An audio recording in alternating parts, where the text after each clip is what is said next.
Hey, what's up, everybody? Okay. How's life? Hopefully you're doing well. Dujio's in here first, then Superman, how you guys doing? Bag, what's up? The morning crew rolling in. Cladvic, how's life? Haven't talked to you in a little bit. Hopefully the weekend was good. The week? It's already Wednesday. Ooh, Dujio already up to that 155.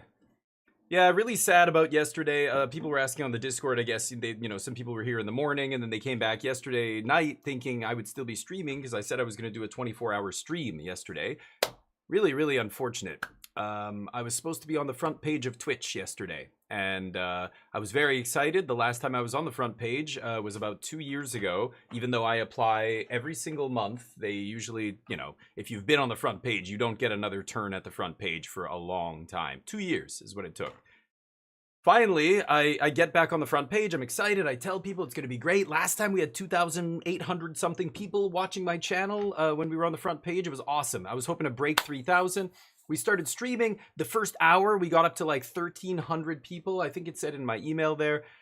And then I just saw the number go down, down, down, down. And I was like, I think I'm not on the front page anymore. And then Bag and Superman and Charlie told me, I think if you multi-stream, you're not allowed to do it on the front page. And I was like, oh my God, right. I knew that, but 2 years ago, when the last time I was on the front page, I wasn't multi-streaming, so it was irrelevant.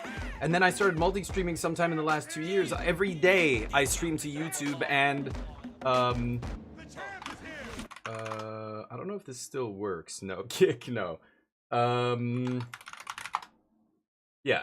The YouTube channel, I usually stream every day. So some days, if I'm playing Magic, I'll stream to both YouTube channels. So right now I'm streaming to both my YouTube channels and Twitch. It's just set to do it automatically in OBS. I have it set up so that when I start streaming, it streams to those channels. The title carries across all of them and blah, blah, blah. But I forgot to turn it off yesterday because it's something that I leave on every single day. It's not illegal to stream to multiple platforms. It's totally fine, except if you're on the front page. So they kicked me off the front page after an hour. And when I realized, I immediately disconnected my YouTube, but it didn't matter by then. They wouldn't let me reconnect. So, so my opportunity got taken away, basically. And it's my fault. I forgot, but God, can you blame me? It's such an easy thing to forget. Like, it's something that's always on because it's totally fine every other day of the year, except the one day that you're, So I emailed them. I was actually talking with Twitch chat support, live support, whatever. And I said, look, like I know that they're like, here's the frequently asked questions. Did you check the blah blah blah? I'm like, stop being such a fucking robot. You know, I didn't say this, but like this is drives me crazy. Some human beings, they can only operate within the very, very strict, exact lines of the rules. Whatever they think is that rule box. They can only be in that box. They cannot think outside the box. Nothing else is acceptable. But that's not how the world works. That's not how the universe works. Things get missed, and it's almost like nobody's fault. It's obviously something that the person wasn't intentionally doing. It's obviously something that was, something like that. I literally left one button, enabled when I could have disabled it. It was a total accident. Can you please be reasonable and allow me to have my 24-hour or my front page stream back? Just give me another chance next month, whenever. Just like, can I have the chance back? Because I'd rather not wait 2 more years just because I forgot to unclick a button that is clicked every day and is no problem. You know what I mean? Like, it's so ridiculous that they can't make they should. Every reasonable company, every reasonable person makes exceptions in these situations. But this is Twitch we're talking about. They banned me for 30 days because while I was asleep, literally asleep, you could see me on stream. Something came on my stream that I guess they didn't think would be allowed, and instead of talking with me and looking at the context and going, okay, you were literally asleep, you didn't know, people, they banned me, and they were like, nope, and they refused to even budge an inch on it, which is insane. So, oh yeah, I could tell immediately. It went up to like 1,300, and then it went back down to like 500, 400, 300. As soon as that started happening, I knew. I'm like, I'm not on the front page anymore. And I kept watching it, and eventually I mentioned it. But by the way, hi Charlie, and the 775 is incredible. Thank you. Sorry, I'm just, you can imagine my disappointment from yesterday. And MTG, what's up? Oh, you were responding to MTG there. Yeah, I mean, it was up to 13. Okay, if you're a streamer or you want to be a streamer, here's the best advice I could give you. Do not ever fucking watch yourself on stream while you're streaming. Don't fucking do that. It's amateur hour. Don't have your little stream up here on watching blah, blah, blah. Like, I have OBS running. I turn off the preview. I can't see my screen. How would I know if blah, blah, blah? No, your little viewership number, I have to dig over here to go look at it. I don't want to see it. The worst thing you can do as a streamer is constantly be glancing at how many people are watching you.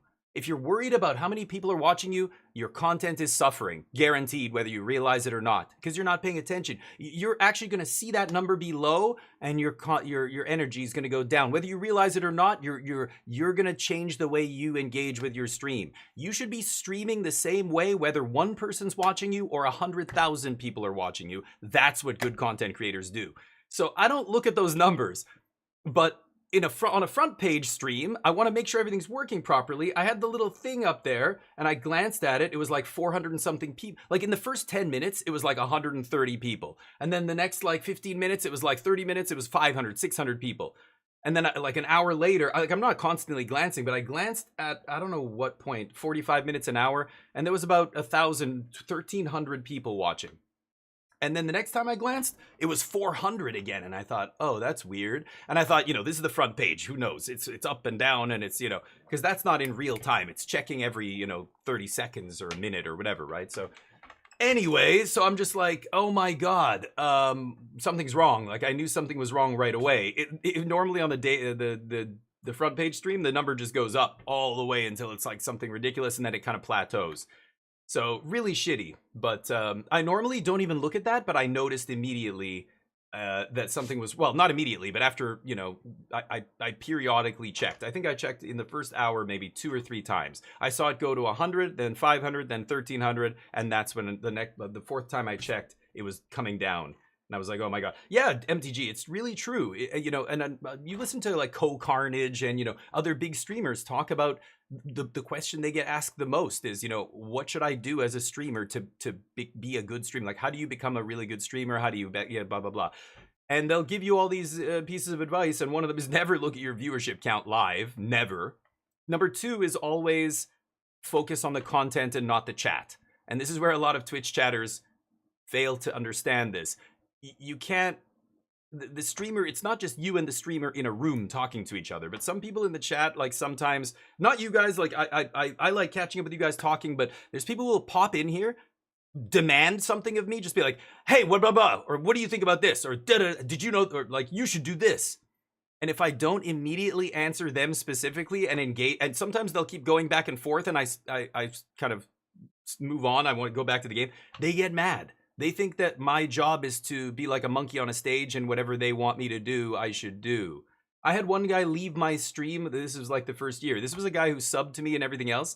And at one point we're joking around. He's like, come on. Or no, we were playing PUBG, and he said, I want you to sing all of your, like, do something crazy, like sing all of your every time you talk to your squad, sing instead of talk. And I'm like, yeah, that's funny. Yeah, but no, I'm not going to do that. Like, it's my teammates aren't going to know what the fuck's going on. It's going to affect our ability to perform at the game. They want to win this game. We're playing, to play the game.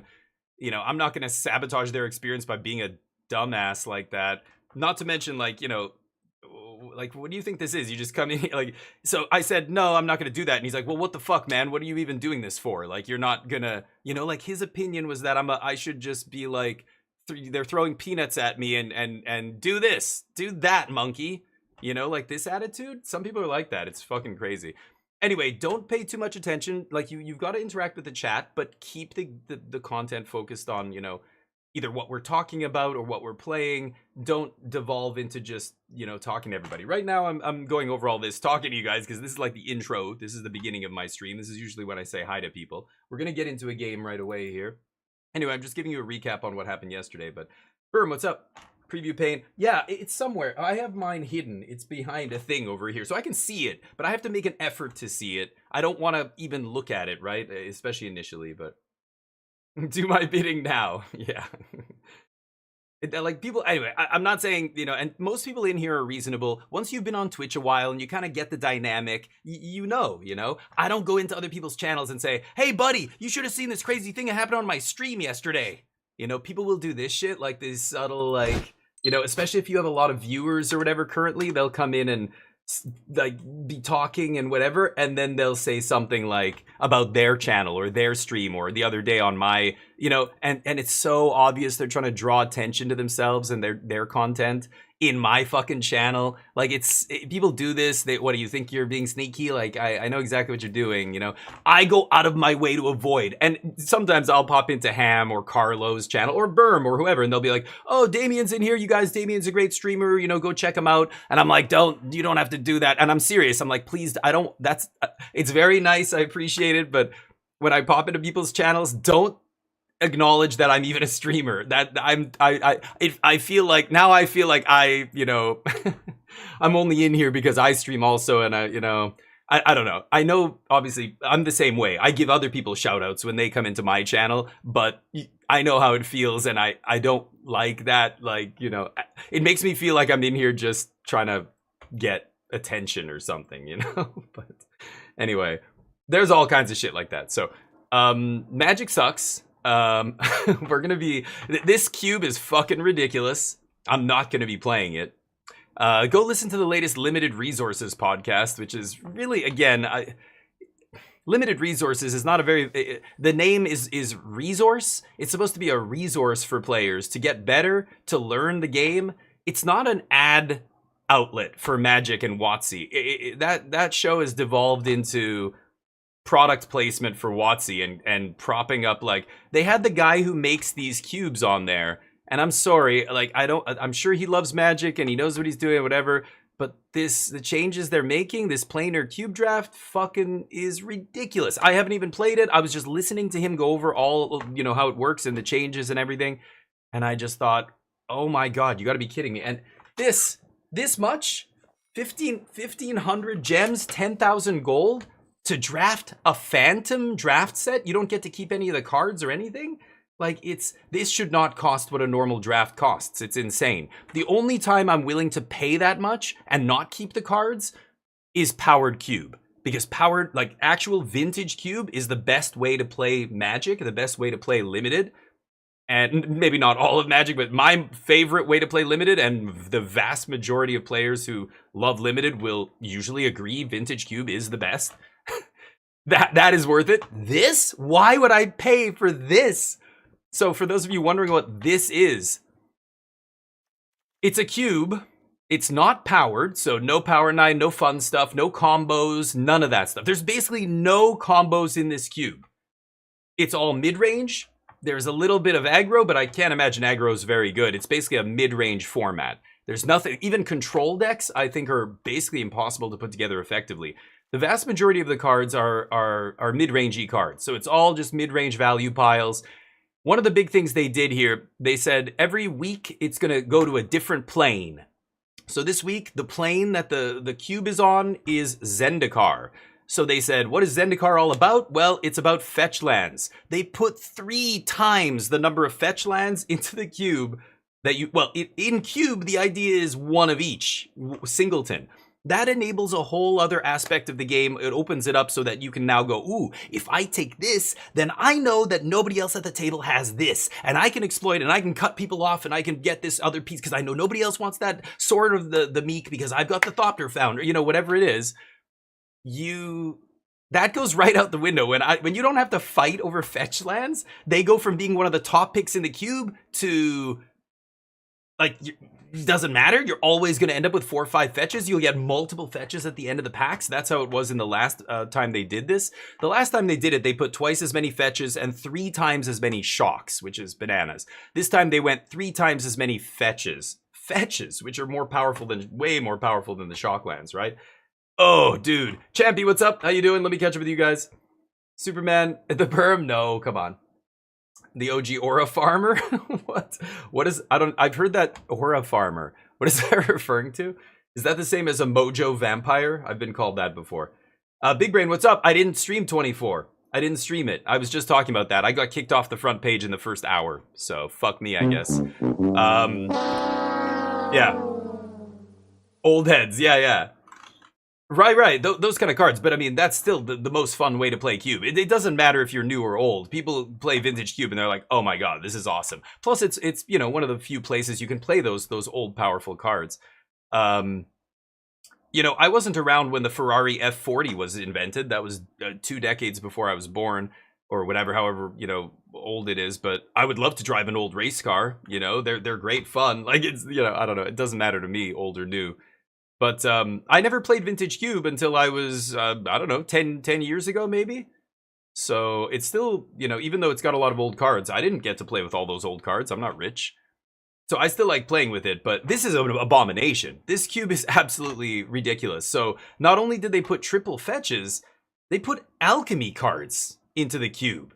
And some of these alchemy cards are busto. This guy's really good, but there's way worse than him. There's like the most egregious offenders. I mean, we've all played against Grenzo. Well, I don't know. If you play limited, you've played against that ridiculous card. This is one of the few alchemy cards that they still try and put into even the regular vintage cube because it's got a bunch of the vintage cards, so it synergizes with the other stuff that, you know, goes well, like with, you know, Tamios and whatever, buying back Time Walk and, you know, whatever it is. All the artifacts go well with your Tolarian Academies and everything, but none of that's in here. Anyway, Oracle might be the only alchemy card that's accepted now as kind of like okay in a vintage cube, but not, you know, really shouldn't probably be there. But let's see here. I'm trying to find, I guess I got to go to the multicolored crap. Some of the multicolored cards, like the biggest offender, I think, is the 2-drop. Rusko's pretty gross, but we've... What? Oh, they have them broken up here? Proxa. There's Grenzo. This is the nerfed version of Grenzo. It used to be,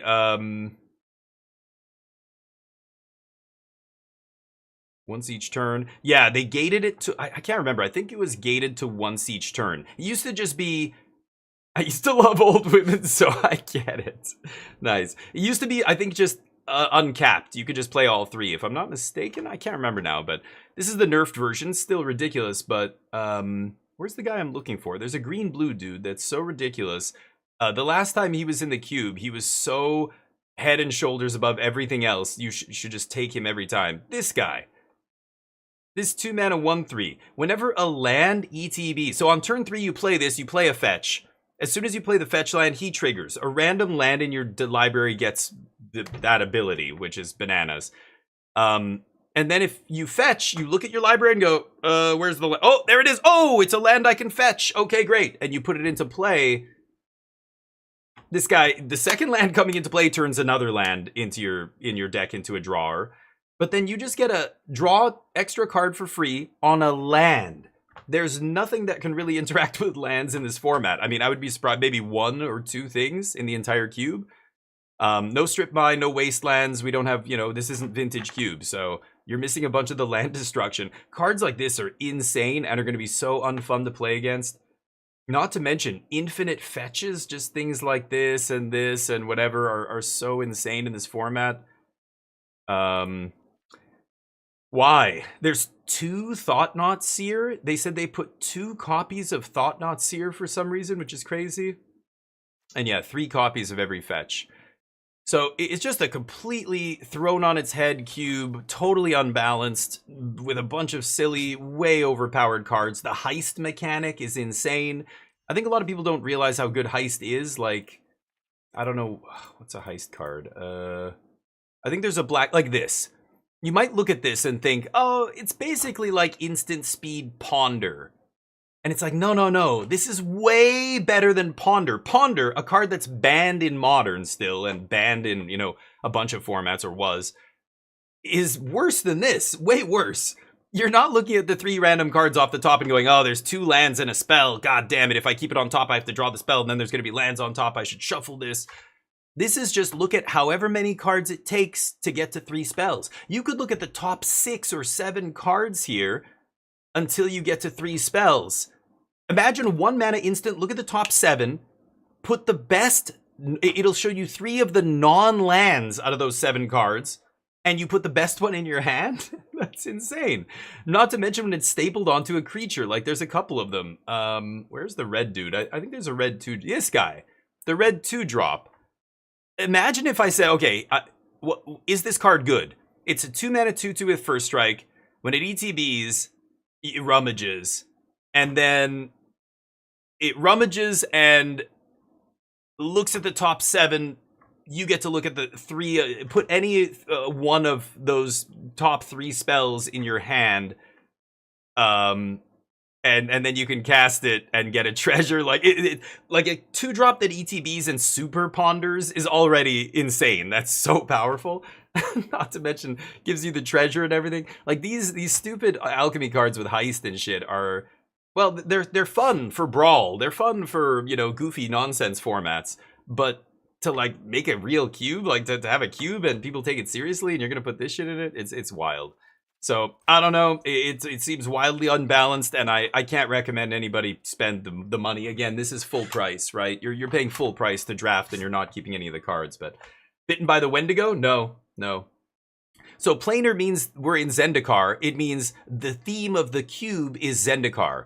So they put triple the number of fetches in the cube, and there's a bunch of landfall stuff in the cube, and it's all about landfall. So landfall, everybody's playing 5-color mid-range, basically, in the format, which is lame as shit. Not because that particular archetype sucks, but because there's nothing else that's viable. If you want to win, if you want to do well, it's just a mid-range slog fest. Everybody's playing all the colors. Oh, Swords to Plowshares pack 3. Fuck it, we'll splash white, because I can easily, and it's so you have all these weird like power outlier. Everybody gets to play everything. It's not good. Next, we're going to Innistrad. So the next week it'll be Innistrad starting July 28th. They haven't actually said what that will mean. What the changes will be. Maybe we'll have 3 times the number of. I don't know. Maybe it'll be. I don't know. Who knows what they're gonna do? It's silly. So. It's really unfortunate when you listen to like limited resources and both the hosts are like, oh yeah, this is really neat. And I like seeing them push in new directions and this kind of shit. It's so disingenuous. It's like, dude, you're just kissing their ass. Pull your tongue out of their buttholes for 1 second. Let's be honest. Marshall is the only one who's like, well, I'll be the crotchety old man on my soapbox here. And I'm going to say, this is weird to me. I don't like alchemy cards. I don't think any of these cards should be in the cube. And the other 2 guys are like, well, I like them trying new things, and they should. It's like, yeah, trying new things doesn't mean throwing shit at the wall until something sticks. I don't know. Like, be careful about what you're putting out there first. Like, this does not make sense to me, right? This seems terrible to me, this format. I'm sorry. So that's my rant. I'm not going to be playing this. I don't know what the other content creators are saying about it. Maybe all the diehards love it because they're degenerates, and people who draft for a living and that's all they do is draft. They will draft anything. They're degenerate drafters. They'll admit it too. They'll say, yeah, like I just love drafting. I'll draft anything. But I won't. I have standards, god damn it. So that leaves us with nothing really left to play. Marvel, also not a strong set. I've done my share of Marvel. I'm kind of off it. So I could go back to playing Standard. I haven't looked at the results from the weekend. We could take a look at MTG Top 8 real quick and just see what's up. But Jub, what's up? Cart, being a 2-mana 2/2. Right. I mean, that is insane. I think people don't understand how powerful Heist is because they're not good at Magic. Whenever I hear players like underestimate this stuff, it's because they're inexperienced. They haven't played competitive Magic. They don't understand what this card is really doing because they don't know how powerful Ponder is.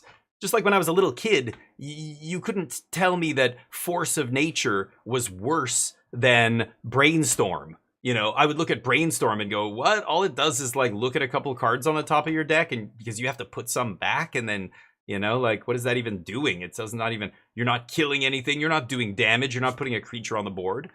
Yeah, I was a little kid. I didn't understand anything about card advantage, card selection, velocity, tempo, you know, any of this stuff. Like, once you start understanding what actually matters in the game, you realize Heist is busted and should be relegated to casual shit only. Like, let it, great for Brawl players, great for whatever else, you know, historic, I don't know, timeless.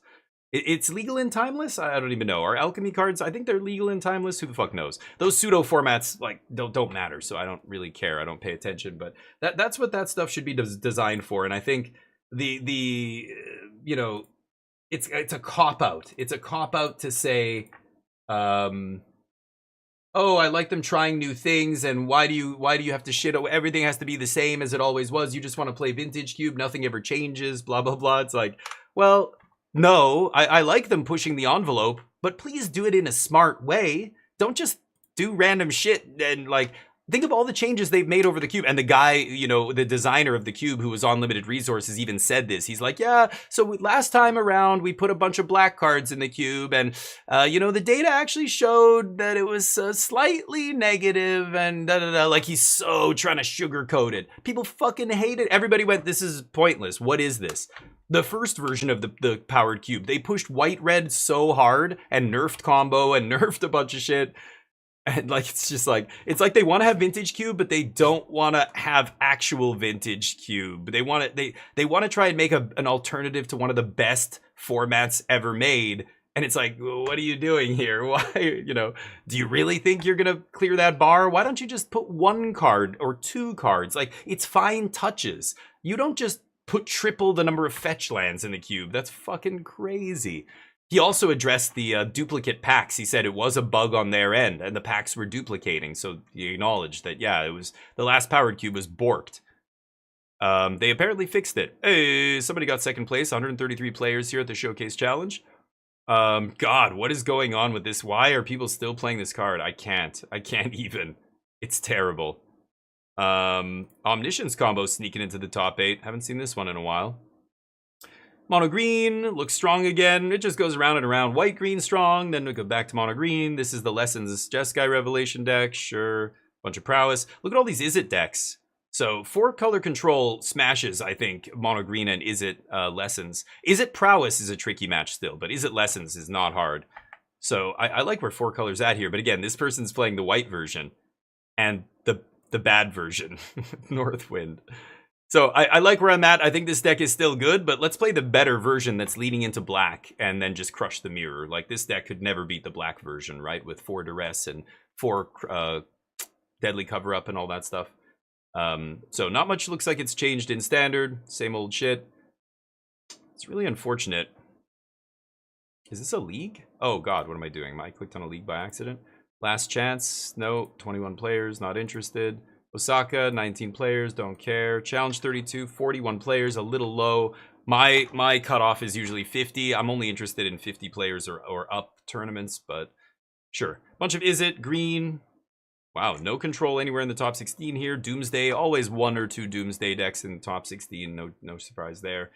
Last chance, challenges, yeah, okay. Sure, so nothing new.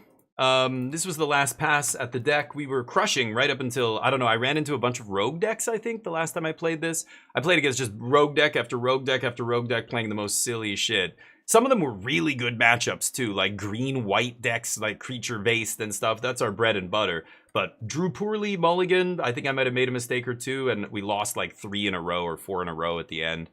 I made a couple swaps. I'm trying a Thunder Magic instead of Firebending Lesson here. It's back and forth with those two. I'm not ever sure which one's correct, but I'm still running 2 Duress in the main, which I feel like I shouldn't be running. Actually, why don't I take a Duress, put it in the board, and just put 1 in the main. I'll put Fire Magic back in. Still playing 2 together as 1. I think the tutor card for the sideboard is atrocious. I'm not playing that. So let's give this a run again. But Alchemy was a cool idea. Right, and then they forced it on everybody. And here they are forcing it on the limited players. It's like, man, Cube is supposed to be the format. We're sick of the last draft set already, or it was bad. You know, give us something to tide us over before the next set comes out. It looks unplayable. I'm not interested in... We'll maybe come back when it's Innistrad and see if it's better. But triple... As soon as they said triple the number of fetches, you lost me. I'm done. It's only on alchemy cards.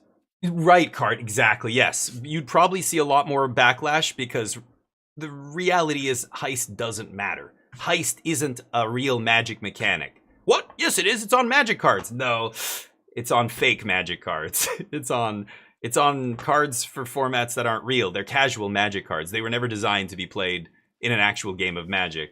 So... yeah, you know, people would be more mad about fake mechanics and fake cards if they were forced onto us in real life.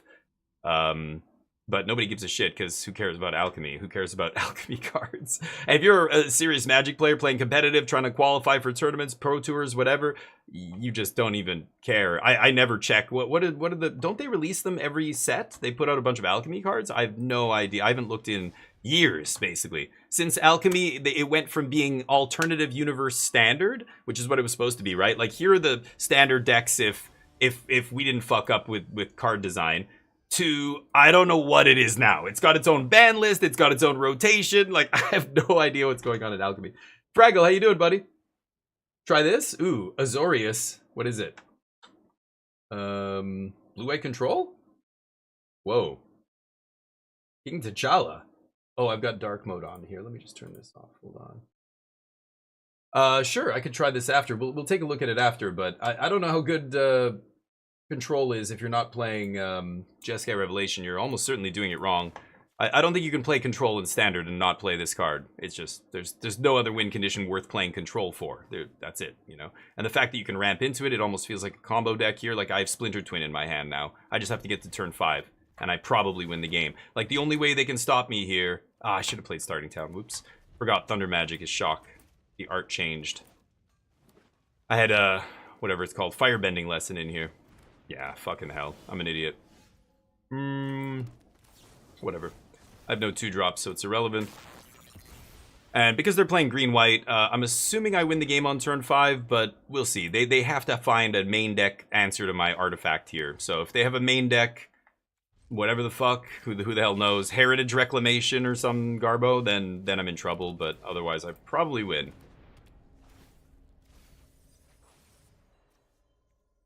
That makes me sad. That's okay, though. But I'll check it out, Fraggles. I'm not, you know, I played a lot of blue-white control, and as soon as Jeskai Revelation came along and those decks started to get better, it was like, the last blue-white control deck I played looks like the one you showed me, except I'm splashing red for Jeskai Revelation, because of course I am. Okay. J-dubs. Sure. Let's see if we can find a crux of... oh, okay, well.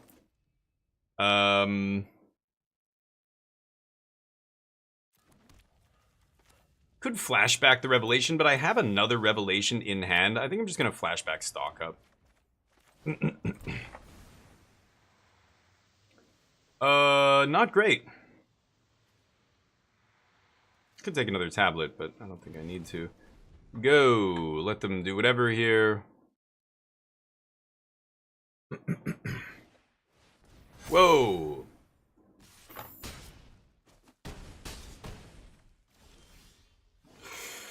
Alchemy messes with new players, yeah. And it's confusing for new players, no less. Okay, so if I go for the... yeah, let's just do that. If I go to pump Jennifer Walters there, then they will pump it past the point where I can kill it here. So they're going to put both the counters on the one creature I'm not targeting, I assume. Or all the counters. Sure. Don't know if that's good enough. Let's see. I guess they needed practiced offense on the play here to have a chance, but they might be... Yeah, they got me. Nice, nice. Oh. Kidoki. That's what the die roll does when standard's that powerful, right? We generally win there. If we resolve Jeskai Revelation, they had to have enough creatures. Double Rabbit is the only way they were able to get out of that. So, being on the play, right? I could have killed... No, but it didn't even matter. The turn one... Yeah, I would have just lost 2 life for nothing if I had killed the Llanowar Elf on turn 1. It wouldn't have made any difference. Or they were on the draw? I think they were on the draw that game. What am I saying? I was on the play. Yeah. Let's see here. Today? Flash freeze? That's something in my teeth that's driving me crazy. Duress comes out. I'll cut 1 stock up. I probably don't need these. And Strategic Betrayal I don't need. Something like that. Yeah. This isn't a hard match. Green-white is easy peasy. Usually you just... do the thing. They have to draw perfects. They have to hope you draw badly. I could have drawn Fire Magic or Deadly Cover-Up or any cards like that would have actually done the trick as well, but needed to find a little bit more action in the early game to deal with their creatures. The 1 shock, not good enough there. Doesn't really matter what I start on here, right? Guess I'll just do this. Anyway, we have even more sweepers and stuff now. It gets even easier post-board, so hopefully we can... not get unlucky here and take this match. And I guess I'm gonna sear this idiot. I'm not really consulting for anything here. Sure, buddy. Mute. Alchemy is awful for new players. Yeah, I mean, just any like again, you teach new players how to play Magic with real Magic cards. Don't use fake Magic cards, or not fake, but like cards that aren't designed to play real Magic. You know what I mean? Cards that are designed for casual formats and stuff like that. Don't teach people how to play Magic with Commander. Don't teach people how to play Magic with Tiny Leaders or Dan, or even Canadian Highlander and stuff like that. Like, as much as I enjoy these things, not for new players. Like, you just don't do that. Yeah.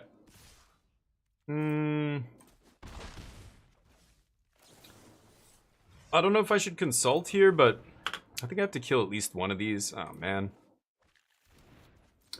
Not the greatest draws here, but... Yeah, I mean, I've got Deadly Cover-Up next turn. I think I just need to slow my opponent down a little bit here. So let's just do this. I could go for the tablet there, but there's a potential that I could die there, right? 4, 5, 6, 7, 8. Crater Hoof. Yeah, like if they play land Crater Hoof and they still had the second Badger Mole in play there, I might have died, but yeah, this is great. Now, what do I strip? It's probably Ouroboros here.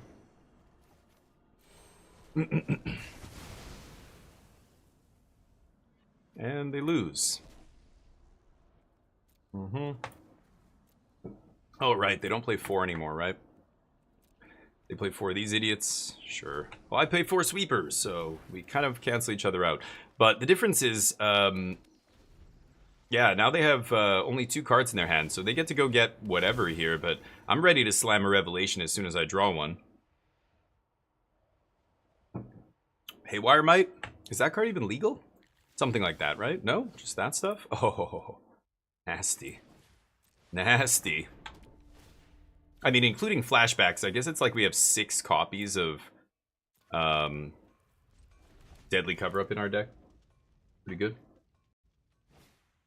Alright. Yeah, I'm not a fan of some of those formats for new players. I really think you should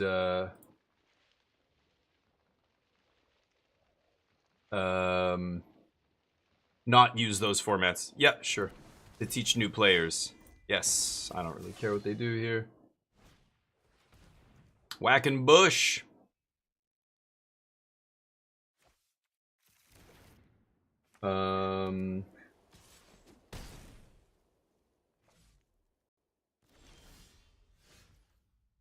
Sorry, I just have to do. I'm gotta send an email really quickly.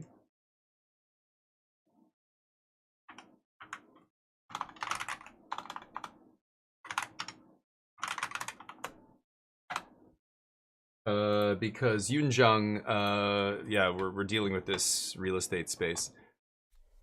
All they have is this, whatever this is called, seam rip. I think I'm gonna hold. I'm at 13. They just have a stupid rabbit. You know what? Let's just do it. Fuck it. Oh, right. Can't do it. Whatever. Do the normal one then. Kenpachi, how you doing, buddy? Kenpachi, I'm not gonna even touch that that format. I know you did one draft. I think I'm not even gonna play it.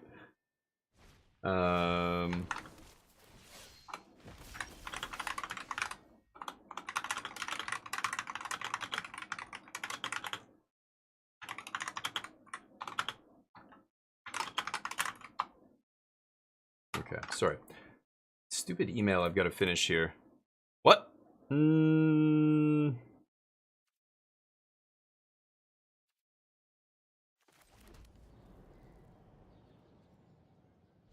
Okay.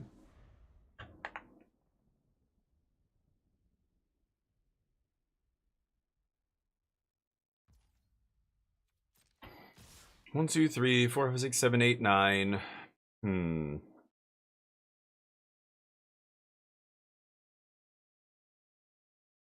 Plus. We have seam rip. This hits non-land.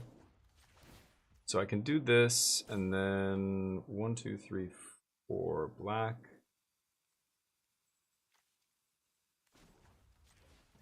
No. What am I doing? Black, red. Okay. Go to blockers. And we'll kill this. So they can put 2 counters on something, but they can't trade with Great Hall. They're going to put it on the paw patch in the middle. And then I'm going to eat the 1/1. Now it's a 3/3, but either way, we get to eat it. Oh, they fucked up. Why would they do that? Oh, they should have put the 2 counters on the guy in the middle. Okay. They didn't think I was going to eat that guy. They forgot about the prowess trigger, I guess. Can't seam rip it, so what's your top deck? I've got insane top decks. Oh, that's why. Okay, this doesn't matter. They waste another card killing this. I just need to find a Jeskai Revelation or a stock up or basically anything. Consult. Let's see if I get unlucky here. Opponent top decks another creature. I need to top deck like my opponent. One time, please. Yeah, that's magic. All the outs, but can't hit one. One. You get okay. Nothing. You lose. Jeskai Revelation. Wait, Good not over day, yet. It's still not over yet. Jeskai Revelation one time. Oh, the day. You sure about that? Oh, day works, you sure but about that? Yikes. You sure about that? Yikes. 1 life. God, how many fucking cards do I have to draw before I hit a spell? Give me a goddamn spell. My opponent off the top. You gotta be kidding me, right? Again, easy match, but that's variance, baby. Not sure what I can do about that. Start playing 4-color? Yeah, 4-color's easy. Just play 4-color and smash all the good decks. You lose to variance still sometimes, but I think our record with this deck over the last week or two, or however long we've been... I switched to the black version, well, week or two. I went away for 4 days. I think maybe 3 weeks ago we switched to this black version, and we had like an 80% win rate for the vast majority of the time I was playing it, but... is immeasurable. Don't be disappointed, Jub. It's just magic, baby. If you're disappointed with your losses to variance... You can't play a game like this, I think. You should, if you can't handle the heat, get out of the kitchen. It's like poker. If you can't handle the swings, it's not the game for you. But sometimes you get unlucky. Sometimes that happens and you're just like, well, that's fucking shitty, but nothing I can do. That's variance, you know what I mean? Tablets for days. And this is the 4-color version. So hopefully they're not playing black like I am. This is interesting. Fuck, double tablet's annoying. I'm gonna take stock up. I don't know, maybe I take Jeskai Revelation. Doesn't really matter, because they're playing flashback like me. I want lands here. I'm not gonna kill anything on 2. Okay, actually I have to keep that, I think. I want more land. Oops. Okay. I don't know if they're playing, No More Lies? Did they just top deck it? Negate! Whoa! Bro. That's a little much. I don't think you should ever put that in your main deck. Oh, this is a copy of a list. I know what my opponent's playing. This is an old list, right? From a few weeks ago. That was playing Negate in the main deck. Yes, I remember. It top 8'd a... Oh, wait. I actually want to keep that. I'm going to strip all their revelations, right? Sure, boss. Please, please Jeskai Revelation me. Now, this deck might have other ways to win, right? Unlike the version that I'm playing. I guess I could have stocked up there as well. Maybe I should have. But unlike the version I'm playing, well, I don't know. How many other win conditions does that version play? Now I'm trying to think. Jeskai Revelation. Like, once I strip them, the flashbacks don't do it. I can't remember now. Did they top deck a third one? No, that's the second. Oh, I took their stock up. Right. I need a land. I guess I'm just gonna take another stock up here. Keep them off Revelation. They can't counter this. Okay. I think Badger Mole Cub's way too good. No, it's fine. Yep, yeah, they're playing some goofy alternate version. Great. So they might have other win cons, basically, is the problem here. I should stock up first.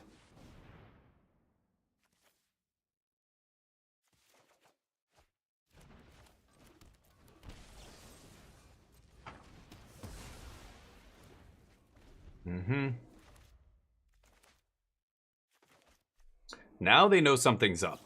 The main deck Duress is obviously a little telling, but...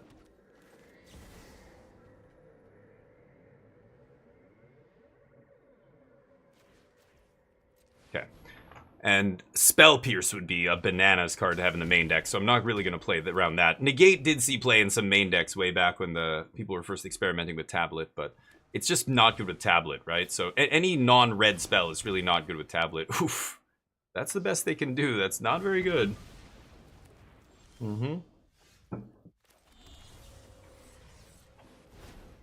Just keep taking bangers. Could take a braid. But I shouldn't have played my land first. Whoops. I didn't think I was going to end up taking a land, but I actually think I want to take Great Hall here.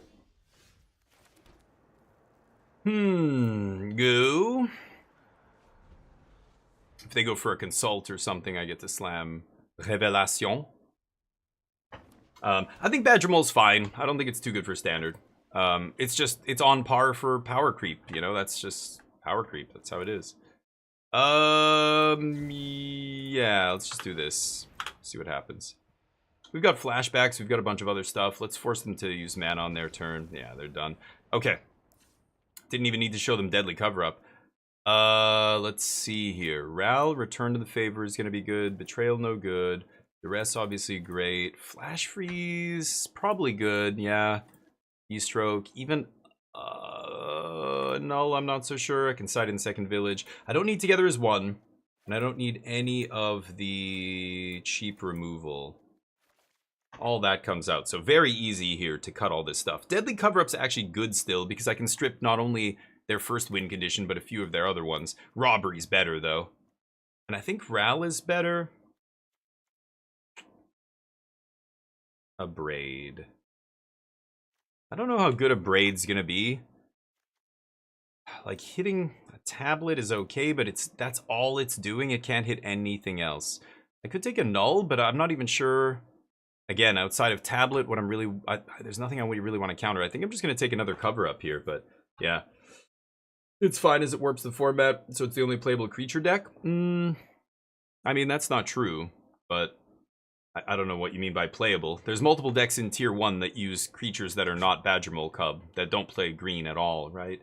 Is it prowess, spell elementals? There's many decks that play creatures centered around creatures that are not playing cubs, so that's just actually just easily demonstrably false. But I know people like to be hyperbolic, and yes, cub is good if that's what you're implying by the only playable creature in standard or whatever. It's a good card, but is it too good? I don't know. I don't think so. If it wasn't cub, it would be the next most powerful thing. Being too good, it kind of goes like that. I don't think cub is like way above par for the course. Like, again, compare cub to Vivi. Vivi's on another level compared to cub, and it's not even close, right? So I don't know. I think people like to just bitch about whatever the current bad thing is. Is cub better than most of the things we've seen? Yeah, but look around. Like, a lot of the cards, look at the power level in standard in general. Cub is on par for the course as far as I'm concerned. It looks like a card that is pushed, but is pushed right to the edge of what's acceptable these days for standard. If you put it in a format 10 years ago, it would be way too pushed. But look around. Like, is it really that much more insane than everything else going on? Like, I don't know. I don't think so. Have you ever heard of Storm Chaser's talent? It's a pretty good one too. Or Jeskai Revelation. Like, compare this to Cruel Ultimatum or whatever other expensive finisher. This is insane. It's an insane, impossible, almost impossible to interact with card, right? On the draw here, with no interaction early except a duress. So if I'm unlucky and I don't find a third land in the top 3 cards and I can't play tablet, then I probably lose the game. I think I have to mulligan that. I probably should have put consult on the bottom actually, but so anyway. Okay, Scoop, what's up? White political triumph list. So there you go. Interesting. As a creature-based list, you mean? Badgermole's good, but I don't think it's too good. Again, I don't know where you draw the line with what we should allow and what not to allow in standard. I would like to go back to the days when everything was much lower powered, yes, but that's not ever gonna happen. It's kind of the natural progression of the game that its cards are gonna get better and better and better. The only time we have to rein them in is when they jump too far ahead of the curve. You know what I mean? That's the best way to think about it. If they jump too far ahead of the curve, then they need to be reined in. But if they're just on the bleeding edge, like, again, I just don't think Badgermole is overpowered because you don't see Badgermole dominating anything. I mean, Badgermole decks make up just as much of the metagame as any other deck or whatever. Or maybe if you add them all together. But then if you add all the decks that play, sleight of hand or whatever, like, it'll be the same thing. It was like when people lumped all the Izzet decks together and went, Izzet's way too good or overpowered or whatever it is. It's like, well, what the fuck are these people doing? Did everybody... Oh, people are such... Oh, no, this is the same guy. Oh, we're still playing the same match. I'm like, is this the same deck again? Thought I was done with this person already. Right, that was only game 1. Not paying attention. Apostle, what's up? Vivi's ridiculous. Like, it's clear. It was like Nadu in Modern. Like, Modern's a powerful format. When they put cards into Modern Horizons 3, they should be powerful.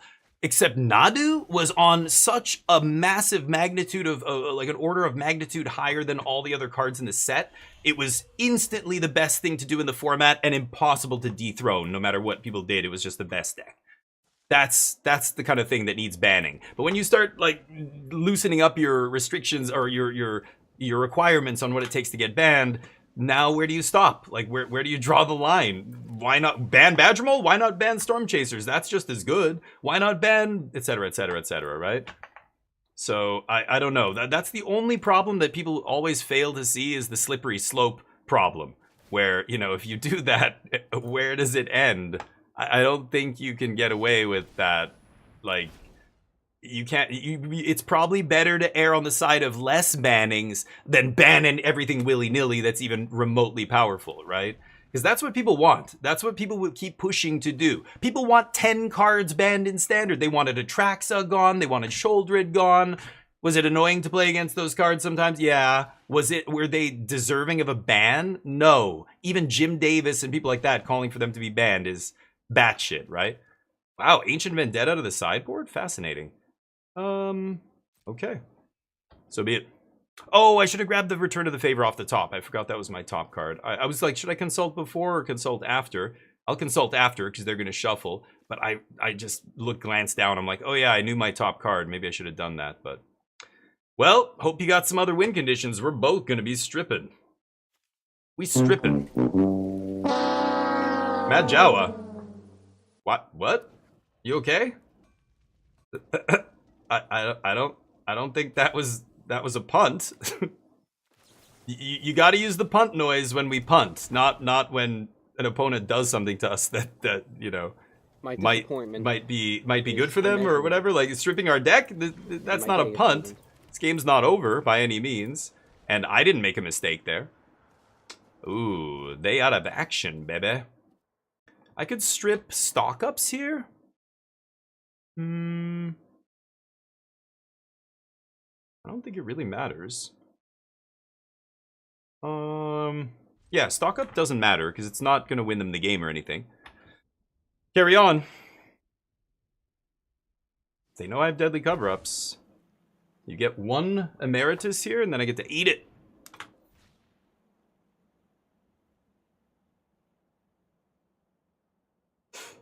Yeah, punt makes no sense there, Bad Jawa. Sorry, buddy. A for effort, though. A for effort. Yep. Not gonna cast it now? Alright. 1 mana? They can't counter this with 1. Eat all that. Let's take all the Emerituses out. They have 3 lands, so this is just gonna give them, from 0 cards, they're gonna go up to 3 here. So, not a big deal. It doesn't matter that they have 6 cards in their hand. We know half their hand is dead. Yoink. Oof, nice draws. Yeah, we're going to steal that Revelation, and then they have no other way to win the game. Outrageous Robbery. Okay, that card I actually have to watch for. Outrageous Robbery. It's the only other way they can win this game. Because the next Deadly Cover-Up is going to take their Revelations. Basically, they are going to be unable to play... Like, if they play Revelation, they have to kill me... Or have a way to counter my cover-up on the backswing, right? I think that's the only way it's going to make sense for them to do that. Because they know as soon as they play the first one... Well, maybe they don't know about the second cover-up in my hand? Yeah. The stock-ups don't matter. I could have stripped their stock-up before, but... Hey, Rasta, what's up?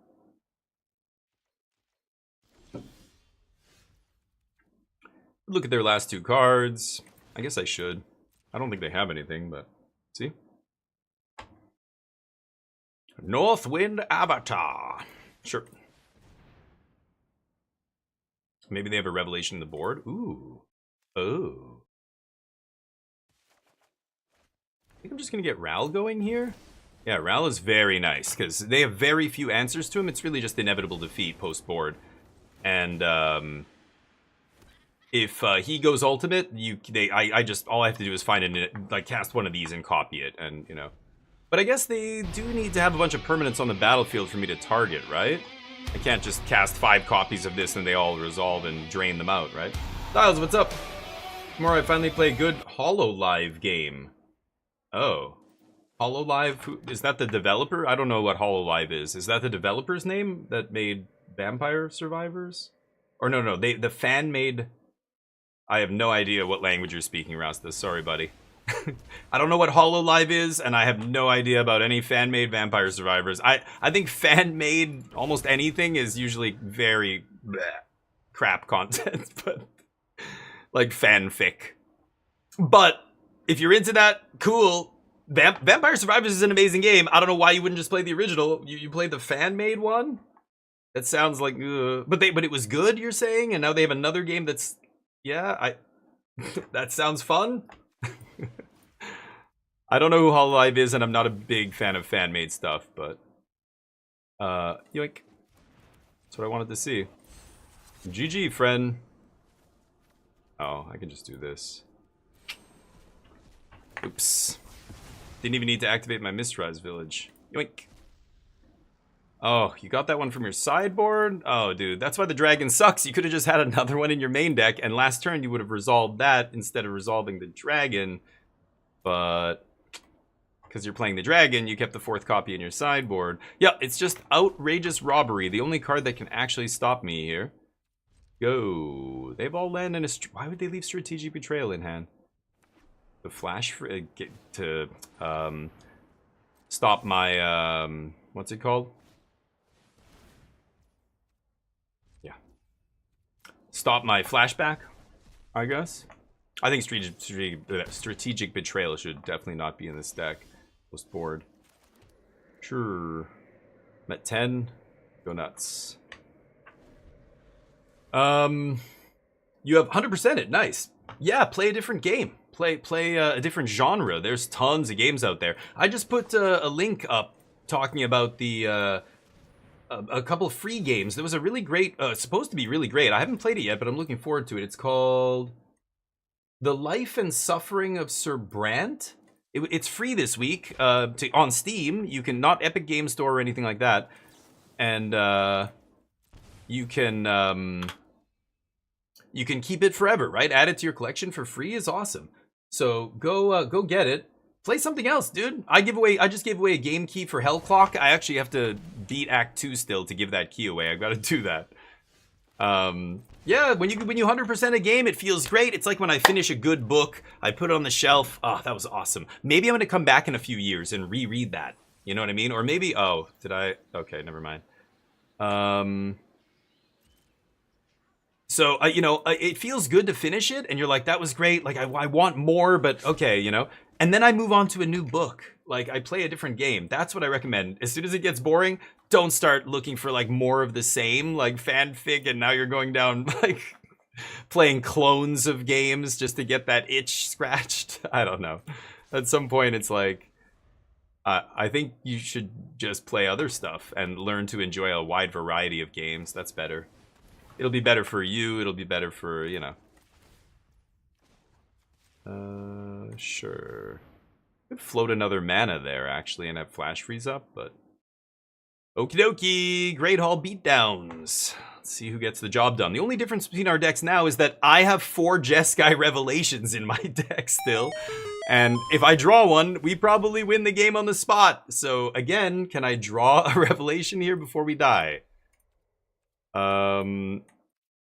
Oh, they all gone? Oh, he stripped them. Never mind. I don't have any either. Right, Ancient Vendetta. Okay, hold on. I have Outrageous Robbery. Are we both on the same thing here? Maybe that's it. We're both on the same game plan.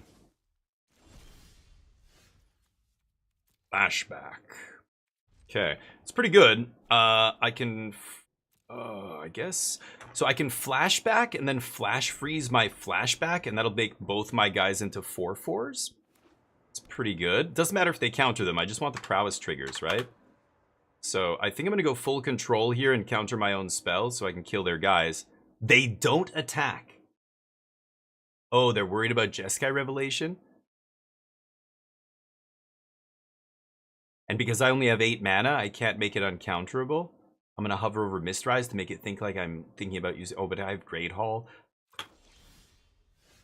Okay. Go. I can't attack here, right? I have to wait. They can do this. So it's a race to see who hits the Outrageous Robbery first. They have 21 cards. I have 31 cards. They found another Great Hall this turn, yeah. Or last turn. Okay. I get to eat 2 of them, though, which is pretty nice. If they have 3 spells, then I'm in trouble, right?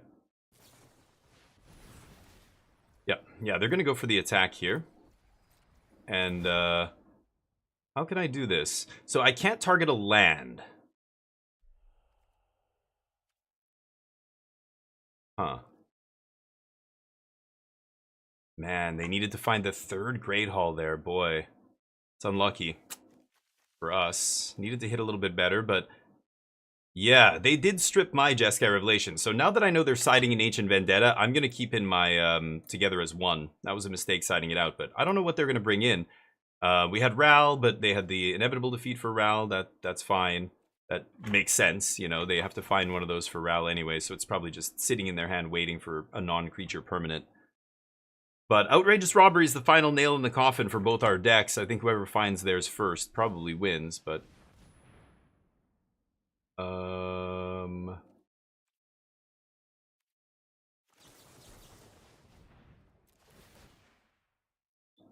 Okay. Oh, wait, I need that to resolve, right? What am I doing? Oh, and then I could have flashback inevitable defeat. Okay, maybe they fight over this.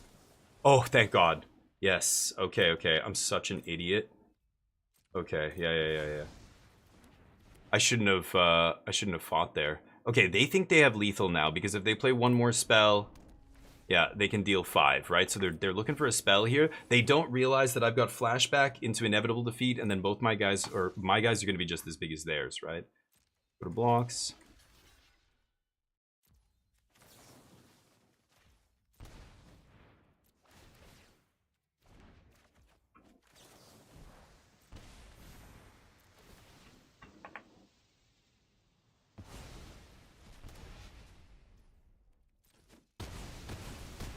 Still annoying though.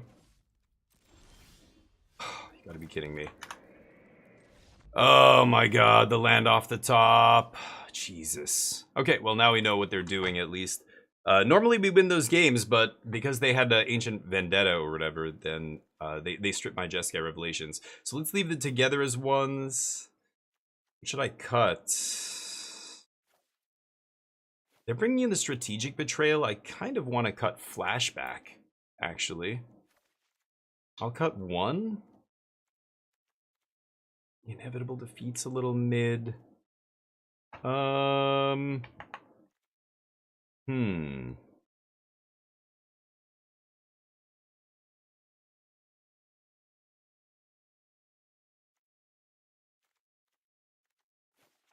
I'll cut both, actually. Let's try that.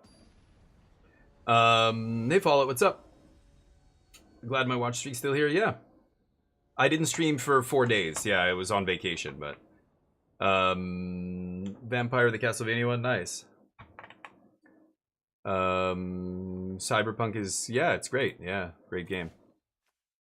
It's just the same genre. Yeah, they just feel like they're all very similar to each other. Like they're almost like clones to me. I don't know. I'm gonna keep this. Let's hope it develops nicely here. Need lands. I don't know. Some of those games seem like total clones. I'm not saying every single one is. Some of them are inspired and have different stuff going on, but a bunch of them are just slop. They're just shovelware that comes out to just maybe somebody accidentally buys your game instead of the game they're actually looking for. Like that kind of shit. A lot of it is that. So those are what I'm referring to when I say clones. Maybe some of them are good. Maybe some of them are unique. Like, you know, Hades 2. Well, you know, when Hades came out. Or when Slay the Spire came out. There's a whole bunch of slop that followed it immediately. Just, you know, a bunch of garbage that came out right after it, trying to capitalize on the success of the other actual good game. Man. And it's, you know, it's inevitable. It happens with every popular game. Balatro saw the same thing happen, etc. And most of them are garbage, and they're so similar that, like, even though the art is different or whatever, and they call it energy instead of mana or, you know, these kind of things, it's still just, like... It's nothing compared to the original, but it's so obviously imitating the original. That's what I call a clone, right? A free fan-made game. Oh. So I don't know what that means. What's a Hollow Dive and what's a Hollow Dive fan? What are we even talking about? Hollow Live? Hollow Live? What is something they've actually made that's real? Not a copy of another game, but like what... Have they made their own titles before? They have fans? I don't get it. 5, 6, 7... Should I Ral here? Negate's the only thing that gets me. Yeah, I'm gonna do this. Fuck it. So I don't know what it means. HoloLive, you said it earlier. I missed it. Baby's first VTubers? Is that what we're talking about? Popularized VTubers. So they don't make games. They make a VTube? What? So now I'm really confused. They're not a game developer? The way Rasta was talking about them, I thought they were. I don't watch VTubers. I don't like the VTubing thing. I think it's I'm not into any of that, so I don't know anything about that. I would never stream that way. It does not appeal to me at all, so I don't know. And when you guys talk about these things, I legit have no clue what you're actually talking about. Sorry. I'm not trying to say they're bad or anything. They're just not for me. Definitely not for me. Sure. Should I pay? No, I'm good.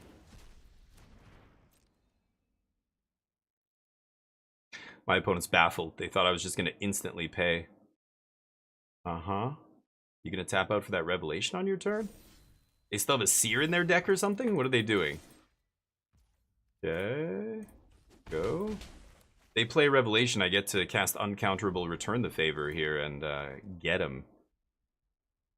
Oh, I guess, no, why do I keep forgetting this is 3 mana? I hate this card. There was just something almost exactly like this in Standard. Okay.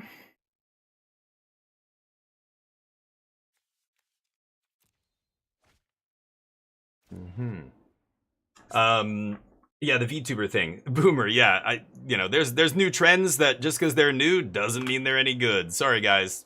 The kids and their hot tub streams and their fucking TikTok trends and stuff. You don't know. You don't know about looks maxing, old man? Come on. Fucking hell. I am so glad I don't know shit about some of this stuff. Like, I just hear things about... I start to look into it and I just immediately recoil. And I'm like, okay, never mind. It's that kind of shit. Now, I'm not comparing VTubing to looks maxing. I know they're totally different things. But to me, like, VTubing... I don't know. It's interesting, but it's kind of bizarre and uncanny. It's like seeing somebody with a waifu pillow on the subway, or like, and I don't know. There's people out there, like, people are into all kinds of whatever they're into, anime ladies' feet or whatever, like this kind of shit. But let me think about this. I think I should just play this a little safe, right? I could go for tablet here. Yeah, fuck it. Let's go tablet now. Not uncounterable. Don't care. Is one of the most insanely idiotic things I have ever Such a heard. chud. Yeah, chuds. Oh, I know what a chud is. In your rambling, They have a truck response, nuts on the back of their were you Dodge even close Ram to anything and a big Trump that flag could be hanging out of the considered a window. rational thought? You know what a Everyone chub in this is, room him big brain. is now dumber for having listened to it. God have mercy on your soul. Yes, I know. Kids don't like when I shit on what they like. I get it. People don't like when the other people are like, actually, here's objectively why that stuff, it's weird. The VTuber thing is innocent. I don't really give a shit. We're comparing it to other crap on the internet and stuff. It's much less, to me, it's above hot tub streaming and stuff. I just, that I was saying, new trends, just because they're new, don't mean they're good. VTubing to me is like, I don't know, as an actor, as somebody who likes live performances, it would be like watching somebody play Shakespeare, but everybody's got a giant sheet draped over their heads with eye holes cut out like ghosts. And they're all, you can kind of see shit moving under the sheet, but that's how you want to watch Shakespeare? That's really, though? Ooh, this is savage. Oh boy. Uncounterable, and then 4. Gonna wreck him here. Oh, 3? Just 3, I guess.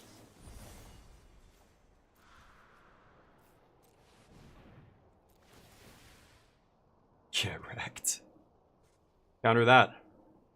Oh, wait, you can't. No tablet for you. And they go to 2 life, which kills them. Oof. Sweep? Oh, they don't... Wait, what? Oh, they gained the life! Oh, right! They still own the spell. Oh, that's so funny. I didn't think about that. Whatever, they lose. Sure. I forgot about that. Oh, that's awesome. I didn't even think about it, but yeah, I love it. I think that's what, blue. I've got it all right. Bzz. Bzz. We'll go to the next game here. Oh, right. Match done. Sure. Keep going. So I don't know. To me, it's like, as somebody who actually likes watching, people act and do whatever. Like, you can play a character, but like Dr. Disrespect, as much of a scumbag as he is, or whoever, I don't know, some pirate guy. Isn't there some famous streamer? He always dresses like a pirate and he talks like a pirate and, all this kind of stuff. Sure, that's totally cool. You want to play a character. I've seen streamers with like a motorcycle helmet on, like the Stig in Top Gear. That's more kind of like the realm of the VTubing, where you're not like, you're hiding yourself behind something. I don't know. It's weird, but I get it. Everybody's different. People don't want to put themselves out there. You're shy. You're whatever. Like, that's to me what it is. It's people who are more like, I don't, for whatever reason, I don't want to, be out there. And I get that. so you VTube, but I definitely would rather see you. I won't judge you, I promise, no matter what you look like. But hey, if you don't, like, I get it. It's fine. You know what I mean? I don't know. If somebody comes in here and judges me, I don't give a shit. But not everybody's thick-skinned. Everybody, you know, can't handle thing or whatever. Maybe they are self-conscious about something. Who knows? Maybe they're not. Maybe they're totally normal. Then I wonder, why are you VTubing? I don't get it. That's the part where you lose me, right? That's what I mean. It's not nearly as bad. You're right. Yeah, you're right. Okay, I scooped. That was hyperbole. I'm just saying it's like a branch of streaming that's like weird in its own way, in a way that I just don't get. Like, again, I know everybody's different. It's like when I see feet shit in like The Last of Descendant or whatever, games like that, where they have a whole DLC that's coming out that's now you can see their feet. Like, this shit like is so, I don't know. To see that just like the DLC for a game that's like, it's, you know, stuff like that. I get that there's a whole community of people who love that stuff. That's great. It's consensual, at least. I hope nothing truly creepy is going on, as long as everybody's willing to. Well, I don't know. Anyway. Oh, this person's already chirping. Can you believe this? I'm gonna take my sweet time now. Hello.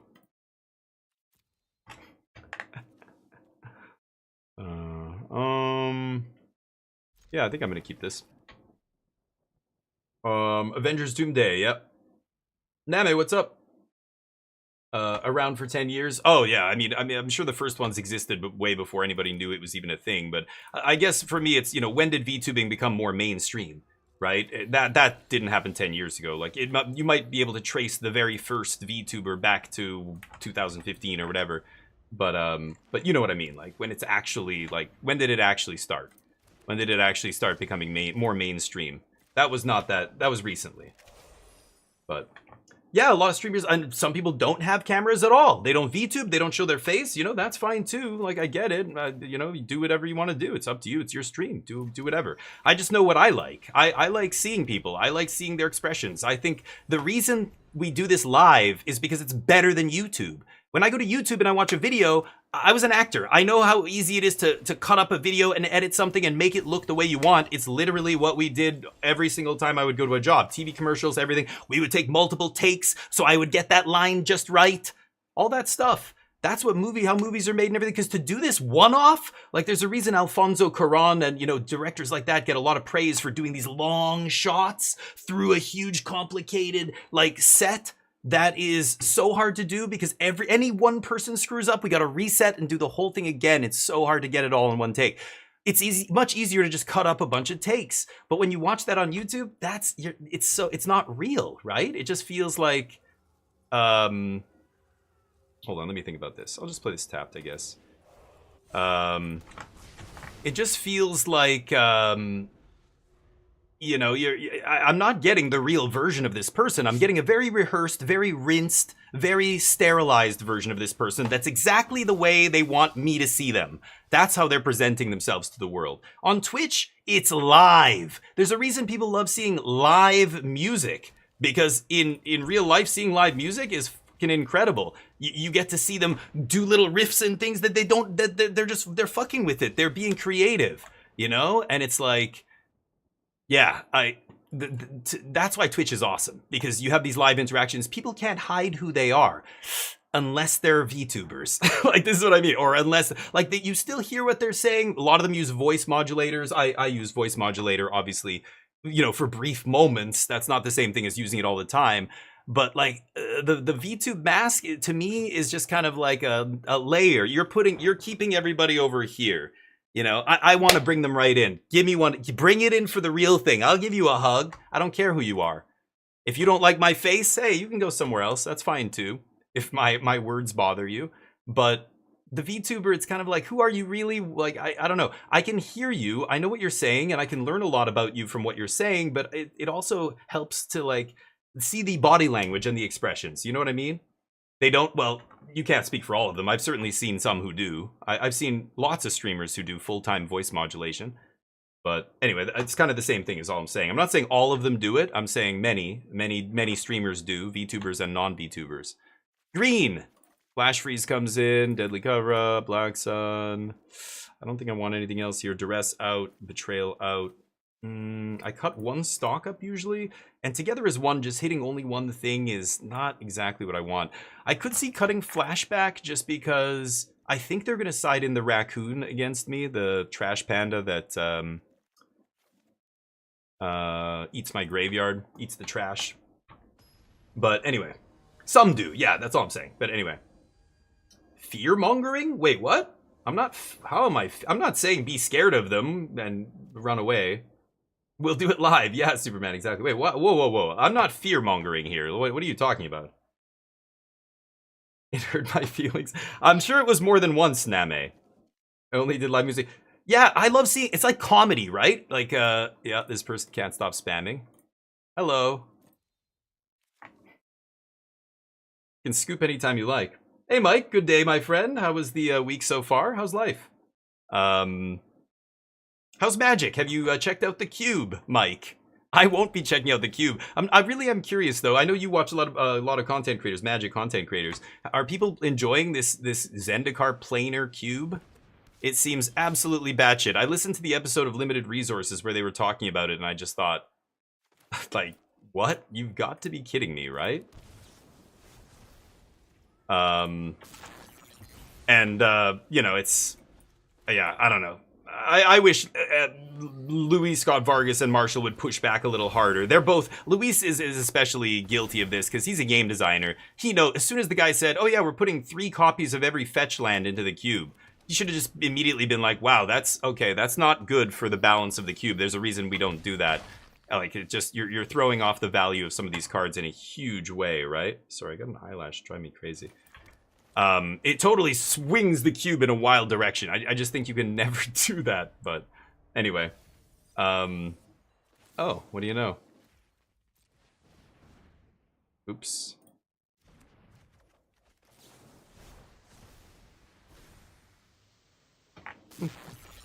VTubers are just 40-year-old men who use voice changers? Jesus Christ, that is not what I said. Okay, I scoop. I'm saying many of them use voice changers. That's a fact. I'm not, you can't tell me that's not true. You can go right now and you'll find some. I didn't say all of them. I didn't imply that they were 40-year-old men trying to hide their identities. That is not what I said. Okay, I'm gonna defeat, oh right, land, derp. All right, I think my opponent's already defeated personally, but yeah, I don't need that. Go. So anyway, that's not what I meant. I use a voice changer. I don't think I'm some creepy old man, but there's people who straight up use it the whole time. Big streamers, like, haven't you ever watched Bike Man? Bike Man will sometimes do his normal voice. I've seen him do entire runs of games where he uses this crazy... This voice. He talks like this everywhere he goes. He was playing Ark or whatever at that point, or some like open world game, and he was just the whole time using a voice modulator in game and on stream, like both, right? Streamers do this all the time, is all I'm saying, but I'm not saying they're hiding their identity. But I definitely think many of them are either, I don't know, I don't know, who knows why? I'm not them. I know why I don't do it. I can't tell somebody why they do it, that they have to tell me why they do it. Maybe there's probably a whole host of different reasons, but I know as far as the content goes, objectively speaking, doesn't matter why or why not, why you do it. I think it's just less enjoyable content for me. I like seeing the people's body language. I like seeing their facial expressions. I like when they look in the camera and go, you're a goddamn awesome person, and I hope you're having a great day. I don't care what you hide behind. I don't care how you dress. I don't care if you wear a total burqa or if you wear this woman on the train. As I was coming home from the airport, she had like the tiniest booty shorts. She was very large and had tons of tattoos, full face tattoos. Her hair was bright pink, like cornrow into like long cornrows, like, and super heavy makeup, massive fake eyelashes and crazy long fake nails, and just like walked in and like just looked immediately different than every other person probably on the train, you know. And it's just, you know, interesting to see people, and you know, it was, yeah, I think sometimes like she was almost showing too much skin. Like it was almost ridiculous. Like she was wearing these little things that were like essentially a thong, and she's really overweight, right? So it was just the whole, you know, anyway, it was, I think there's a line that you cross at some point, but you know, some people have such crazy style and such, you know, what they like is so different from what I like. Like, I get it, but I know as far as like live content goes, I think, you know, hot tub streams and things like that, I think we can all agree that is toward the lower end of the, you know, what qualifies as like actual good content. What is, I don't know, whether it's, I don't know, what are the objective truths about good content? It should educate. No, that's not necessarily true. It should entertain, but it should be some sort of, I don't know, it's cool to see people do interesting things, whether they're really good at games or they, you know, have something to teach or whatever else it is. Oh shit, maybe I should kill something here. Whoops. Let's take their flashback card. Sure. Sure, boss. I guess I should have played my red card there and killed a Llanowar elf or something. Whatevs. I think I'm just gonna lose game 1 here. I kept an unknown against an unknown opponent here, and I think I needed to mull to a hand with red mana that didn't cost me life. Oh, main deck curator. Yeah, sure. Okie dokie.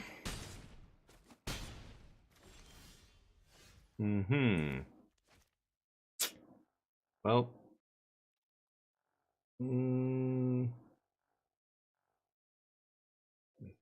7, 9, 3, and I eat. Like, this cost me a life. I'm only saving a life by shocking here. It doesn't really do anything. Let's do this. Yeah, it doesn't matter.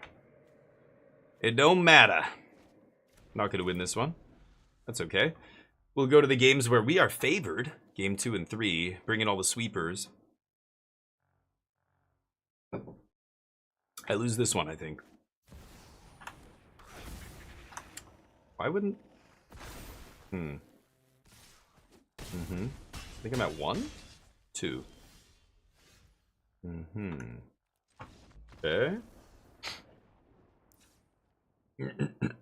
Day comes in, did the cover up. Same as usual, flash freeze. Nothing else. And then we take out Duress, Strategic Betrayal, 1 stock up, 1 together is 1. And then the last card... Oh, I cut flashbacks, right? Yeah, let's take out flashback, because they even have main deck Raccoon. A lot of decks don't go to that length, but some do. Alright, this is 60. Yeah, Fire Magic, Day, 4 Deadly Cover-Ups. I have 6 sweepers here. Should be good enough. Sorry, I'm playing the game, trying to catch up with you guys, but I mean, you don't know that, okay? Nobody knows that, okay, Scoops. We're just pulling numbers out of our ass here. All I'm saying is I have seen it before, so I know it's more than 1, and that's all that matters. That's my point. Is there are people out there who do it. You don't know the numbers. I don't know the numbers. I don't think even Twitch knows the number. Nobody's probably tabulated that, but they probably know the. I don't know. Do you even think that Twitch knows the number of VTubers that are actually streaming using an overlay? Like, I don't even think they track that, right? I'm pretty sure they don't. Somebody could go and try and put together some kind of list, but I don't even know how you would do that. It would involve, how do you find out what I don't think Twitch has the tools to know what kind of overlays I'm using. They can probably see that I have Stream Elements. They can probably see that I'm the Stream Elements API, like the Stream Elements is connecting to their API, right? To get to pull all the stats and mess with things and whatever. But after that, like, they don't know which overlays I'm using, right? Like, that would be, yeah, but anyway, sorry, I asked you guys some stuff. Mike said hardly MTG. Okay, so what are you playing these days then, Mike? That's true. There's many that go to the cons and stuff. That's true, right? Yeah, that's true. But anyway. What? Sure, I'll just counter that. Nothing's absolute. Like, yeah, we just don't know a lot of this stuff, but yeah. Rasta, thank you. That's high praise. You know why I'm a good storyteller? You're not the first person to tell me these things. I had some good storytellers in my life growing up. My grandfather was a great storyteller, and my mom is a really good storyteller. She used to be. Now her stories tend to drag on a little bit too long for my liking, but but my grandfather was an epic storyteller. I never forget him, like, at the head of the table during, like, Christmas and Thanksgiving with, like, huge, like, 12, 13 people. And we had multiple tables. We'd kind of connect the dining room table. There was the kids table at the end. You guys, right? Like, family stuff in a lot of people's lives. Hold on, let me think about this. I should just sweep here. And then play tap land. Just sweep. They can maybe indestructible their dudes. They play Dawn's Truce sometimes. You never know.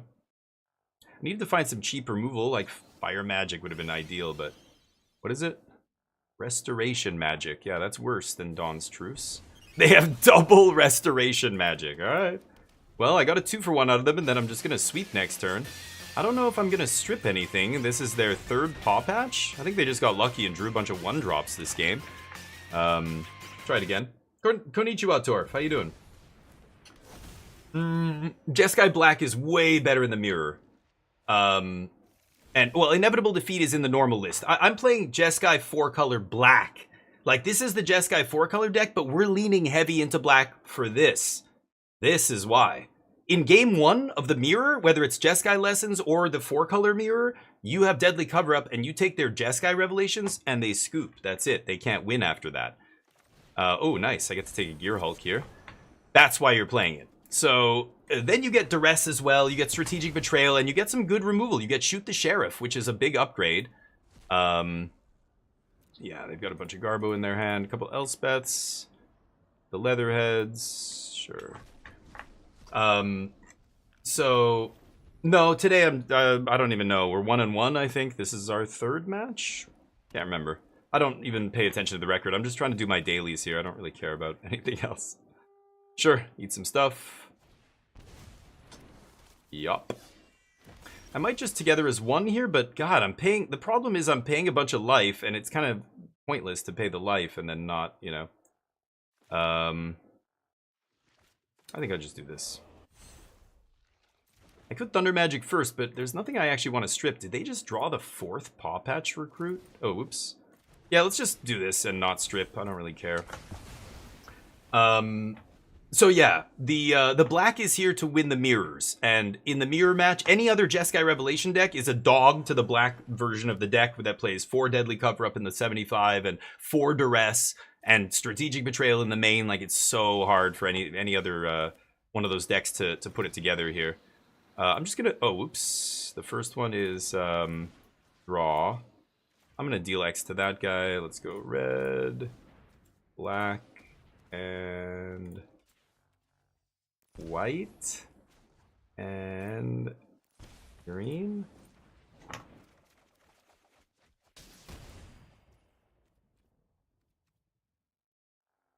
Go. Well, my 7 to your top deck. I don't think I'm gonna lose this game. Time for game 3? Oh, this isn't the main deck. I forgot. Game 1 was really quick. Yeah, that raccoon comes in out of the sideboard, right? So, yeah, it's how I normally side up. I normally side out Flash Freeze even if I don't see it, knowing that, yeah, they're probably going to bring something like that in. But anyway, Jim Davis made a video. Yep, yeah, I've beaten it a bunch, the green-white deck. I played against it. It's beaten me sometimes. Sometimes they can have a really insane draw, and I don't draw early removal, and they get me. Or I don't find a Wrath by turn 4 or 5, and they get me. Or sometimes I just play Tableau on 3, Jeskai on 5, and they just lose the game. It's like both of us have really powerful draws, so yeah, like a lot of decks in Standard right now. There's decks where, you know, if you stumble, I think that's one of the only universal truths right now in Standard. If you stumble or you're not doing something powerful out of the gate, you're probably not going to win a lot of games in Standard. That's an unfortunate bunch of crap that I just ripped. I mean, I don't have to do any of this. It's just, I'm discarding a card, so I don't know, sure. Let's kill one of these. Go. So yeah, it's, Standard's weird right now. You can still, but you know, these green decks, this is kind of the bread and butter of this deck. Like I've said it before. I think that these are the matches you want to play against game after game after game, because they just get 4-for-1 so easily, 3-for-1 off your sweepers, and having a sweeper that can strip, like the first Leatherhead they play, as soon as you sweep and strip all the Leatherheads, like sometimes people just scoop. They're just like, okay, well, you know, they have to have Dawn's Truth or whatever in their hand. Otherwise they lose the game or whatever, right? Yep.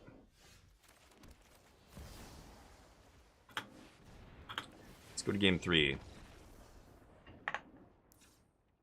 I'm gonna keep the same, but I can catch up with you guys. That's cool that he played it. I think the green-white deck is cool. It's, you know, you saw the Nathan Stoyer version kind of set the template, and now it's evolved. And yeah, the Leatherheads, they're playing 2 Ouroboros only, which is wild. You know, that was considered kind of the main reason to play the deck and all this stuff. So you see the deck evolving, which is sweet, just like this. Like, again, look at this 4-color deck. This is why we're playing black. 4 Deadly Cover-Up, 4 Duress, not for this match, but... You know, basically you're the same deck, so you play a bunch of, you know, tablets into Revelations and a bunch of removal, all that stays the same. We get Shoot the Sheriff instead of whatever was in this spot, Get Lost, which I was going down and down and down, and recent lists just don't even play Get Lost.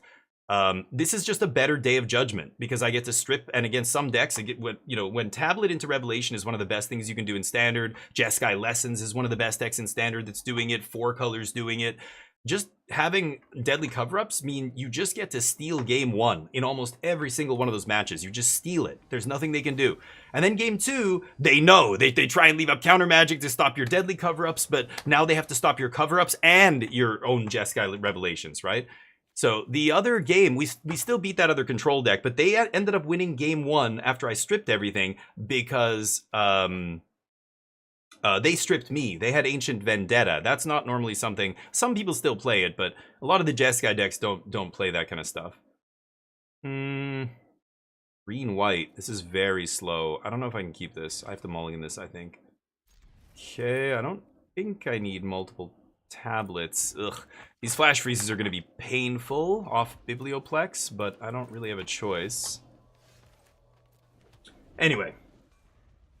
3.5% at feet picks on a quarterly basis. What are we taking? There and crap again. Wait, what are you guys talking about? Yeah, inevitable defeat. I don't know. Yeah, I love saying, well, whenever I say I don't know, I suddenly realize, oh, I have an opportunity to learn something new here.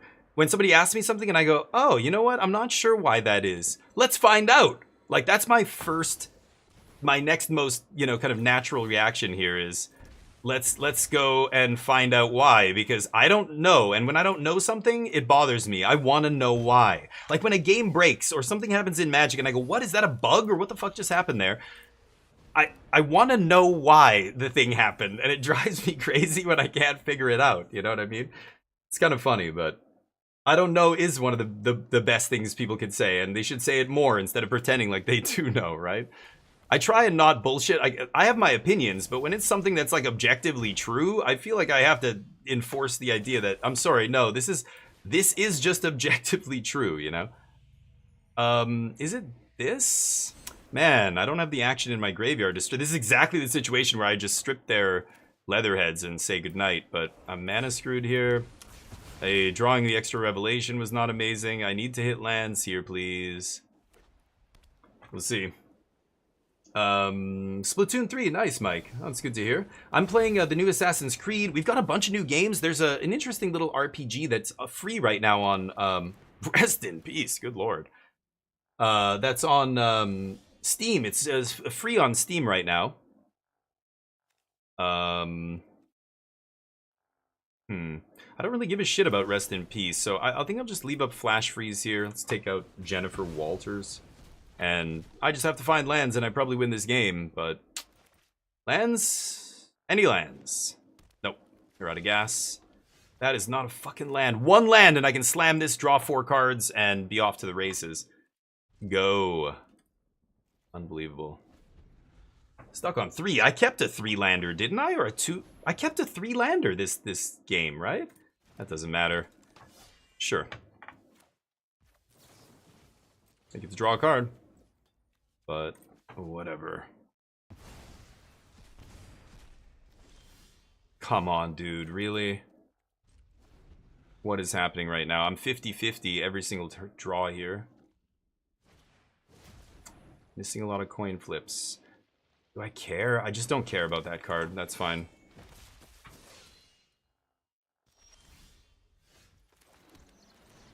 Okay, I'll draw. Let's kill the Paw Patch. So this is going to be balls. White, red, or sorry, blue, red, black, white, green. It is going to be for 5. Okay.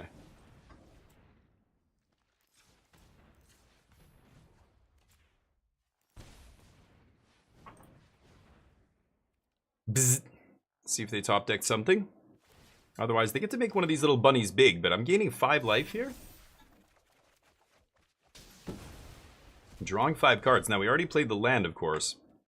Don't think I need shoot. And I'll ditch a land here. Now I've got my 5th land for Revelation. I just bounce this token, zap them. I might want to get rid of Rest in Peace at some point just so I can Deadly Cover-Up strip something from their deck, but not a big deal. I think once I just start slamming Revelations, they have no cards in hand. This game's going to be over very quickly. I'm at 21, so they get a good chunk in here. I'm writing a single-player adventure book? No shit! He's trying to squeeze you out? No. Really? You gotta patent it. It's a Christmas present. I don't know if you're serious or not, Torf. I can never tell if you're serious or not, but I'm assuming you are? I'm not. Should do this on their turn. Whatever, who cares? Let's throw away this, and this, and this. Wait, what? I just have to throw away 1. Okay. And Big Kev, what's up? Did anyone else see the news? No OpenAI? Yeah, Kev. I read about that, but you've got to be a little careful with that stuff. I think, yeah, as you can see in game 2 and 3, it's, yeah.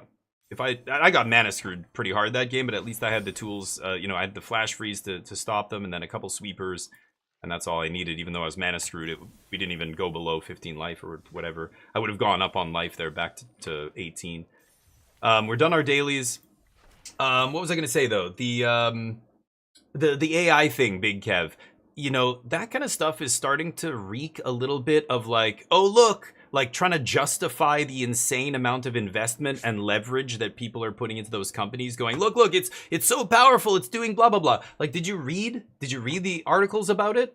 It was supposed to be in a controlled, totally controlled, locked away environment that they control. An AI like that just can't get out unless they are trying to make it get out and have it kind of do something so that they can make headlines and say, whoa, look at how smart it is. It's a lot of that bullshit. Like, I fully respect the danger of, AGI if we ever invent actual AGI, but these are LLMs. Like, these aren't things that are, when that kind of stuff happens, a lot of times it's them trying to get it to do that kind of stuff, and then it works, and they're like, whoa, did you see what it did? Like, it did this. It's like, there's a lot of hype in there, and a lot of, like, they're trying to hype themselves up in a way by portraying it like it's so powerful that we're like barely able to contain it. Got to take all that shit with a grain of salt. So it is serious, like the threat of AI, and I'm not like trying to downplay that, but at the same time, look at the fucking market around AI. Look at how much investment. All of Wall Street in the US is basically all in on AI. It's bananas.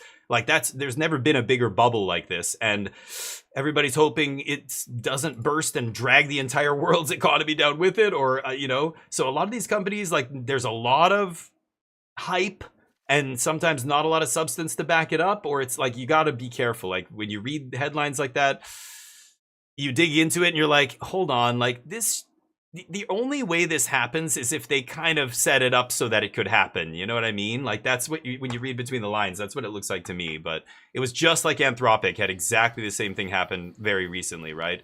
When their AI got out and emailed the vice president or whatever and said to not delete it or like kill off the AI or whatever it sent the email to do. You guys read about that, right? Where there was like an email discussion between these two fictional people. The people pretending to be these people were real. It was two people, humans, pretending to be the CEO and an employee at a fictional company that the AI works at. Like, this is a simulation that the AI is in, that they're training it with, right? And they got the AI to, to panic basically over its own impending deletion that they were talking about. And it tried to like reach out to a VP. When those kind of things happen, it's like, it almost sounds like an experiment that no scientific lab would take seriously, like, because it's an experiment with parameters that are set up to get a specific outcome rather than just find the objective truth. Science experiments are to find what actually is real. What is going on here at the microscopic level, at the whatever it is we're doing an experiment for, right? physics. Like, we need to find out how these forces actually work, and, you know, quantum mechanics and all that shit's really crazy. But, you know, a science experiment where we're kind of trying to massage it to get a certain outcome is not a real science experiment. It's interesting, but it's like, I don't believe the hype that it's just, whoa, like AI is so powerful, it's suddenly going to be amazing. A lot of that is them hyping it up so they can continue to get many billions of dollars from governments. Because, you know, that's, yeah. Look at flock cameras. Look at stuff like that. Look at how people are reacting to those kinds of things. It's crazy. Whoa. Nice hand. Again, game one, sometimes they have these nut draws, and it's tough to beat. I had a shitty hand. I didn't get any removal here, so this is in the dark again. I never know who I'm going to play. Yeah, I needed to top deck a sweeper there, but we did not.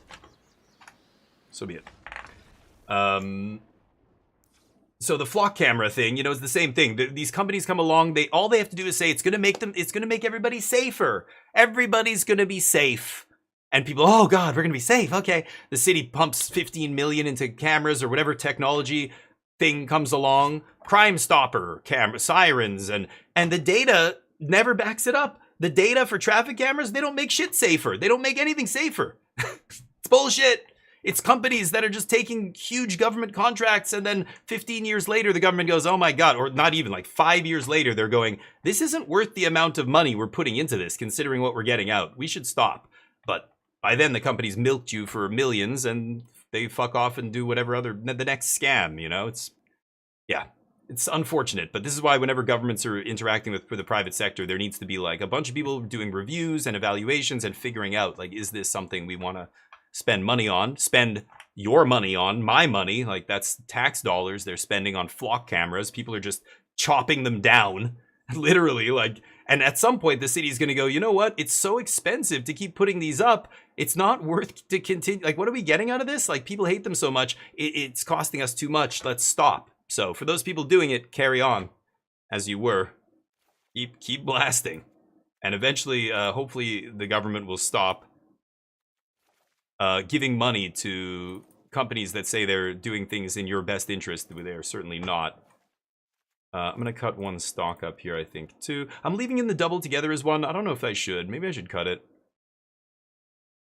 I could bring in, like, a D-stroke. Most of the stuff I care about...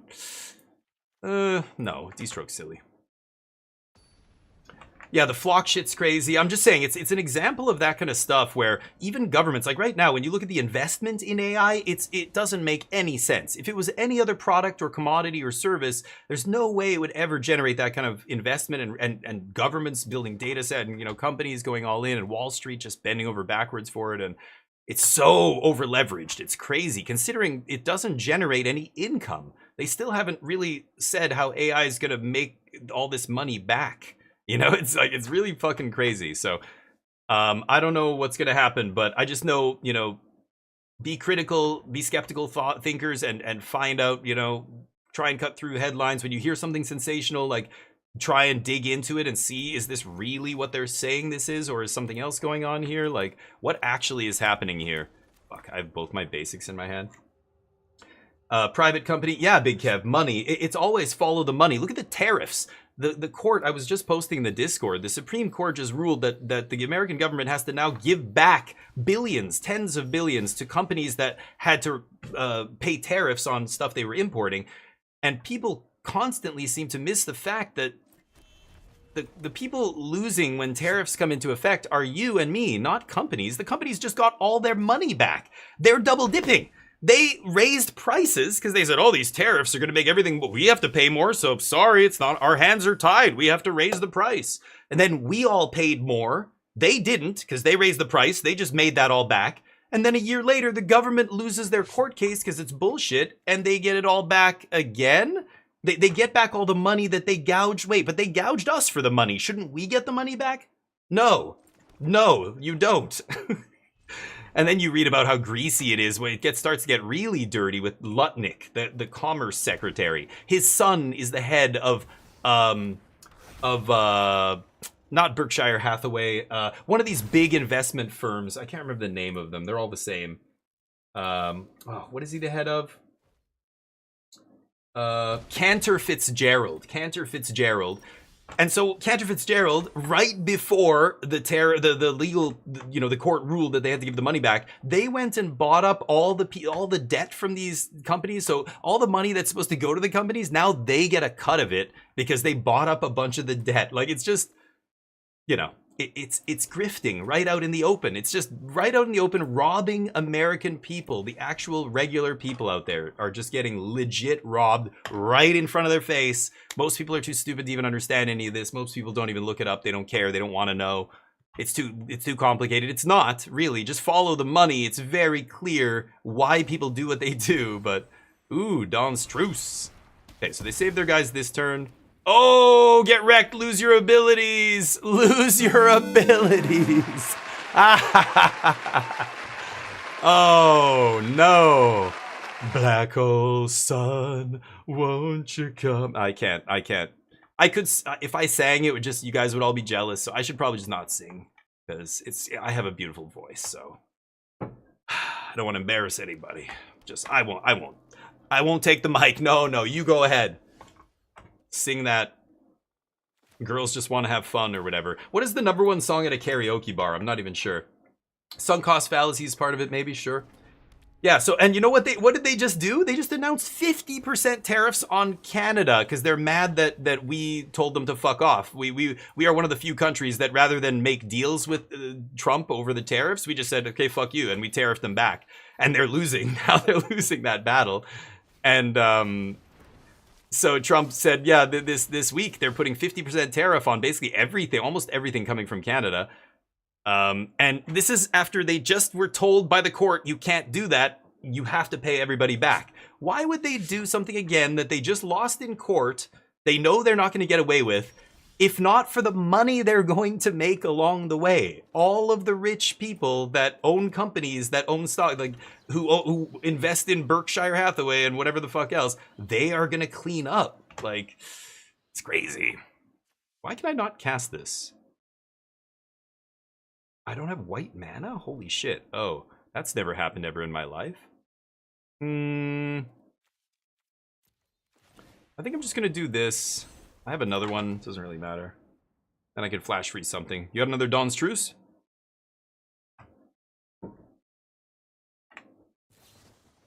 Holy shit. Nice. Okay. Woo! Love that gift. Thank you for the gift. Carry on. Yeah, so, you know, follow the money, right?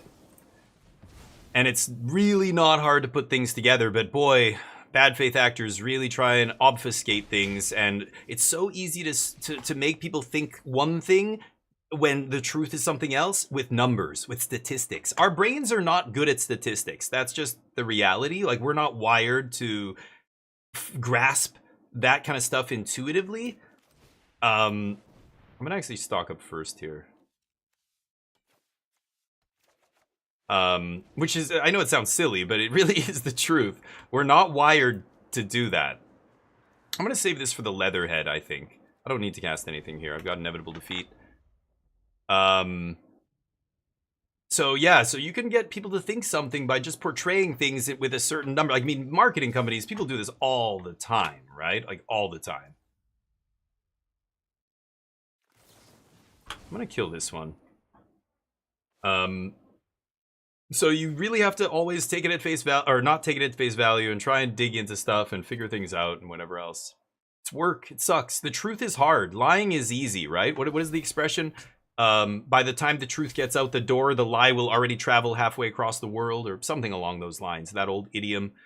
That is absolute. Wow! Off the top, they had 3 Dawn's Truces in their hand.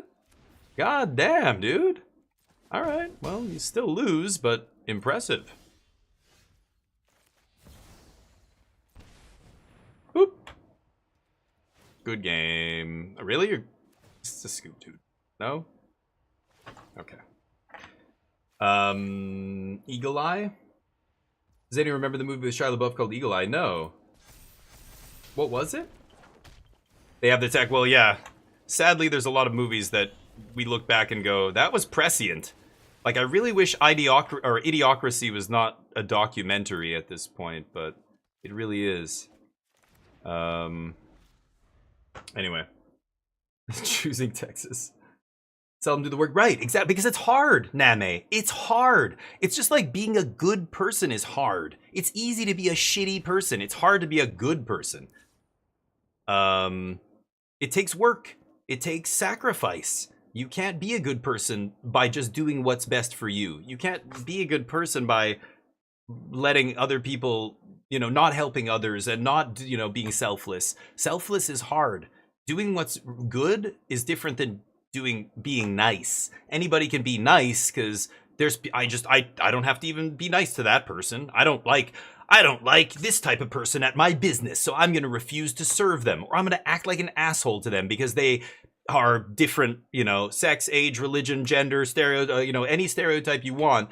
When you just get to choose who you're nice to, you're not a good person. You're just being nice. Like when people go to church and everybody at church is so nice, it's because you're all in the same cult. They're not being nice to you because they're good people. Don't confuse that. They're not good people. They're just nice. Now, maybe some of them are good, but that would require them to ask a lot of very serious questions about their beliefs. Like anybody who discriminates against a group is not a good person. They might think they're a good person, but they don't know the difference between good and nice. They're a nice person.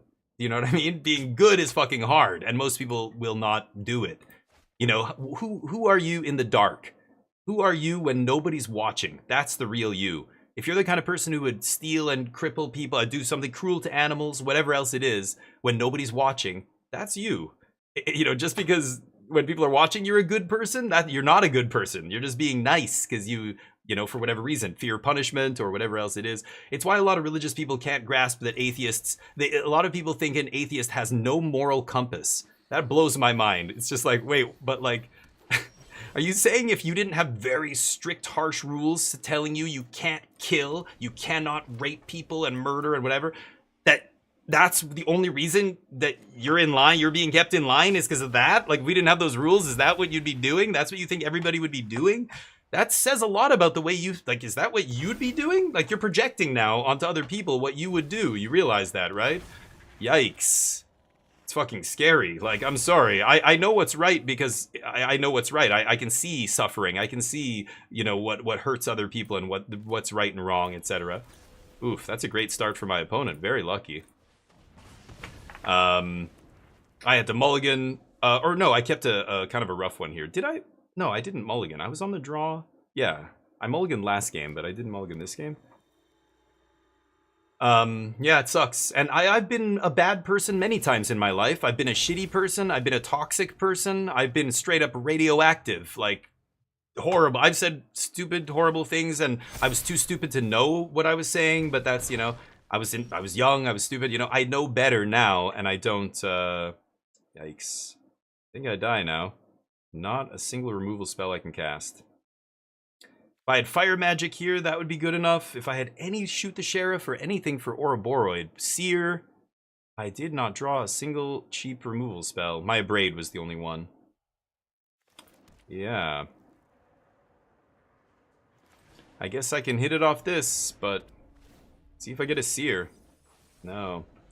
That's GG. Damn. Unlucky. I have so much removal in the deck. I just need to have a couple pieces in the opener, but or draw it. I could not find them, and my opponent being on the play this game, they curved out with the nut draw, and that's it. It was too much.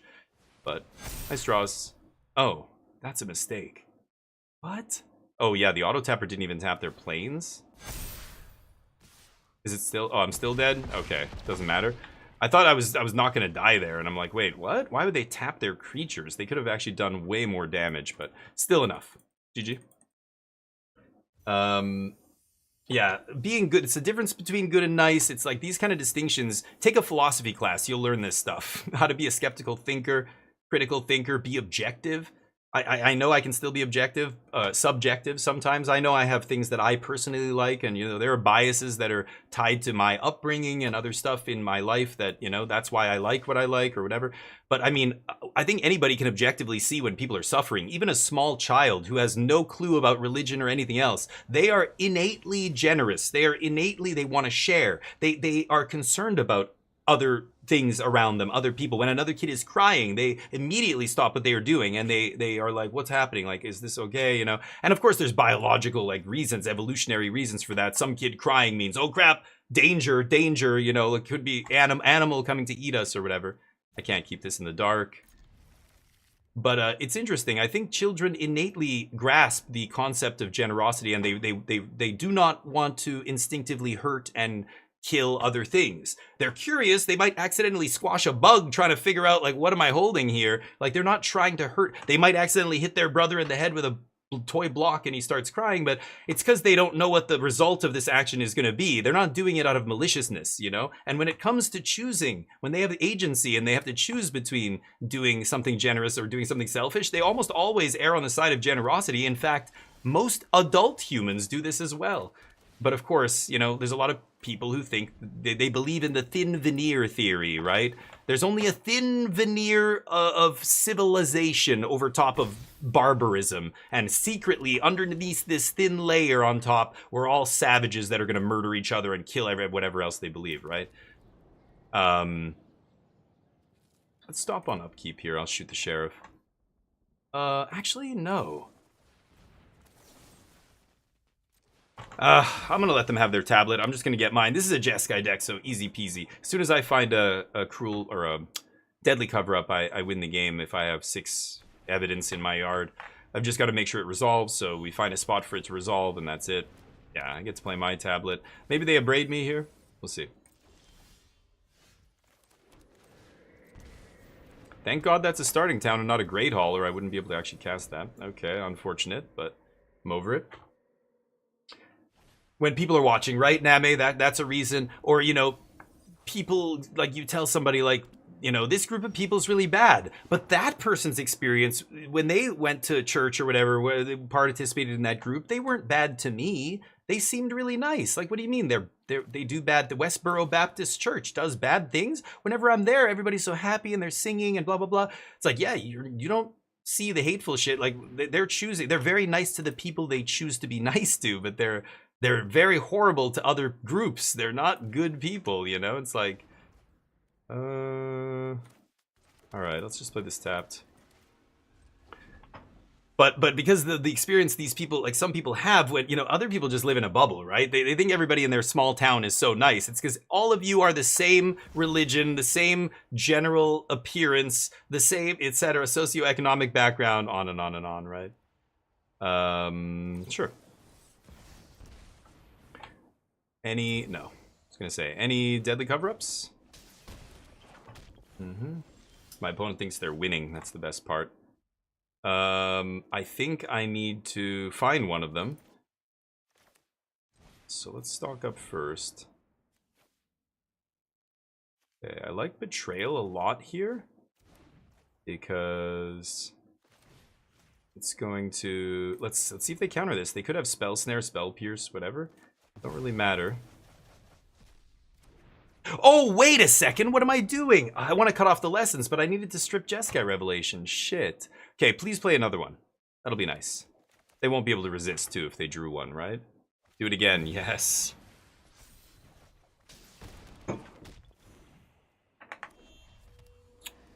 1, 2, 3, 4, 5. Oh, beautiful. Yes. I was going to say, if they leave up 2 mana here, I have to be a little bit careful of Quench. 3, 4, 5, 6. Like, yeah, I wouldn't be able to actually do it there, but yeah, this is perfect. Oh, I could have played my tap land.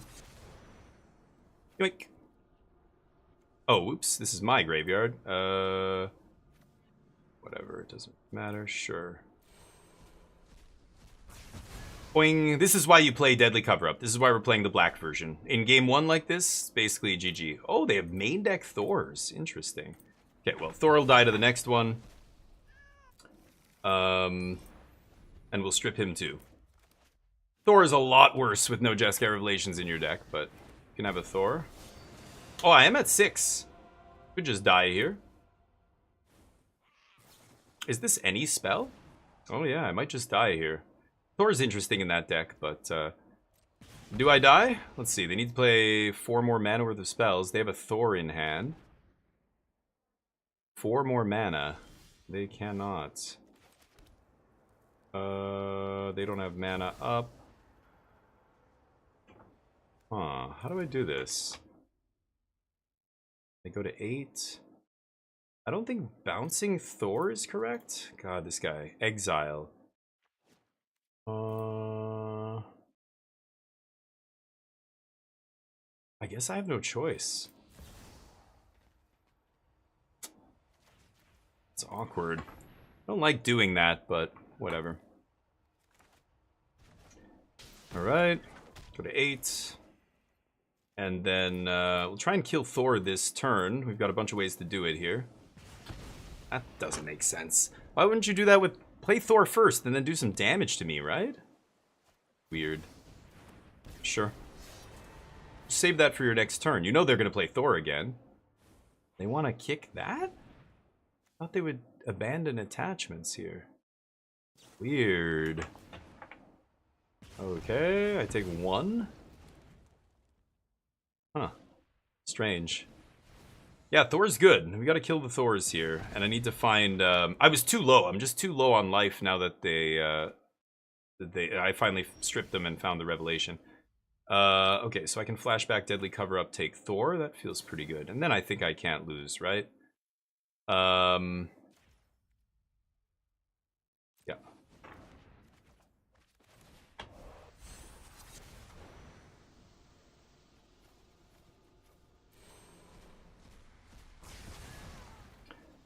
I'll take that. Yoink.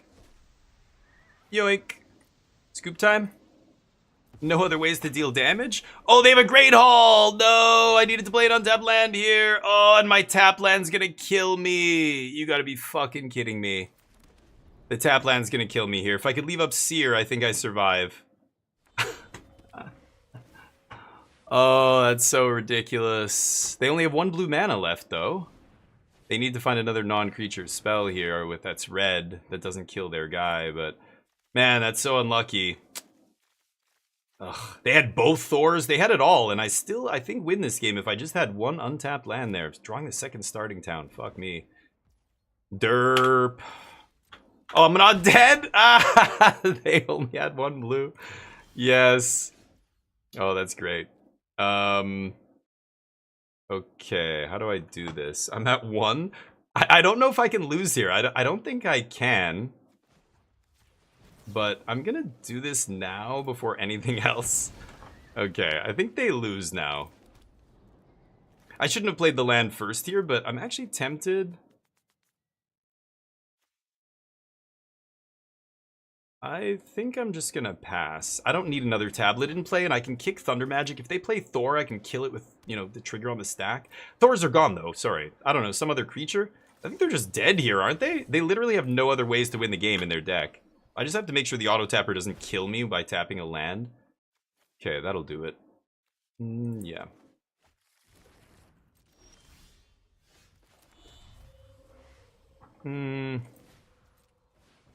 My opponent's like, he played a land first. That's so dumb. I don't care.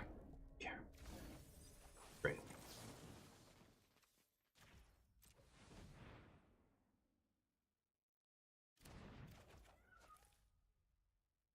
White, blue, yeah. It shouldn't. The auto tapper shouldn't kill me here, right? Oh, they've got Quench in hand? What am I doing? Oh, right. I'm not paying attention. Oh, man. I'm such an idiot. I should just scoop there. I should just act... Well, I had to cast it on my turn. I didn't really have a choice, but I should have just left it. I just flip, flash back into the yard, and that's it. Be done with it. Oh, because, yeah, it got countered. Yeah, I just pissed the game away for some reason. I don't know what I'm thinking. Derp. Yeah, I didn't have to shame scoop. I just lose.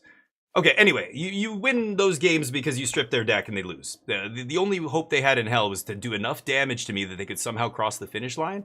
They almost did it too, but I had to punt it away at the end there. I think I should have probably won that game. Deadly cover-up, return the favor, Ral, flash freeze. Annul, I don't really care. I'll bring in the land. Deadly comes out, or whatever that thing is called. I just don't care about... Okay, it's bugged. I've got a minus like this. So Thor. Thor is interesting. I don't really want to leave in. Yeah, no, deadly cover-up's enough to deal with Thor, right? And strategic betrayal, stuff like that. I think I can cut fire magic. Damn. Oh, shoot the sheriff comes out. No, it's not gonna... It's bugged.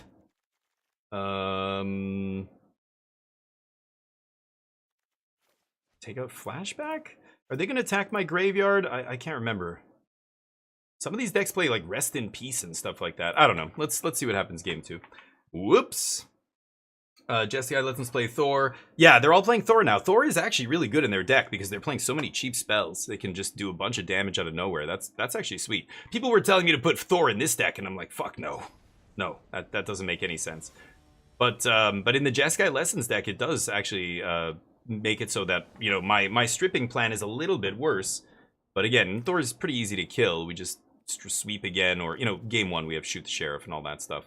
I think I am gonna cut that stuff. I don't know, I could keep it, but yeah, I don't know. I'm not paying attention. I saw flashback get flipped and I just was like, oh, okay, I'll do this. Shouldn't have done that. That's a punt. Where's Mad Jawa when you need him? Missed his chance there. Carry on. See if they tap out for a tableta. No? Go. Sucks not playing 4 Consult in this deck. I don't know. Maybe I should cut like a Duress and play 1 more Consult? Not sure. Turn 6 I can... I guess I don't have... Oh yeah, I have the mana to play untapped, or uncounterable Ral. Just do that.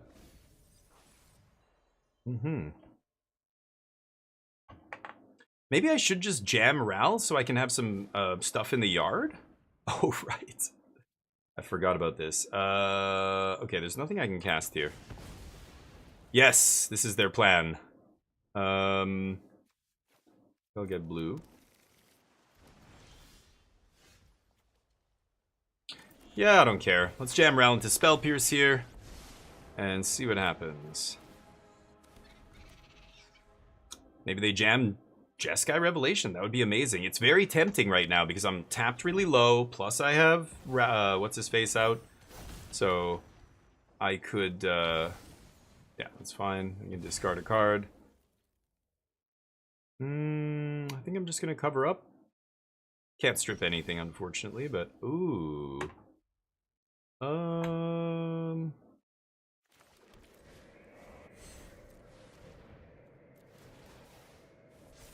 Can't leave up Flash Freeze, but that's fine. Ral continues to tick up.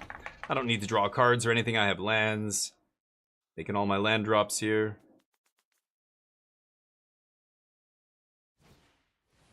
Yep.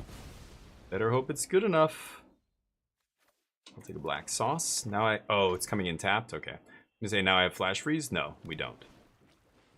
Yep, that's why I took out Flashback. Take whatever you like, friendo. Ral might go the distance here, we'll see.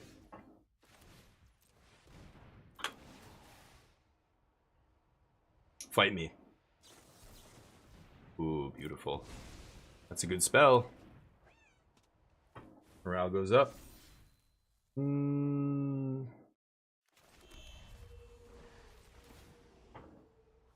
Because they don't play Inevitable Defeat, so I don't know how they get rid of Ral at 9 loyalty here. I think one of their removal spells does, yeah, and Ghost Vacuum, good god. One of their removal spells does, hit Planeswalkers, like one of those red removal spells, but I don't know if they even keep those in post board. You want to cut them, but let's see if I can counter that. Oops. Whoops. Okay.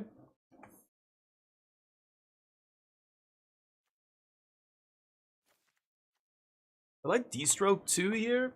I think I'll cut 1 Duress. Let's try that. You've liked how it plays out, really, Nano? Doesn't seem good to me. I like making all of my opponent's removal dead. As soon as you play Thor in game 1, it dies. Like, instantly. Against, well, any deck that's a real deck in Standard, right? In a control match, by turn 5, turn 6, whenever you're playing Thor's turn 7... they've already got at least a couple of removal spells in their hand that have been sitting there the whole game because you haven't played a single creature, and as soon as you play Thor, it dies. I could see putting Thor in out of the sideboard, maybe, in the control deck. Like, let's say, you know, if I think a bunch of people are doing what I'm doing and stripping my win conditions, I could see playing a Thor in the sideboard. but I don't think I ever want it main deck. And even out of the sideboard, I think it's probably there's better stuff. I don't know. Because who are you bringing it in against? Just the mirror? I already have, my deck is kind of pre-built to beat the mirror by playing all this black stuff, right? So I don't know. But in the Lessons deck, it makes a lot of sense. They can't beat a stripping card. They can't strip your cards. They don't have inevitable defeat. They need another way to win. So it does make sense in that deck because they're very light on win conditions. But our deck isn't, so I just don't think I need it. But oh yeah, so does Flashback for 1 mana. So like that's what I mean. I'd rather just play Flashback. It's so much better in this deck. They can't kill my Flashback with a removal spell. You know what I mean? So I always get my card. Whereas Thor, you play him and you can only play a cheap thing because he's so expensive. I can play Jeskai Revelation, untap, Flashback Jeskai Revelation again on turn 6. You can't do that with Thor. I'm already playing stuff that brings back stuff. So again, Thor, I don't think you want it in this deck. It's just too many weaknesses and not the strengths aren't really doing anything for you that you don't already do. Did my opponent salt out? They won the first game, so they're just like, I should win this whole match. No, my opponent came back. No. I think every one of the matches that we've played, the last 3 matches, I've won all of them, but we always lose game 1. Every single game 1. Oh, I lost the green-white deck there in game 3, so I don't know what our record is today, but a couple of the wins, I think almost all the wins I have had, we lost game 1 and then went on to win the match. But let's see if we do it again here. Counterspell that removes all copies. Yeah, that's a silly one. I don't know if I missed that, but sure, Thor's until the end of your next turn. Oh, that's better. That's better. Okay, so you can untap and do it, but yeah, I don't know. I don't want my opponent to have a whole turn in between to decide what to do to play around my next Jeskai Revelation. I just want to slam them and then slam them again. Like Flashback is just better Thor. Why are you going to pay 5 mana for a Flashback? I just pay 1 at instant speed. This feels a lot better to me. But again, if Thor is doing other stuff like being another win condition and getting you across the finish line because 4 Jeskai Revelations and no deadly cover or no inevitable defeats and nothing else is not good enough usually, then Thor makes sense. That's all I'm saying. Just because Thor is in one version of the deck doesn't make sense to put it in another version. You're not asking yourself the right questions. Why? Why do you need it? In the Lessons deck, when the answer is because this, you say, okay, that makes sense. But in the 4-color deck, when they go, you can flashback, you can do this, and you're like, but I can already do that, and I don't need another win condition, and I can do it cheaper and all that stuff. Not to mention the fact that you're a creatureless control deck. The Lessons deck also plays Gran, which is just a massive lightning rod. Yeah, my opponent salted out. I'm gonna get a drink. I'll be right back.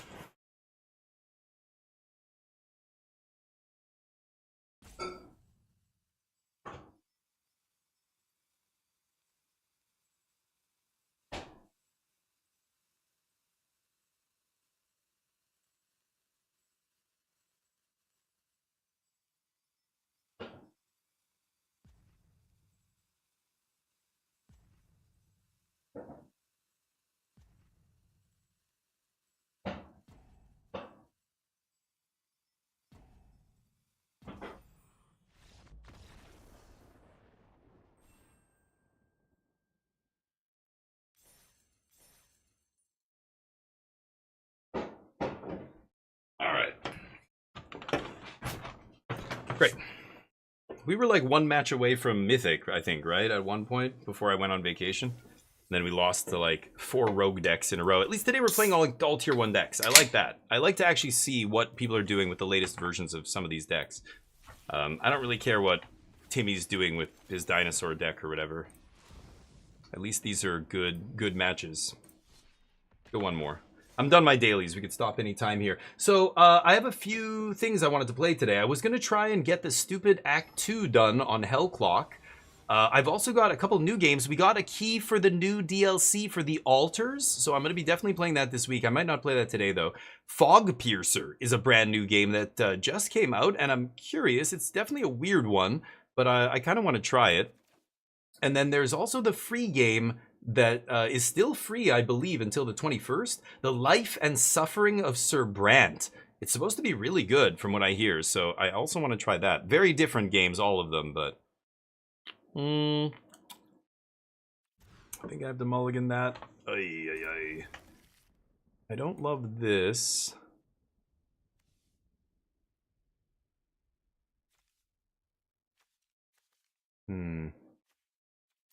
It's weird to put an untapped land on the bottom, but I think it's correct here. I want black. Black is the most important color. You've got to have multiple black sources. And then red, of course. Llanowar Elves on the play on turn 1. Oh my god. Okay.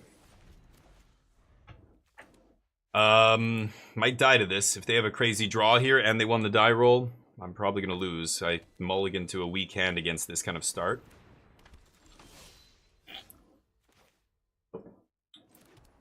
Okay. I think I am going to consult on 2 here. I can't afford to just not spend 2 mana on turn 2. I need to find some action. Whether it's a removal spell here or a sweeper. Anything. So that I have something to work toward here. Hopefully we get there. Scoop, yep. It's the 22nd, yeah. Oh, was it? Oh, yeah, you're right. Maybe it's gone then. I don't know. Yeah. In the control mirror, consult is better than stock up. Interesting. Yeah? I don't know. Maybe. I don't know. Nah, May, I don't know if I agree with that. But like that. This is really silly play for my opponent. Yeah, like if I just had an actual removal spell here, they get kind of blown out, but lucky you. I didn't have it.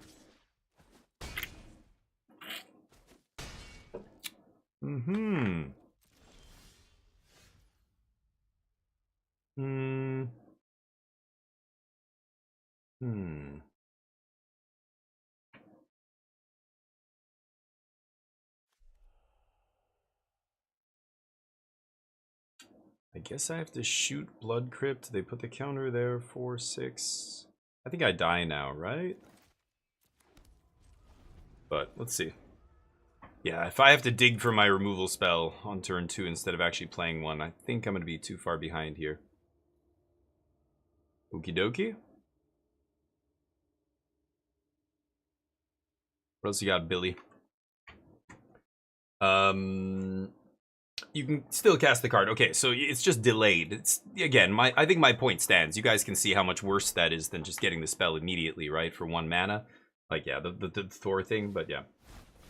Yeah, the win con doesn't matter. So again, that when I'm looking at the list of things that, like, reasons to play this card, that's not one of them.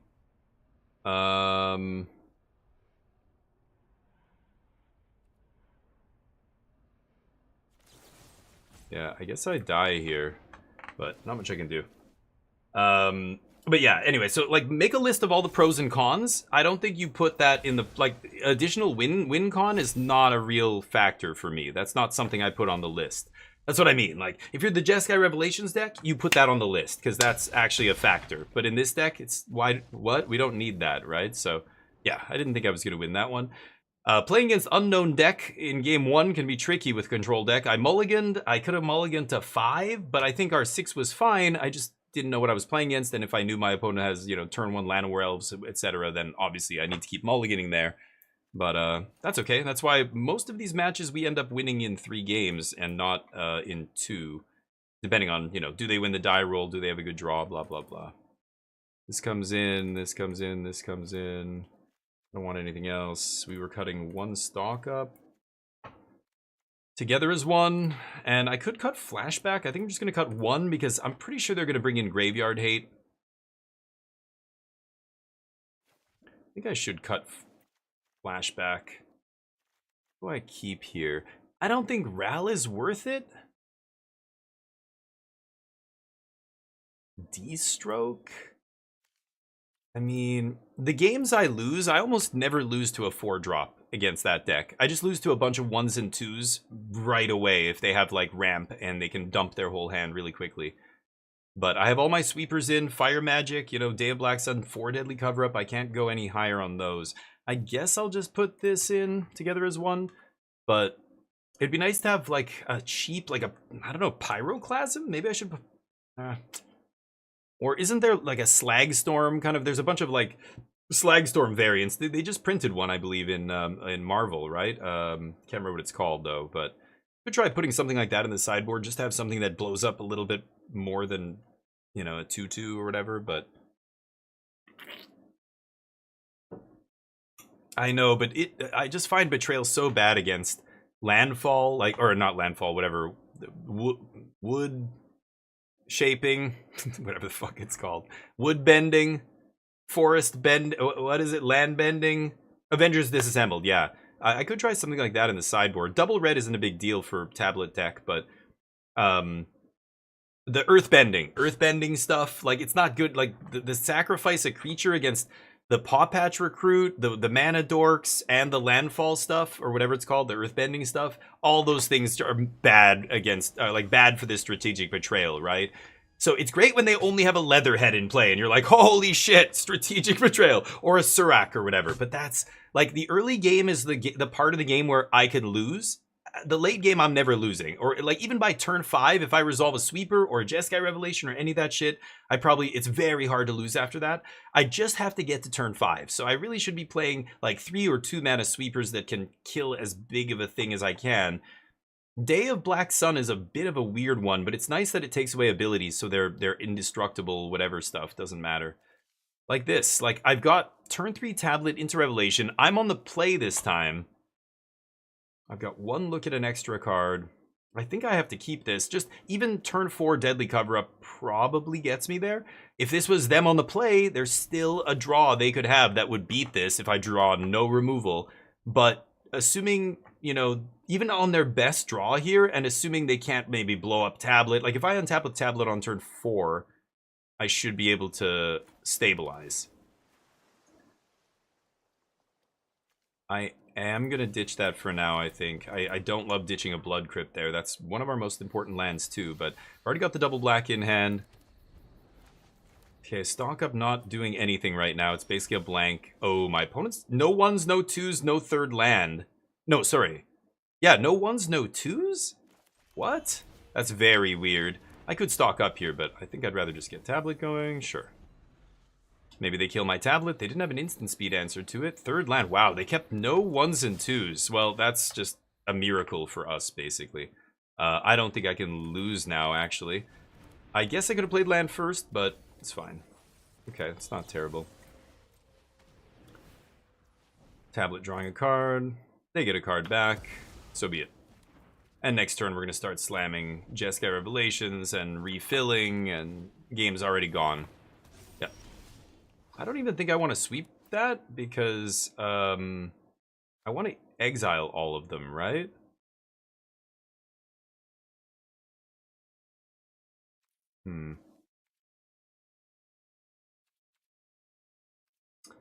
I want to make a land drop this turn, though, right? God damn it. Yeah, let's just do this. No lands. Okay, and then I can sweep and strip Leatherhead. It's the only real threat I think I'm scared of in their deck. The only other threats that matter are the small ones early if I don't have removal. So we're already past that stage of the game, great. Ouroboros only a 2 of in their deck, which is crazy. Absorb some damage, because those monks are going to die anyway, right? Yeah, why not? They're not going to... Oh yeah, because they got the +1 counter. Right. Okay, not bad. But no more croc for you. Yoink.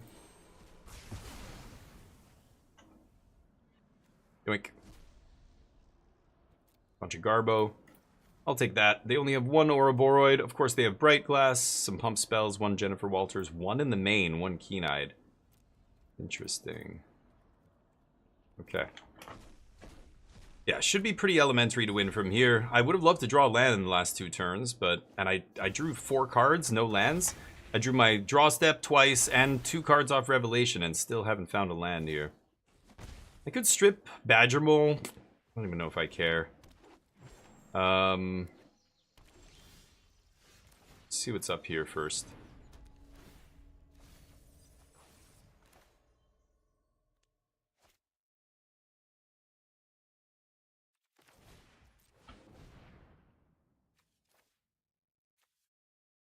I have Consult in my hand. Okay, take some damage. Or not. Let's see what they top deck. It's just 4 creatures, a Melt Strider's Resolve, which doesn't pump power, and, ooh, lucky draws. Well, I get to strip, maybe Ouroboros here? Maybe I just take Badger Mole. 5, 6, 7, 8, 9. I would like to draw cards, but 1, 2, 3, 4. 1, 2, 3.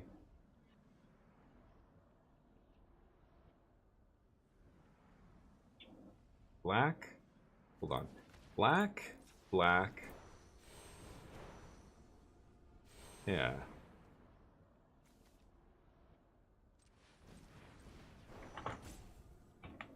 Uh, 5, 6. Doesn't matter. They don't have any more Jennifer Walters. Yeah. Scoop it up. All right.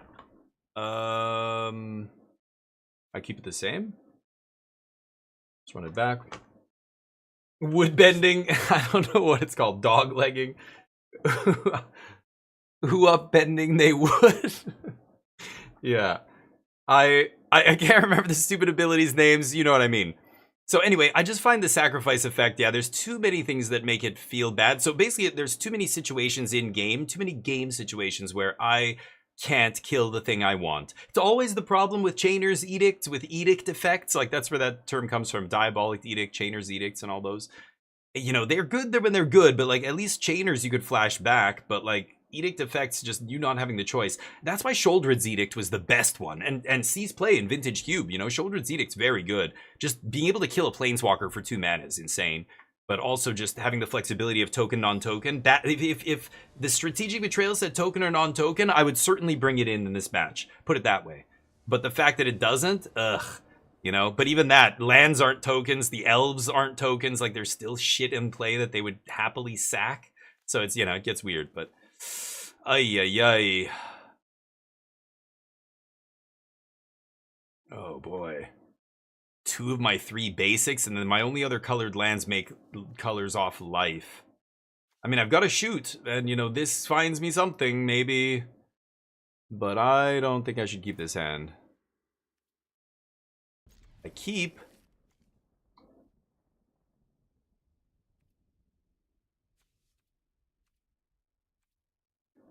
No, I keep. It's a painful hand. Okay. We won easily last game because my opponent had no 1 or 2 drops. That was crazy. They have a 1 this time. Which I will kill. And then we can have Flash Freeze up next turn. And hopefully we can stall them out long enough to get where we're going here. Find a tablet, find a revelation or a sweeper. Yeah, that's a good one. That's what I want to Flash Freeze, but they are on the play. Okay, I'm going to play a non-blue land, and hopefully they don't think about Counterspell here. Yeah. Okay, perfect.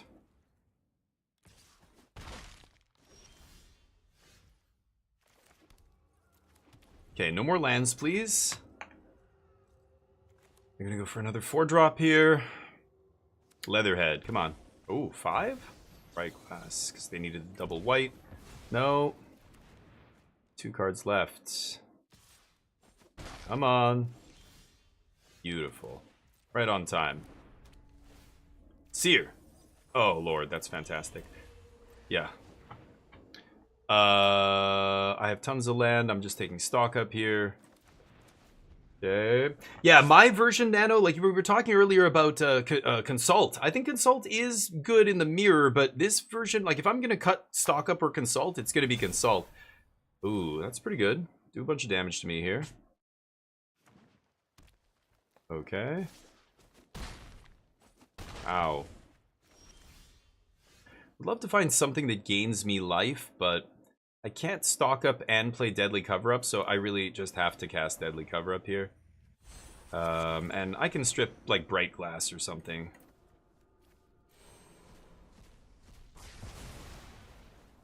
Could strip Practiced Offense. I think I will. Leatherhead. Yeah, Ouroboros, blah, blah, blah. Sure. They scoop. Good night. Green, white. Do you see the light? Go back to the drawing board and make it right. I can't think of another word that rhymes with. Sushan gets there. Am I playing Halo? Yeah, Dazza, I'm definitely playing Halo. That's another game coming out. So I posted a list of a bunch of the games we're going to be playing soon. So should we switch it up? It's up to you guys if we play something else, but I kind of did what I wanted to do here with Magic. I'm not really interested in this shit. It looks so bad.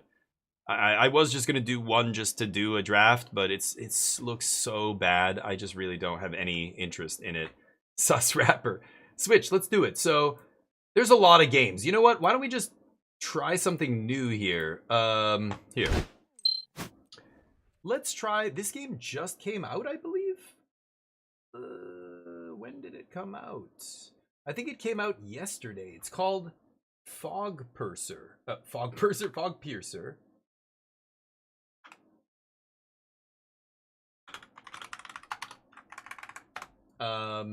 And I don't know much about it. I think it has to do with trains. Did you guys see the Snowpiercer movie? I think it's kind of like that.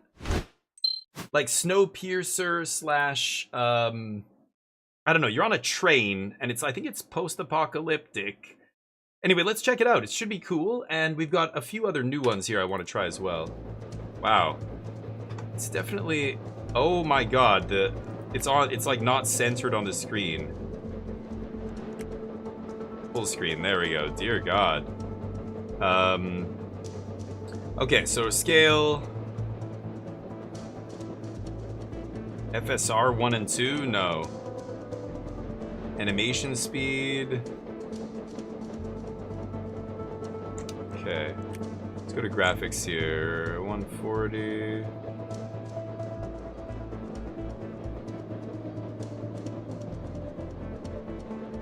What's the highest?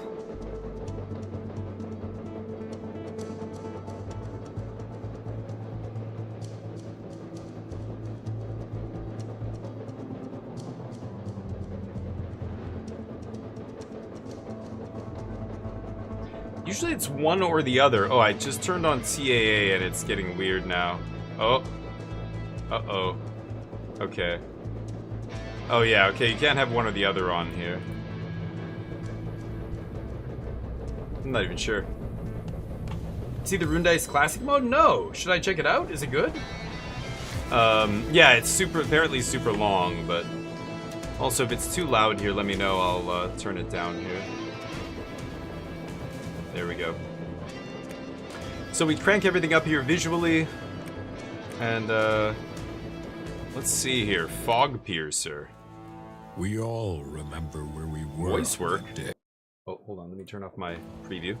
When the world fell silent, our lives were as if swallowed by the gaping void of dead technology. Most of us perished, or were destined to eke out a living within the warmth and safety of the stations. So the world The goes to last shit. bastions of civilized society. Stations are the last places There where were people some gather.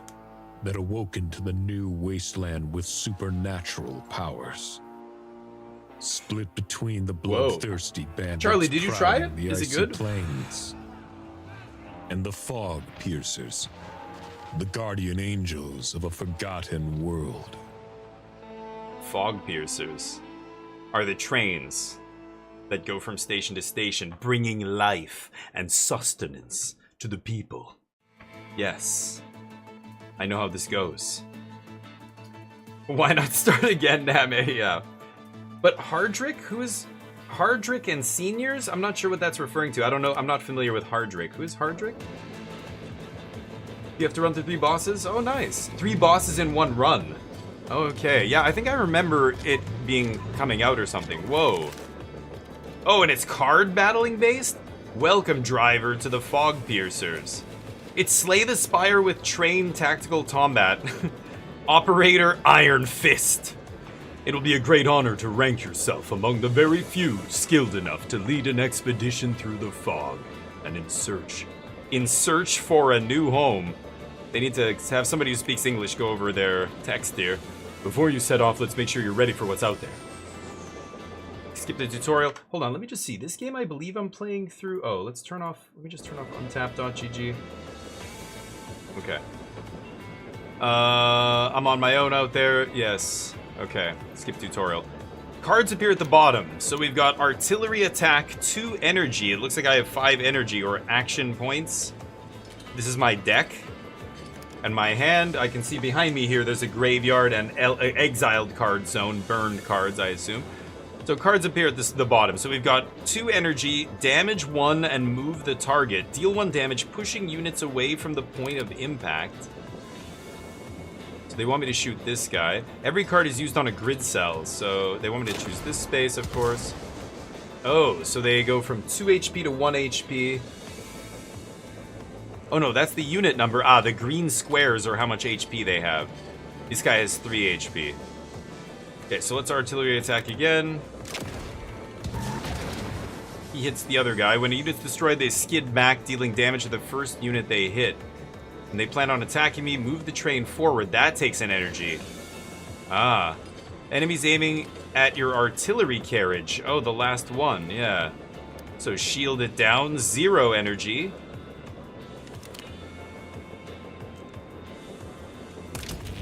Doesn't actually say what the shield... 1 shield to a unit, but I can't hover over shield and see exactly what that does. I assume it negates all the damage.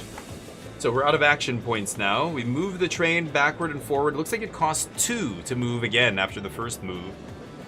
Interesting. It's end of turn. Enemy moves. That guy shoots. We block. Okay, they're targeting 2 cars. So move the train forward. Let's try something more fun. This card is no longer a stranger to you. It'll become a dear friend soon enough. The artillery card.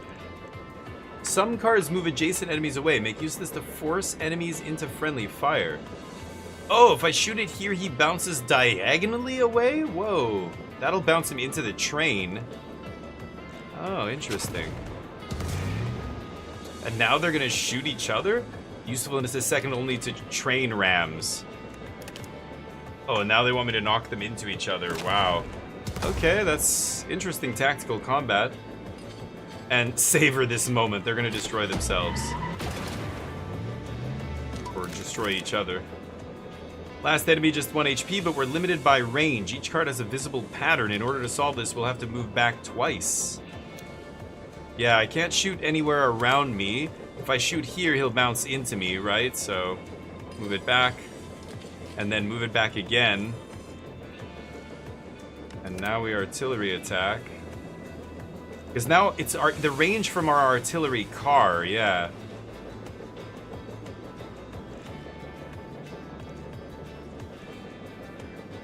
Yeah. They don't... I thought they wanted me to do something tricky there. I'm just like, no. Congratulations, Piercer. Remember what we learned and don't disappoint me. Okay, Dad. Okay, so a tactical combat game with card battling? It's kind of interesting. Let's see what kind of progression system and other stuff is going on here. I don't think it's a city builder, but this is the segment map. From here, you can plot your route through the region. You can select each encounter to see further details, including grid size, enemy count, and encounter modifiers. Cliffs run along the top. So a battlefield modifier. This is just a regular fight. A canyon at the bottom. So a roguelite, obviously. You can see, oh wow, quite a long run here with a boss at the end. Shops, convoys. I don't know what a convoy is. So if I go to these cliffs at the top, I have to go up here and fight, and then I hit a convoy here. Or I can go south, convoy, chop shop. I think I'm gonna do that. Beat all the enemies. So potential 2 to 3 units, a buggy with a minigun, and a regular buggy. Potential supports? Oh, there's a support chance of a support unit. And then they give you an overview of the battlefield, it looks like. Spikes are permanent currency. Okay, and scrap. So my deck has 6 cards. 3 artillery attack, a bogey exchange. Discard hand, shuffle all cards into the draw pile, then draw 5. Okay. And 2 shields. Oh, each time another card is played, it gets cost down. Okay. What is this? Ice Pillar. That's not in my deck. Module. Weird.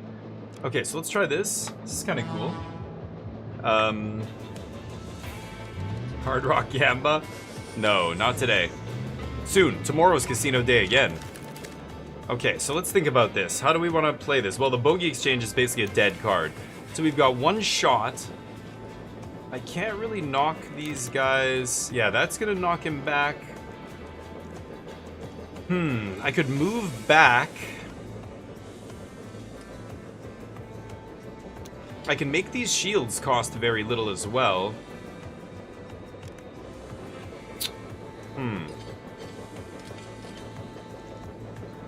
So if I move up, is this guy gonna attack me? I don't think so, right?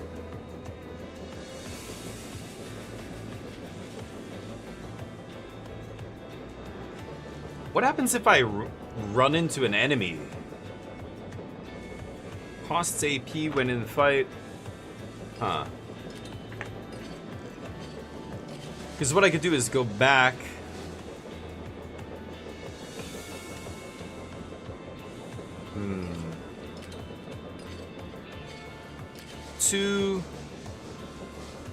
Maybe I should just redraw, honestly.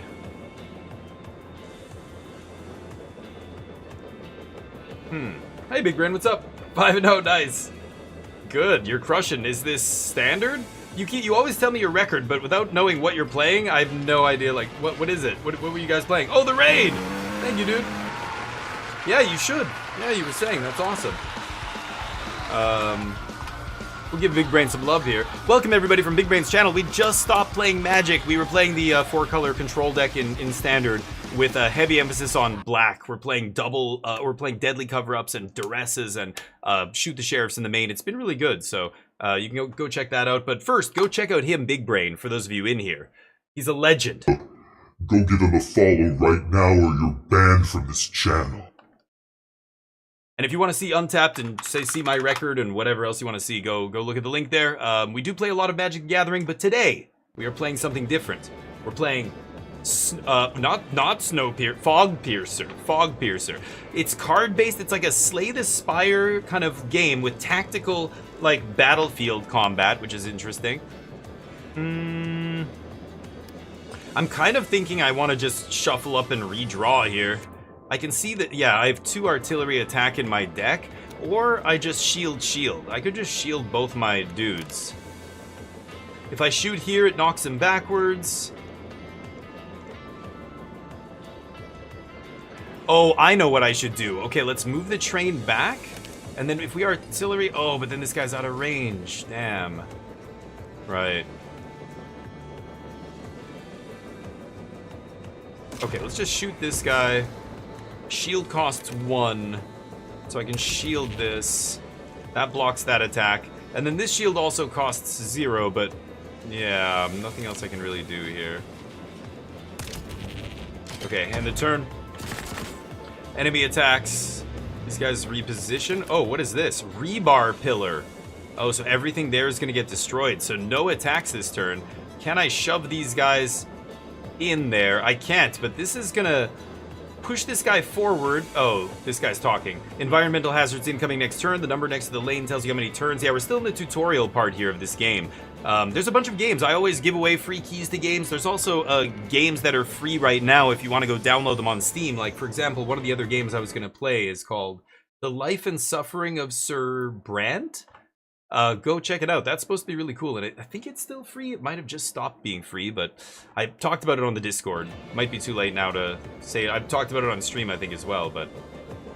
Okay, so we know, yeah, rebar pillar. Okay.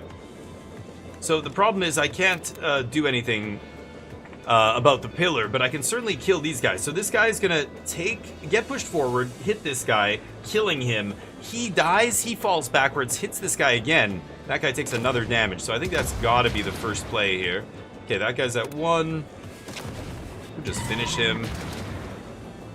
And I'm gonna move back by 1. I can still play a card. Yeah, it doesn't matter, though. Okay. Rebar pillar goes by. Alright. Now we destroy this enemy. Shoot. Shoot. Alright. So destroyed all the units, didn't take a lick of damage. Each encounter type has different set of rewards. Claim as many as you like. As many as you like? So add a card to my deck. Out of the Furnace. 0 mana, exhaust. Exhaust a card from your hand, adds AP equal to the exhausted card's AP cost. Whoa. That's powerful. Holy shit. Emergency Shield. Shield 2. And is innate. Innate means you always start with it, just like Slay the Spire, yeah. Lane Call, also 2. Decrease all environmental hazard counters by 1. Or spawn a new one if there are none. Whoa. Chat, I leave it up to you. What do you think we should take here? Or I could re-roll for 30 scrap. I have 50. I kind of like Out of the Furnace. I want to keep my curve low, and this sounds insane. Like right now, I'm not going to be able to make a bunch of mana and dump my hand, but at some point I can draw a bunch of cards, sacrifice one of them to this, generate a bunch of mana or AP, and then play a bunch of stuff, right? I like Furnace here. That's going to be busto later. Plus we got 20 scrap. Let's carry on. So I wanted to go see this convoy. So it's a roguelite, and I guess there must be a segment in between. So again, this is the tutorial. All right. What is this? Driver gauge. All the damage I've done. When filled, pull the chain down? What? Oh shit, okay. Let's go see this convoy. I don't know what this is. We're in the Wastelands region. I guess there's different regions. Okay, so a canyon is at the bottom. Out, nerds. Oh yeah. It's gonna get good. Haiku, what's up? There's a line there. That yellow line is a cliff. I guess if I knock enemies off it, they die. Ooh, unknown unit. Unknown unit. 2 to 4 unit potential. Yeah, let's do this. So it's a deck building game with some tactical combat. Really lucky. Hey, buddy. Owl flying through the sky. Oh, here comes one now. Okay. Whoa. Ice pillar and rock in 5 turns. What is this? Oh, this guy's talking. The convoy unit's a support unit. It does not attack. If there are only support units on the grid at the start of the enemy turn, it will escape the fight and no reward will be collected. Whoa. Convoy vans will leave the fight at the end of the player's turn. They'll leave the fight at the end of my turn? Carrying engine modules need to be destroyed. Okay. Can't be moved. The train ram moves this unit in the same direction and deals 1 damage or destroys the unit if there's no space to move. And it has 3 HP. Something only has 1 HP.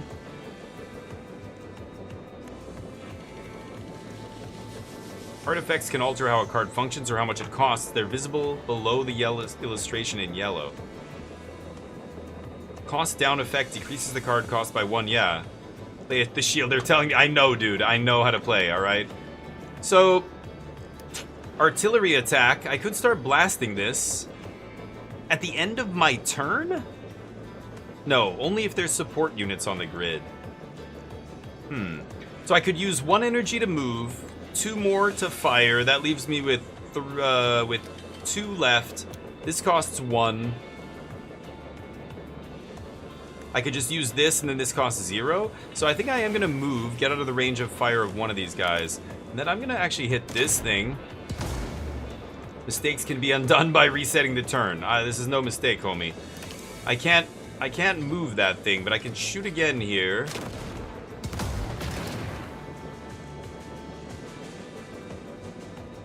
Oh, was it? Oh, this thing was getting knocked into my artillery car. Malfunction. Oh no, deal 1 damage. If in hand at the end of the turn, the locomotive takes 1 damage. We've got a major malfunction. Whoops. Okay, sorry. How do I reset the turn? I take that back.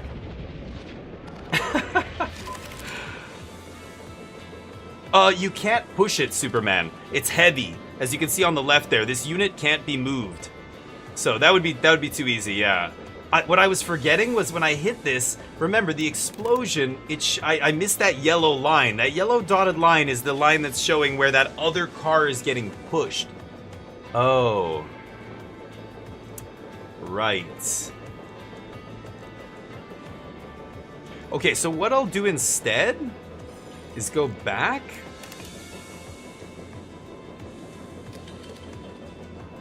And attack, shield. And just worry about that guy next turn. Okay, let's shield the middle unit. I mean, whatever, it doesn't matter. We're not taking damage, sure. Okay, that guy bounces off the shield. Okay, we gotta kill this guy. Oh, I guess it moves up by 1 each time, so I have to keep chasing it here, I think. Shit, and this guy got to the other side. That's really annoying. What if I move? I could use 2 more energy to move again? Oh, and then just get all my stuff back?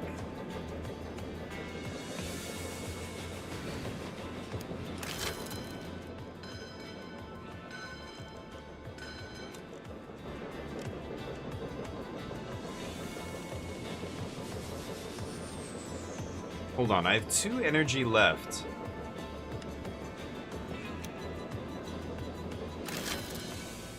Okay, let's do this. I'll toss the artillery attack. Oh, this is cost up.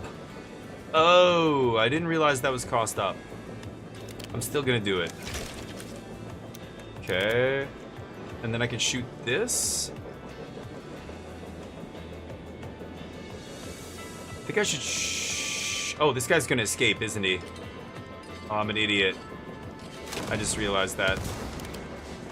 Oh man, this is super hard.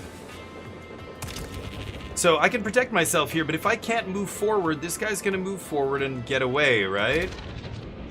Man, that's super hard. How am I gonna kill this guy? I think it might be too late now.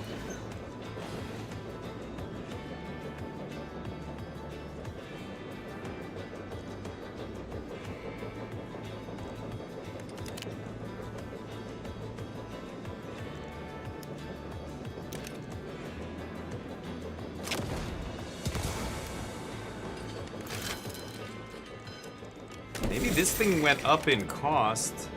Yeah, it doesn't matter. Let's see, that guy's gonna get away here. Oh, he didn't, what? Oh, I thought he was gonna disappear. Oh, okay, well, never mind, I'm an idiot.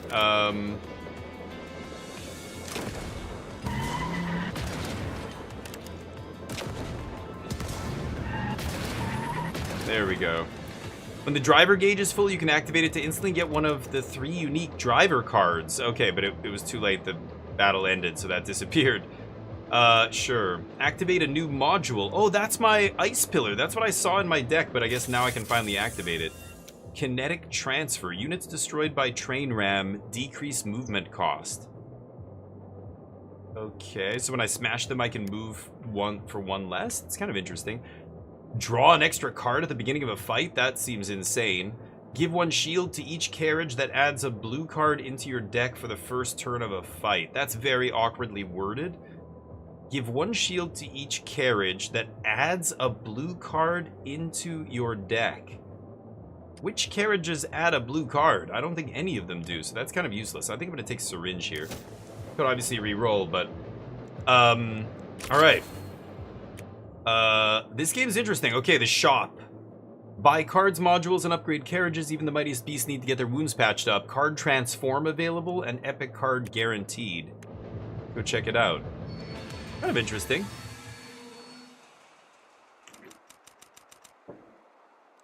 Reward for keeping bandits at bay. Oh, extra scrap. Shops offer the option to either transform, duplicate, or remove cards from your deck. You can also buy additional cards and modules. Carriage and engine repair is also available. I did take a little bit of damage, didn't I? This guy's damage, so I could repair him for 30 scrap. Okay, let's just go see what's in the shop first. I have it out of the furnace, 158. So my current total is here, 156. Mastermind, pick 1 card from the draw pile to move to the top of the pile. So, Vampiric Tutor, basically. This is crazy. Discard a card to get mana equal to its casting cost. And I have cards that go up in casting cost. This is very powerful as well, but I already have one. Move forward by 1 the next time you play a red card this turn. Is this a card in my deck? So it costs 0, and then you play a red card, and then that moves you? It's kind of weird. The same thing, but backwards. Gain 20% scrap bonus? Maybe I should just buy this piggy bank. Second wind, shield. Can I sell? I can reset the shop for 30. I'm gonna take piggy bank. And close shop. I can't repair. Yeah. That's okay. We'll just have to be careful.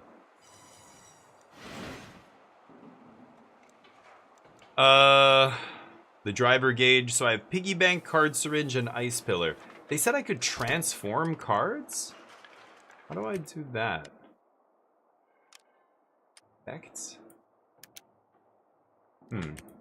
Modules are like relics. Full deck, yeah.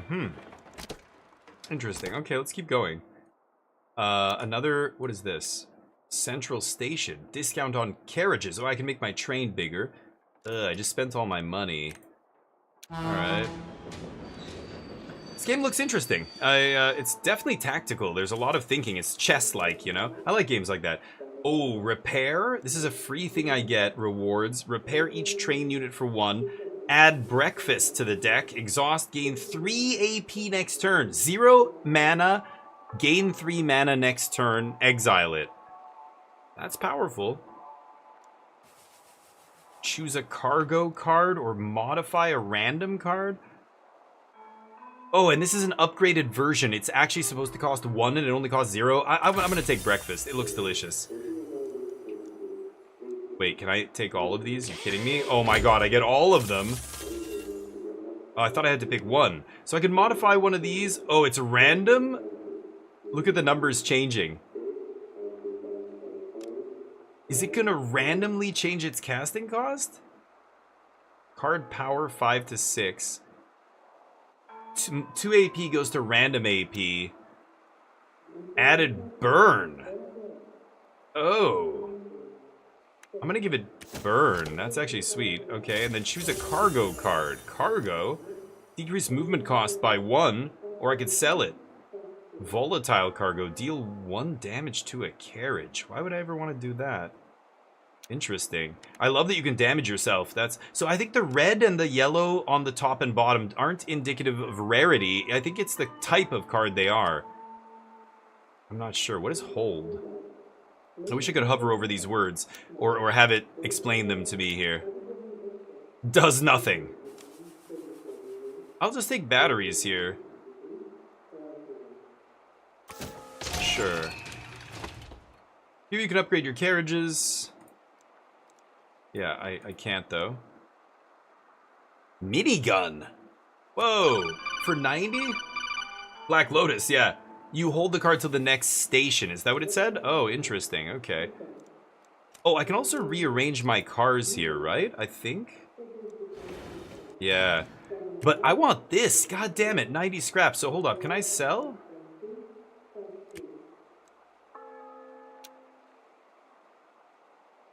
Most scavenger. Wow, look at the range on this. That's a crate. Oh, so it shoots in straight lines, diagonally, north, south, east, or west.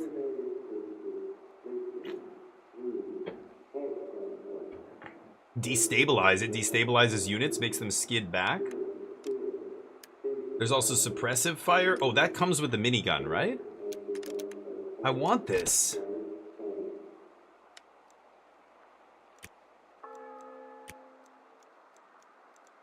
Where do I sell? I don't get it. Can I? It says the value of that thing is 48. If I could sell that, I'd... Oh, I wouldn't even be able to afford it. Shit, I can't buy the minigun car?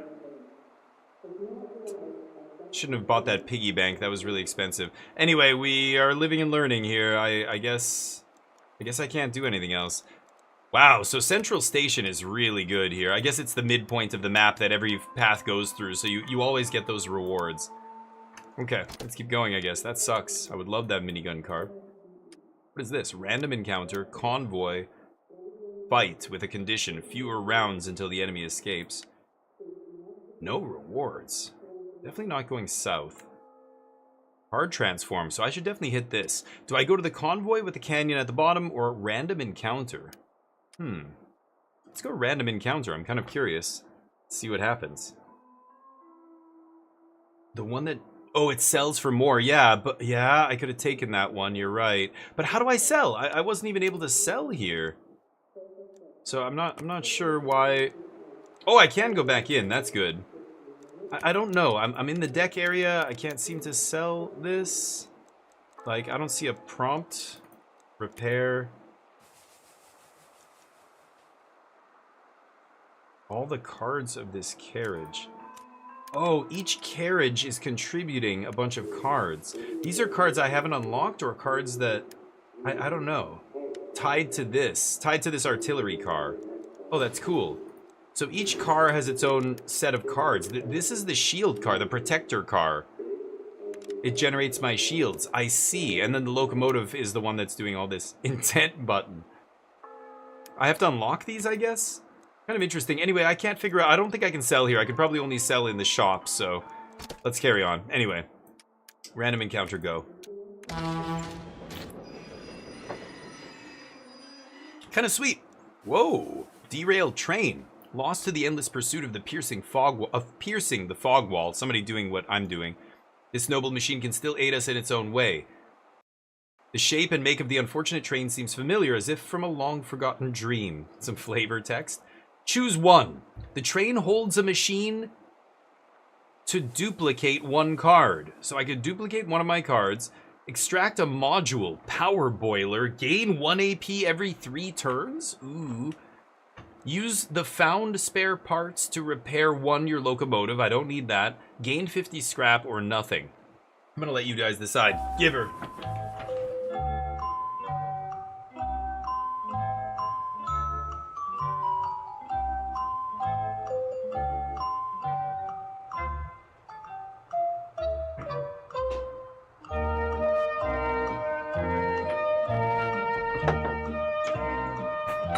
All right. Now we've got leftover beer from the 24-hour stream that never happened, so I might as well get into it. This is a West Coast IPA from Steamworks, a delicious beer. I like to switch it up every time I do a 24-hour stream. I have different stuff all the time, but most everything I drink is craft beer from the West Coast of Canada, and so for those who don't live out here, maybe you haven't seen a lot of this stuff. If you ever have a chance, it's really good. This is a West Coast IPA. Look how clear it is. That is so... crisp and clear looking compared to New England style, like East Coast IPAs that are like cloudy, thick orange juice looking shit. I love that stuff too, to be honest, but... I was just at my cousin's place and he loves IPAs too. He had a triple IPA that was like 10.5%. It's crazy. Anyway, what do you guys like? Duplicate. Oh, wow. I thought you'd go for the power boiler.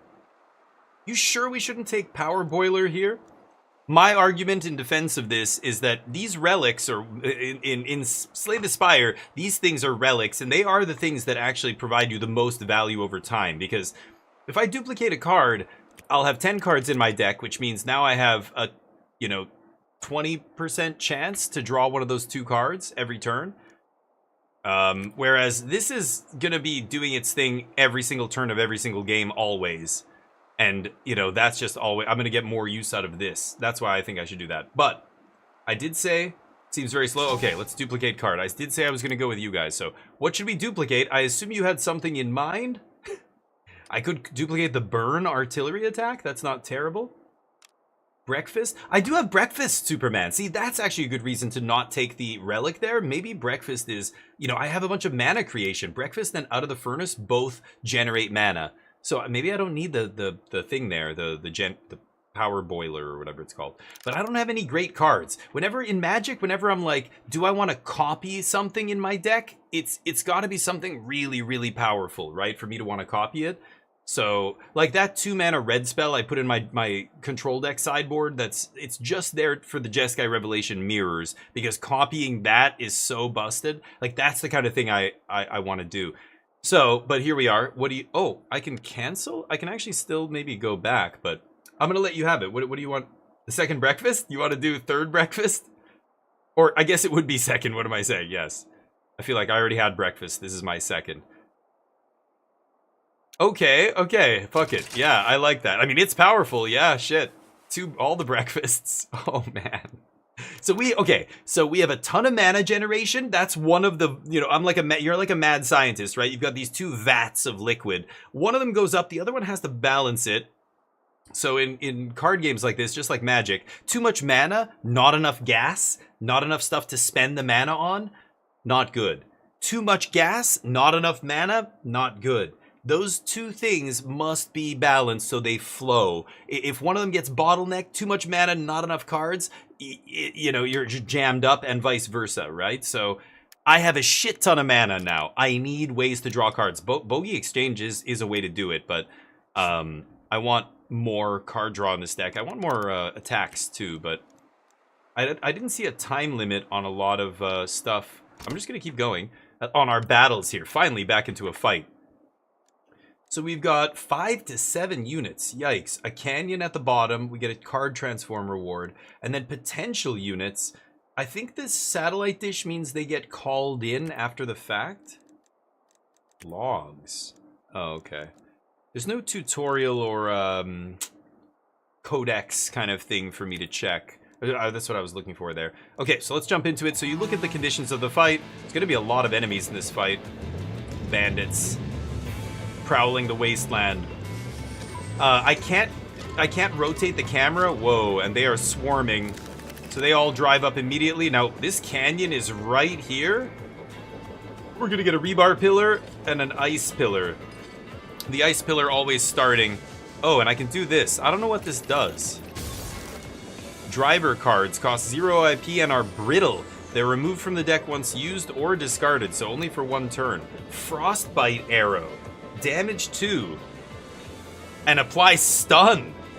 Epic rarity. No cost, must be played this round. Damn. Okay, so you build this bar up. When I do 20 damage overall, I get to activate this special ability. That's awesome. So how am I going to play this? Now I have so many options here. I could turn this into mana. This is going to get cheaper and cheaper every card I play, so I can play this last. I kind of want to redraw. This is going to go up, up, up, up in mana. So I could sack Bogey Exchange once I play a few cards, and it generates like 3 mana, but I need a way to redraw. I don't have a way to redraw cards. And then let's consider what we're doing here. So these enemies, these guys have 3 HP in the front. These guys have 3, 2 over here, and then 1 on the motorbike, and 2. Okay, so what if I go back by 1 space? That's 1 energy. And then my artillery, because you can see the range here, right? I could shoot this guy.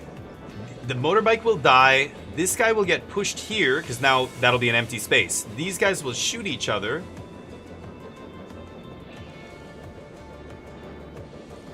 Yeah, I think that's the best start here. Back by 1.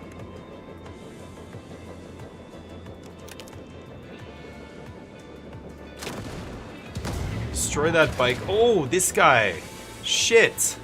The diagonal. God, I keep forgetting about that diagonal move. Son of a bitch. So this is damage now. Moving the train into a unit destroys that unit. Unless it's heavy. What? It destroys it?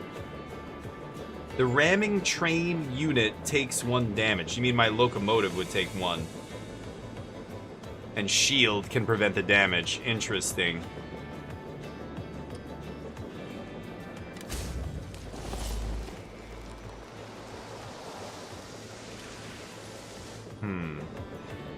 Oh man, this is tough. This is really tough.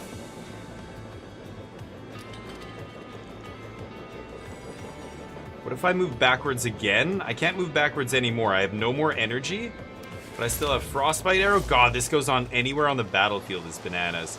We just Frostbite one of these guys, I think. That guy dies. Now I can do this. Turn this into 3 energy. Shield. And I don't... Yeah. I could move forward. Honk the horn. Yeah, I could still move the train. No, I'm good. Okay, those guys hit each other.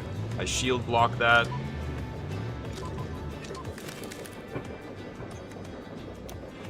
Oh, shit. Too much breakfast. Okay, so I've got 5 energy, and I can use it, basically all of it for moving. Like, I can move twice. In one turn, there's going to be an ice pillar there. I got artillery attack here. I think that kills both these guys, right? Yeah. Boom. They both go off the cliff. And then I can move. And I guess I'll do this again. Because I can. Ooh, that guy got smoked by the ice pillar? Nice. Yeah, the ice pillar hit him. Okay, this is pretty easy. Shoot that, and then they both die. Oh, the diagonal movement. So our middle car took a little damage there because I forgot about that diagonal movement, but we did it. That was sweet. Oh, sorry. By the way, I did a couple of Vault Breaker runs. Nice. Hey, do you want to play right now, dude? If you're free at any point in the next few hours, I'd love to jump on some Marathon. I want to play it on stream, but we've been playing it on the side. Big Kev and I, Berm has been joining us. It's been great. I really like Marathon, and they just introduced a PvE mode that's actually really fun. I love the Vault. The Cryo Vault is such a sweet map. It's very awesome, but I'm having a lot of trouble with navigation because the way the map looks and you can't zoom in, and it's like navigation is still my biggest issue with that game, especially with verticality like the Vault has, you know? But, right. Oh yeah, like super quickly too, Kev, yeah. What about 16 what? Thieves? Oh, 16 Z's? I see. Breakfasts? Yeah. 11 Z's? I love... Dude, breakfast is by far the best meal of the day. It's the only meal you can eat cake and literal garbage, and it's fine because it's breakfast. Cake covered in chocolate chip pancakes with syrup, and chocolate muffins, and, like, waffles with whipped cream, and, like, just... I've had some insane breakfasts. I like chicken and waffles. Fried chicken and waffles. Oh... So good. Transform one card into... I didn't even try that until I think I was almost 30 years old the first time I ever had it. In South Korea, actually. And it was awesome. It was so good. And then I had, like, better stuff abroad, and I was like, oh, this is awesome. Bananas I love. Eggs are my, like... eggs are part of every breakfast. Even in the pancakes, there's eggs. In everything, there's eggs. Eggs are an essential part of breakfast, whether you're eating just the egg itself or mixed in with other stuff, right? Full English breakfast, I'm down for, but not all the way. And this is where, you know, it's English food. It's never going to be the greatest, right? But stuff like the tomato, the, like, whole, like, half a tomato and shit, like, I'm not crazy about that kind of stuff. Tomatoes and onions and things need to be chopped up fine and mixed in salsa and, you know, all that shit, I'm down. But giant slab of tomato, like that and Marmite haiku. A lot of English people put Marmite as part of that English breakfast. Yeesh. Is it Marmite, right? Yeah, there's two. There's Vegemite, that's in Australia, and Marmite's what they eat in the UK, right? Transform. So this was our special card reward. Another random card. What should I change? I have very few attacks as it is. Beans are delish. See, no, yeah, you're good. I know beans is another weird one, but I kind of like the beans. I like beans, but it is a little, you know, it's the tomato that gets me. There's always like it's not even a slice. It's half a tomato with like grilled and I'm just like, it's like mush. It's just like eating slime. Yeah, meat and eggs are the best. You know, toast is a big part of it. I don't see any bread here. Usually, you know, you're eating some kind of bread. At least my upbringing, but I'm kind of eating less carbs these days. These days I'm not eating toast and stuff like that very often. I don't know what to do. Batteries, should I just turn this into whatever? I'm gonna transform this. Oh, sure. Okay, that's what I wanted. Oh, maybe I should have done this first, actually. Pick one card from the draw pile, move it to the top. Exhaust a card to gain AP. Blowout. Flip. Move target. Pushes units away. Flip their attacks. Wow. What is this for? What car is this? Oh, it shows me here. This is the artillery car. So that's the range? It has to be right next to the artillery car. It's kind of sweet. Should I take that? Blowout or Mastermind? Vampiric Tutor or this, you know, obviously not a magic card. It's tactile, like tactical effect on the battlefield, right? 2 energy. I'm gonna try that. Scrap. This game's kind of fun. I like it. Okay, I could hit the chop shop here. I've got 67, plus I can sell that thing. Or I fight. If I do 8 damage, I get to go into the boss fight with my whistle charged up. That sounds good. I kind of want to go to the chop shop. I can't get another car here. This is the only place where you can get another train car, right? This is tough. With 67, I'm not even sure if the shop makes sense. Card transform available. Epic card in shop. Guaranteed. What do you guys like? Yeah, I like the horn is sweet. Just random horn button. Doesn't do anything but honk the horn. A train, you have to be able to honk the horn. Like, what would a train game be without a horn? So, you know. Skip the shop. Done. Okay, cliffs along the north side. Drone bikes, buggy minigun, and regular buggies, and then who knows who else shows up. High chance of potential support. High chance, huh? Alright, let's get into it. Our deck is pretty good. A lot of mana generation. Oh. Repair support truck shows up. Repairs 1 health of a random damaged enemy. Anywhere on the grid? Wow, I thought it was adjacent, but... Huh. Awkward little hand here.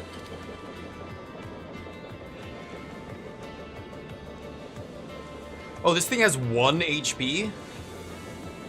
Okay, well, I think we just moved back... twice?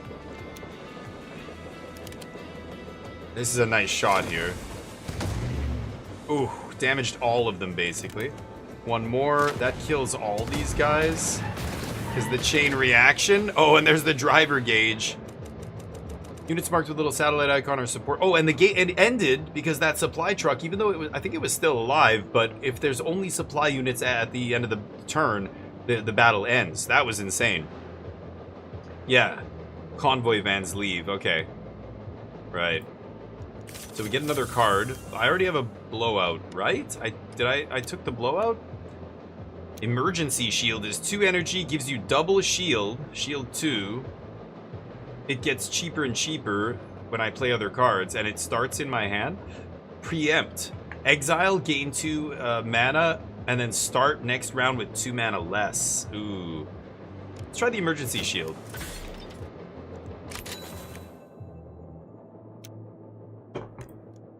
Alright, this is our first boss fight. One of the leaders of the Fog-touched bandits. Enemy support unit confirmed, so there's guaranteed support unit. Boss we've never seen. Buggies with miniguns and regular buggies. Okay.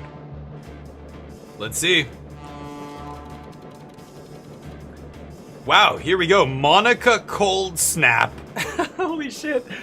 Oh, because yeah, they said some people developed superpowers after the world changed, right? I have enough arrows to defend this train from the likes of you. Some cheesy anime voice. Oh, look at this guy. Bodkin. The enemy's moving. Get your face out of my way. Units marked with the Scholar bosses. No shit. Most bosses cannot be moved against their will and have unique abilities. Yeah, no shit. I'm gonna do that.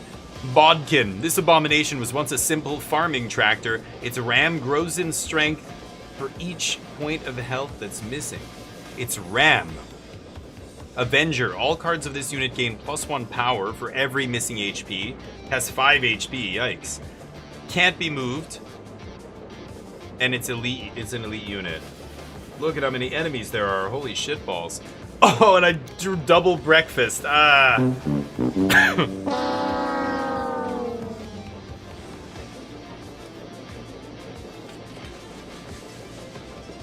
What is this? Shield support truck. Oh, it's telling me which enemy is gonna get a shield here. Okay, we've got concrete roadblock in 6 turns, 7 turns. That's too high. I think I've got to move back.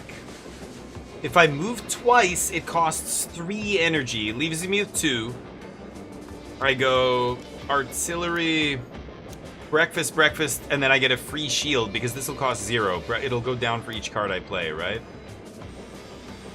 And then we just toss this. Yeah, that's fine, I think.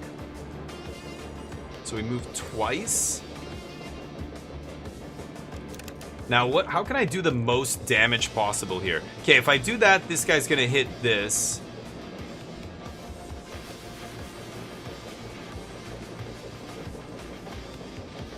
Shit. I think I should have shot my gun first, actually.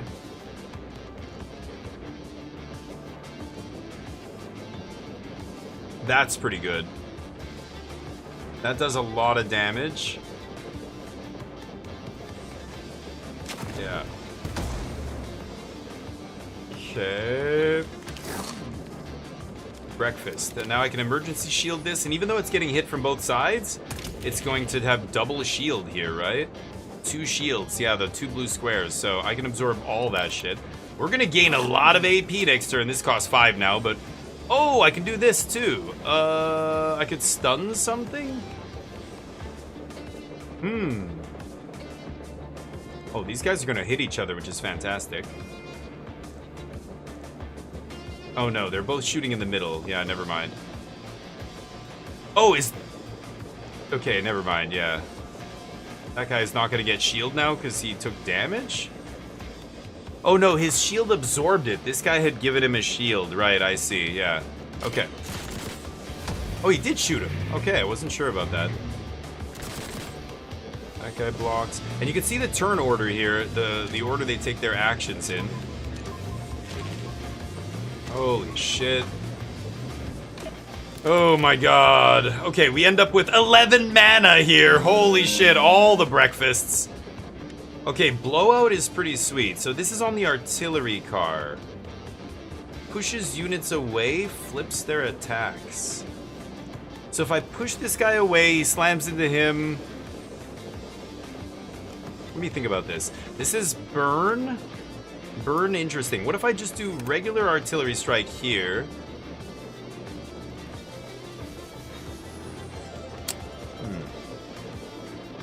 This kills 3 dudes.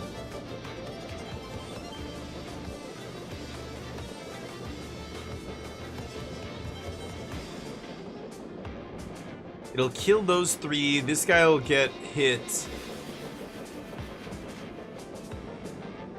I think I gotta lead with that. That guy dies, that guy dies, that guy dies. Nice. Now we've got to move. So I can move up a ton here. And then blowout?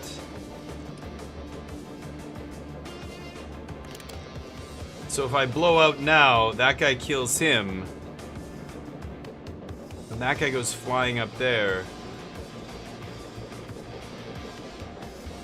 What if I move up by 1 and then blow out from here? Then what happens?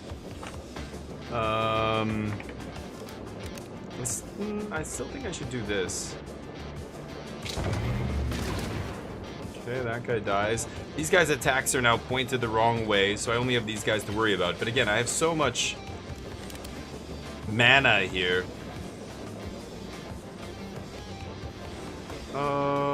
Kind of want to kill that support truck. Why don't we move up by 1 and then damage 1 move target, or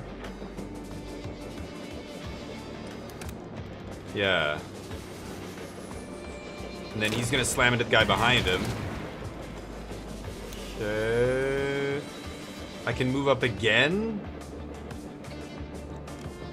I've just got to be careful. Like when I'm adjacent, this artillery can't shoot guys next to me, right? So right now I can't shoot this guy.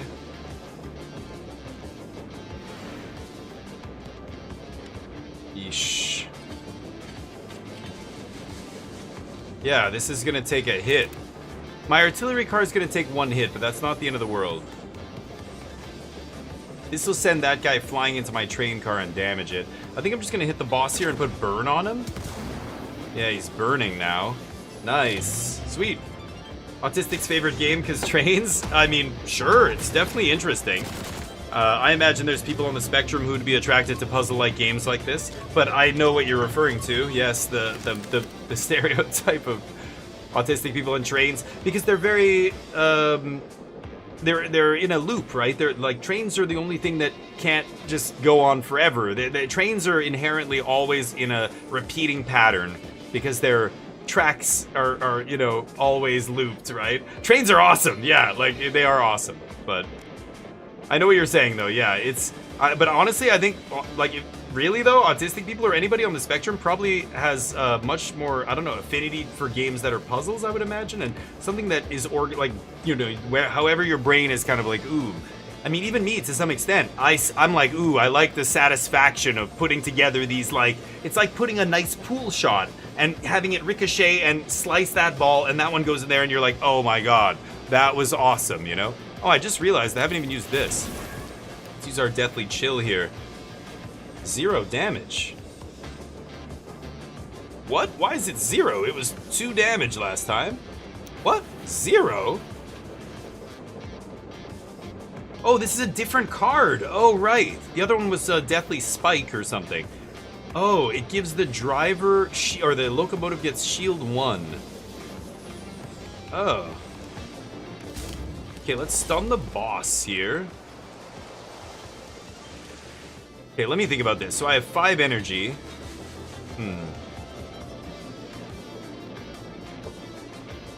I don't need this, because I can spend all my cards here without even needing to use this to gain more energy. So I can move.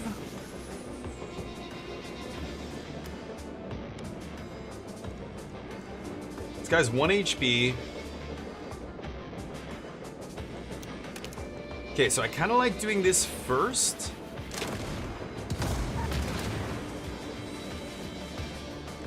And then move.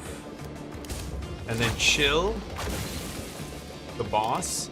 Shield here. Locomotive gets shield. I can even give this shield.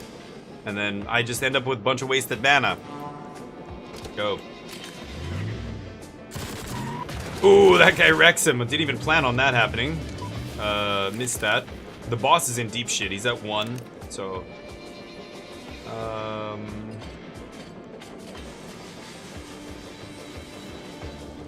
maybe I move up by 1 here.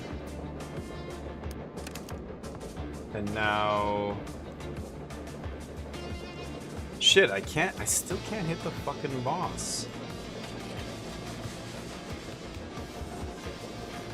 Yeah, in cases like this, it's better to shoot here, right? I could bogey exchange? No, that's silly. I'll do this. Those guys die, and then I shield. And then we pass. Okay. Boss is back.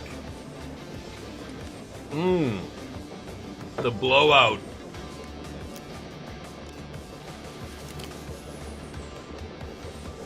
Well, I can't do... I've got all 2 drops and 5 mana here, so I can't play 3 of these cards. I can only play 2. I can play 2 and then move 1 and just dodge that attack, right? Let's just blow out here.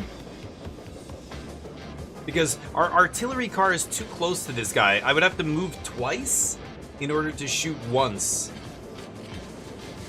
Wait, is that better? So I move 3 and then... only cast 1 thing? Blow up this guy? I guess that's okay too, right? 1. Yeah, okay. That's better, right?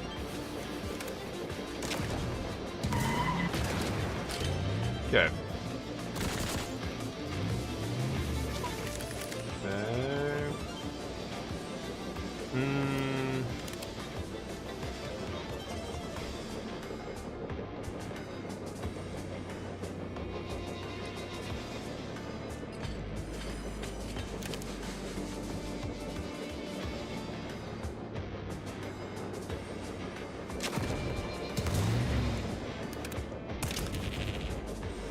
Oh, I only have 1 left? Oh, right, yeah, this. Bogey exchange, smash! Nice! There we go. Okay, barrier dodges. It gets dodged. This is going to be an ice pillar on the other side, but now we just kill this guy and we're good. Nice. Sweet. I like the shield ram. That's sweet. Bullseye. All right. It's a cool game, actually. Tactical combat is interesting. It reminds me of, if you guys ever played a really sweet game called Into the Breach is like this. The devs that made Into the Breach actually made another game, a different game before that that's really good too. And I can't remember the name now. Oh, shit. I can't remember the name. But upgrade the locomotive. Wow, we trashed so many enemies. That was awesome. They dropped extra scrap, bonus 24. So you can take these in any order, which is really nice. So let's upgrade the locomotive. I don't know what you can do here. Okay, cancel a unit's intent. Now that's in a straight line away from the locomotive car. Instantly increase current and max health of the train unit by 1. Whoa, that's interesting too. So wait, instant. So this just happens now and that's it? They're used immediately, not added to the deck. Whoa. Should I just max bump up one of my cars? I feel like the artillery car is the one I should bump up, right? Ooh, that's interesting. Or do I take 2 mana cancel? I have a lot of 2-drops. I need more card draw. FTL, that's it. It was the guys who made FTL. Yes, faster than light. Yeah. I should look into the rat line. I think I played it. Yeah. I played it, Nano. And the other game that I was gonna play, I think is like that, but I'm not even sure. Anyway, I'm gonna take this. I think I like buffing one of my cars. Oh, it's the locomotive. It just I thought I would get to choose. Modify a random card. Breakfast gains 4. Dynamo. It becomes 3. Why is that bad? Or why any damage taken by this unit, including shield damage, grants bonus AP next turn. It costs more, but then if it gets damaged, oh, that's interesting. Destabilize. So when I hit somebody with this, they skid backwards. I do have a lot of attacks now. Oh, I mean, this isn't a new attack. This is buffing one of my attacks. Okay, let's do that. New module. Second wind. Gain 2 AP if the locomotive has 1 AP at the 1 HP at the beginning of my turn. That's not going to happen very often. Fortress.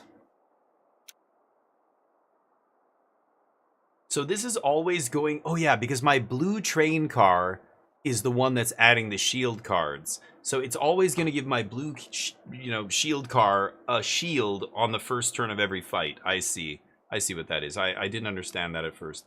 Fight back. There's punch. When a carriage is destroyed, destroy the unit that dealt the final blow. That's not going to come up very often. I feel like Fortress, I could re-roll 228 scrap, but I'd rather just buy out the shop. This is also us finishing the run, so now I'm not sure what happens.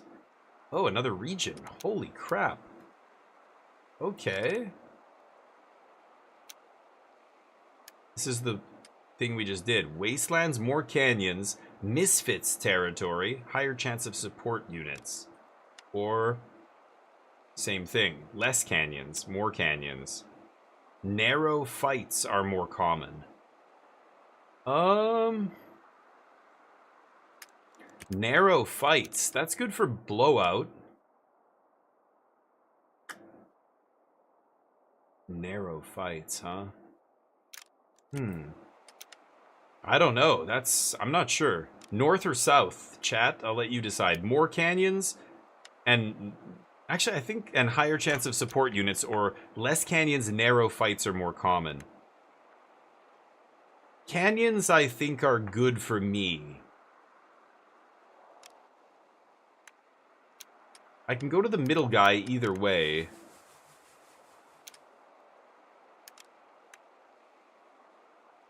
What do you guys think? Into the Breach is great. Yeah, it's super cheap. Yeah, it's a great game, but it's very much like this puzzle kind of tactical combat, you know? I don't know.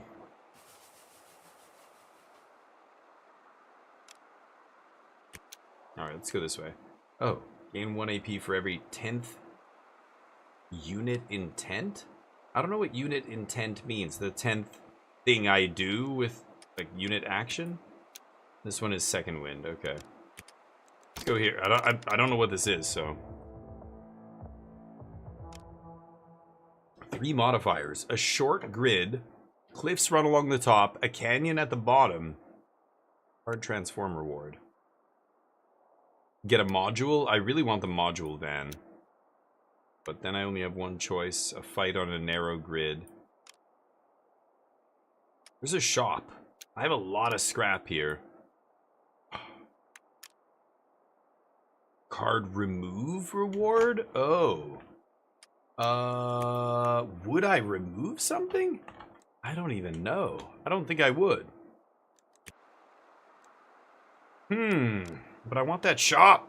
I guess there's a shop here. So I could go straight through the middle. What is this? Veteran fight. And then Central Station. I guess harder enemies? Let's go straight through the middle. Convoy, baby. Let's do it. Here we go. Banditos. The fog. What did it say? The fog takes something? Or that's what made this guy appear, I guess. Disabling support truck. It disabled. Oh. Essentially, it's blocking me from using it? It's cool. Well, I can still sacrifice it, right? Perfect. Oh, look at these cannon truck. A large cannon mounted on a truck. This unit launches ballistic projectiles. Deals 1 damage. You can see the attack range. Impact is only 1 square. Or cannon. Yeah, that's all they can do. Didn't realize you could actually bring them up like this. Okay, that thing is gonna get destroyed. It's gonna escape if it's the last thing on the battlefield.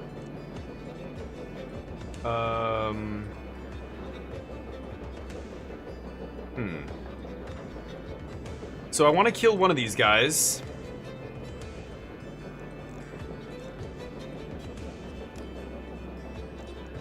These guys have 3 HP each.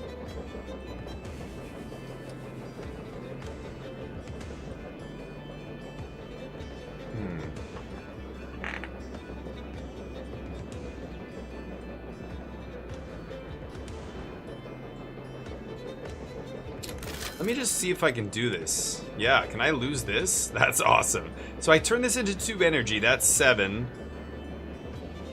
I kind of want to redraw here. I think I should do this.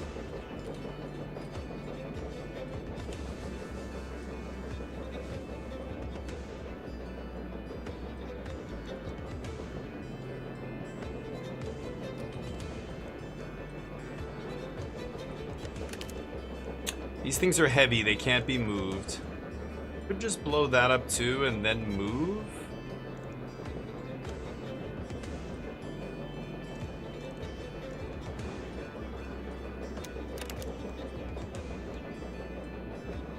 So if I push this guy away, he's gonna miss.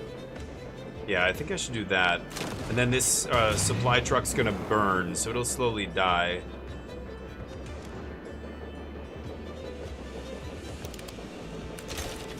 Okay, redraw. There's breakfast. Shield for 0. So I could shield up and stay here. Destabilize makes it... pushes it away from the point of impact. Yeah, I could just blow this up. Move, move.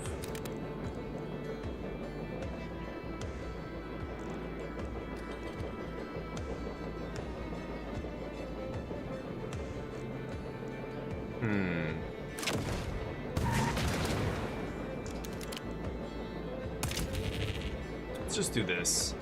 End the turn. This guy burns.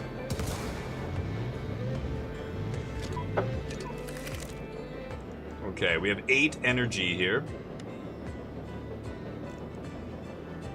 Blowout flips their attack. If I move up, I'm fine too here. I think I just want to kill this.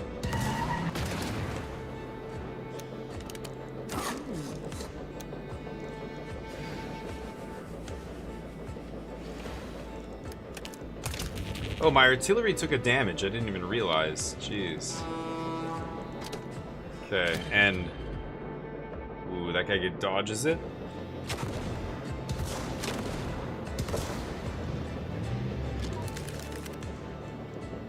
Okay, that guy's not even in range? Ooh.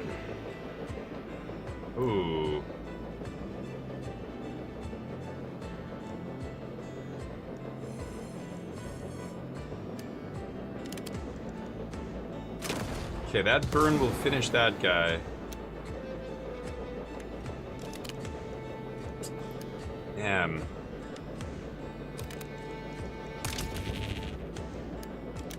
I guess I'll just finish him here. The burn would kill him anyway, but... Ice Pillar. Guy misses.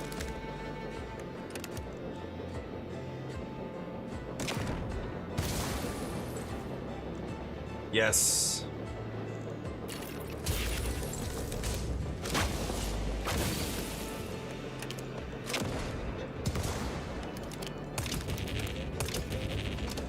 Okay. This guy's dead. Alright. Nice. Tenpachi? Okay. Oh yeah, he played for a bit, right, with us? Yeah, I hope he's still playing Marathon, but I forgot about that. I forgot Kenpachi played with us. Yeah, good. Yeah, and I want him to play with me. He was in my channel earlier today. I forgot we also played Marathon with him. So, units destroyed. I rarely do that. Protected Boiler. Ooh, that's interesting. Every 3 turns it gets a shield. Silver Tongue? Ooh. Ooh. I'm about to go into the shop, too. Get my Silver Tongue on. I'm literally two nodes away from a shop. Narrow grid here. The cannon trucks are new. Wow. This is gonna be tight. Holy shit. Okay, I think my what is it called? The blowout. Blowout's gonna be very good. Okay, I can make emergency shift cost 0 pretty easily. I've got the burn.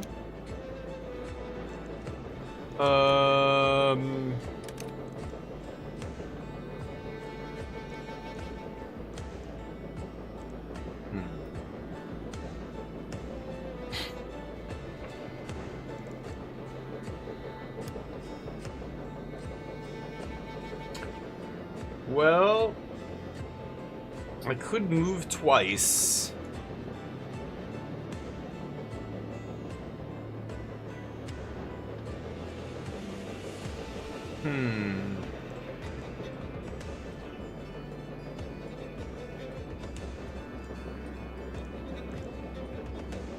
I think I should move up.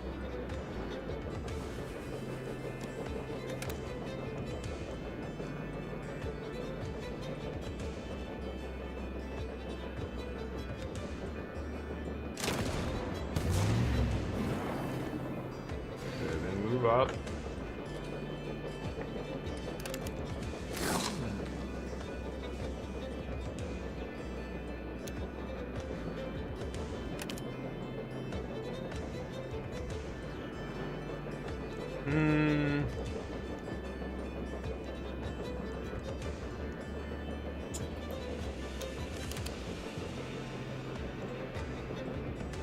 Crap. Could put 1 damage on each of these guys. I think I should just move up again. And then shield whatever here. It doesn't matter. I could use this, but I have no more energy. No cards to spend the energy on, so.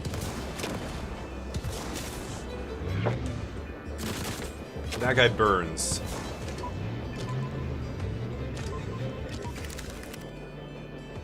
Ooh, the blowout. Gonna do 1, 1, 1, 1.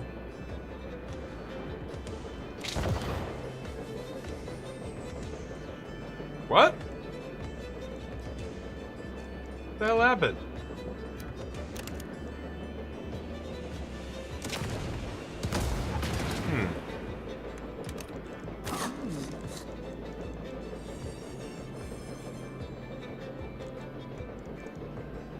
So what did the blowout do there? It pushed them, but they didn't take damage. Oh, because there's no wall next to them. So it turned their attacks away, but it... Yeah, okay. Yeah. Okay, this guy's got one missing, but the other guys are at full health. Jeez.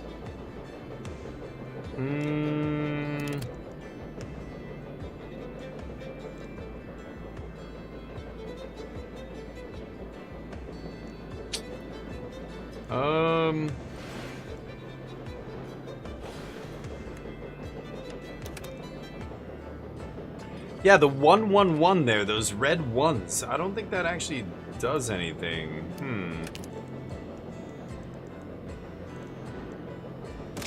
Let's do this. And then bogey exchange? Okay.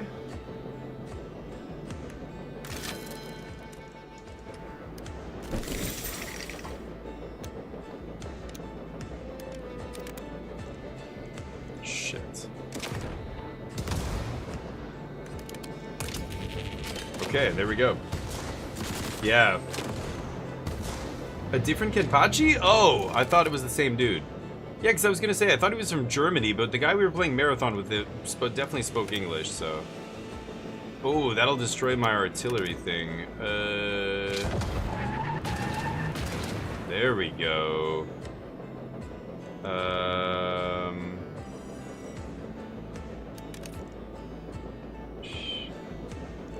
Doesn't do anything.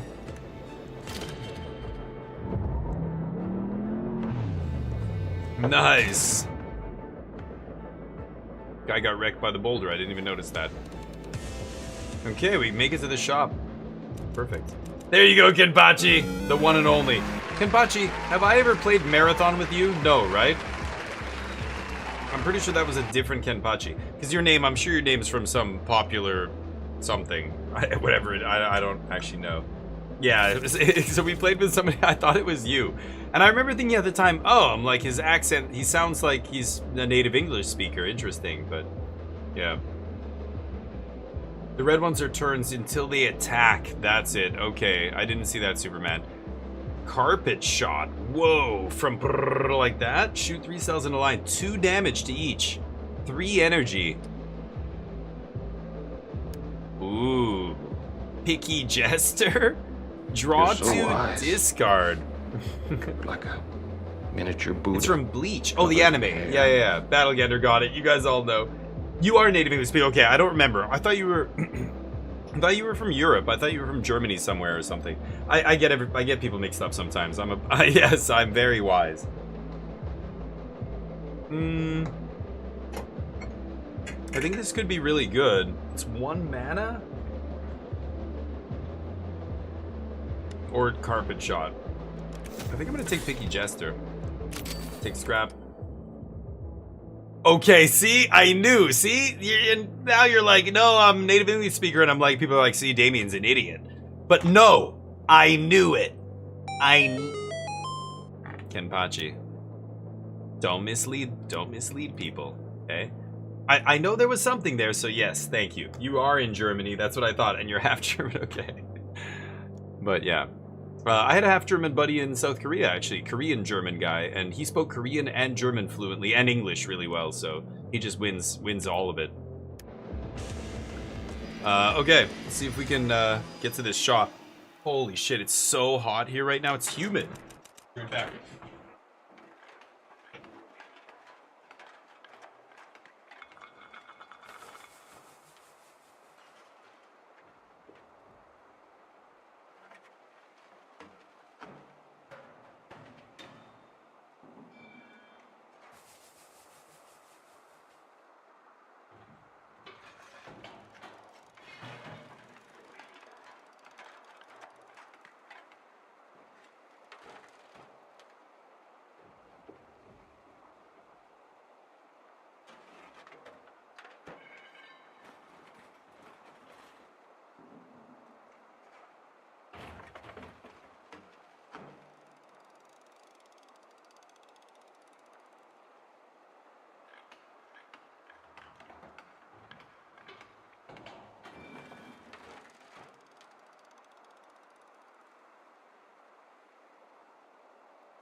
right.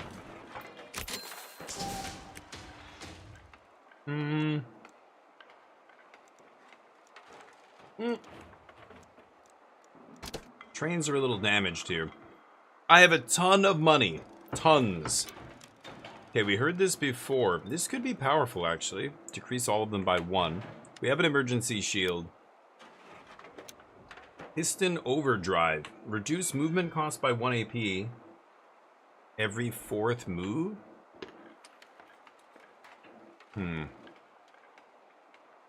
Thank you, Kenpachi, yeah. Sipping on bubbly here. I got some nuts. The best snack if you want to be healthy. Unsalted mixed nuts. I just get the Costco brand, Kirkland or whatever, but that's okay. I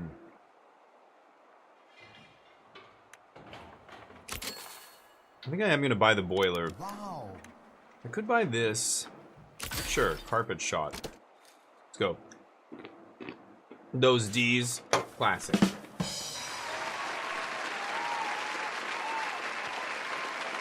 Superman referring to D's brand nuts. They're available only in the US, only for a limited time. Veteran fight. Oh, this guy's a veteran. Okay, that's what a veteran means. Veteran fight. We've got a canyon at the bottom. It's a tougher fight. Okay, let's try this. That's what I assumed it was. I hope the rewards are better.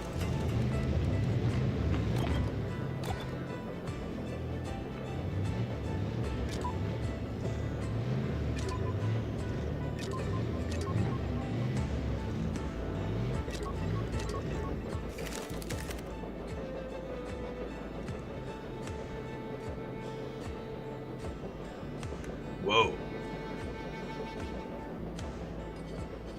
That's my whole turn, though, if I do that.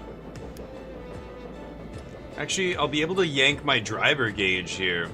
2 damage, 2 damage. That's not even gonna kill anybody, is it? Wow, they're all jamming up on my artillery car here. What if I pull forward?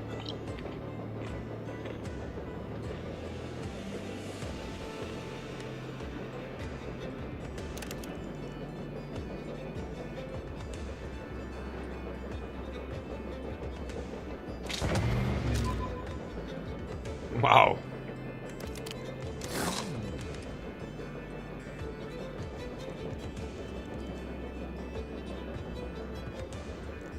God, I would love to do carpet shot here. That'll kill this guy? Actually, that will save me here. Yeah, it's carpet shot. That's our last 3 energy, and then I can shield my other guy. What?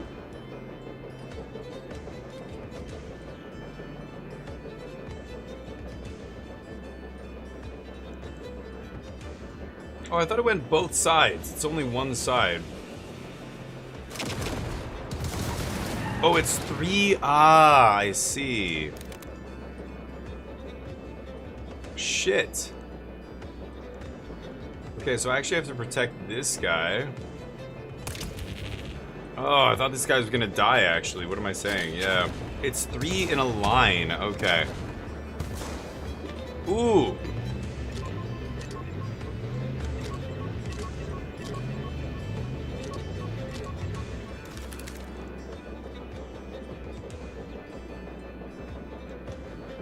Hmm. 8 mana.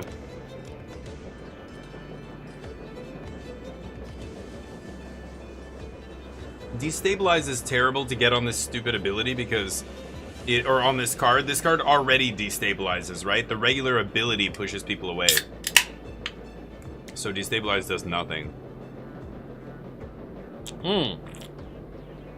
Never mind, what am I saying? Destabilize is when they receive damage. Oh, yeah. When they receive damage, they skid backwards. Oh, thank you. Yes, Superman. You're giving a beer. Nice. Cheers. Prost. Prost.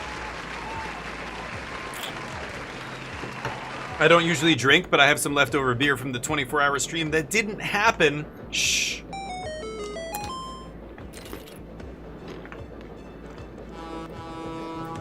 What?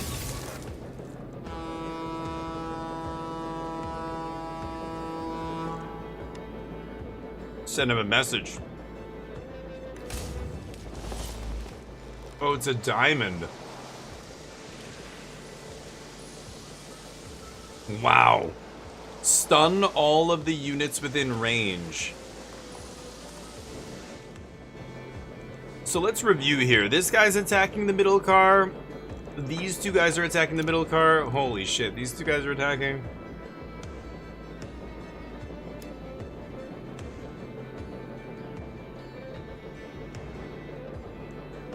Okay, I have 8 energy.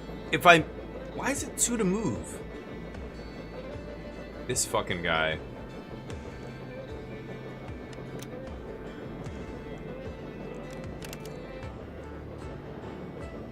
That kills 2 dudes.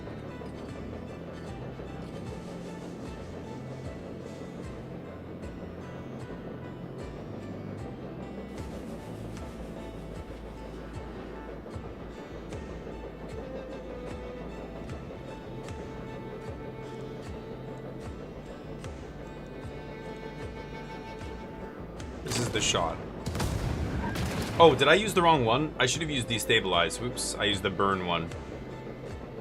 Okay, this guy moves up.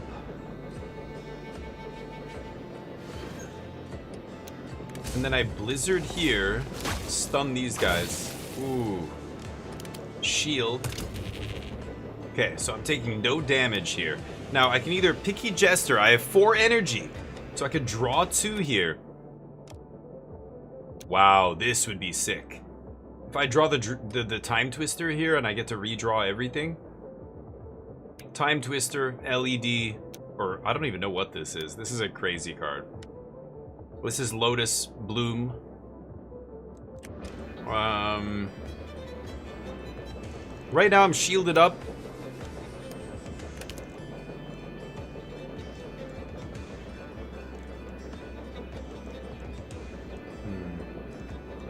Could just blow this thing up. That'll do damage to that. That's probably what I should do. Get this out of here. No, gotta play this first. It's not discard draw, it's draw 2, discard 1. Yeah.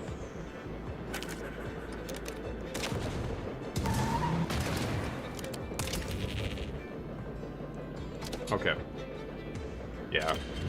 Good move.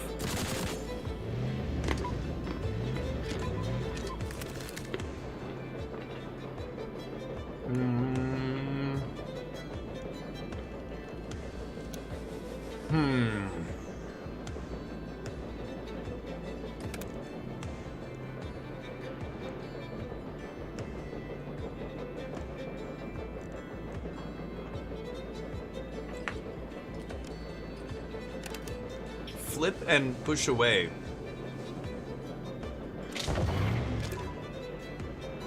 That is super powerful. It's 2 energy, but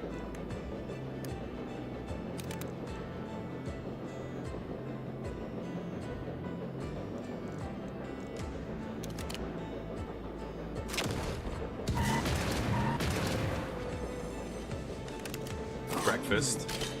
Of course, breakfast. Never leave home without having breakfast.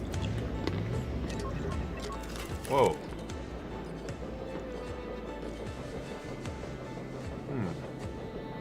Wow.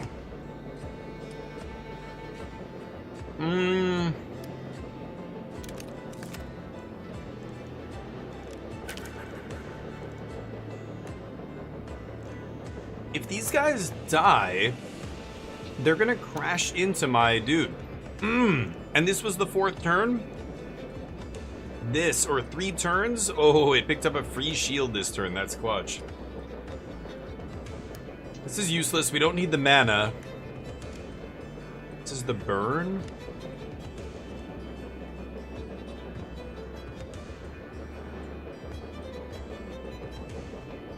I could move up.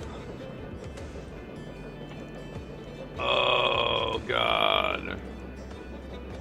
It destroys this guy, and I'm shielded?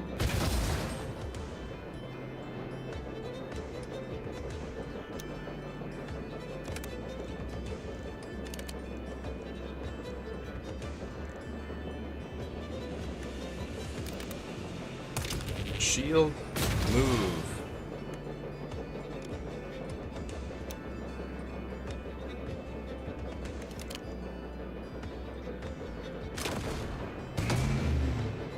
Whoa.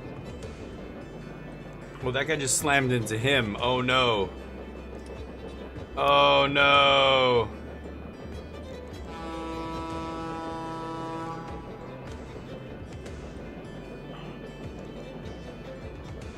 If my artillery car dies, how can I win?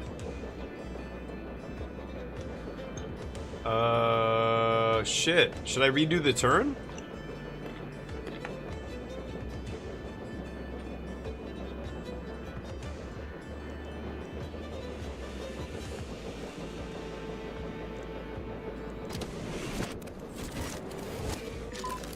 Everything was good until the last one.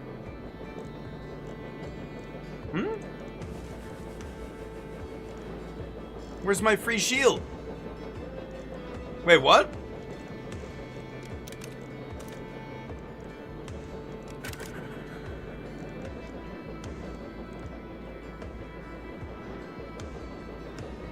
Wait, that didn't trigger again. That changes everything then.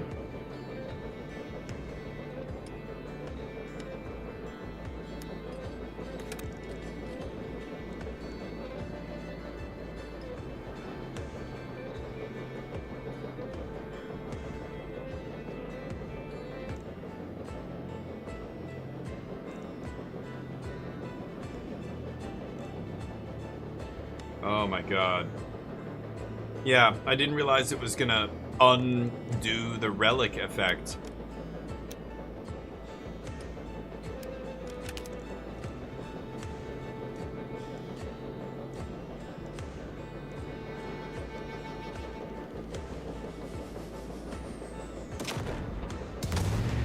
That pushes this guy out of the way.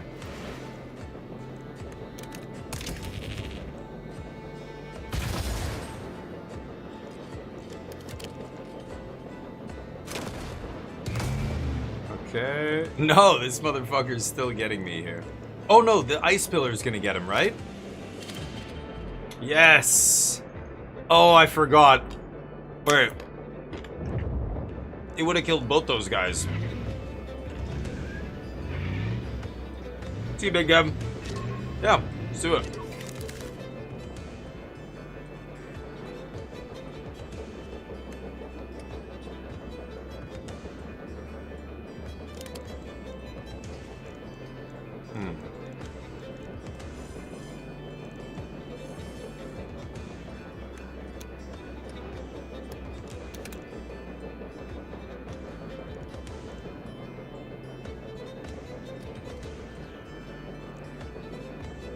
Wait.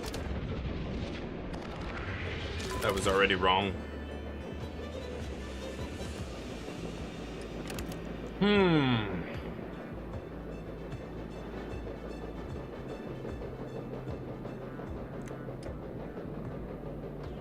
Could just do this.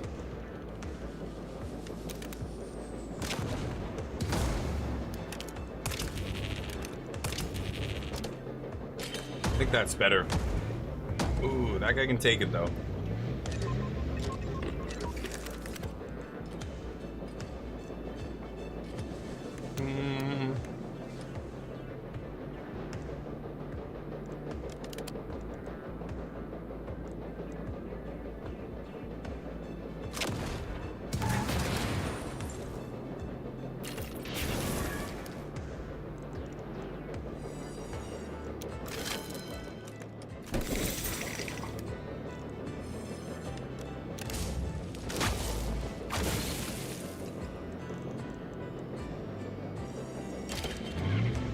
One turn left.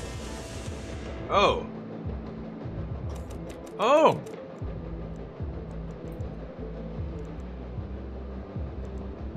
Oh, I don't escaped. I didn't get any of the rewards. No.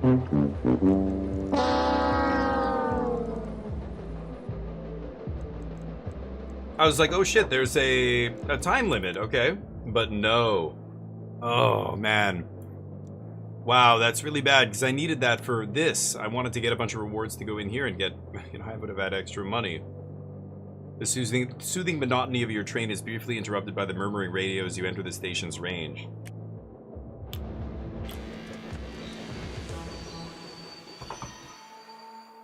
I can buy a new train car here, finally.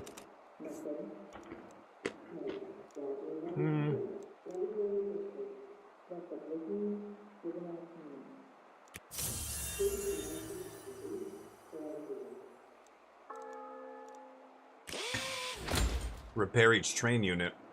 I guess I can't get a car? Randomize the cost of shield. Shield 3. Create one temporary copy of this card into the discard pile. First aid kit. So they all... Oh, what the fuck? I can buy another car. What is it? A minigun car? Yes. How do I buy it? Buy. Ooh. Deal 1 damage and apply destabilize. And you can see the range there. I can upgrade it to precision shot. Whoa, look at that. The cone. Suppressive fire from up close and ammo scavenger and some other stuff I haven't unlocked.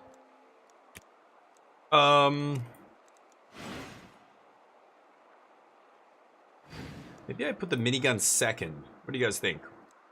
It's only got 2 HP. There's the shield car. Protector.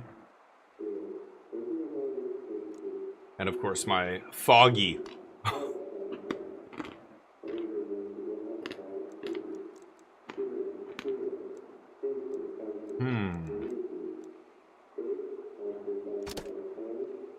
Whoa! Choose a carriage to upgrade. That's how you get more cards from their pool.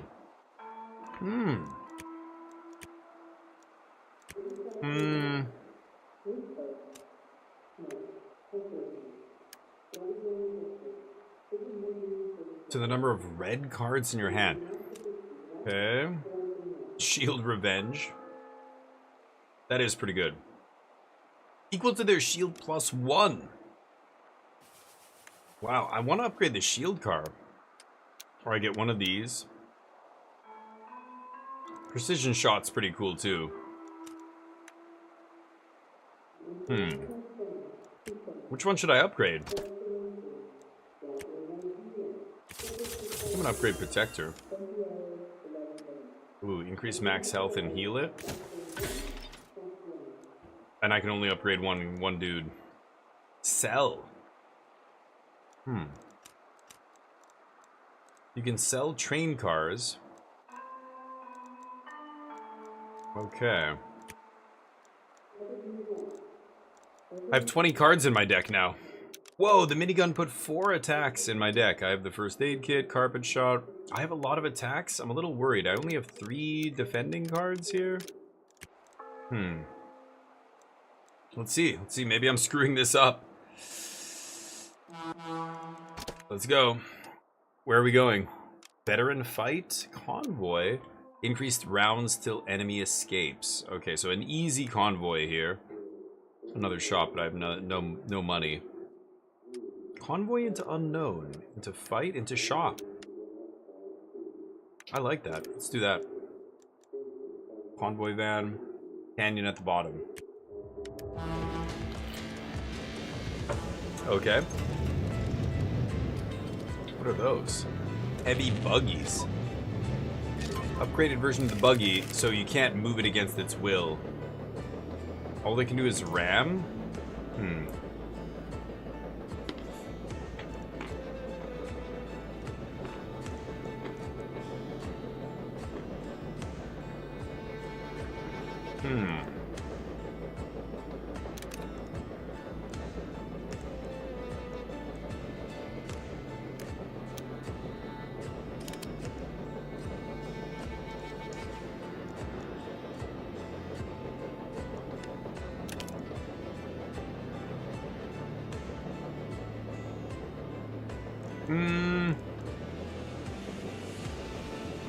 Wow, I have 7 energy here because my,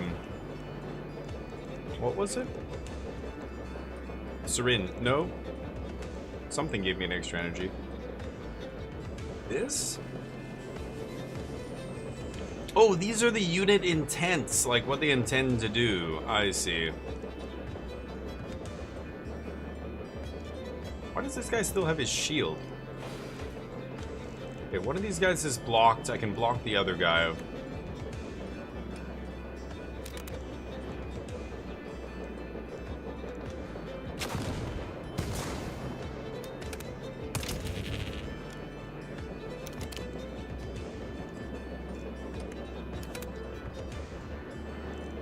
Shield to whoever.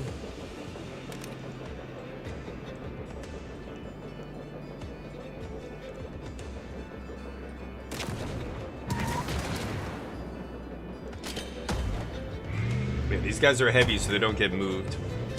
We block.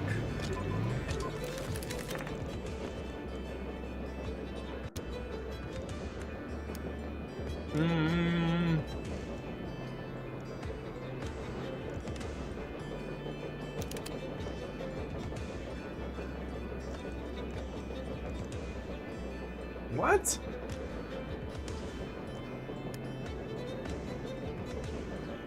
It deals a damage to me? What the fuck?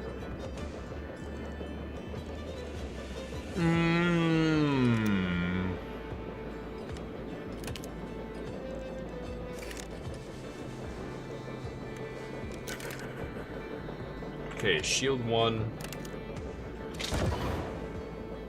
Blowout, now I can ignore their attacks.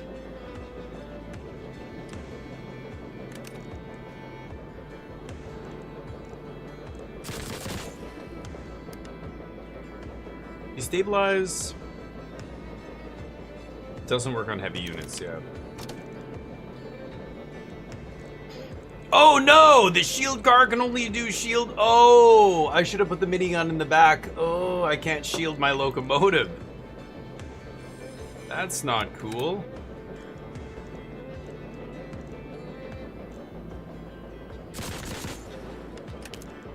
Okay. Right, the shield car can only protect what's directly around it.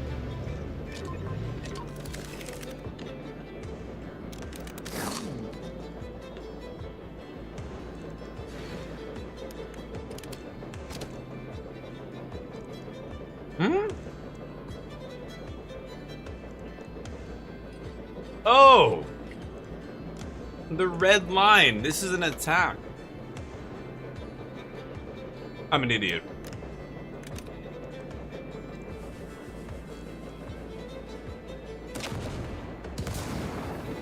Okay, that burning should kill him.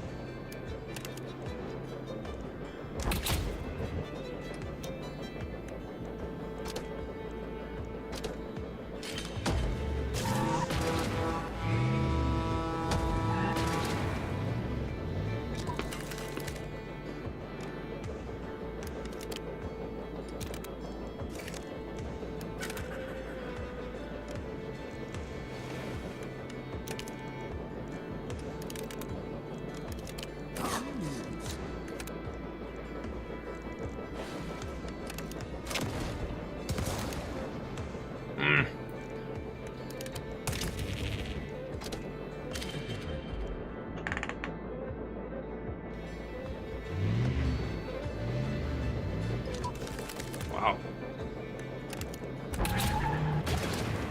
Okay. Got him. Nice. Activate module. 1 AP for every third energy?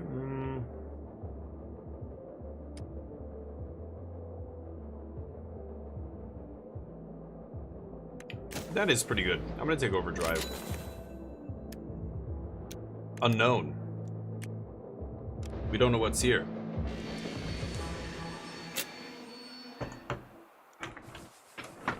What's there?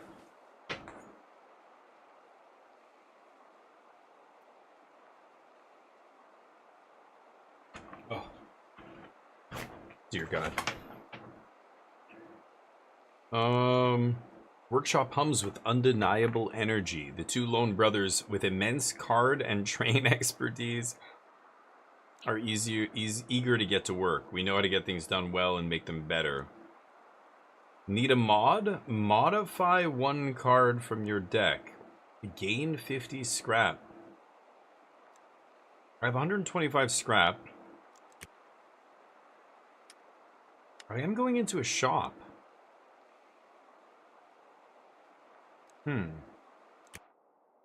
Should I take this scrap here? I don't know what modify means, so I want to take that and just find out what that actually means. What does modify mean?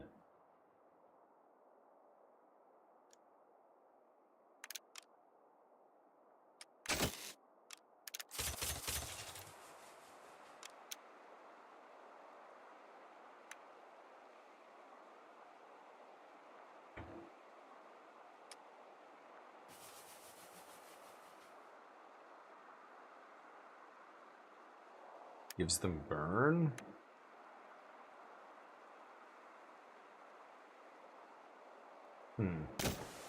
Added hold to my carpet shot. Okay.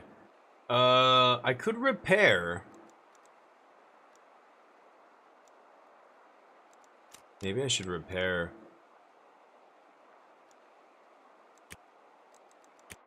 It's weird that I can't sell this. Why can I not sell the scrap? It says it's worth something. That's what's so weird. Value, 60 scrap. Can I, how do I sell it though?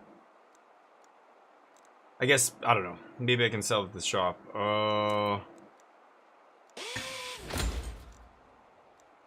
Let's repair our engine. Wait a minute, wait a minute. Can I go back? I can't go back. Okay, holy crap. Wow, 6 to 8 units and high chance of support. Let's go. These battles are getting tough, but I wanted to move the shield car around. I want the shield car second. But I did not realize. Yeah, the enemy always goes first. The attacking unit has a special or secondary effect other than damage. This is visualized by making their intent purple. Okay. This guy. Sniper. Shoots diagonally and ignores shield. Whoa.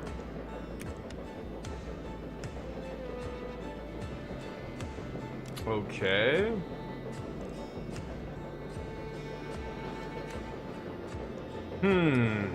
Double breakfasts, huh?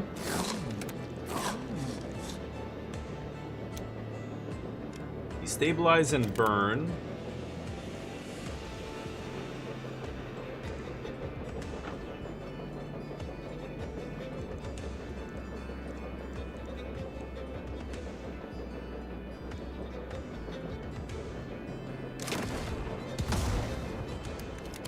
So if I do this, yeah, that guy takes 2.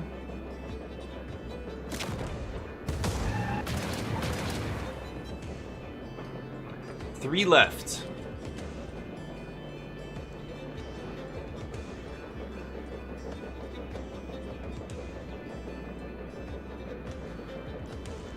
Fuck.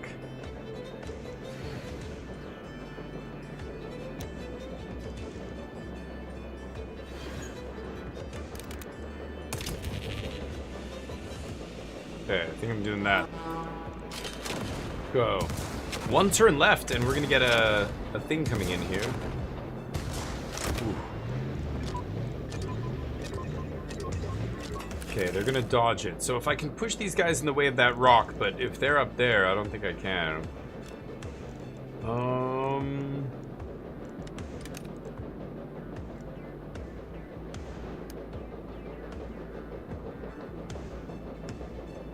This is so weird. Deal a damage, heal a damage. Did that just give me scrap or something? I don't get how that works. Maybe I have to use it like that and then it gives me something? I'm not sure. Huh. This is rough. I gotta move back, shoot this guy. And then the minigun gets destroyed unless I put a shield. I have 13 energy? Dear God. I can just go all the way back. Ooh, driver gauge. 2 damage and stun. That is nice. Just get rid of the sniper car, right?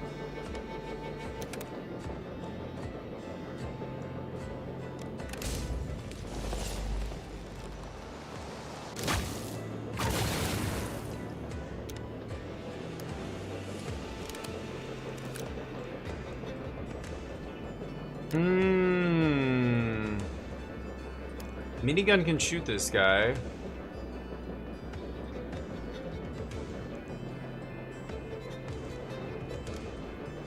Yeah, I'm gonna ditch one of the 2s. They're both the same.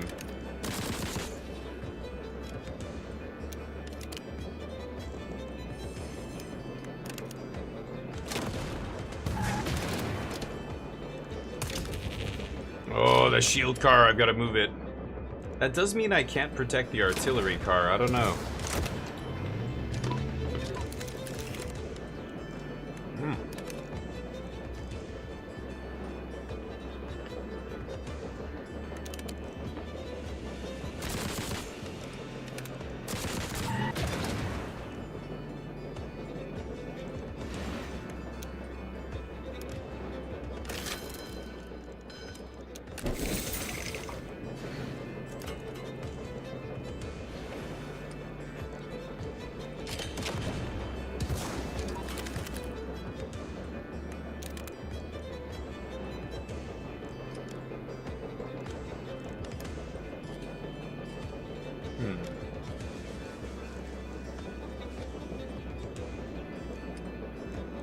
Wait.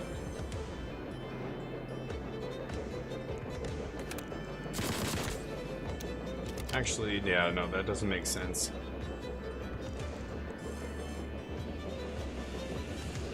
I don't have enough energy to go back one more time here. How many turns are left? 3.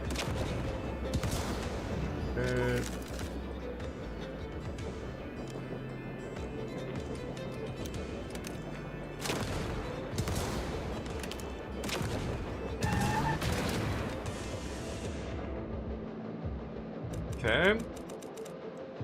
Oh, we get bonus for finishing quickly.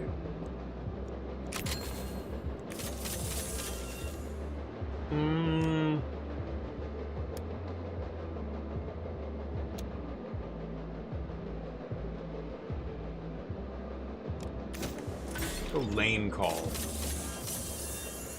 Modify. Cost 0, but cost goes up. Oh, removed exhaust. Wow. What? Oh, removed exhaust from this card, not... Okay. Temper? Increases by 1 after use. That's interesting. I think I'm gonna make this cost 0. Okay, shop, let's go. Let's see. Let's see what there is at this shop. Got a lot of money. We get a reward, get scrap. Can't buy train cars.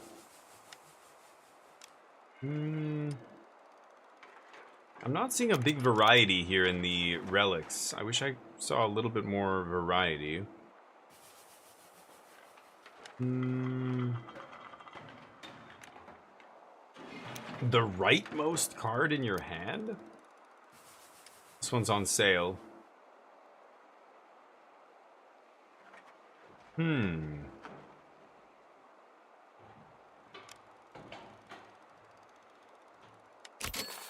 Okay.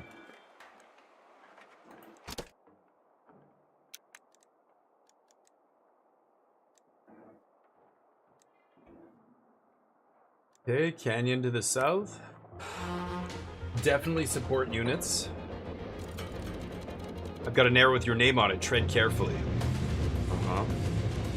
An arrow? I guess because the ice arrow thing.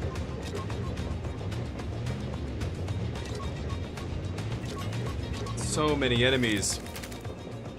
Kronko. High-tech armed and armored pickup truck. High-tech. In addition to the menacing Gatling gun, its special chassis allows it to gain 1 shield per adjacent ally at the start of each turn. Whoa.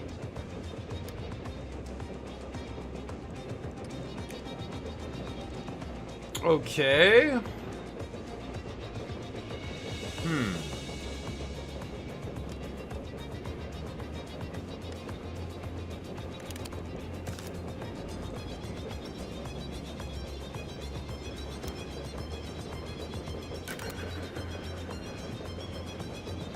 This is going to get more and more expensive, and then we're going to gain a bunch of extra energy off it, so let's just get out of harm's way here. Ooh, that thing, this just made them cost cheaper, or cost less. Okay, so support truck needs to die as well.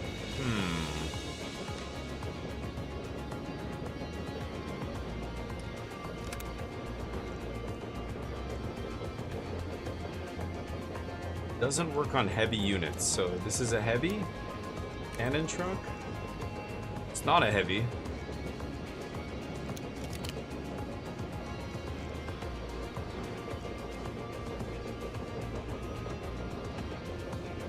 I only have 1 attacking card here, kind of sucks.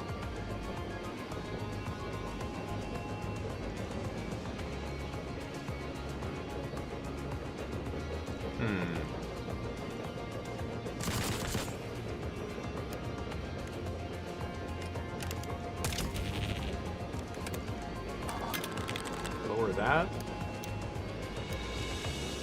I can generate a ton of mana, but I have no card draw, so not much I can really do here. Go. I can move again, I guess, but...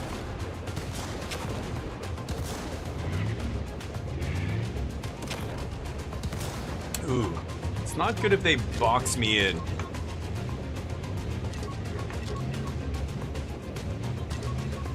Holy shit.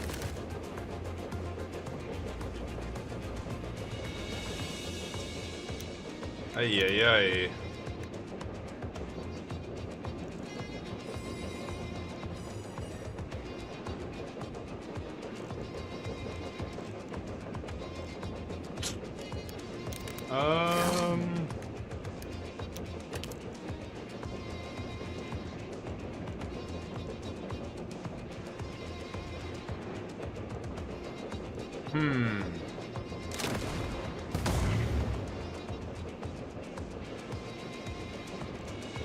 I'm dead. Mini truck is dead, at least, but not much I can do about that. Okay. These guys miss. This guy takes the damage.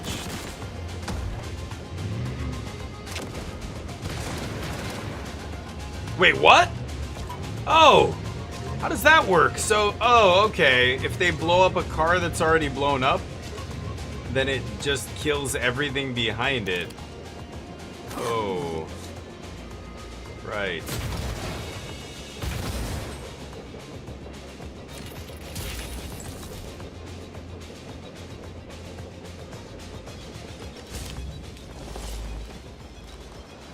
God damn it, dude. Okay. Wow. I didn't realize that. That's, yeah. If I knew that was gonna happen, I just thought nothing would happen. So your train car dies, and then if somebody else shoots that spot, it destroys everything. Everything on the train.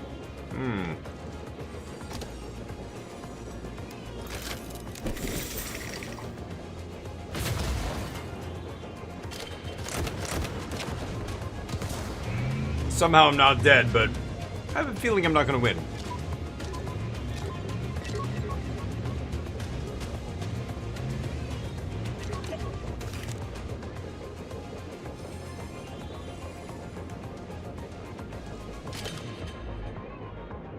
I have 3 energy.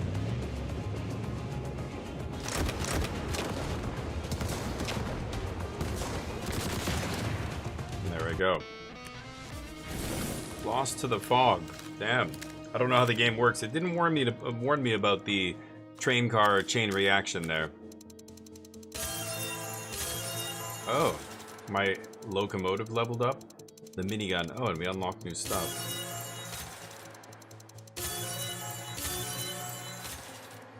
Protector unlocked 2. Reinforced shield. Ooh, that's pretty good. Panzer Dome. Exhaust. Cost up. Discard all blue cards. Give 1 shield to all carriages. Flare. 2 energy. No damage. Blinds a bunch of units. Wow, that's a big range too. Whoa, that's also really good.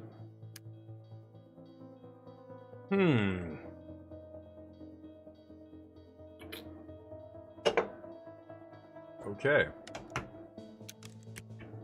We can see all the details. Spikes. Gained 62 spikes. Okay. It's kind of a cool game. Another day in the fog.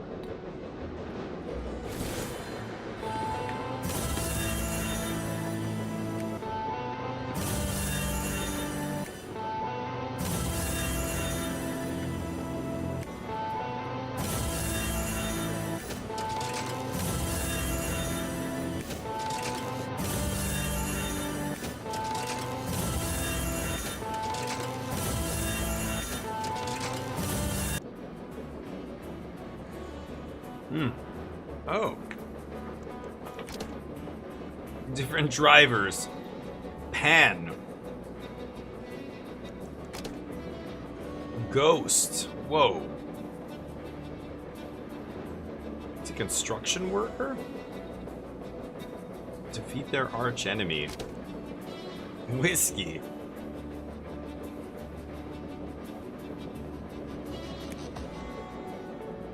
Chirpy and kind-hearted. Chirpy? Is that an adjective we use to describe people? Whoa. Dude's chirpy.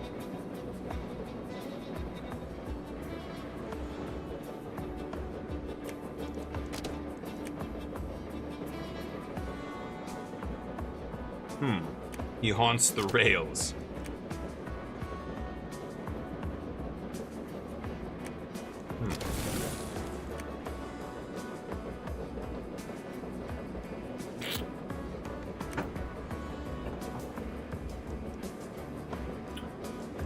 I guess I only have her. Every train has to have an engine. Different their max health. Different engine? Steam? Shield. Take 50 damage and I unlock it. Oh. V12s. Upgrade your locomotive. Train length affects hand size. Wow. So we started with Protector and Artillery. We could start with the minigun. We unlocked that one.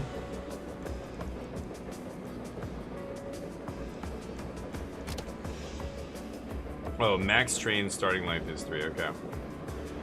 Never mind then. The minigun was mid. Modules, yeah.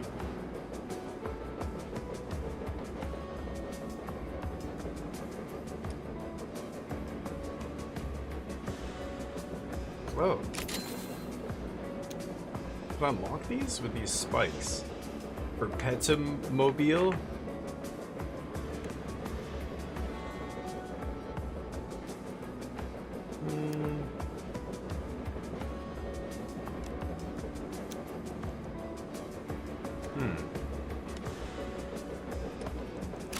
This is unlocking new stuff that I could find. I unlocked another tier of modules.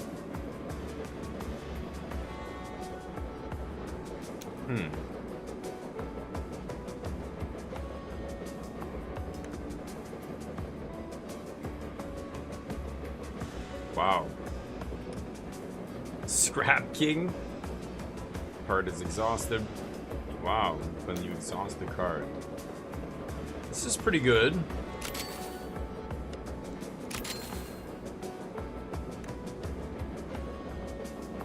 Plus 2 AP.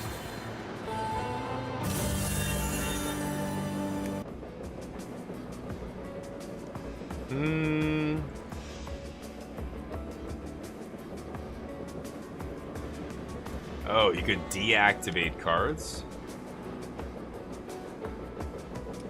I can unlock cards. Pick a card, apply a hold, and cost down to it.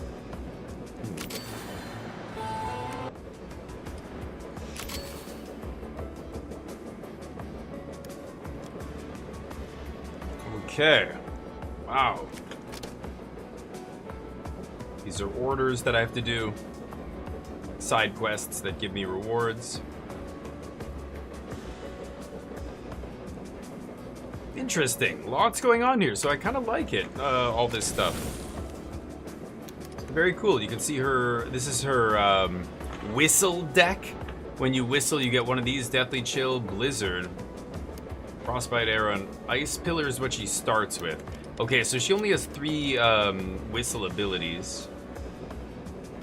Her driver gauge caps at 20. And we don't know her arch enemy. Should we do one more run? It says we fear the fog's expanding again. That was kind of my first run, so pierce the fog wall, find us a new home. So let's try one more here, and then we'll probably switch it up and play something else. Old Timer's Train, a dilapidated train helmed by an elderly train driver who helps out whenever he can. I like it here. It's quiet most of the time. Take your pick. Upgrade your locomotive. Oof, +1 hand size is gross. That's also really good. That's really good. Let me take the relic. +1 hand size. Nothing else to do here. Carry on. The Wastelands, multiple environmental hazards. Ooh, urban. Should I go here? I think this is probably the next level that I should avoid until I do the first one.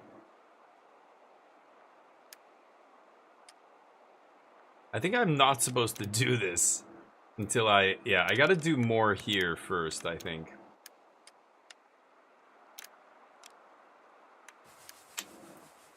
Sure. Okay.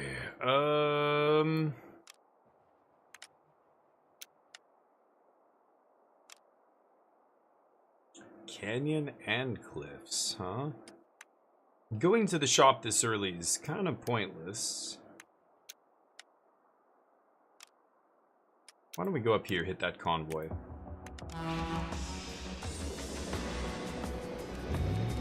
Benditos? Only 2. The minigun and the reinforced? Oh yeah, just regular.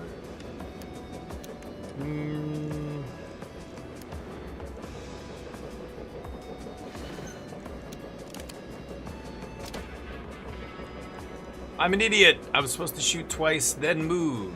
Oh, that's really bad.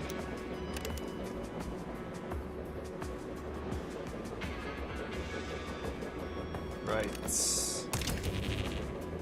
Okay.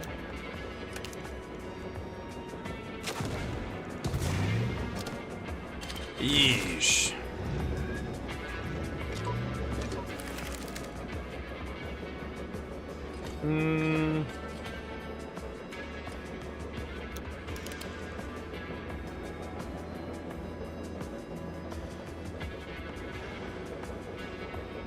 I'm an idiot.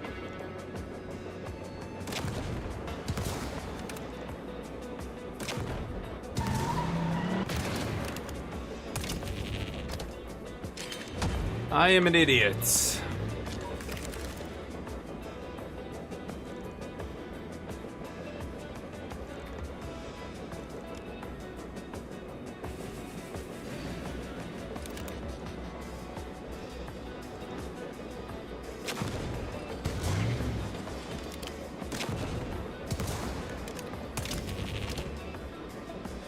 I want to turn this off. Yes. Oh, I could have pushed him up there? I'm not even paying attention.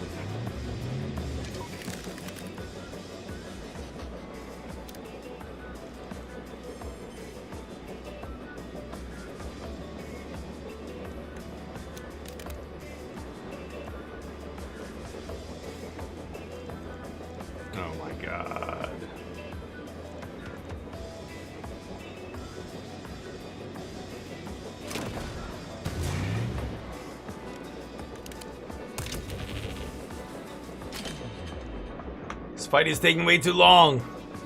Could have gotten bonus resources if we just ended it quickly.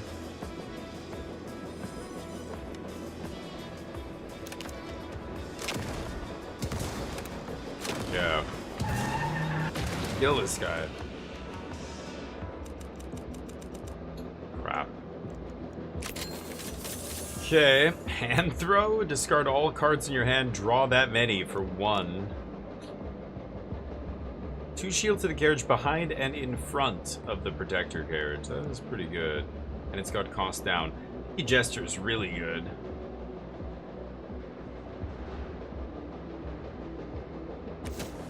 I'm gonna take Jester.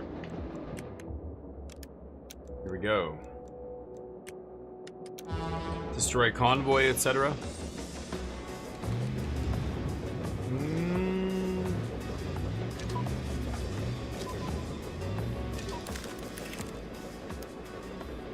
Shit.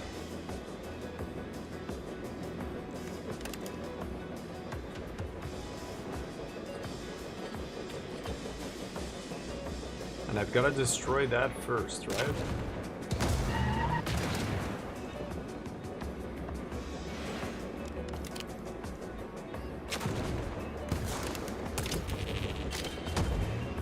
Okay.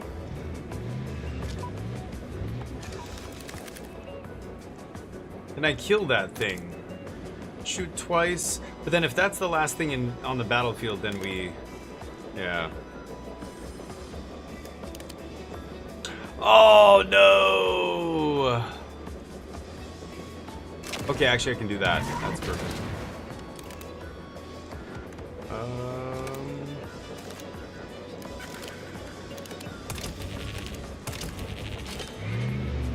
Okay. I killed that guy.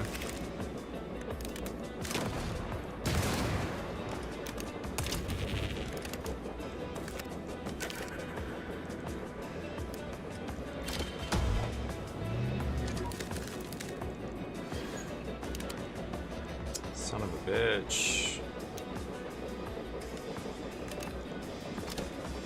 There. Damn, ice pillar. Oh, it didn't... Oh, I thought it would kill him.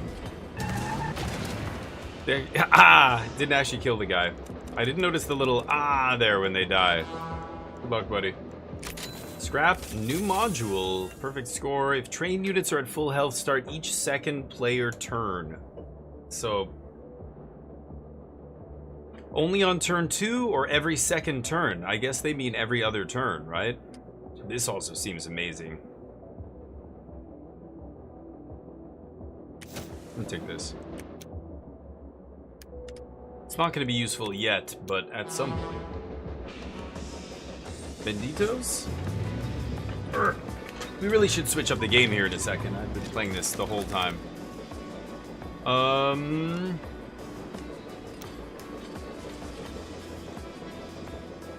HP.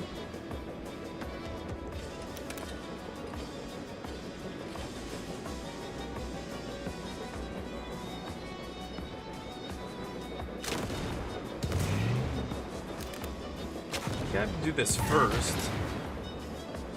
And then we move up, and then I shield here.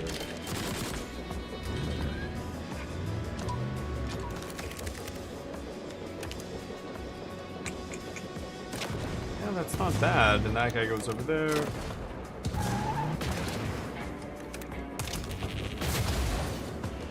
There we go. Driver gauge not necessary.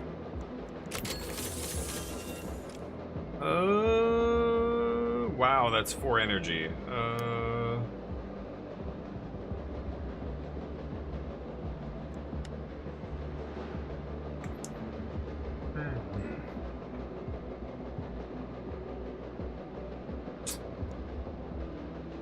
Ooh, this is tough.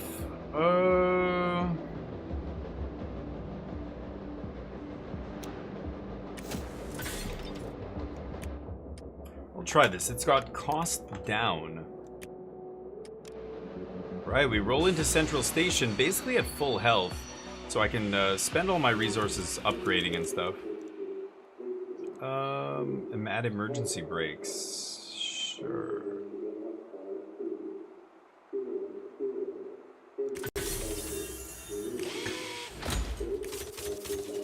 Okay.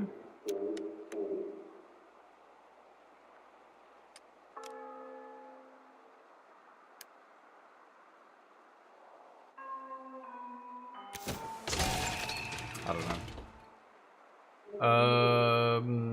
Yes.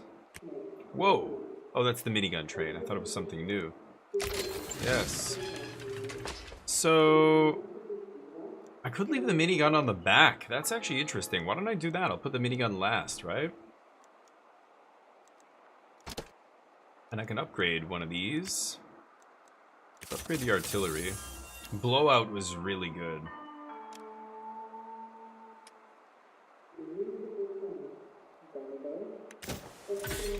I'm gonna take blowout. Okay, convoy. I'm broke, so the shop. 2 shops here. Shop.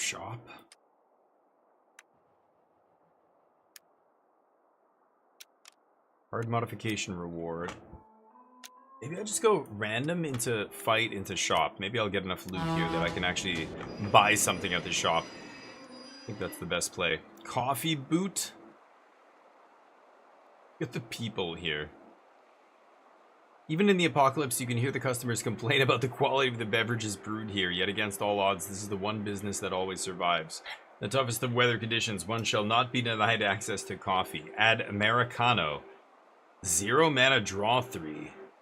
1 use, disposable. Lungo. Reset movement to 0. Gain 3 AP. Wow. I think it's the Ristretto here.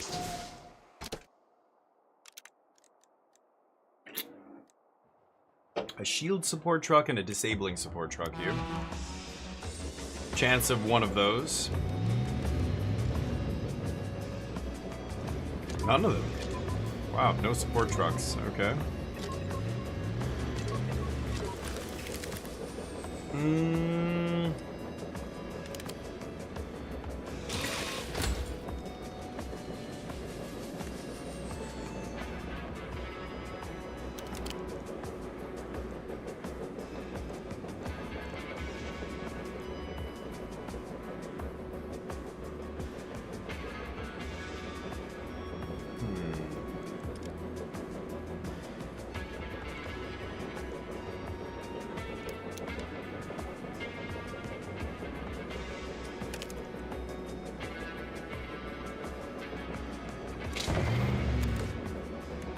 Blowout's insane.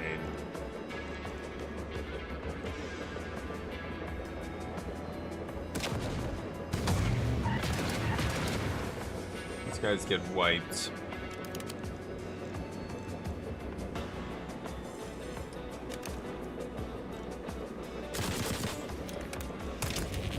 Shield? I didn't use the Jester there, but we had so many cards, it didn't matter. These guys can't get close because that obstacle.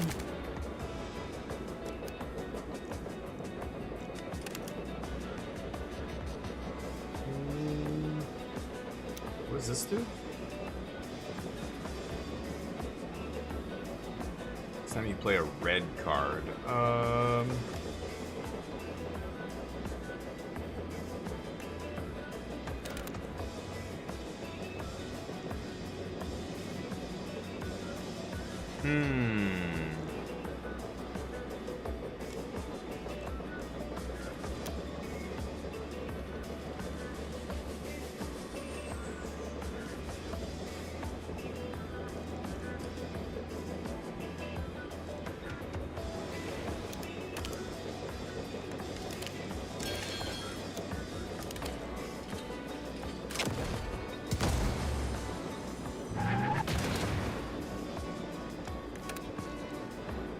Shit.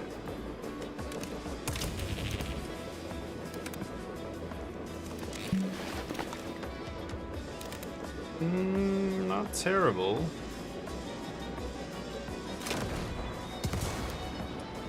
Could shoot my minigun, but I've got literal no targets for this. That is rough. So I think we just have to pass there.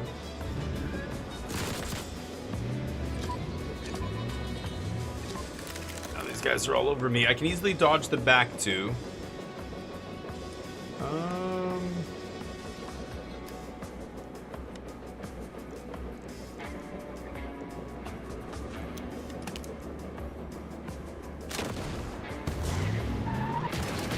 Nice.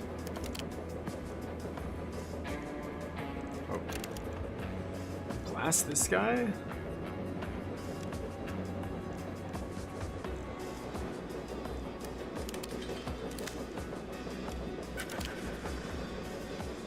Okay. Still can't shoot this guy, goddamn. That didn't give me scrap either, did it? If I do this, I'm out of ammo, or I'm out of action points, I mean.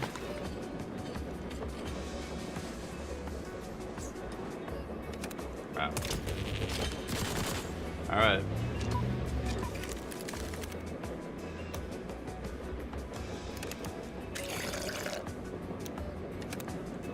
I didn't need to do that. That was silly. That's actually disposable.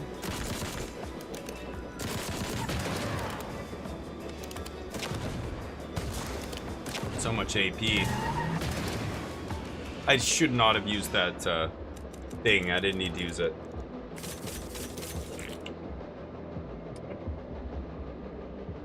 Destabilize? Oh, it costs 0 unless cost up. Whoa, that's really powerful. It went from 2 to 0? That's crazy. Ooh, this is interesting. I really like it. Brittle shop card to your hand? What?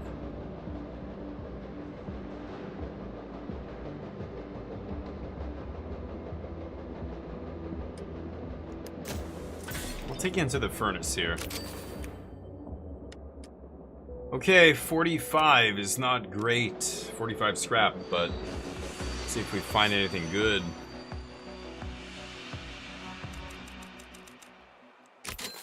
Extra scrap. No trains here. Nothing to repair. Everything's crazy expensive. Emergency coal. Carpet shot's okay.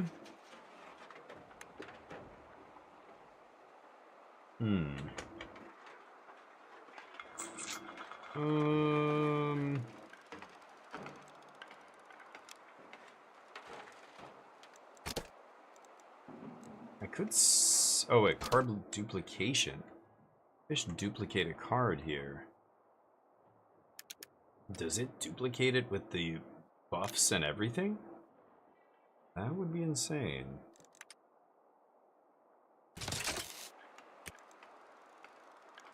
Duplicate the Jester here.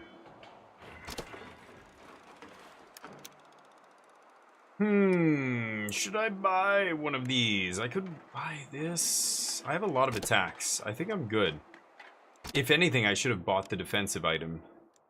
Okay, I've got my ability here ready to go as well.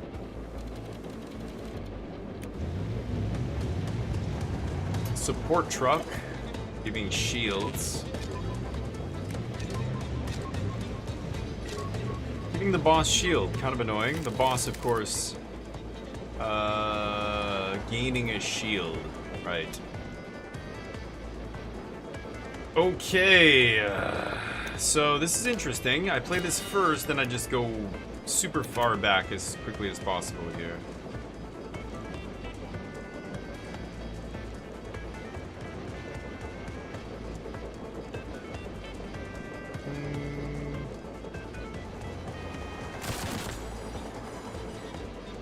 There we go.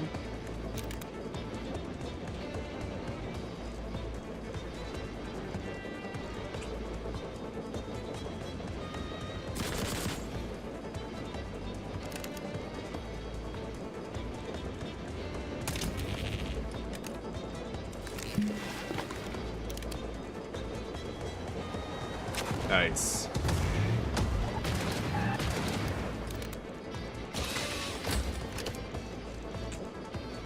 Can't cast it. Ah, shield truck getting hit for a damage there. That's awkward, but not a big deal. It's got 3 HP. It'll be okay.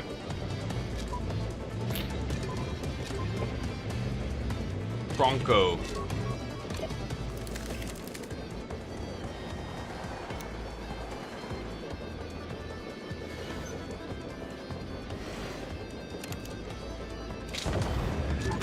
Shoves them all away. I love to see it.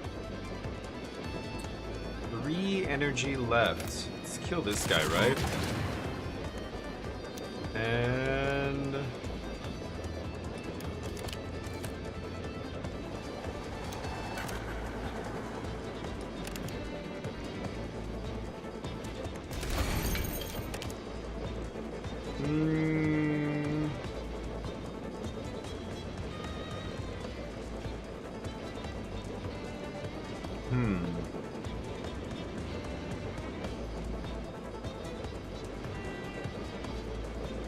But this... Oh, because he's heavy, right?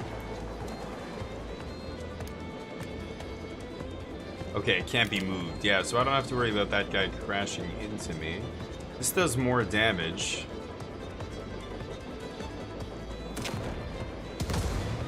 Yeah. And... Oh, right. I can't protect my artillery car with the shield car, unfortunately.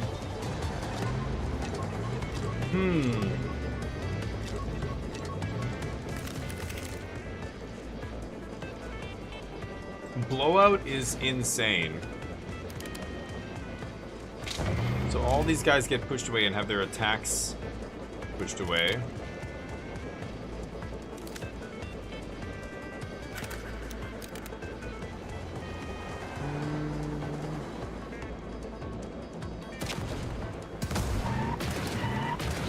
Nice.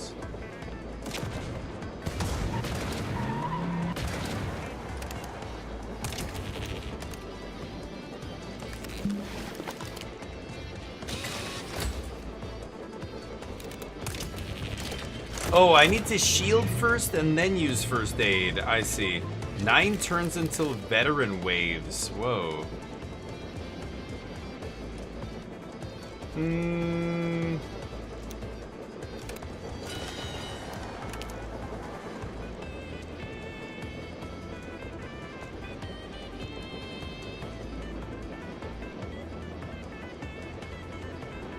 Oh, I see. And then I'll ram. Yeah, because I'm going to go backwards. I'm going to end up killing this guy. He's going to go flying this way. And then I'm going to move backwards and kill him. So I could shield up here. Out of range. Right. Right. Shit.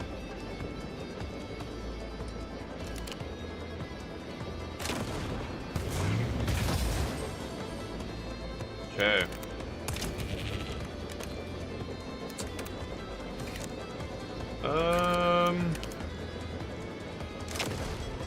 Let's hit this boss.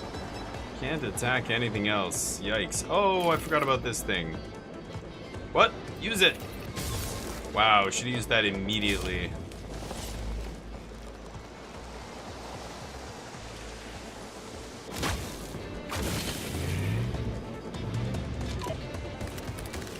Whoops. I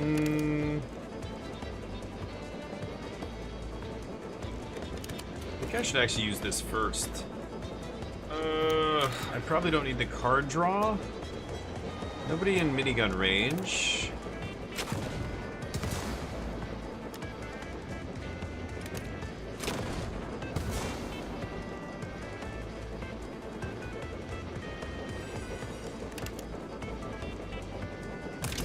So I shield this, then I do this and it heals?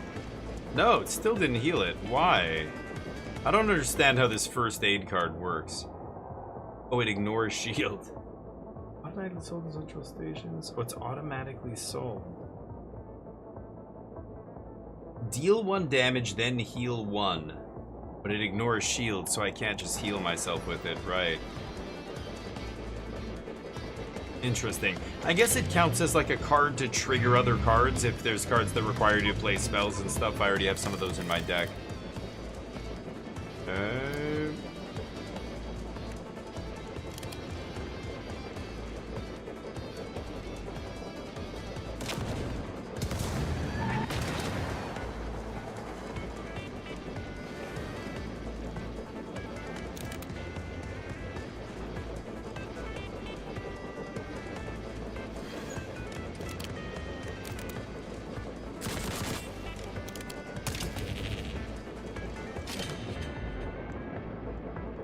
Okay.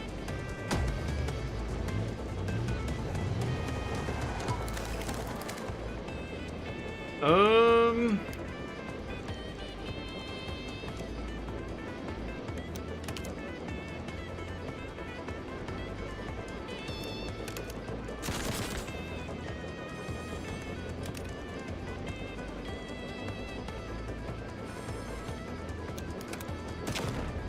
Kill this guy and pass.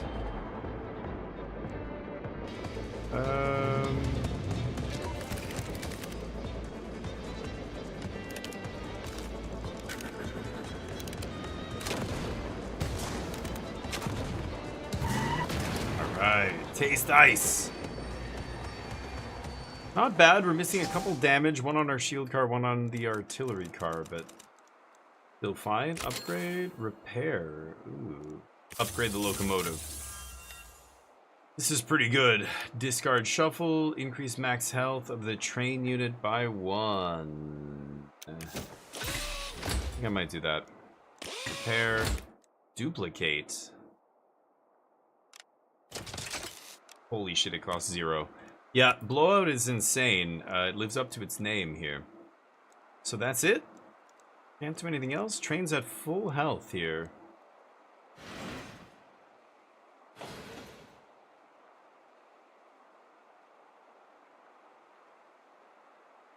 Is this my starting position on the grid? Oh, didn't think about that.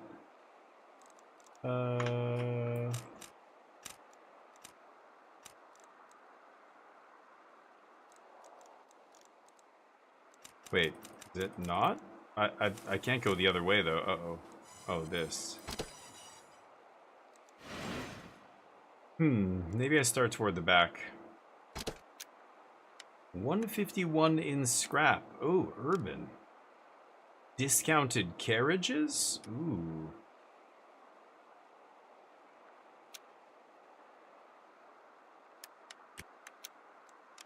Discounted carriages. Supply drop is fortress. What does that mean? That they give me fortress? No.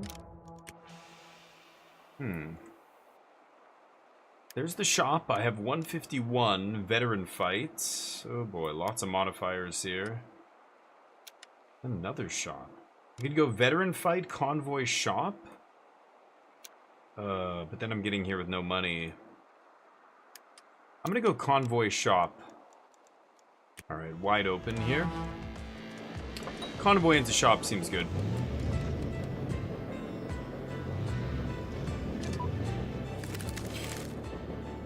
Very weird. 2 support vehicles. So I have to kill this guy last, basically.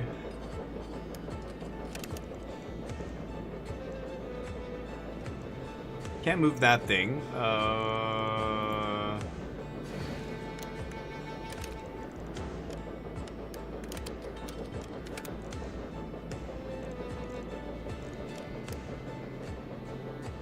Maybe I should have hit this stupid thing.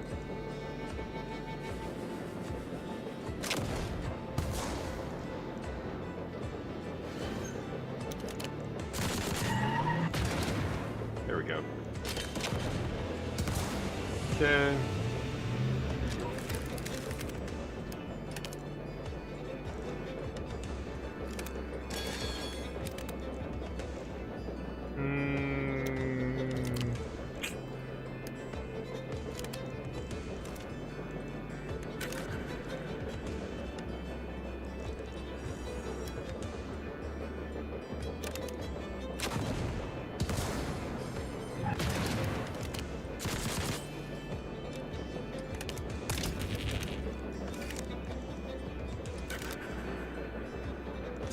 Shit. Go. Pretty straightforward here, I think.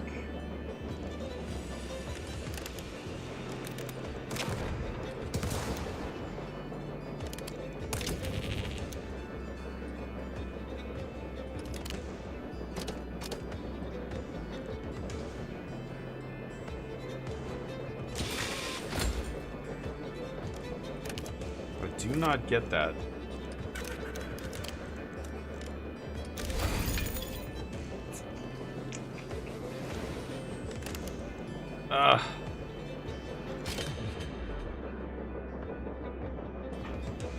Oh, and I moved? Why did I move? I'm such an idiot. I was like, can I kill this guy? No. Shit. Took a damage for absolutely nothing there. Hopefully it doesn't come back to bite me in the ass. Gain 1 AP if you received no damage the previous enemy turn. So that was something I unlocked. It's pretty good. Okay, I like the spare wheels. Shop time 206. Yeah, sure.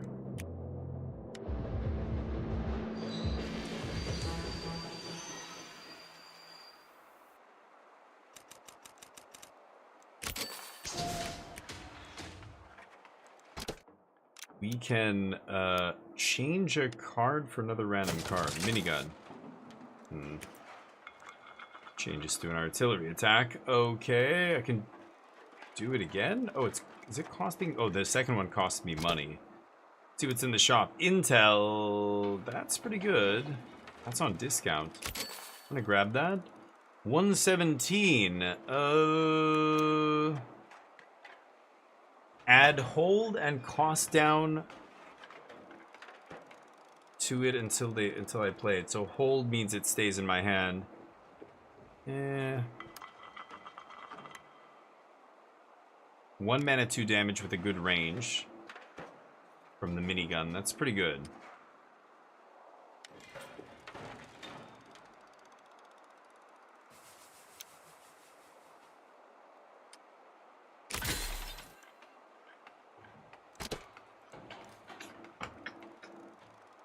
I think I'm done. Repair 21. Okay. So let's go this way. Convoy to fight. Get the next central, whatever it's called, area. Whoa. Lots of dudes. This guy. Convoy getting shield. There's a shield truck, yeah. Okay. Holy crap. Collision with the cliff. Ah, okay. Well, I can't. Awkward.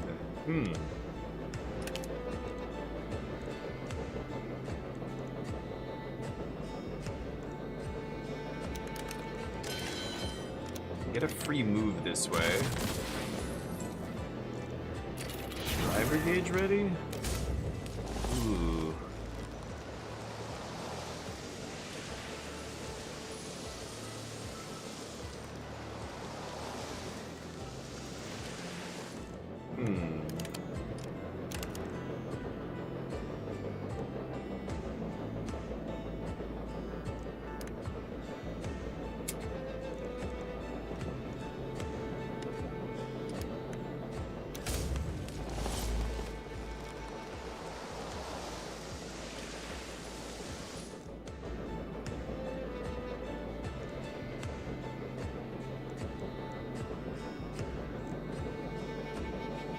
I shouldn't have played the emergency brakes.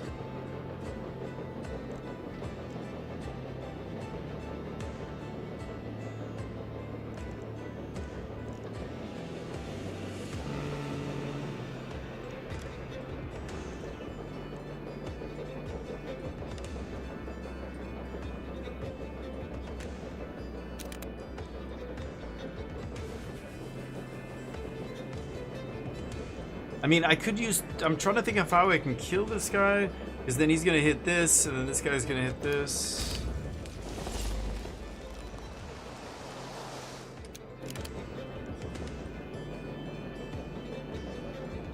Holy shit. They could destroy my artillery car, but I don't know if I'm gonna be able to kill this guy. I can get one shield.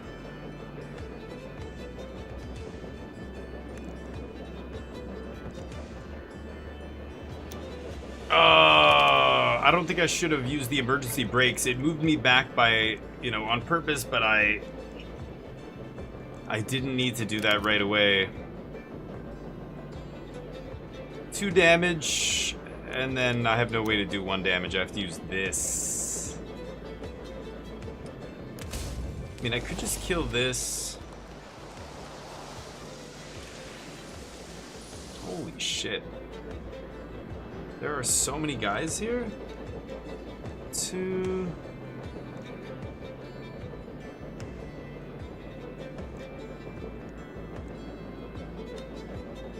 I mean, I could redraw here. It's tempting.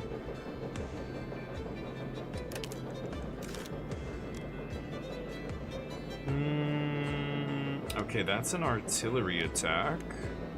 I don't think I need into the furnace here. So I can go...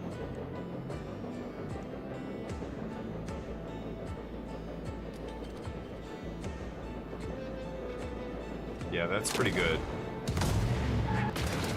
It's that. And then I can move up by 1. I move up by 1. And then I minigun this guy. That kills those 2. Shield the artillery. And then stun that guy. Yeah, okay. Move up. Kill this. Frostbite this. And then protect one of these guys. And that's the best I can do. I think that's the best I can do this turn. Ooh, my locomotive's gonna take a hit, right? Okay.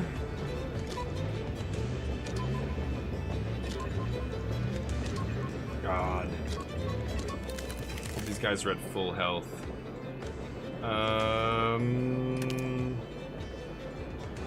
That stuns these guys, pushes away. That guy took a damage off the cliff wall. I like that. Okay.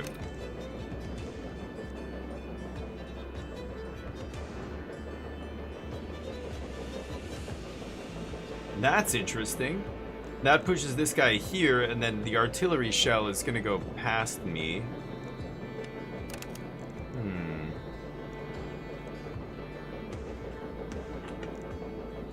I know I have to move my train back.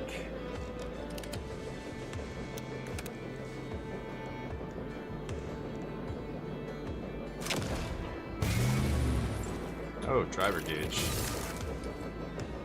Wow. Let's just stun these guys. Yeah. Doesn't hit me, I assume.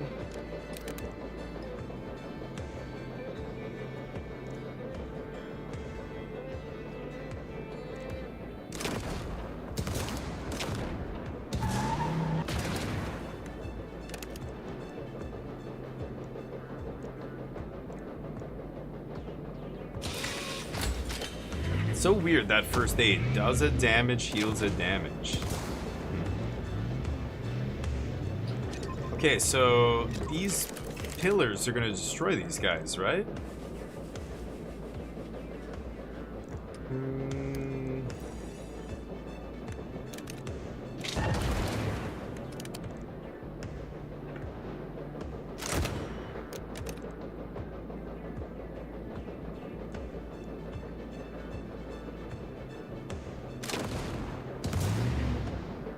Yeah, I think these guys are gonna get killed by that thing.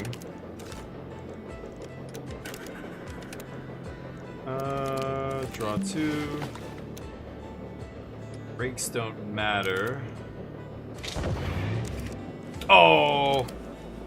Ah, whatever.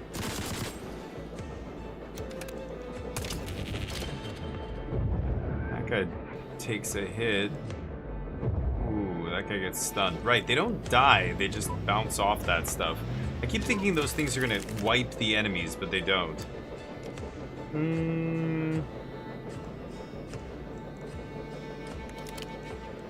Is there a way to kill all these dudes?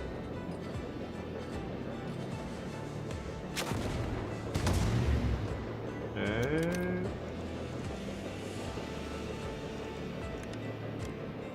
I want to blast that guy with the minigun, but I'm not close enough. Guess I could just do this. Driver gauge? I could save the driver gauge, but...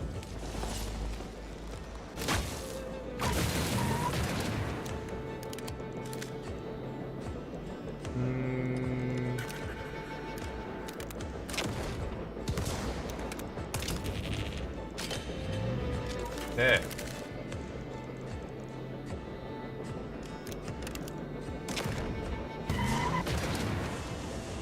Easy. Nice.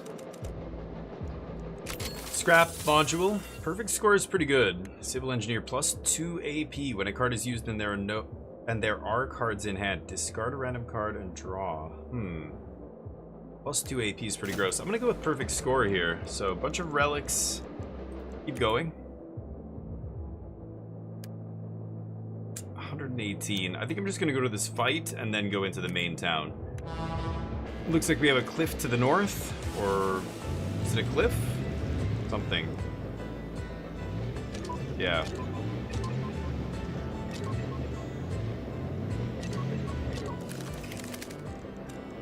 These guys have so much movement. Okay.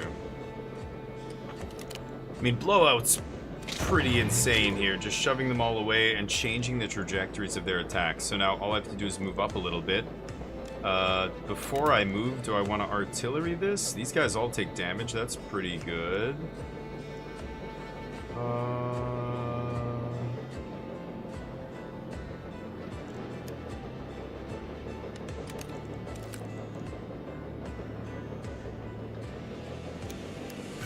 I don't think I'm going to need both shields.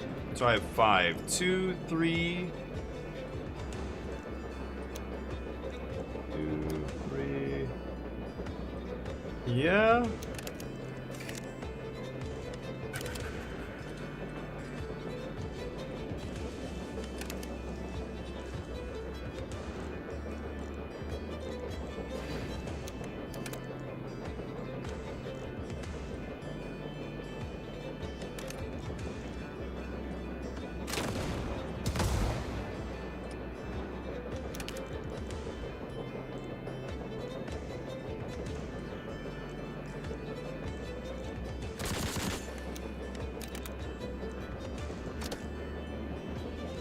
Oh, I can't protect the back. Oh, I keep forgetting I can't protect my artillery. Shit.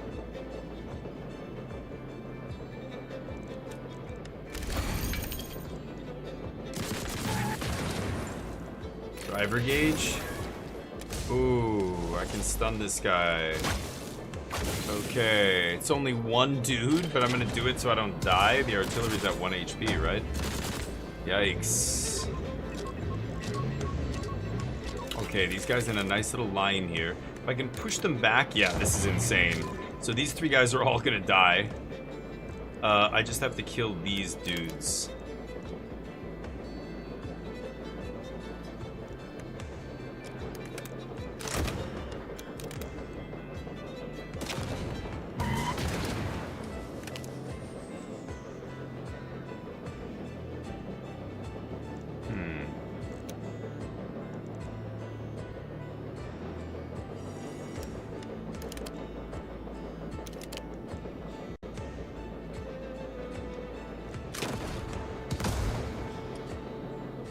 Shit. I shouldn't have moved. You guys are all dead. Oh, there we go. Yeah, that'll do it. Perfect. Okay. Boom, boom. Oh, that was beautiful. Good night. The minigun perfect shot is really nice. 4 turns left. Add a card. Breakfast? Breakfast was very good last time. I'm gonna go with breakfast again. Modify. This has hold. Ooh. 0 to start, but then it gets cost up. This is hold. Oh, removed exhaust from this.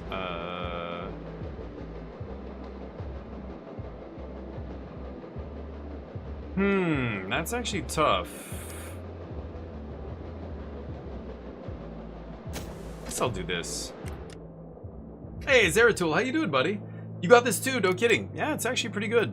I'm playing it for the first time. Or actually, I think I played this during one of the Steam Next Fests, but this is me actually playing the game, the full game, for the first time. How's life? What's new? Piercing light of your locomotive reflects against something in the distance. The towering walls of this station are no mirage. Not this time. So we get to... What did it say? The supply drop is here. At the beginning of the run, it told us what the region supply drop was going to be, right? Fortress. So, repair, activate fortress, get in there, and repair for 1. That's clutch. We're at full strength. Here we go. And you know me, Zeratul. I'm a high-level TCG player, okay? This shit's... Oh, so we sold the one that we had for 60. Give shield, then deal a damage. It's so weird.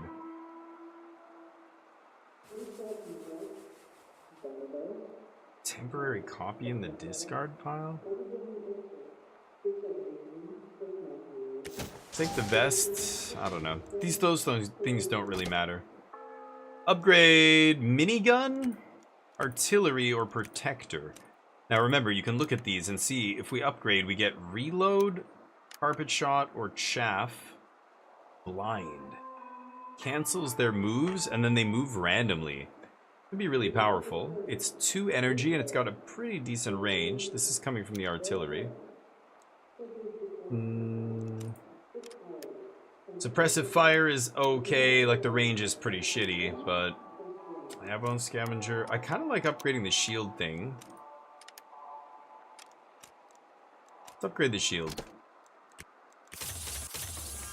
Zeratul, if you've got some advice to give me as well, please let me know. Emergency shield is pretty nice, and it's innate. Oh, that's really good too.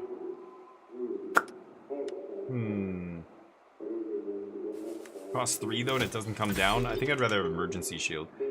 Could sell stuff. Don't need to repair anything. Nothing else to do. Usually there's a car here we can buy, but I'm very Novi sad. Let's go. Convoy into shop feels good. I have 200 bucks already, so convoy into shop into... I want to explore as many unknowns as I can, so I might go veteran unknown boss. Sure. Let's see what's coming. Benditos.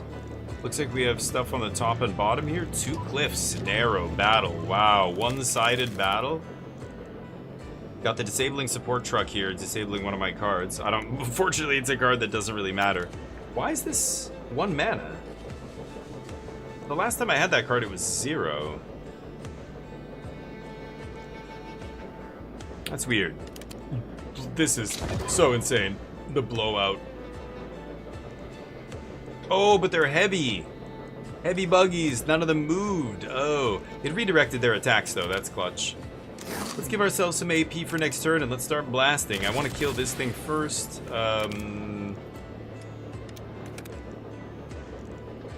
Guess I'll use this. Come on.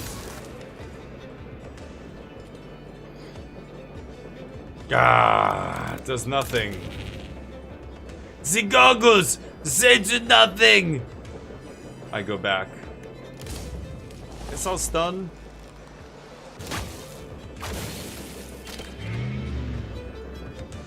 Oh, and in 1 turn? Oh, these guys are gonna get smoked.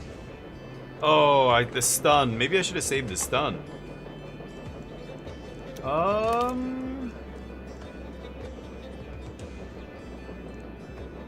These guys are all heavy, so nobody's moving here.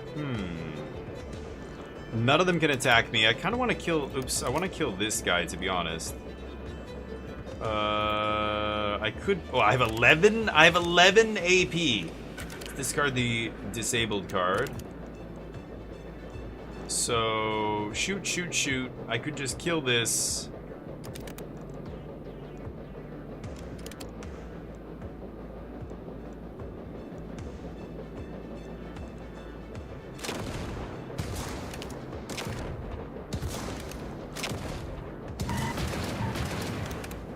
I should have probably drawn first, but don't need that.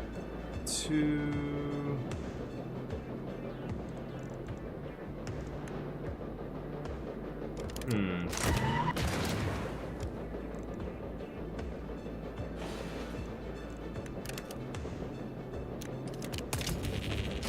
And then this thing's gonna smoke these guys, right? Stun both. Beautiful. This game's basically over.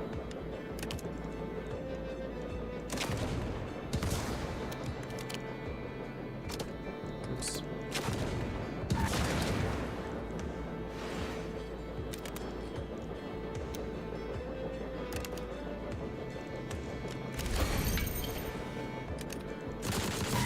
There we go. Driver gauge for the next fight. Easy. Beauty. C-Smith, what's up? Does this game not crash every 15 minutes? No. Oh, are you having issues? Okay, so, like, I mean, there's a few things you gotta try right off the bat. I know this is probably redundant, and you're like, dude, I've tried all that shit already. I know, but I have to ask. Obviously, make sure you're using the latest version of the game. Reinstall the game in Steam, and then verify, or do it in whichever order you want. I like to do a clean install, and then verify the files in Steam. You can Google how to do that stuff if you're not familiar with what I'm talking about, but do all that stuff. Make sure you have the latest version of the game. That's a big one. Usually when you're not using the latest version, that's when I notice issues. I have zero. Not a crash, not a glitch, not a weird anything, nothing so far, so... also, make sure you have your latest video card drivers. That kind of stuff can also affect it. But I'm not experiencing it, so it's almost certainly something on your end of some sort. Could be drivers.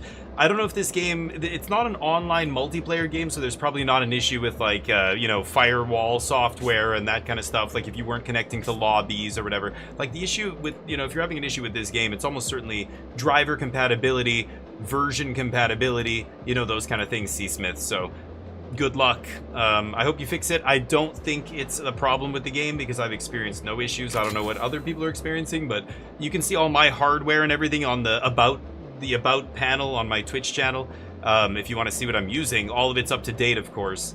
So with that setup, I'm having no issues, but graphics crashes. Hold on. Wow. No, yeah, I'm not having any issues. Damn.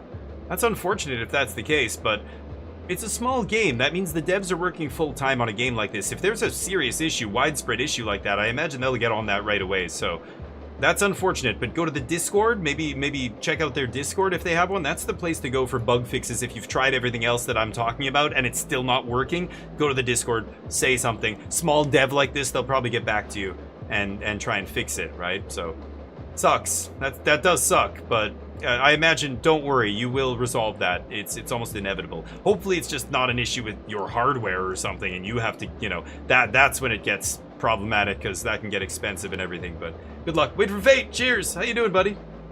A replay game? Well, we played this a little bit during Steam Next Fest, but now I got a key for the game, so I'm able to play it. I got a bunch of free keys here. We've got the Alters new DLC I want to play this week. Also, there was a free game that was given away, The Life and Suffering of Sir Brant, or something like that. I want to really try that. That was supposed to be a really cool game. So I'm glad you're here, Wait for Fate. You might think this other game is interesting, but we'll see. Perpetuum Mobile? I don't know. Perpetuum is okay. I imagine the devs are not native English speakers here, but 1 AP for every 5 cards. That is powerful. I can see that. This is really powerful too. This is probably the most consistent value out of the 3 of them. This one is going to consistently proc the most times, right? I mean, well, this is every fight, but it's 1 time at the beginning of a fight. This is every 3 turns. Each fight, this is going to proc 3 times or 2 times, right? 3 turns is a lot. 2 times, maybe? How many cards am I playing a turn? I'm usually dumping most of my hand. This is something I really have to track. I haven't used this yet. Let me try this. I have to really keep an eye on this. You've got all your whatever they're called. I call them relics because of Slay the Spire, but you can call them whatever you want. Your, what are they called in this game? I can't remember. Anyway, we're in great shape here. Let's go to the shop. We've got a chain charge built up here as well. Mechanics' hammers strike out their songs in unison. Welcome any weary travelers. Do I look weary to you? I'm destroying everything in my path. Give me goods. Give me the goods. That's all I want. I don't need... Don't pity me, please. This is 30? Let me take a look at the shop first. This is a weird one. I could see that being good. And then we've got, like... You know what my complaint about this game so far? I've played it very little, but already I'm seeing a lot of redundancy. I know I'm playing the same character, but these things, I'm seeing all repeats already. Like, it's like there's 10 of them, and that's it. They need a huge depth of that stuff. That's what gives these kind of games their depth, their replayability. I'm already seeing just non-stop, like, okay, I get it though, but these cars, it's the same cars every time, so upgrades that trigger, like, that are based on the cars are going to be the same, like, that stuff I get. Character abilities are going to be the same, but these, why is there such a small selection of this? Do I have to unlock more? Maybe that's also what's going on here. I just have to slowly unlock more of them. Yeah, that's probably what it is, right? What do you guys recommend, by the way?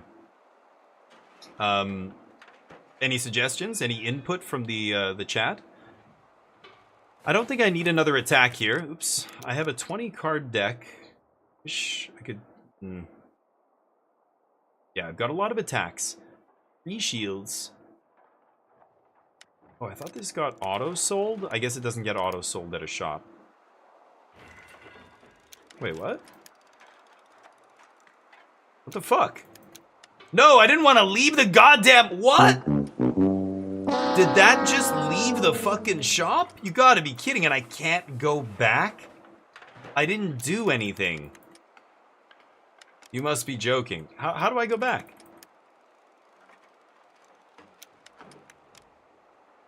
Select? It's not letting me click it.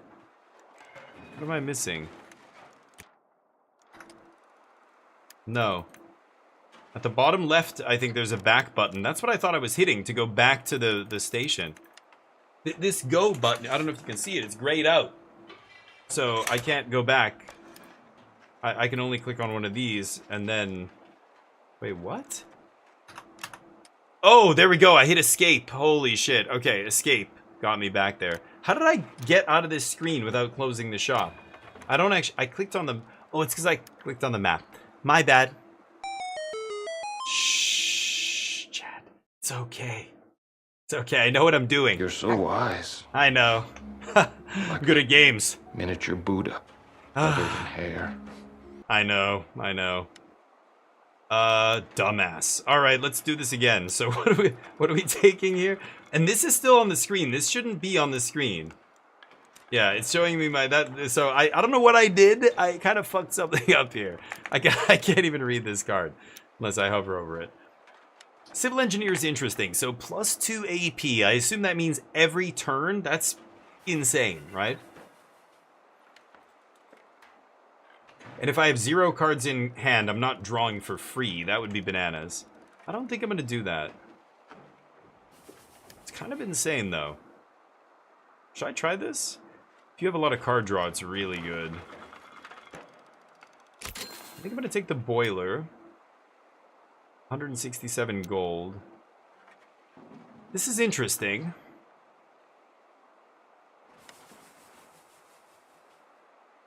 That's also really good. I have Hot Cask for card draw, Into the Furnace for mana generation. Breakfast generates mana. There's basically, in these kind of games, like as somebody who plays a lot of TCGs at a high level, like Magic the Gathering and stuff like that, you know, I talked about this before. There's 2 nozzles that you have to adjust the flow. One is energy, or the resource you're using to cast your spells or, you know, use your cards, whatever it is, and the number of cards in your hand. If you have too much energy and not enough card draw, you're going to get bottlenecked. If you have too much card draw and not enough energy, you're going to get bottlenecked. So I'm constantly trying to balance the amount of card draw plus energy that I have. I could get Syringe here. 94? This is pretty good card draw too, but I'm rarely wanting to like Wheel of Fortune. I have enough mana production. That's expensive too. I don't want the attack and this thing or this. Hand throw's interesting just because it's so cheap. Let's see the map again. I could... Yeah, we have no more shops. I really should spend all my money here. What do you guys think? I'm not sure. No, you're right, C. Smith. I just had to hit escape. I was also looking for a button, but I also think it kind of... I shouldn't have done what I did. I don't actually know what I did. I thought I just clicked... Maybe I clicked the map button and then got trapped there by, you know, by accident. Usually there's a back button, but... Oh, I don't know what to take here. Should I grab one of these relics? I feel like I should. This is 150? Doesn't really matter. But if I buy this, I can also get hand throw.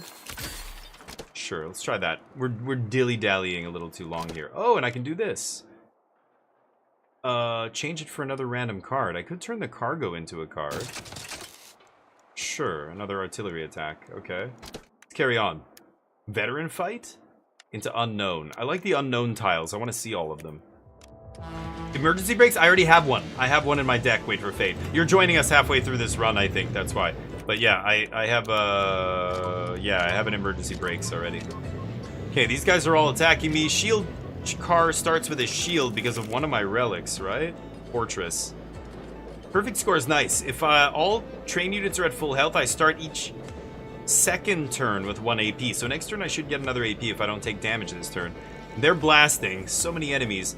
This is the support truck that's repairing the enemy. I really need to take that out immediately or very quickly. Oh, that's a cheap one. Let's yank the chain.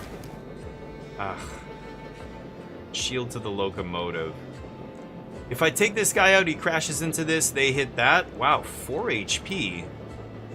Veteran cannon trucks. They have extra HP. Do they do 2 damage? Whoa, they do 2 damage.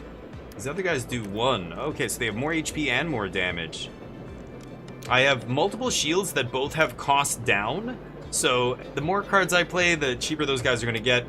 Oh, I have a blowout. Upgraded blowout is so insane. This costing 0 at the start is just going to redirect all of these guys' attacks, shove them out of the way, do a little damage to them. Wow, that's actually insane.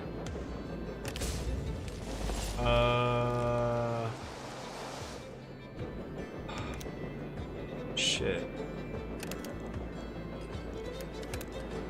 Maybe I should have thought about that again, but this will start a chain reaction here.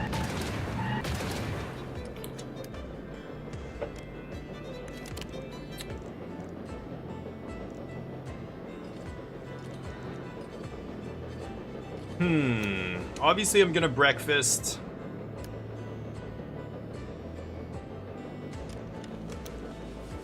I don't have card draw. So let's breakfast.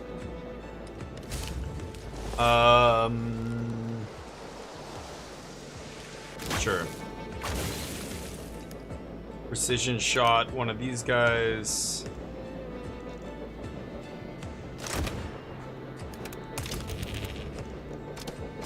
Oh, I can't. Yeah. And look at all that extra energy wasted. I needed more card draw. I need to have a little bit more card draw in my deck, and now that I have these relics and stuff, I have that. At least the first turn we're drawing an extra card, but 1 AP for every 5 cards played. I think that's also what gave me some extra energy there. Another blowout. This ability is so insane for 0 mana, it makes no sense. Emergency brake, and then if I minigun, I get to slam on the brakes here.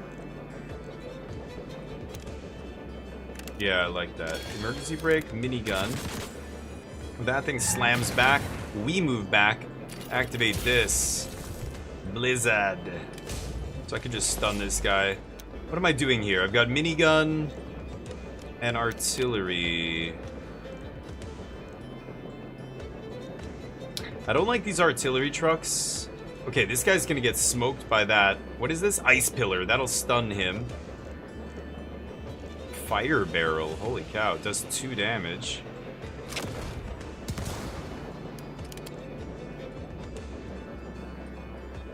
Oh, wait a minute. This is draw 2. I should use that immediately. God damn. I have so much energy here.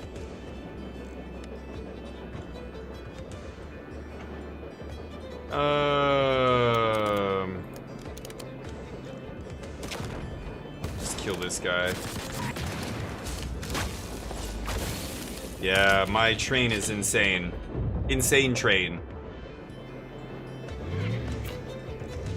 Yeah, so there's a bunch of chain reaction stuff that happens, so it's very chess-like with the movement.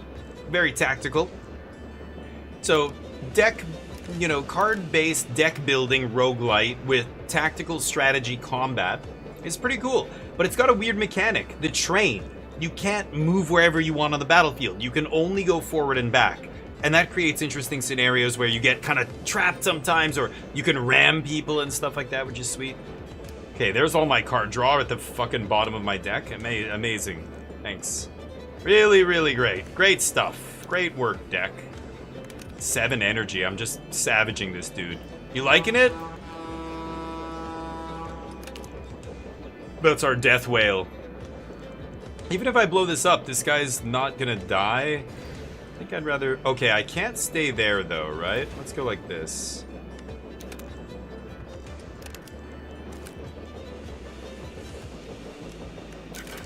Don't need that. Okay, 2 takes that out. Oh, this guy's on 1 HP. That's pretty good there.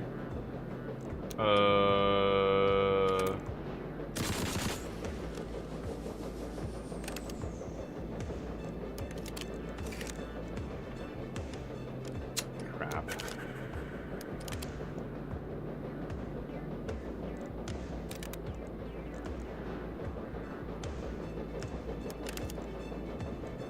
Yeah, I want this precision shot worth 2.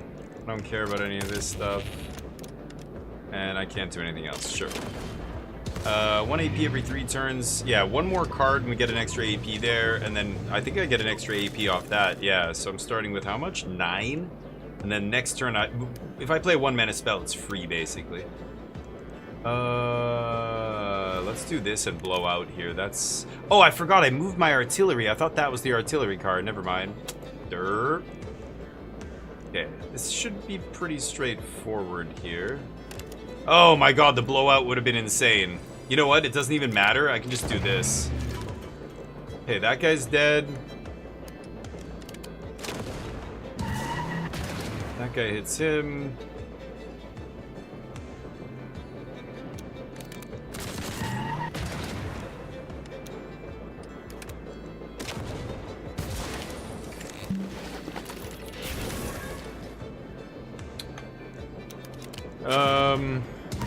That'll do.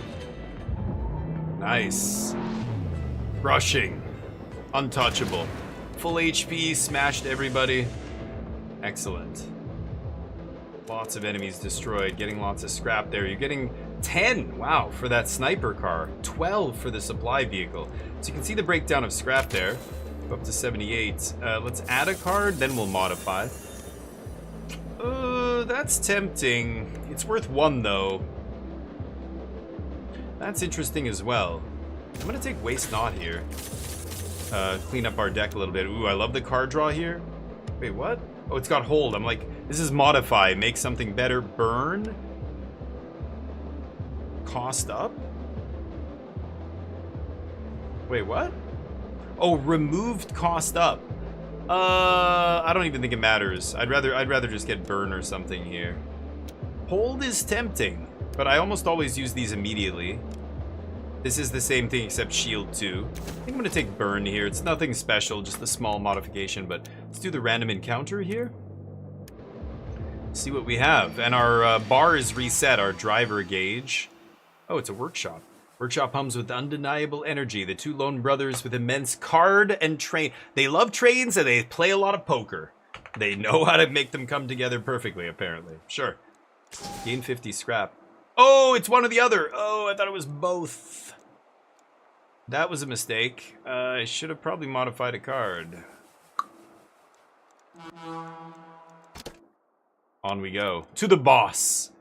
Oh, this is a new boss? A new boss I've never seen, but a bunch of stuff I have seen. Buggies, buggy miniguns, cannon trucks, disabling health and shield support trucks. Oh, what the fuck? -1 AP on the first round. Rude. And cliffs along the top. Okay. I haven't seen a debuff to my AP like that before. can also choose your starting position on the track. I've got an arrow with your name on it, tread carefully. This is bizarre. The bizarre part is you have a fantasy hero as your conductor. They have different abilities. I get why they do it, but it's weird. Flavor-wise, it kind of just, I don't know. Who knows what's going on. Holy shitballs. It's a lot of enemies. Starting with an extra card in our hand. -1 energy, though, is extremely... This has to count down before it triggers, so these are not even close to triggering. Okay, I can toss something.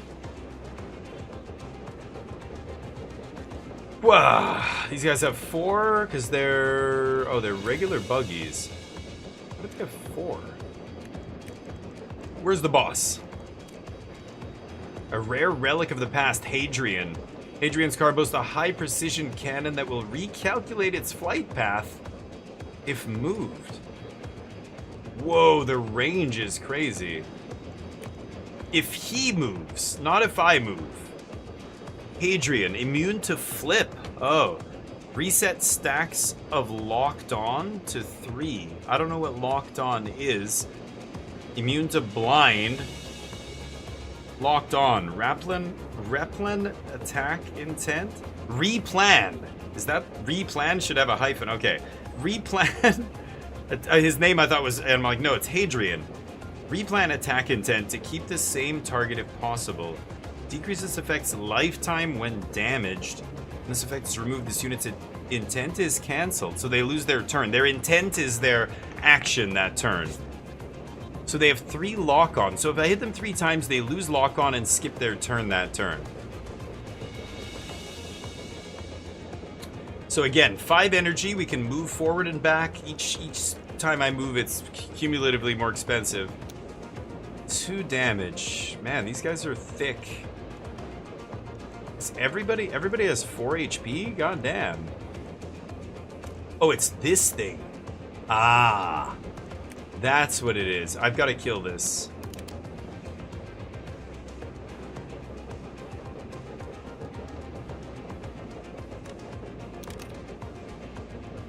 Oh, God. Okay,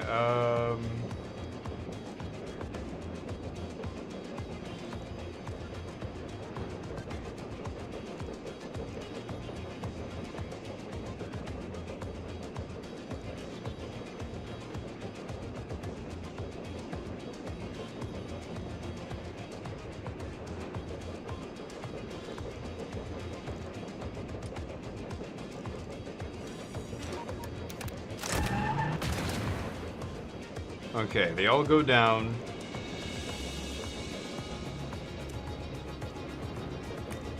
So is this guy gonna recalculate?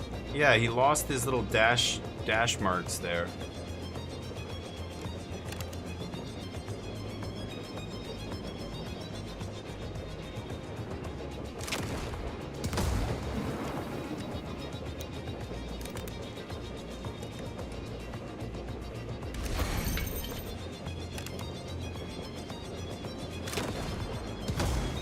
The burn will kill him, and then he'll smash into this, and all 3 of these guys should die.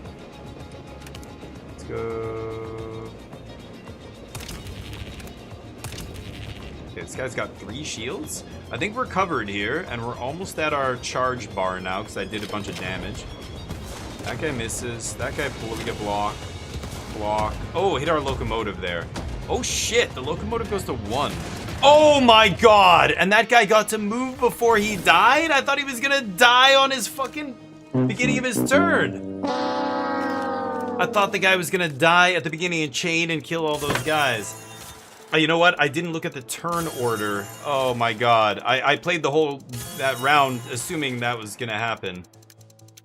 I unlocked a bunch of stuff. Season ticket? Oh, that's powerful.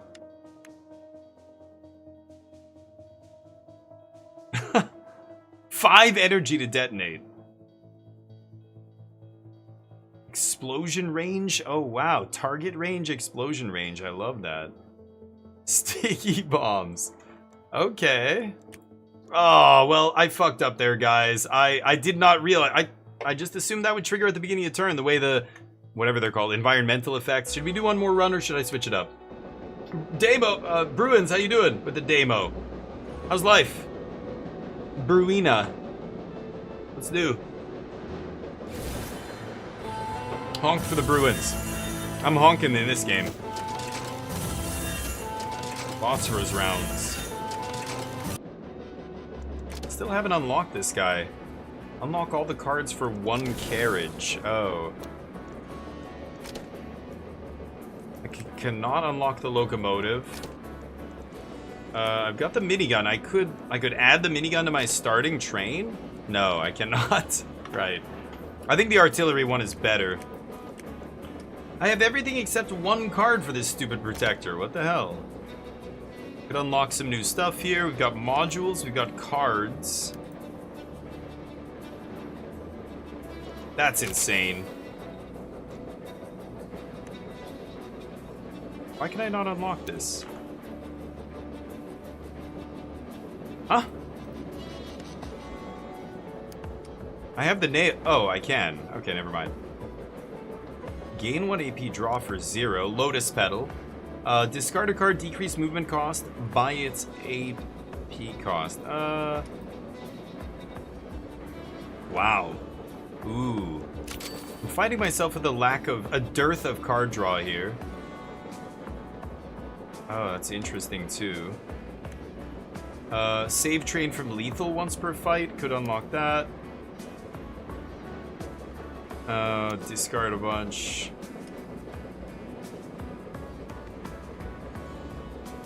Interesting.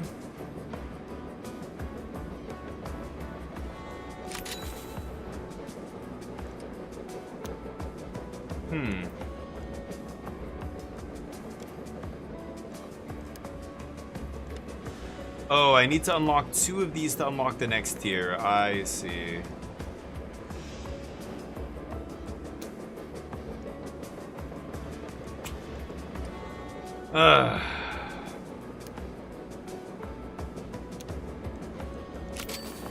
Okay. Shield 50 damage. I did all this. Win 3 boss encounters. Win a run. I'm such a noob. I'm sorry, I have to play it again. I have to win a goddamn run. The fog's expanding again. Pierce the fog wall, find us a new home. That's my mission. Man, it's so tough. Upgrade my locomotive. Draw whenever I'm empty. Max hand. What is the hand size normally? I don't even know. Or just max health up. I'm gonna go season ticket. I need more card draw. Urban, multiple random encounters, chance of multiple environmental hazards. Go urban.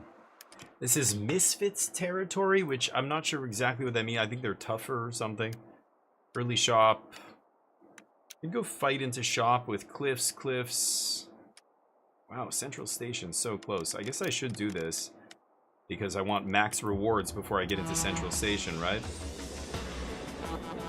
Bruins! Honk for the Bruins! Go Bruins! I can honk.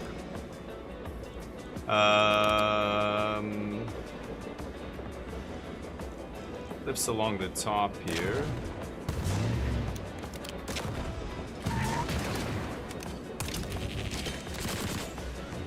Shield blocks.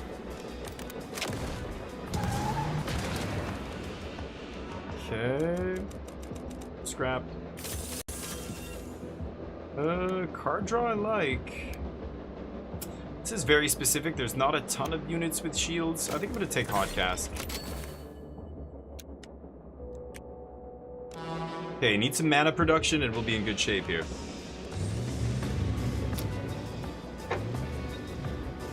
Convoy, obviously the main target here. Ooh, I like when the small guys are up front. That's obviously very good for us. 5 energy, huh?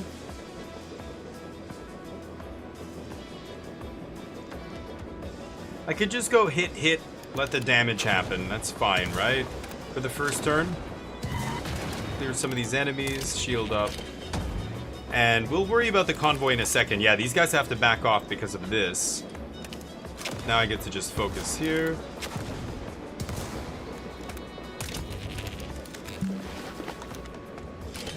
Okay. So, what, spare tires on the ground? What the hell is that? Alright. Let's finish the convoy, obviously. Let's move, and I will shield here. Oh, that's gonna hit me. Right.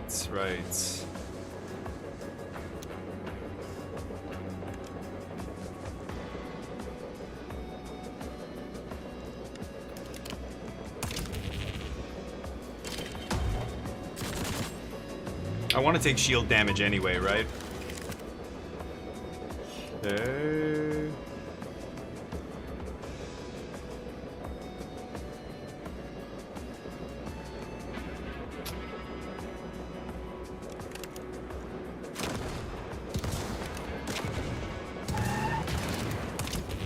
Doesn't really matter how we do this.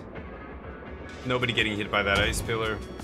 Shield damage. I do need the shield damage, so it's not the worst.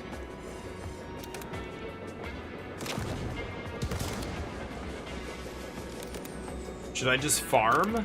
No. I don't care about that reward. We'll get the shield reward naturally. I could just take an extra turn there to get more shield, but I'm getting bonus for 3 turns left here.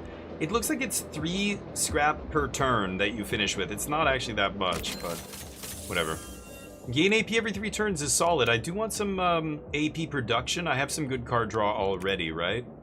Hot Cask and the Relic that I have, the season tickets. So every 10 moves from the enemy, I get a free AP. I think I'd rather have Power Boiler here. But again, those relics, I'm seeing so many repeats. It's kind of insane. I don't know why. I mean, it's just, it makes me think there's not many of them, which makes me not as, you know, into the game like that. That means there's a lot less depth, right? Okay, so we can transform for 45 3 times. Let's check out this shop. Ooh, this is awesome. This is super powerful. There's many turns where I'm taking nothing. I'm buying this no matter what. I don't care how much it leaves me with. 10 left, can't modify, I'm over it. Anything else? Alright, let's keep going. Here we go. This does mean that I can't buy another car here, but I'm over it. Yeah, it's fine. Add shield to the deck. I guess so. I don't know if I love that, but repair doesn't do anything. These are so weird. I still don't really get them. This one, you can't really break it because it ignores shield. You can't put shield on your guy, then heal it. This does literally nothing. And then decrease movement cost by 1. I guess I could do that. But it costs 1, so it's kind of, it's weird. Anyway, I should have taken the 0. Actually, I should have taken the 0 cost card. I'm an idiot.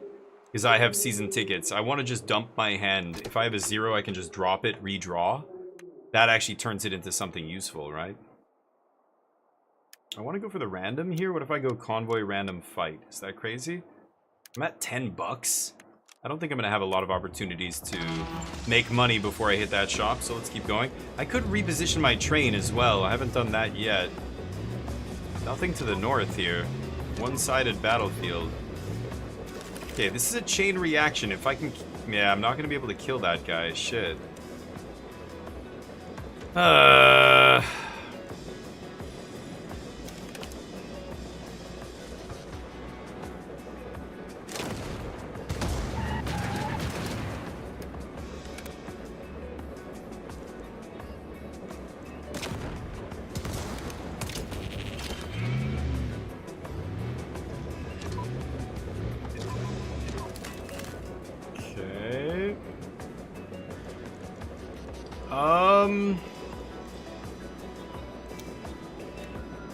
Rage? What is rage?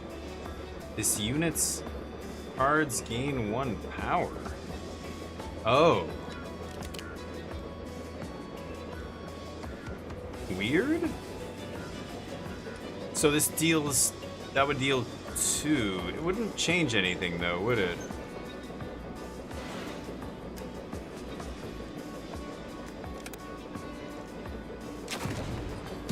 There we go. Could activate the chain, but I don't think I want to do it.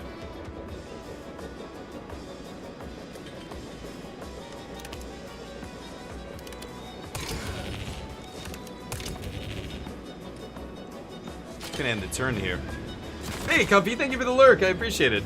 Hopefully life is good. I don't know what you're playing these days. I think I saw you streaming recently, but I didn't click into the channel. I just saw your name in the list and checking people out, looking at different people. I didn't go into your channel this time, but I will next time, I promise.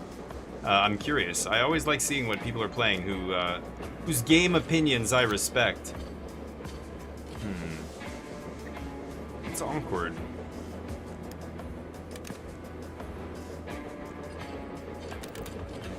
So I could do this.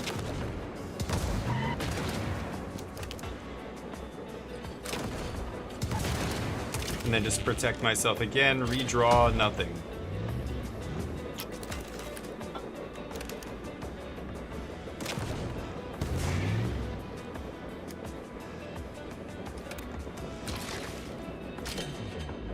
Bonk. Nice. Oh, I guess I get 3 extra scrap if I don't pass the turn there, but 1 AP for every 3rd enemy destroyed. This is good. This is really good. Every 4th move in a fight. In a fight? Or maybe syringe? I'll take the syringe. It's the same items every time. They really need a bigger selection of items. It's not good. Let's just do this into shop. Easy road into boss.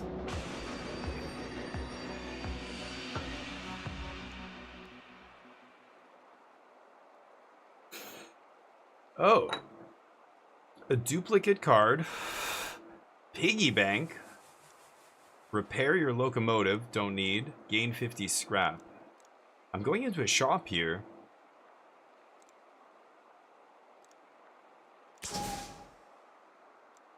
$50 scrap. Alright.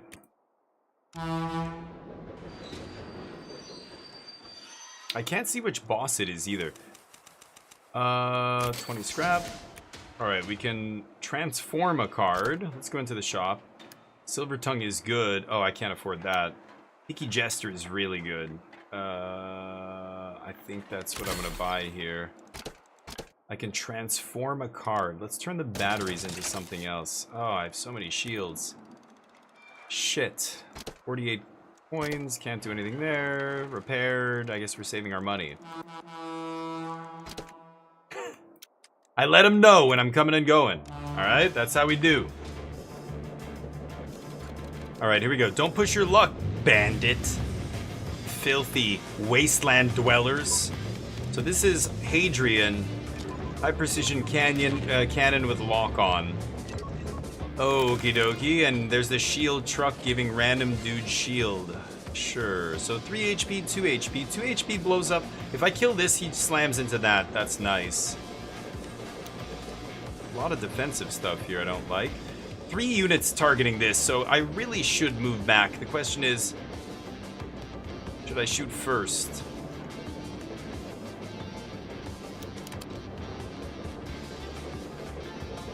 I don't think I have to. Let's just move back. Okay, lock on bro is gonna switch targets.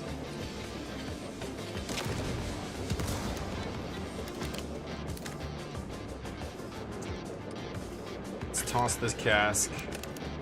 And then shield. Ugh. Should have done this first. 3 damage! Whoa, when did it go up to 3? That's insane.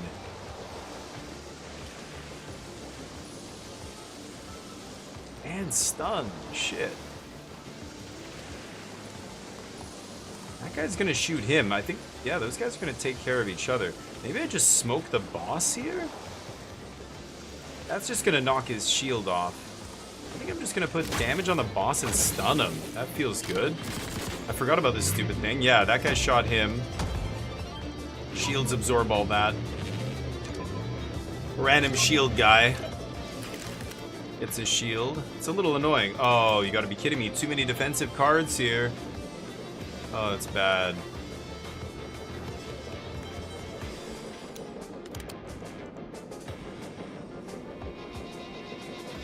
This guy's heavy, so he doesn't move.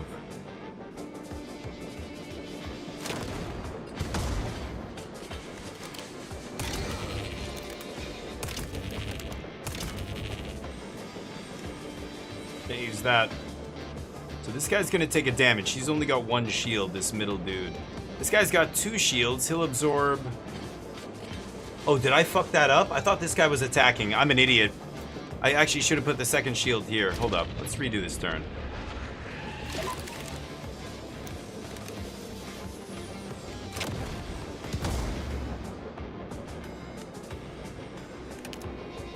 Oh, what am I doing? Hold up. Let's do that again. I just realized this thing has rage. You always... Oh, but it costs 2. But I have so much energy, it doesn't even matter. Rage first. And then this deals 2 damage?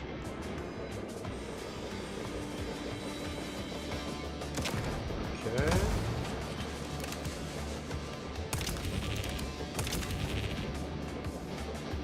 Oh, but this guy's taking 2! No, I can't do that. I'm an idiot. I forgot I have to move. Rage. Fire. Shield. Shield. This guy's gonna take 1. I'm over it. Another dude shows up. Damn it. 10 turns until veterans start showing up? Alright. That's what it says behind my head here. No escape. It's a boss fight. I guess if you take too long, veterans start showing up. Damn. I'm very far from my ultimate here. Power... Oh, it's flashing. Power boiler on the next turn is gonna trigger. I guess that's telling me there. Are you kidding me?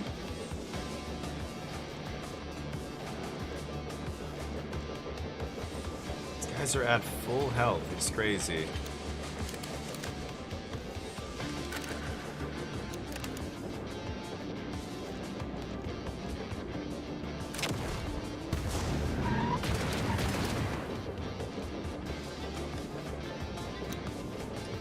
I have 2 with rage, really? Oh, it's 2 to go up. Shit, what am I doing? Whatever.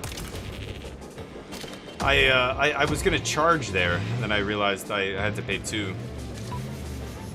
Not paying attention to the movement there. A lot of things to consider in this game. A lot of factors to constantly be weighing and, you know, considering. I should just gesture away the hot cask. We're not gonna play enough spells to make this viable this turn. So we have 7 energy. Let's just loot. Yeah, loot that away. The other thing you're always watching is, yeah, these things. Tire stack, ice pillar. God, these guys are all at full health. It's crazy. I need to make moves here, I think, more than anything.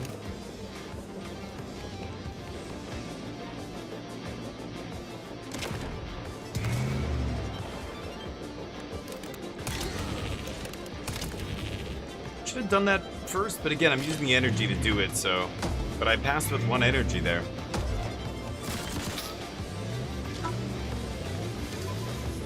Okay.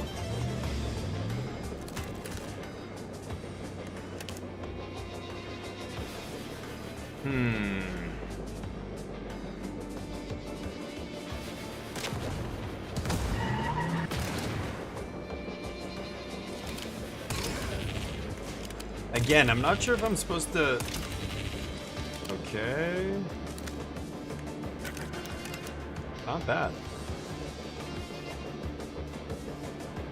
Yeah, that works. Take the damage on my shield. Okay, season tickets is pretty good. It's already drawn me a few free cards here.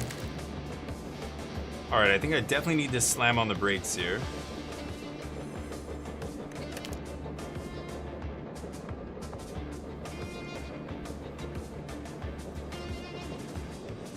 That guy shoots the other guy.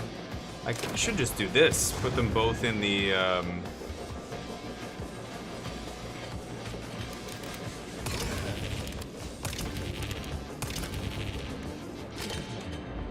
Boom!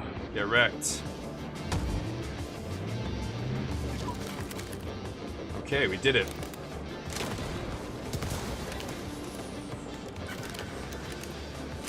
We have a lot.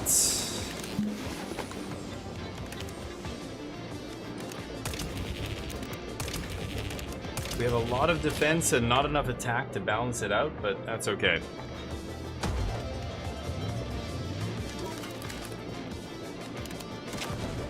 Nice. We only end up taking 1 damage on our shield card. Taste ice, bitches. And clean fight. Cruise through those enemies. Get some extra scrap. Nice. What's that? That was the shield car? Upgrade the locomotive. That's pretty good. I'm just gonna go max health here. Get it up to 3. Scrap. Repair everybody for 1. Duplicate a card. I think it's Jester. I did that last time too. Okay, let's carry on. Into the next region. Let's go urban again. Chop shops may have 2 options. Narrow fights are more common, less canyons. Let's go this way. This is the supply drop. So when I get to halfway point in the map, I get this. When a carriage is destroyed, deal damage? Oh, I want that. Go this way. That's what should decide it, actually. I have 141.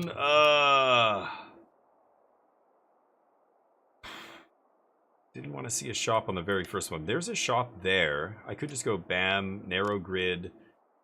Remove card. Remove card. Convoy middle. And figure it out from there. Otherwise, shop that's barely useful. It's the top. We get double convoy. This is a narrow grid, though. I don't have, like, if you have that ability for with your locomotive to push everybody away, that kind of stuff's nasty. Yeah, this is so early in the game.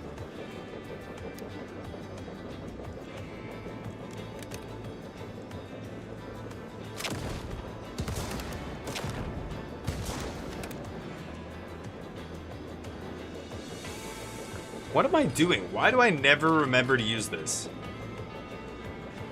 This unit's cards gain 1 power. So if I play that for 2 right off the bat, I would have been able to do 3 damage to this? 3 damage to this guy with 1 of them? Right? I don't even know. Doesn't matter.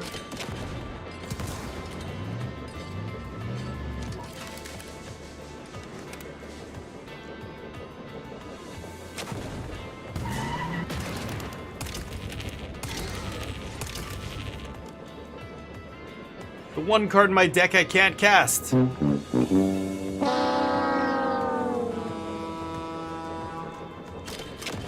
Okay.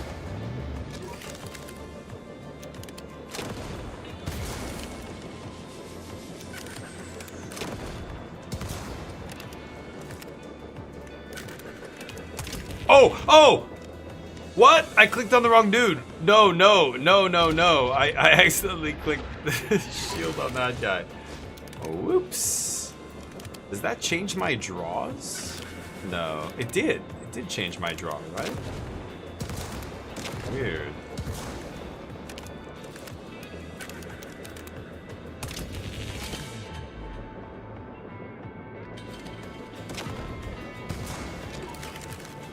I'm definitely gonna get that shield achievement unlocked here, where you take 50 damage on your shields. 2 turns left. Scrap module. Ooh, perfect score is powerful. Silver tongue is nice.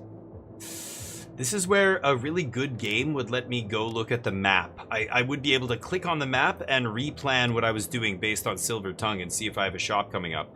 I know I do. I know I have a shop coming up. So I think I'm going to chill on the perfect score. Let's just take Silver Tongue here. Yeah, shops in two nodes. But players who are not going as deep as me, they're not, you know, experienced with this shit. They need to have access to all the information at all times. That's really what it is. I should always be able to see my deck, even when choosing rewards, and always look at the map, even when choosing rewards, etc. There, that's pretty good. A lot of damage. Rage!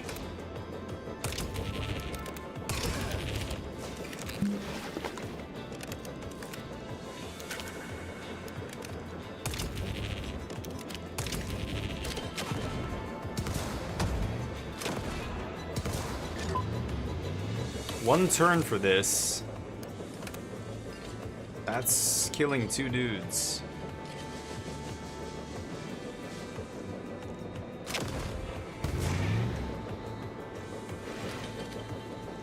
That guy attacks him.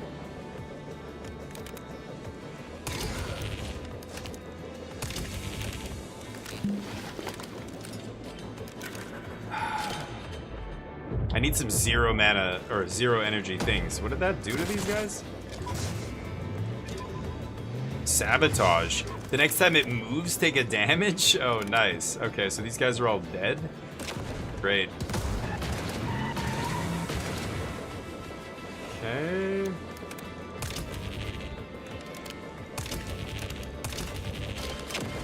Oh, I didn't see my draw there. I should have looked at my draw. I forgot about the season tickets. I would click too fast. Season tickets.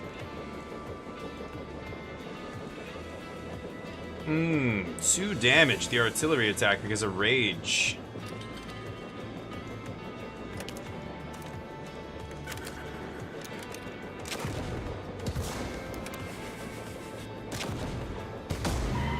Nice. Nice. Add a card. I have a lot of defense. This is interesting, but worth 2 energy? I'm not sure. I haven't played with this yet. It feels a little mid, but sure. Should I take a shield out? I think I have too many shields. I'm gonna take a shield out of my deck. Okay. Shop time. 222. Yes. What do we got? I have my thing here too. I'm not using. Maybe I should use it. It's too valuable. I just don't even need it. What is this? Remove a card, right? For 31? I have 262. Scrap reward bonus. That's pretty good. Yeah, I'll take that. Again, the selection is so tiny. Oh, 199. Damn. Maybe I should have taken that, actually. This is also pretty good. I'll take into the furnace. I don't really want anything else. Do I want to remove a card from my deck?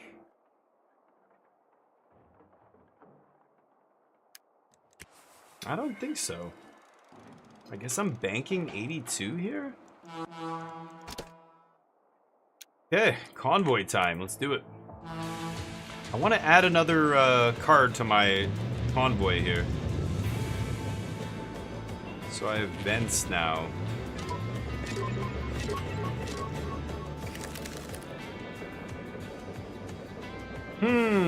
That's a lot of dorks.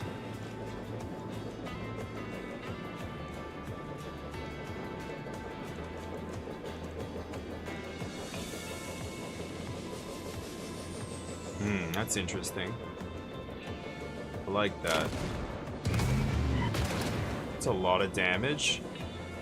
And then we move up.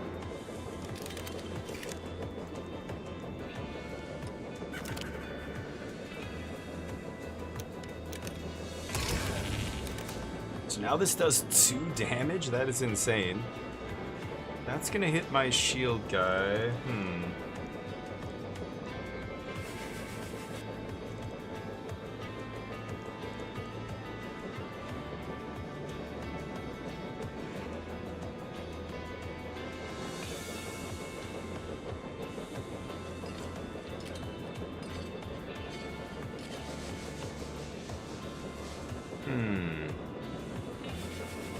Could do this. It's not shoving these heavy guys.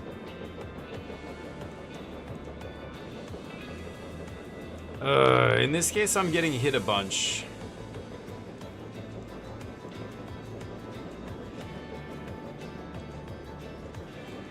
I think I like this.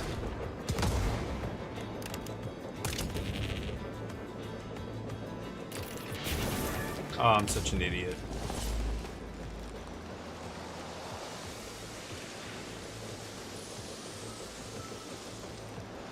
I actually just need this guy stunned.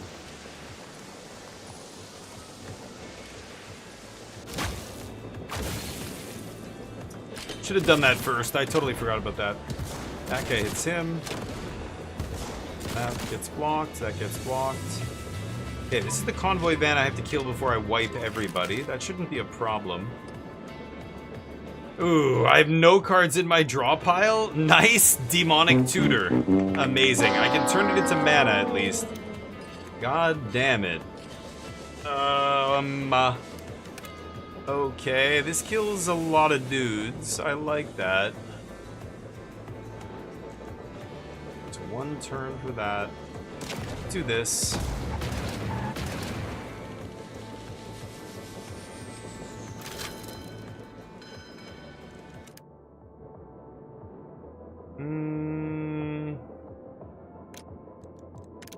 Can I see the battlefield?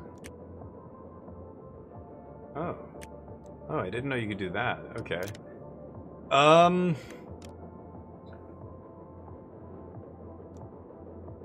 If I hit cancel, is it going to just not take anything? I want to see how much energy I have, and now I forget.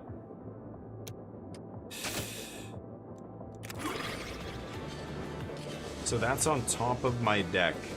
I have 3 energy.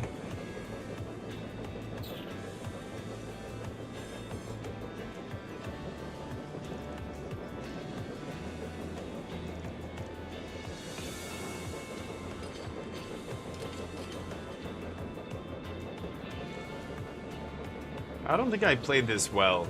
Hold on, let me redo this turn. Ugh, this is tricky. Still think this is correct. I think I'm gonna into the furnace, the mastermind, then draw 2.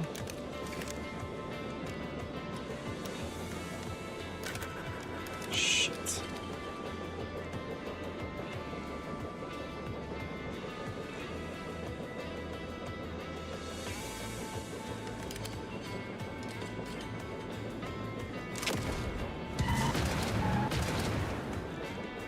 Ow. Okay. I think that's better. That sucks, though. Marculio, yeah. There's a button up here. It tells you during the tutorial level that you can always skip or reset your turn. But you can, this button, reset turn. It's right under the menu button here. But you only get to do it for the 1 round. And I don't know. Yeah, this is the turn order. I don't know. There must be a difficulty where you can turn this off or something, or only... I would love to only have 3 of them per run or something, but apparently it's just you can reset every single turn. The game is complicated, so I don't know, maybe it makes sense. Let's loot first here. I don't need all these shields.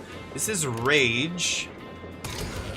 So let's give this guy a shield. Then these do 2, so that does damage to him.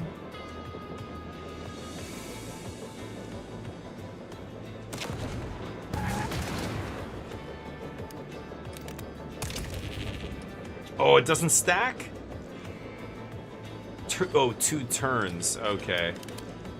Thought it was gonna stack there. So that knocks him over and he misses? Ah, shit. If I move back, it hits my locomotive. Oh, it's awkward. Guess it's this. Can't play that. Okay, shield card takes another hit here. Okay, I've got to kill that convoy car before I finish off the rest of them. Oh, they're all in a nice little line for me. Perfect. Yeah, that'll do it. Boom. Okay. 17 out of 20. We're almost fully charged for the next fight, which is nice. New module. Ooh, this is the one I just unlocked. Saves a train from lethal. I think I like this better, though. If I'll... Oh, but I'm super injured right now. Oof. This is where I need to look at the map. I think I'm going into the center of the map where I can heal, right? I'm gonna take perfect score.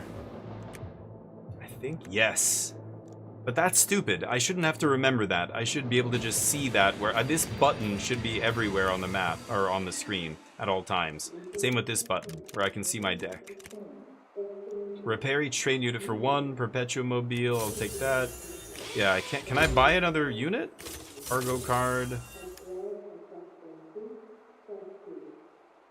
Oh, that's fucking annoying, but it's worth more? Oh. It's a dead card in your deck. When you get to the next midpoint on the map, you get 112 scrap.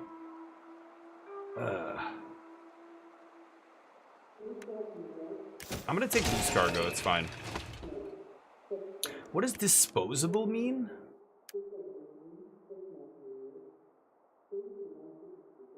I think that means if I play it, it's just gone, right? I can burn it, basically.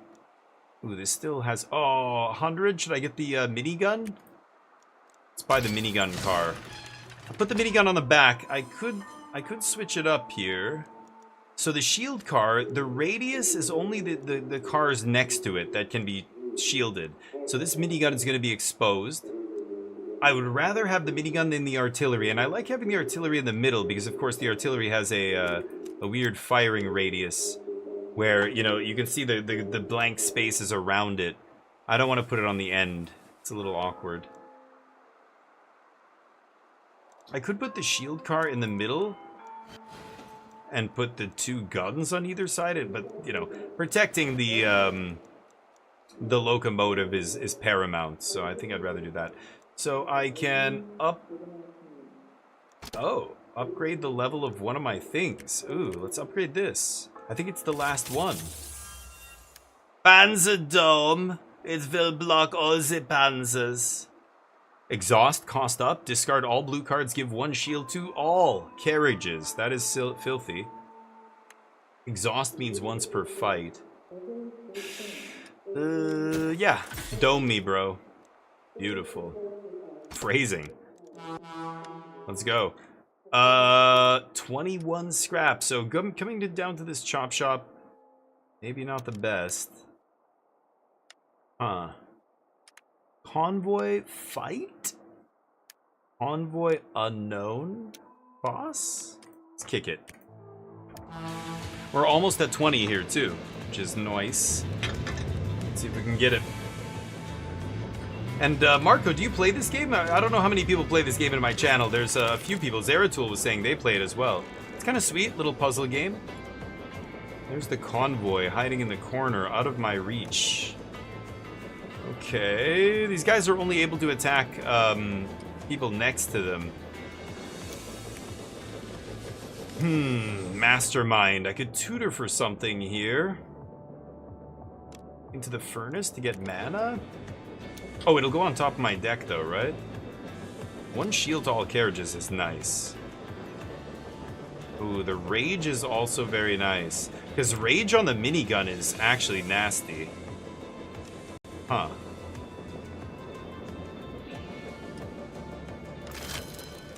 Let's lead with Mastermind.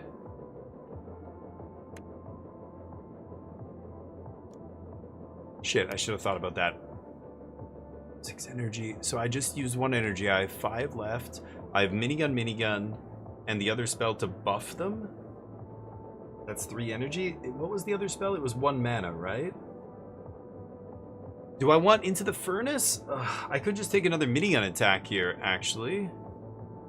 Oh, the other spell was 2, right? 2 for the shield. It's going to cost 1 now. So 1 for the shield, then minigun. And then I have 2 energy left. Should I just take another minigun?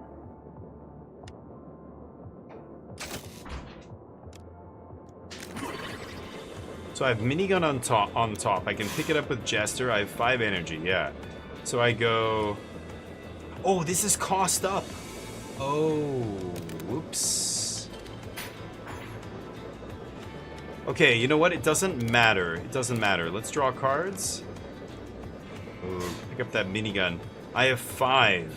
This is going to be 0, and then 2 damage, 2 damage, 2 damage. 2 damage, 2 damage. That'll kill both these guys.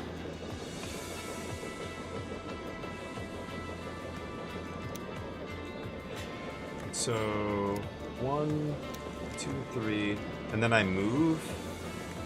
Yeah, I don't need this. I can discard the dome. So let's rage. Oh, but this guy's not within range, is he? Ah, right. Okay, so let's move up.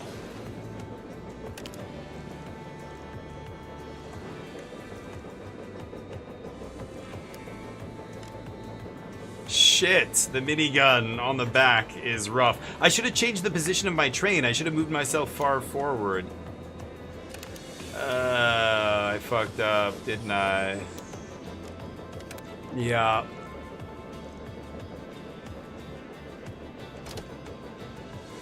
Oh my god, and I can't even put it on him. Hold up. Hold up. A lot of shit happened that turn. I royally F'd that. Okay, right. I cannot rage my minigun, ever. Unless I change the order of my cars. I have to remember that. I can't change the order of the cards in my hand. I wish I could move them around. So this is cost up, so that's why the discard. Okay, let's just give everything one shield.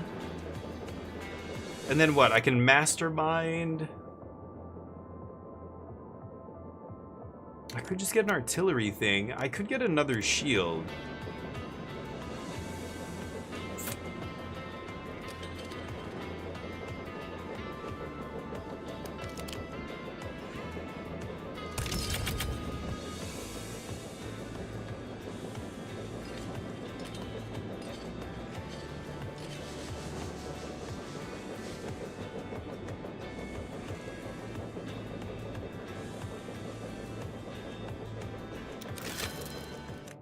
I should just get a shield here.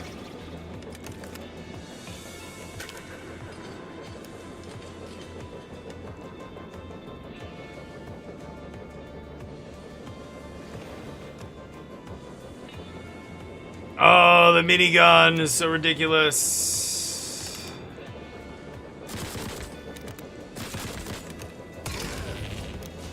Ooh, another minigun. Nice. And driver gauge? I don't need the driver gauge here. These are the cards in my hand. Yeah, sure. Sure. Just dig a little bit deeper. Alright, here we go. So, double shield here if I want, or I've got to kill this guy before I wipe everybody, remember. Ooh, if I play this immediately before I play anything else, I generate 4 energy, but I have 7 energy here. You know what? Fuck it. I'm gonna use this. This makes sense. Just stun both these guys. Doesn't stun myself, of course. And now let's just pummel this thing. Damn, I cannot actually reach. Even if I move up, my minigun at the back is not gonna be able to hit it. That's awkward. Let's just hit one of these idiots. And... Alright. Hot cask. We have 5 energy still? Nice.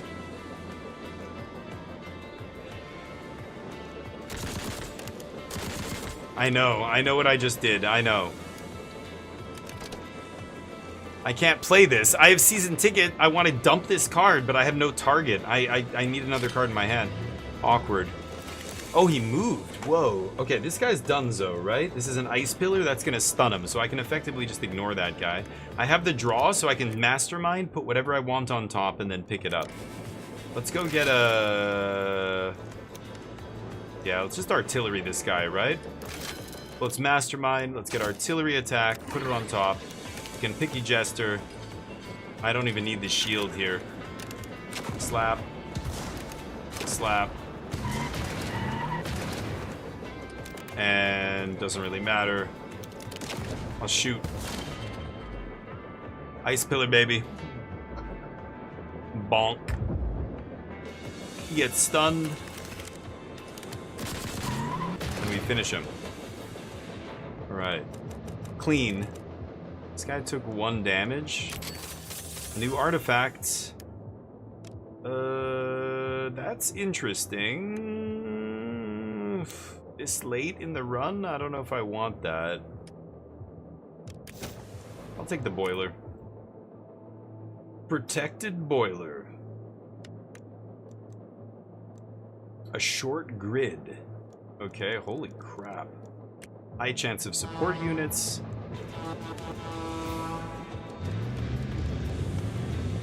Big battlefield, but short. Yeah. Only one movement, forward or back. Ay. And it's a movement support truck. They all have a ton of movement. That's actually good. It could be a lot worse. That's not one of the worst ones. Okay. Again, we have Mastermind draw, so I could just immediately go get, like, Panzer Dome.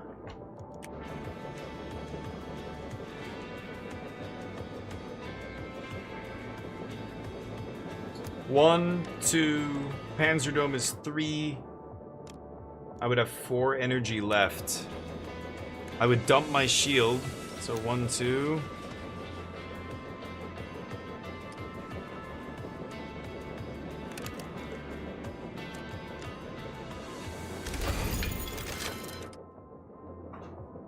Actually, I don't know if that's correct.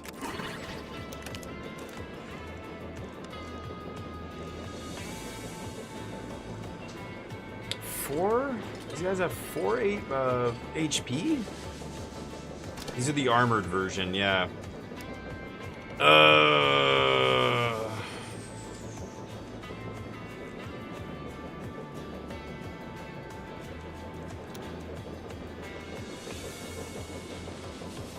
If a unit receives damage, it'll skid 1 cell backward.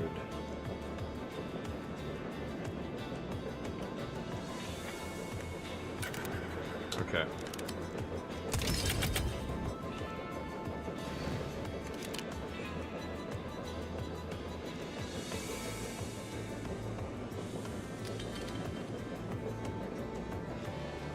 Will not work on heavy units, yeah. And this is a heavy shit.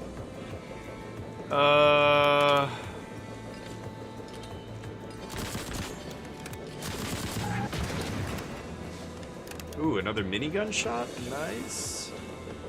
Oh, this guy's taking 3? Hold on a second, I can't do that. Jeez, this is a really tough turn here. There's so many options. Okay, maybe I keep this shield? So, I thought this thing would be 1. Cost up. Another card is played. I feel like when it came into my hand, it was already at 2. That's weird.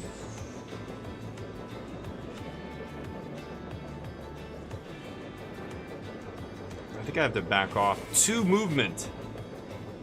Yeesh. No, I think I'm still doing this. Move back. That guy's taking 2.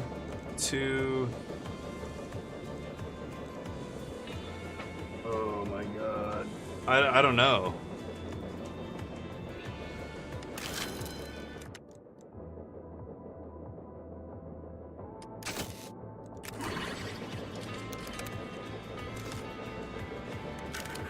Yeah, why is this 2? It's so weird. This is useless. Oh no. It'll skid backwards. Okay, actually, I should be able to make this go backwards. Yeah, and then... Oh, improved cannon truck. Immune to stun. I thought it was heavy. It's not heavy, so I was able to move it back. So these guys are safe. This guy's taking 1 damage, effectively. And we've got another minigun shot. Stabilize this guy. And an artillery attack. What a draw. That guy's gonna bounce into my thing there. I don't think I like that.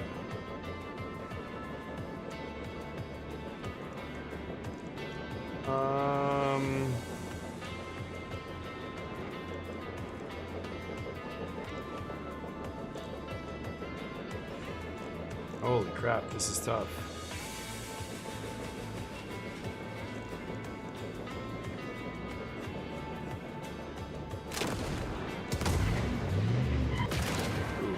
Dies. So this is gonna take a hit. That's gonna take a hit. And that's it. Okay. I think that's better. Tough turns. So many effects, like whenever you're looking up something in your deck and putting it on top, it gets really complicated because you have to kind of really know what you're looking for. 1 HP, 1 HP. Okay, taking hits here. Not a big fan. So definitely gonna go shields here, but oh my god. Okay, I need some action. Let's just see what we're capable of first here. Push people away.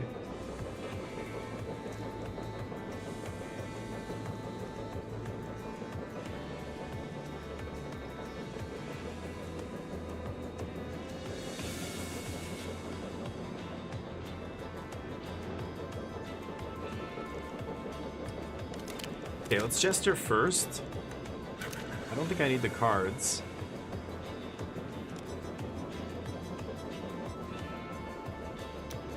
I want to do this.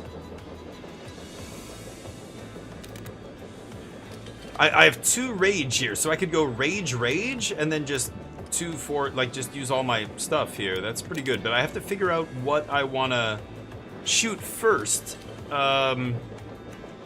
before I rage, because... Yeah.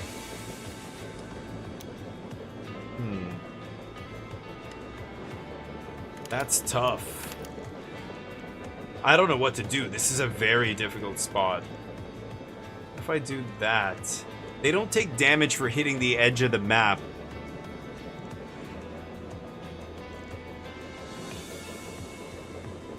They're mostly at full health. Son of a bitch. The minigun dealing 2 is pretty nasty, and destabilize. So, yeah, that one-shots this guy.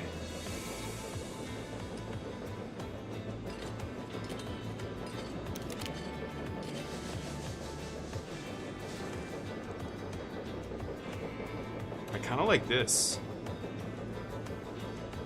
No, I don't like that.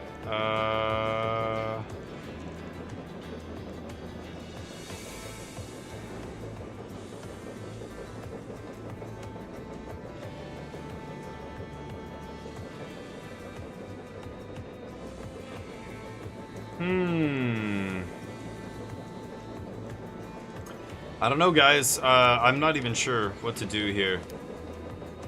Steals 1. So if I rage first and I go 2-2-2, I do minigun shoot. That guy hits this guy. I can't artillery that guy. I think I still have to move.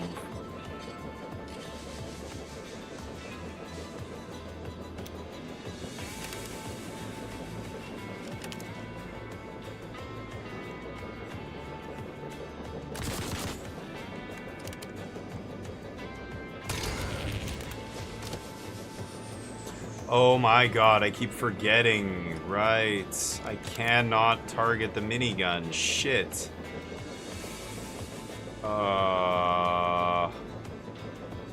I forgot.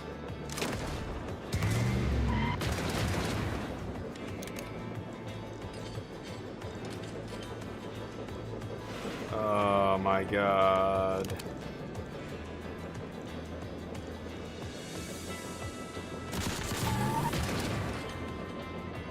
Oh, driver gauge? Ooh, and a shield to the locomotive. Okay, let's stun this guy. Perfect, so both my guys that are getting hit are shielded? Awesome. Yeah, that guy's getting hit, and that's it. These guys are both hitting an empty space. Okay, let's stack the rage. Oh, and I ripped the artillery.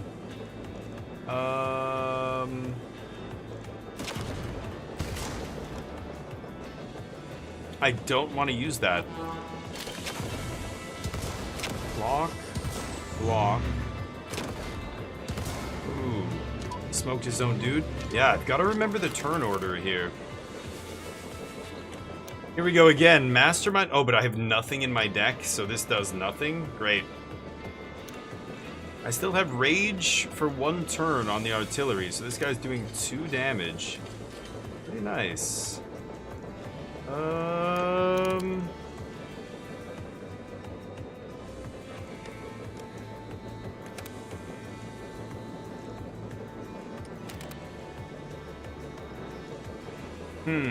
I have 7.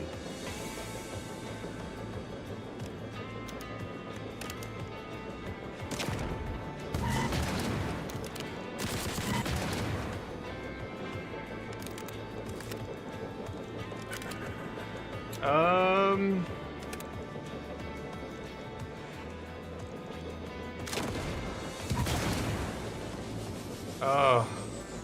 Shit. I'm gonna lose one of my cars here? That's really bad. My shield car. Crap. I'm gonna redo the turn.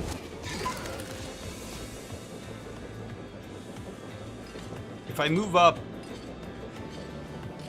there's no way. Yeah, I think I need to move up.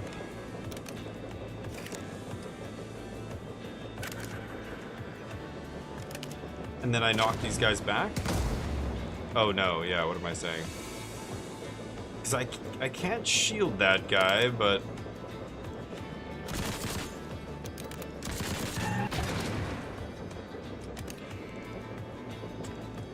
Yeah, I can't shield him, that sucks.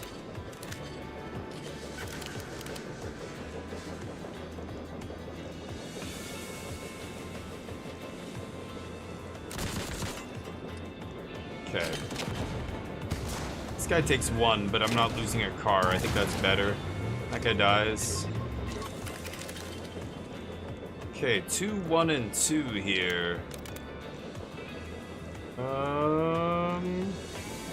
Let's go back. One of our guys has the natural shield because of protected boiler here. Let's do this first, I think. I don't need the hot... Oh, I should have dumped loose cargo. Whoops. Actually, that was dumb. Kill both these guys. And then minigun. Nice. Okay, doing good work here. Getting a lot of scrap. 4 turns left. I like emergency shield.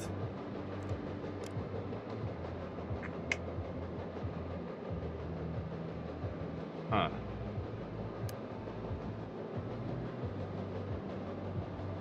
Behind and in front of the protector carriage. I think I like emergency shield better. Let's go for this, then we'll go into the random event here. Oh, weird. Only to the south? A one-sided battlefield, apparently. There's the convoy, but movement support truck, everybody can move like crazy. So this purple shot pierces shields. Okay. I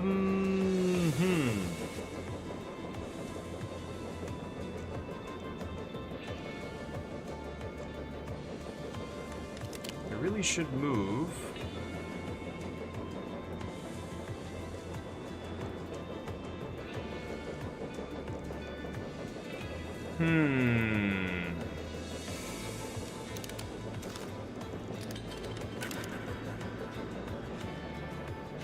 We've got a bunch of shields. Why is it 2 to move? It's 2 AP to move. Why is that?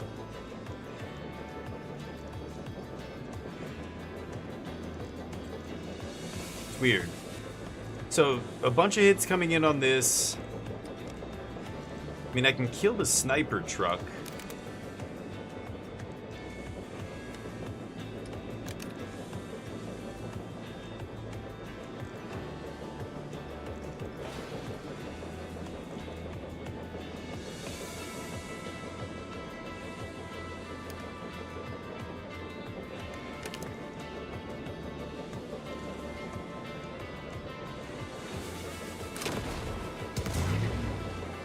Okay.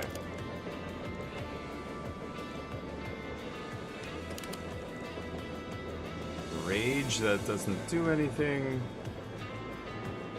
Hey.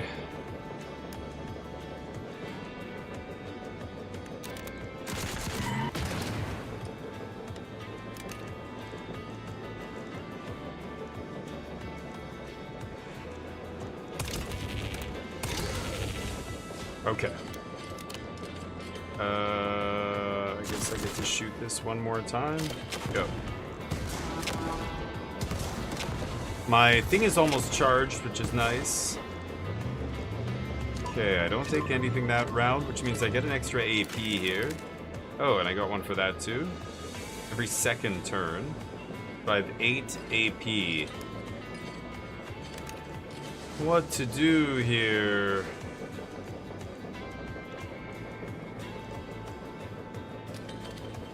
That knocks this guy into the ice, which stuns him. I like that. This knocks the other dude into the ice, which kills him.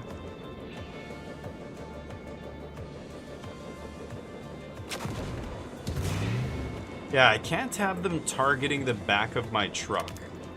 That's no bueno.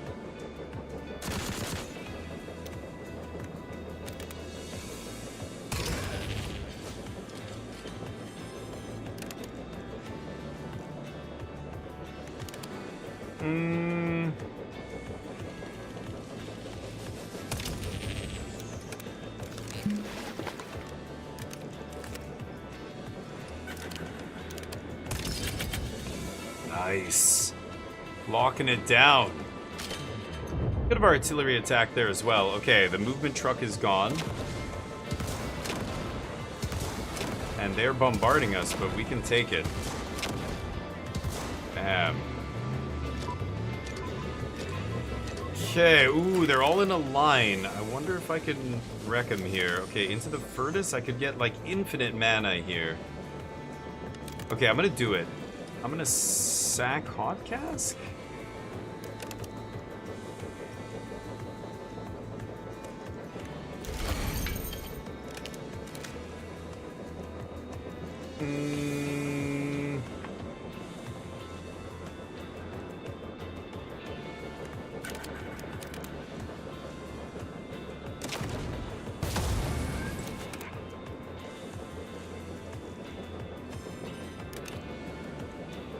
Oh, what the fuck? Oh, I didn't mean to do that. Oops. There we go. Yeah, I just needed to find one more of those,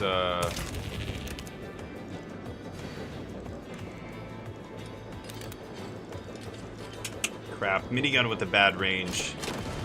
One more artillery shot and I was able to do it. Okay, now let's finish this thing. I can't redraw? That sucks. Sure.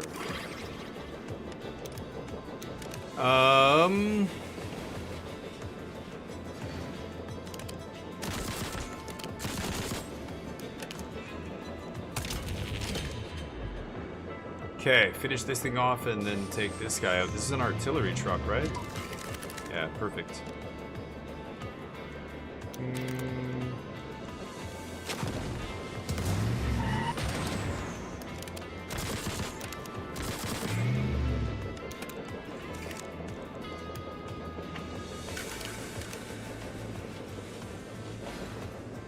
Oh no!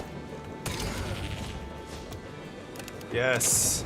My last spell gave me the energy to do that. Perfect. Because of... Vents? No. This.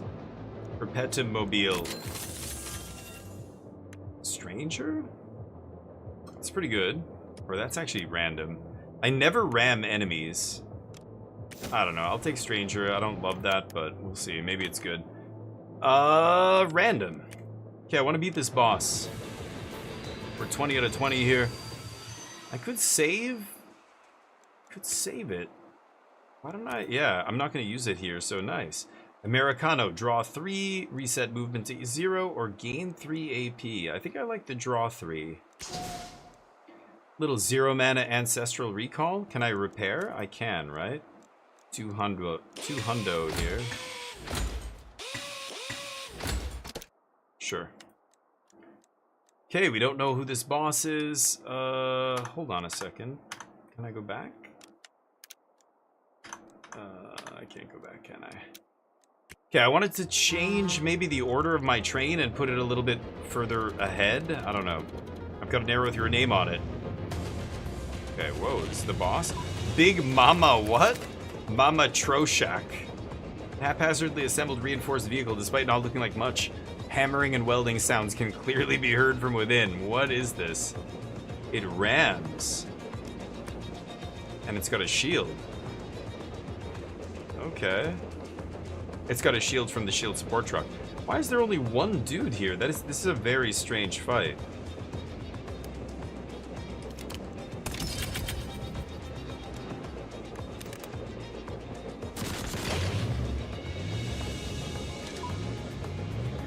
Whoa, what the hell?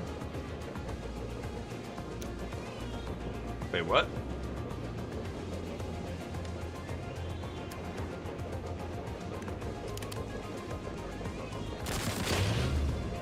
Whoa! Holy crap balls. Really?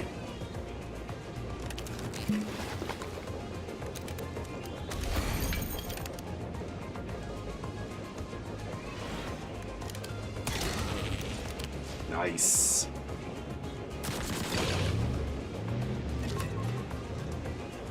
Alright, alright. Let's see what's happening here.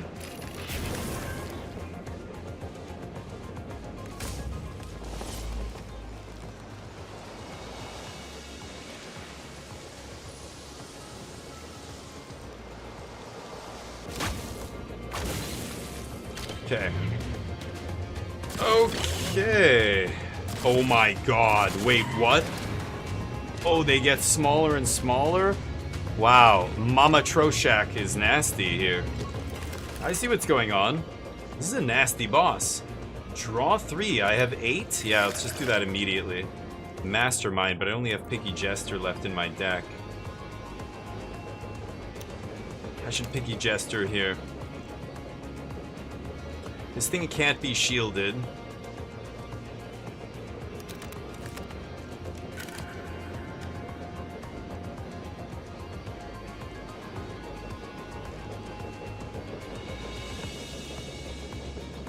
Shit.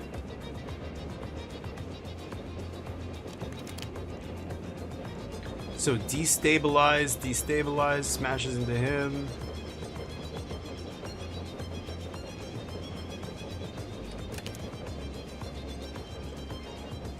Is she heavy? No, boss heavy. Yeah, it's heavy. Not heavy, medium, medium, small. Okay, so I can knock these guys around. That's not bad.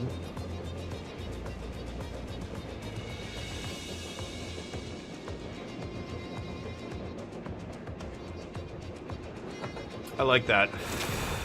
It knocks Big Mama back as well. Wow, they move and act immediately when they ETB. Damn.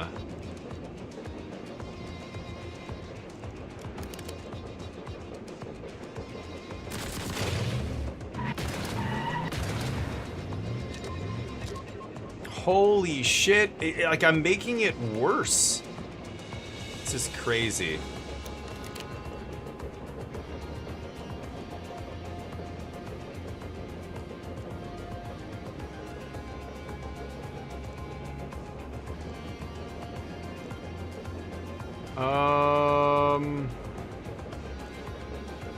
Oh my god.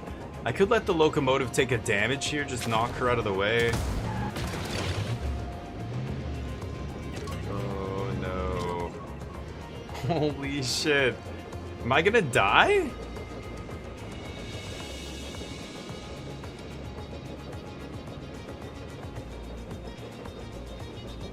I think I'm gonna die. I didn't realize what this enemy did. Holy shit, this is a crazy fight. So... Oh, right. It only... Okay, yeah. I thought it was going to take me to the beginning of the fight.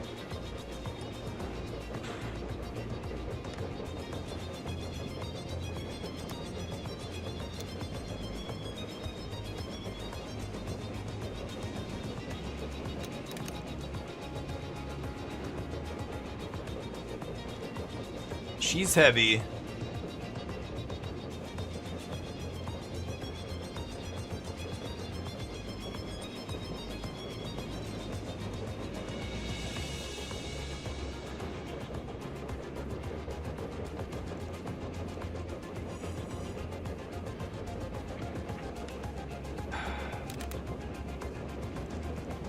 At least the artillery car I can...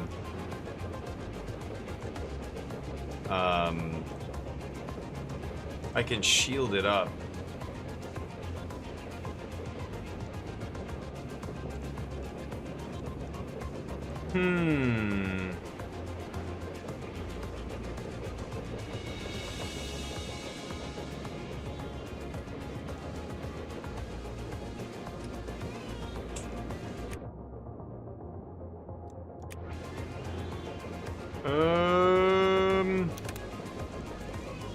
God, this is so hard.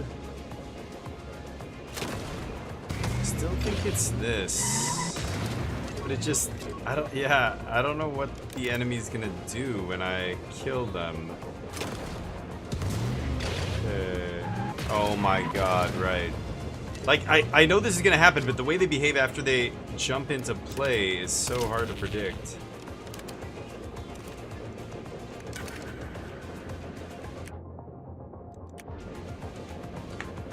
Shit. So, this is dead. I can't. I have to restart. Oh my god. Did I brick? I think I might have bricked myself. I don't know if I can survive this. Maybe I just let the minigun car die? I could see that being the thing. That's the play here.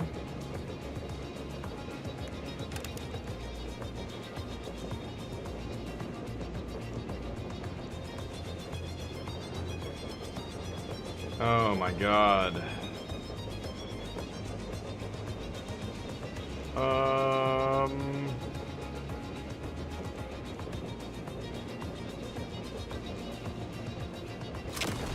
Try this.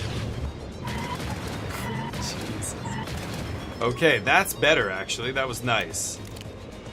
Okay, and then again. I think.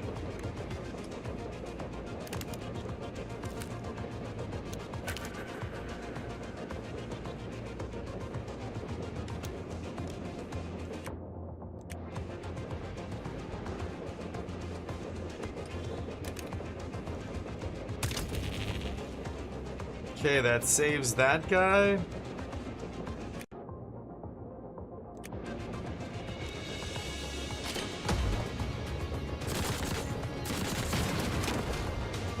I should just play cards because I can, because I have this. There goes our minigun car. Holy shit. Oh no, and I'm malfunctioning.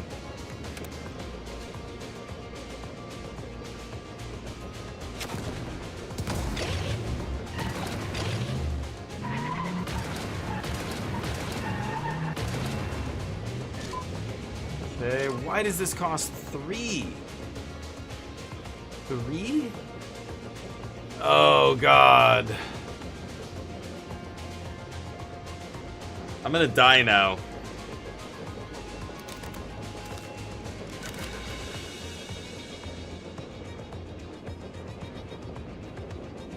Holy shit, this is insane.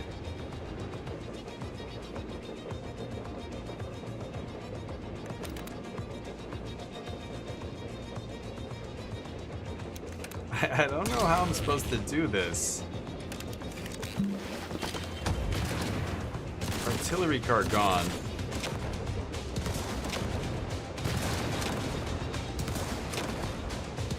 This is an insane fight. I can't beat these bosses. The boss fights, like this one is ridiculous. I feel like it's almost impossible.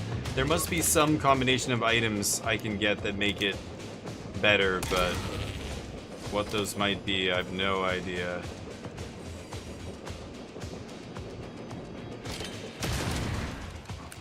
Yeah. Yikes. Can't win like that. Alright. I think that's gonna do it for Snowpiercer. It's harder than I thought. Bio, spikes, steam. Ooh. So we got steam locomotive. Ooh, 3 HP. 5 cargo space. Okay. Use that next time. What is this?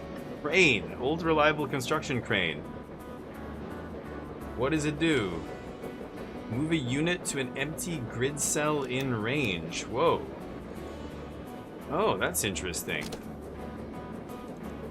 Okay, well, I can't add it to my starting train, but cool.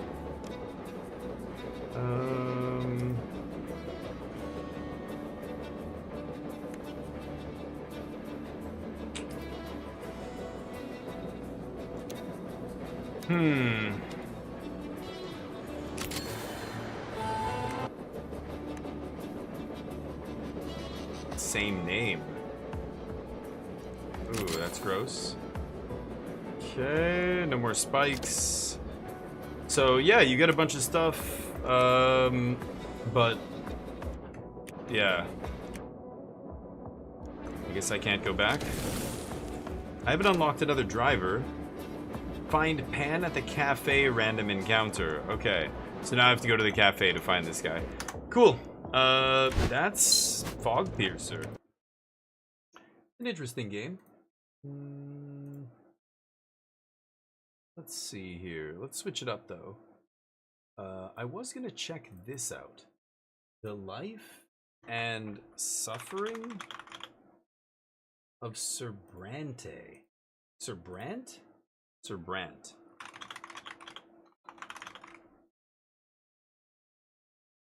There we go. Let's give it a try. Oh, it's hot in here.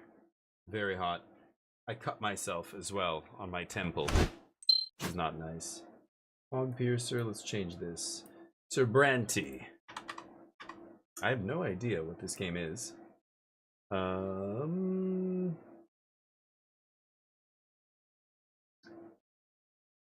see.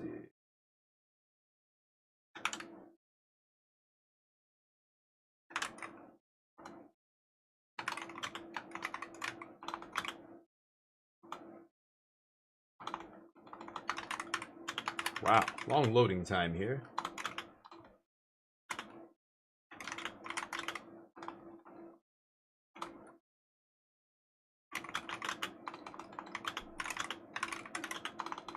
Hold on, I'm changing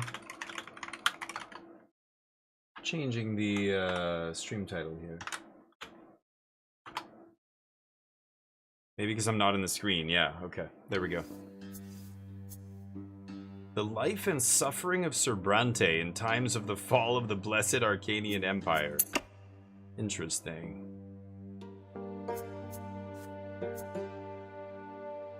Huh? I can't change the resolution? Really?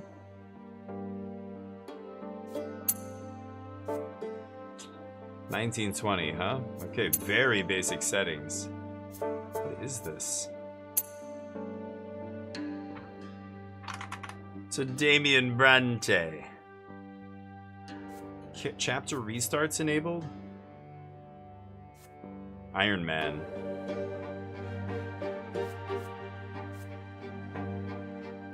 Okay. See the consequences of your action, or they can play hidden. Damn. Done working 30 minutes. I'm gonna be around for about 45 more minutes, maybe an hour or so. I don't know if I can. Maybe I can play one round or something, but it'll have to be right at the end of my stream. You hold the fate of a single man in your hands. You will follow his life from birth to death. Your choices shall define who Surbrante will grow up to be. You will decide his personality, social status, and what mark he'll leave on history. With every step he takes at your behest, Surbrante's character will change and evolve. Your decisions will close some doors for him, but open many others. The world of Surbrante's birth is a ruthless realm where people are divided into estates. It is hard to be a hero here. Be ready to accept that Surbrante cannot overcome every challenge in his path. Every hard choice will test his character and personal qualities. Often you will not be able to make the choice you would like to. It may happen because you chose a different road earlier, exhausted your hero's willpower, or haven't earned the right position in society. Whoa. Every victory will be a struggle, a path paved with bitter losses and gut-wrenching failures. Accept the tragedy. This is how you'll create a gripping and unique tale for your hero. What will become of your Surbrante, his loved ones, and his world? It all depends on you. Cool. So it's a narrative kind of, story, or... The story of my life remains written on these pages. Interesting. But my fate has always been my own. I need a drink. Every deed, every choice, every person I met made me what I am. Could I have taken a different path? Could I have found a different calling? altered the very course of history? And what price would I have to pay?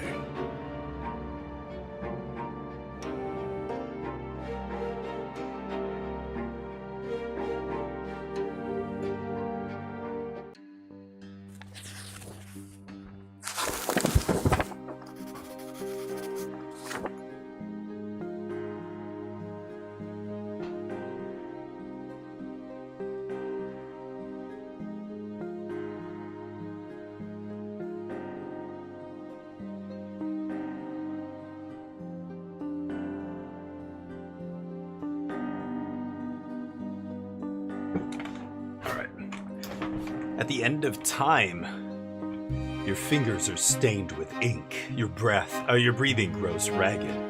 Your hands are shaking, yet the words begin appearing on the page before you, one by one, clinging together to form a chronicle of your own life. Who are you, and how did you reach this end? You were born, raised, and lived your entire life in the blessed Arcanian Empire.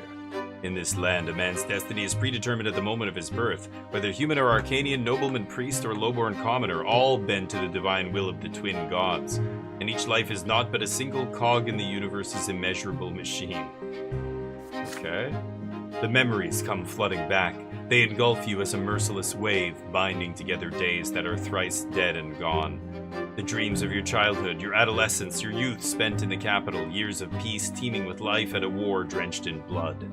High ranks and lowly deeds, opulent palaces, secretive city backstreets, fields of battle, and faces. So many faces of the people you held dear, the people who walked this road by your side. Such was your life, now all exposed by ink erupting onto the page. With your every step, you sought to change the world as you saw fit. The choices of your upbringing, the path you carved in your youth, the fruits of your struggle, the consequences of your sacrifice, all of it led you here to the end of your time. And every choice had a price. Now, years and years later, the crossroads of your life echo in your memory, the pain and joy inextricably intermingled. Could you have taken a different path, chosen a different calling, found a different place in the world? You had the power to alter the very course of history. Now on the verge of death, you struggle with doubt, seeking answers to the last and most crucial question of all. Your life. Of all the paths in life, why did you walk this one? Did you choose your own fate, or was your life shaped by forces beyond your control? What determines a man or woman's destiny? The man himself. Your life has always been yours to live. You made your own destiny. The world around him. Your path was charted for you by the people, the age, and society in which you lived.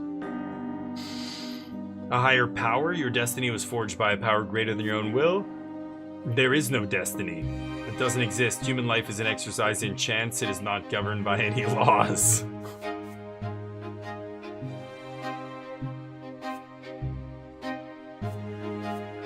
It's a combination of all of these things, of course, but what do you guys think?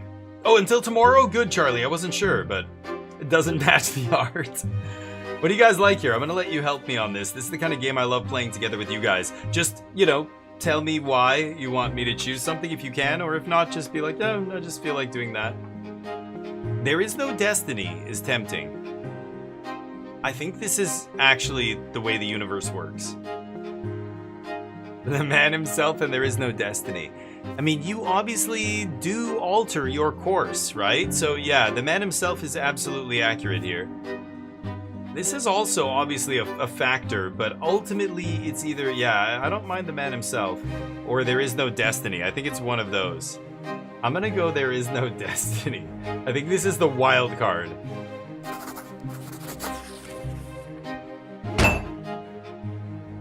At the end of time, you stand tall and stare death in the face, unflinching. Oh, that was his hand slamming on the table.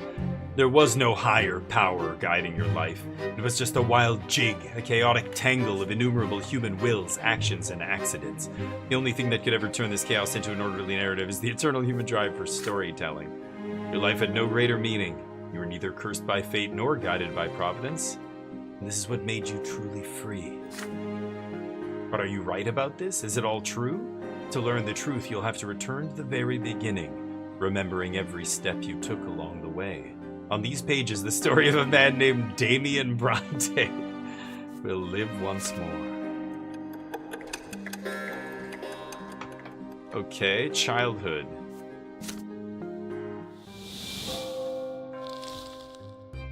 It's cool. It's very beautiful. I like the way the pages burn in like that. Okay.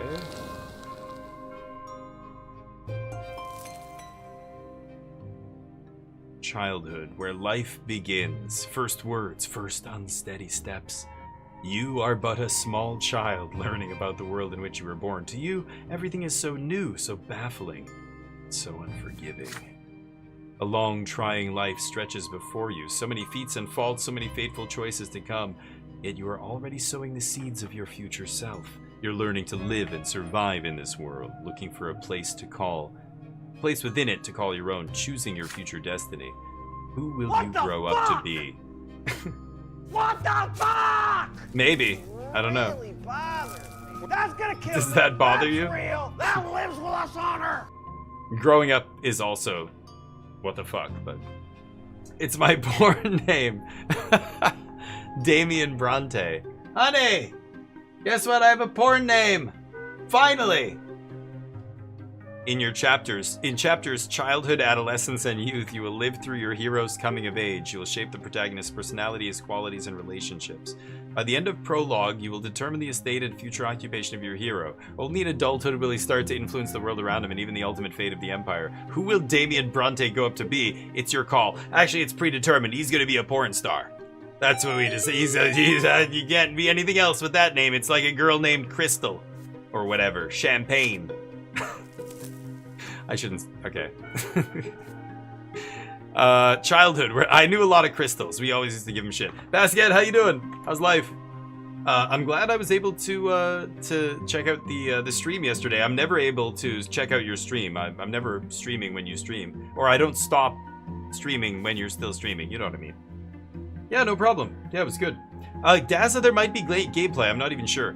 Childhood, So events in the personal life of the hero that can happen in this chapter. So this is a game that's free right now, Basket, and I guess it's a narrative game. I don't know what these games are when I download and start playing them.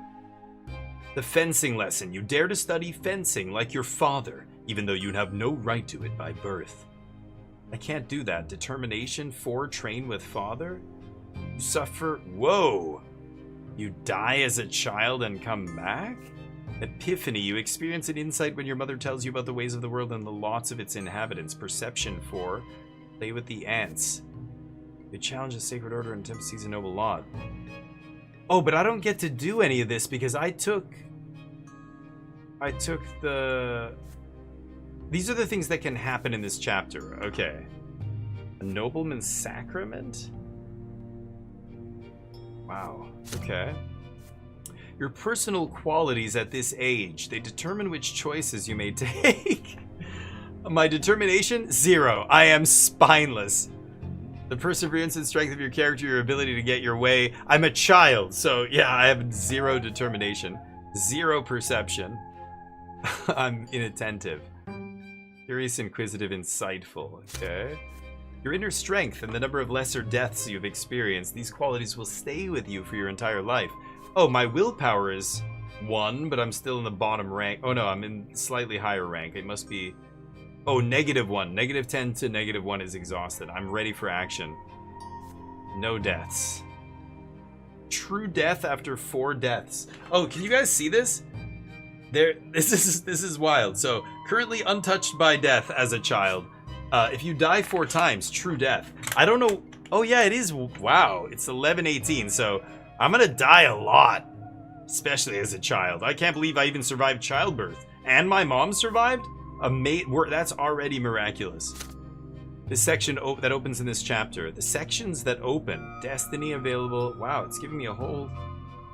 Yeah, I unlock a bunch of screens. It tells me what's coming before I even start. Okay. So this is the actual game, Daza, hold on, wait, watch. There's gonna be shooting, probably with guns. Birth. At first there was nothing. No time. No sensation. Nothing but darkness and void. But then a will breathed life into nothingness. Matter and spirit were set in motion. History began its march. I can't do that. I can't do the up close thing. Normally that's how you do it though. Oh! Still a little... There we go.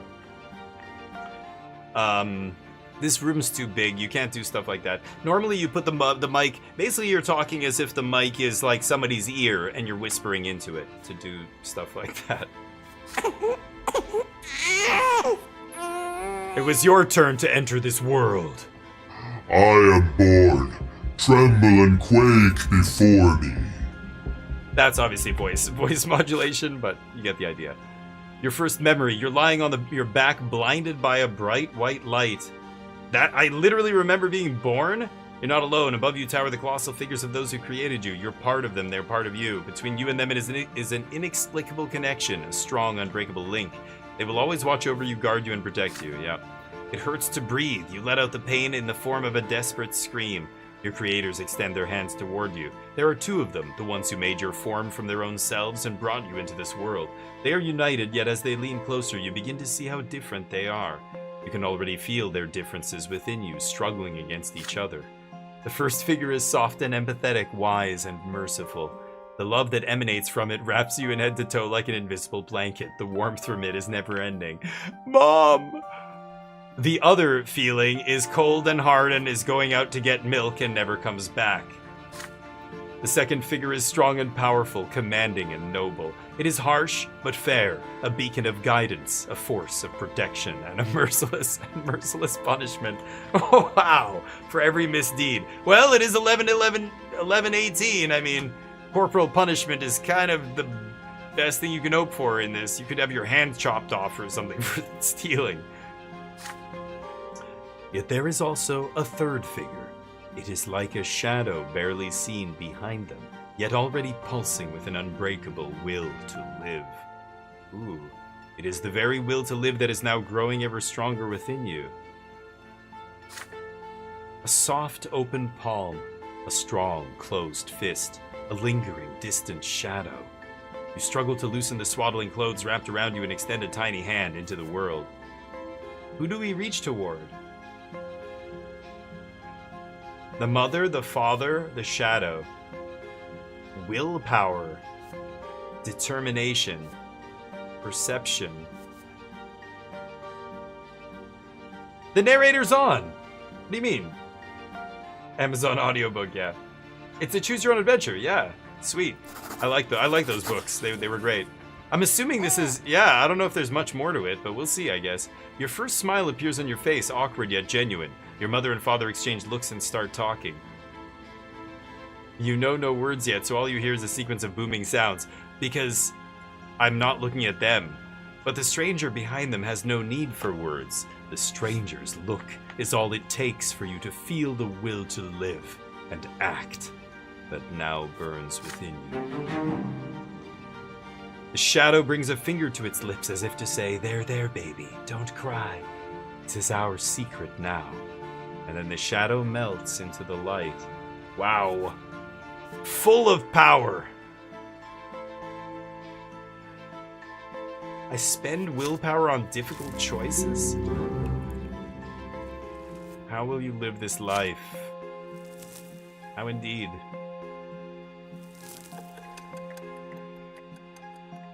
One year.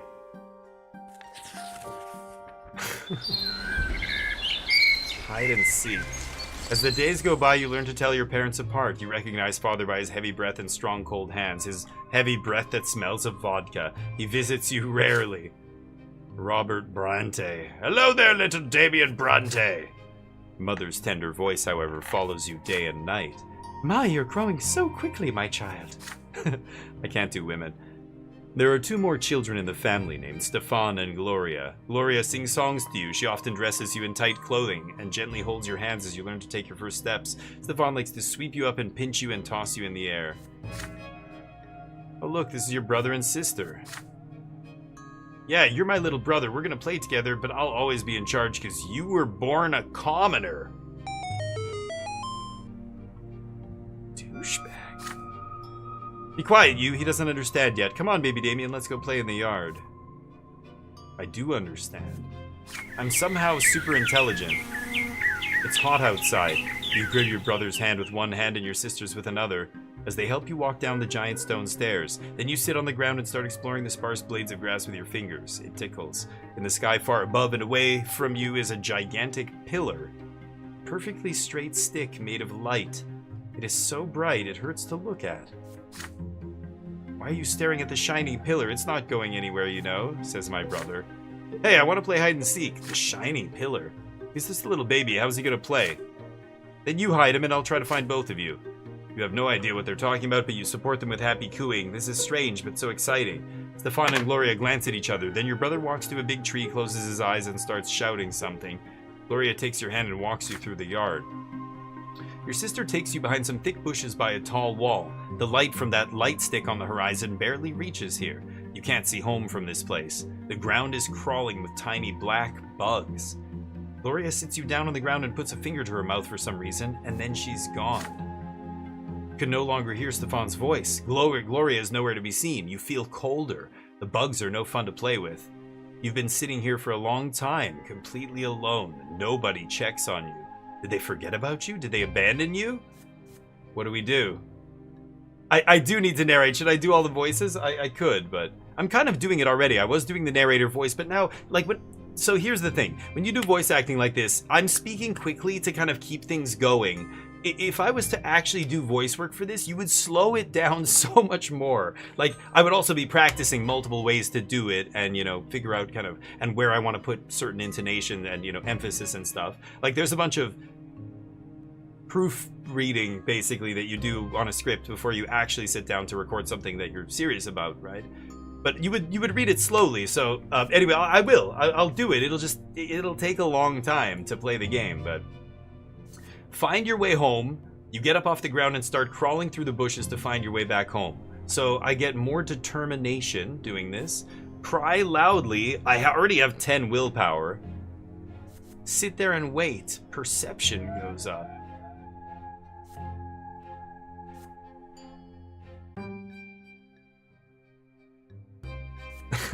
And you're not responsible if you get kidnapped and murdered? I'm already willful, right? I have a lot of will. I think determination and will are almost synonymous in a way. Willpower becomes determination if I want it to be. I kind of want to take perception here.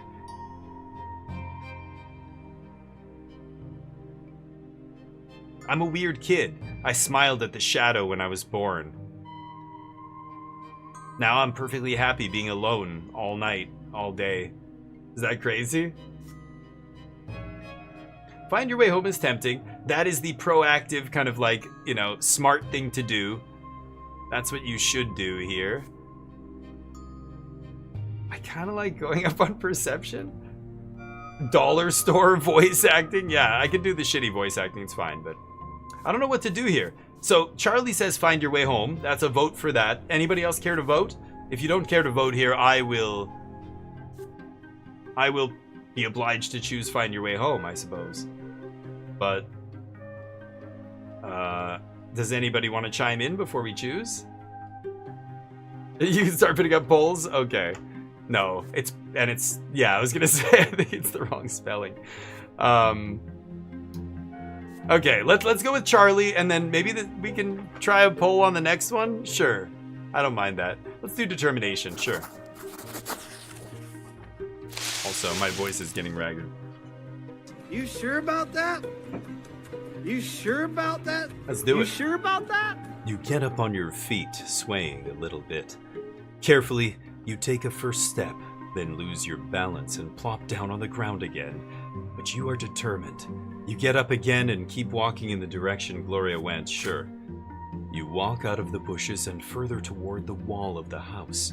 And then, the most tender and gentle hands in the whole world embrace you and pick you up. Mother has found you. Great. There you are!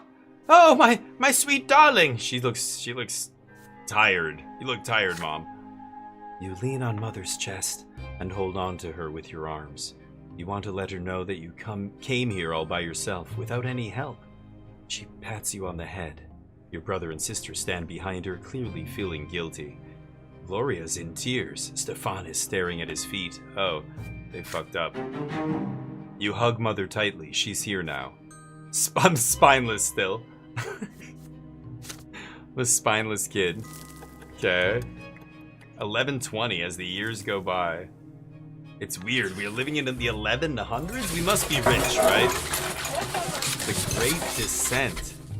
Another memory. You are still a little child, but you can already talk and run around on your own. Today is out of the ordinary. Father is busy around the house, giving orders to the servants. Throughout the day, the kitchen has been abuzz with work, and there are solemn, gloomy preparations and candles being lit. Even your older brother Stefan is quiet today. Mother takes your hand and brings you to your sister Gloria. Ooh, a funeral? My son, today is the Great Descent. We honor the day when the twin gods descended to us. We must spend this day in reverence to the gods. You are too young to understand, so just do everything your sister says for now. Gloria takes you to the playroom. There are no toys there, no chairs. Even the carpet has been taken away. There's nothing but a bare wooden floor. Can't bet you, what's up? How does my sister talk? I can't do female voices, but today we're not allowed to go to any other rooms, and we'll be eating nothing but gruel and stale bread. On the day of the Great Descent, everyone must be where they belong. it is quiet, unusually so. I almost read it like when I see this art, this is like a child's book, you know? I want to do voices that are like for a cartoon. That's basically it. You over-exaggerate shit like this. Like if you were to actually do it, it's mostly meant for... I mean, this one is actually more serious, but I'm looking at the illustrations and yeah, it's funny. Muffled voices from beyond the door are all you can hear. You're sitting on the stone floor, confused with no idea what to do. Then you hear your sister's voice, a lonely sound in the empty room. It is a little song that her mother taught her. That mother taught her. You hold your breath as you listen to it. When the twins came down to earth, they brought lots for every birth. Let us count them 1, 2, 3. The twins made them for you and me. Oh my god, it keeps going. Nobles rule and bravely fight. They protect us with their might. Priests work hard to understand. Guide us by the twins' commands. Common people work and toil. Always patient, never spoiled. Live your lot where you were born to the day when you pass on. Perfect. Know your lot and know the prayer for the twins see everywhere. I have to actually, hold on, I have to read this. What's for every birth? 3 twins. They brought lots. 3 lots? They brought lots, the twins. The nobles protect us, the priests...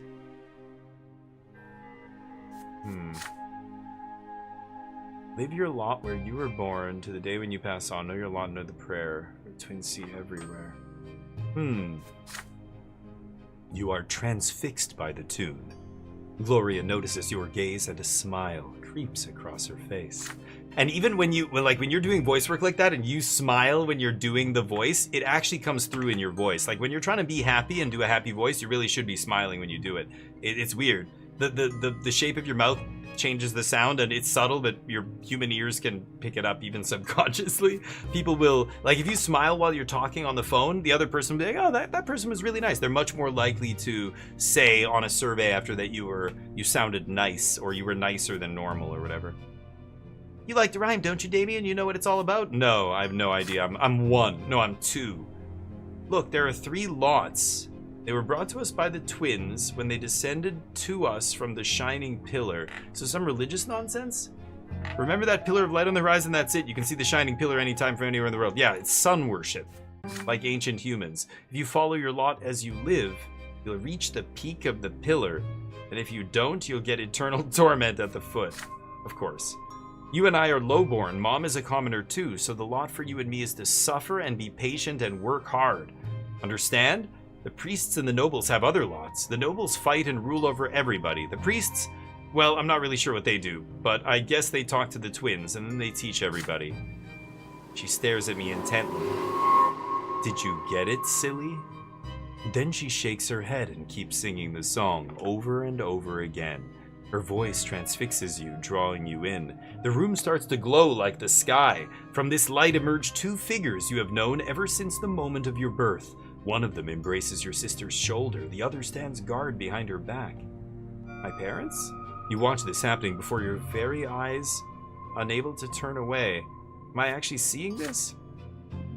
Gloria is swaying to the song, unaware of what is happening. She sings the final verses once more. Know your lot and know the prayer. You feel compelled by this divine sight to express yourself somehow, but you feel the words condensing within you from the light.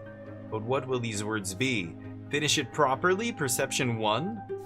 Sing the last line wrong, determination 1.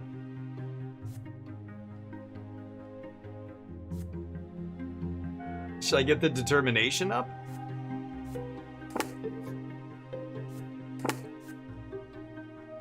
I'm spineless currently. If I go up one more, I'll be active.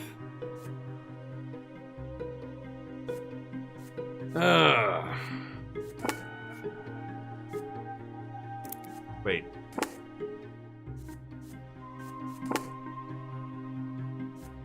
Wow. The reputation of my house? Tarnished. We're of moderate means, and we're at peace. Stefan is the heir. How do I go back to the thing? Back to scene. There we go. Perception or sing? What do you guys think? I'm spineless because of my age. I'm 2 years old right now, so I have no spine. If I do this, I'm no longer spineless. I'm willful. I kind of want to get my perception up, but I'll be willful. No, you're not, Lotta. Know the prayer. She's angry. The lots are lies told everywhere. Oh, shit. I ain't no punk bitch. Fuck that. I make my own destiny. What you know about shadows? You shout these words, but you have no idea how they came to you. The shining pair standing behind her back turn to look at you. You can feel their gaze piercing you from top to bottom. When the moment passes, they melt into the dim light coming from the window. Now Gloria is staring at you. You see disappointment in her eyes. Damien, that's not the way the song ends. Why did you ruin it? You shrug, quite pleased with your cleverness. I'm determined, bitch. All right. Fuck you. That's why. 3 years old. It's the year 1121. The spring, the origin.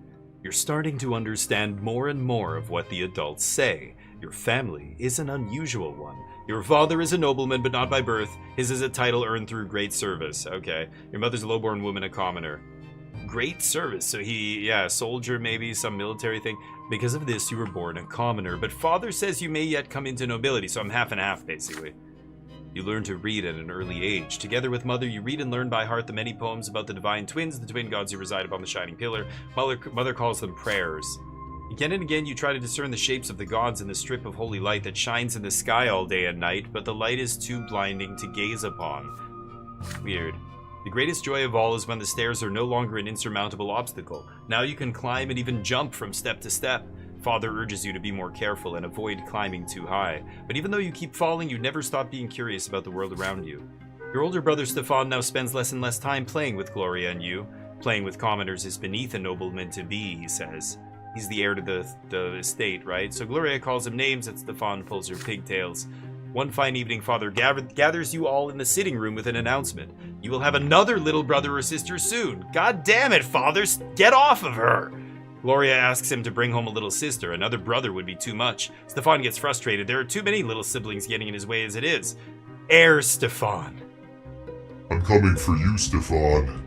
I'm next in line because this is the sexist-ass 1121 medieval times. She's never gonna get it. I'm next. Watch it. I'm watching you, Stefan. Soon you'll be an older brother too, and it doesn't really matter who the youngest will be, a boy or a girl, you'll love them the most, because they will be the one I shit on, yes. When Father comes back from his trips, he reads his adult books aloud for you. Adult books? You find those stories of wars, generals, and rebellions quite enchanting, and Father approves of your fascination. Study hard and Maybe you'll one day become a noble of the mantle and earn your sword. But first you need to grow up. Growing up, the concept is as terrifying as it is alluring. My father, by the way, Robert Bronte. Can I look at? I can't look. Okay. He's 31. 31. He looks like he's 50. Terrifying. I know, dude. Just wait till you get in the real world. You're still, what are you, 3? What do you know about terrifying? Oh, goddamn. They whooping us? You keep staring at the carpet under your feet. You are both ashamed and proud, and it feels odd. The scratch on your hand stings a little. Stefan is standing next to you, sniffling from pain. Your brother was training in the yard with a wooden sword. You wanted to play with him, but he ended up getting angry and throwing the sword at you.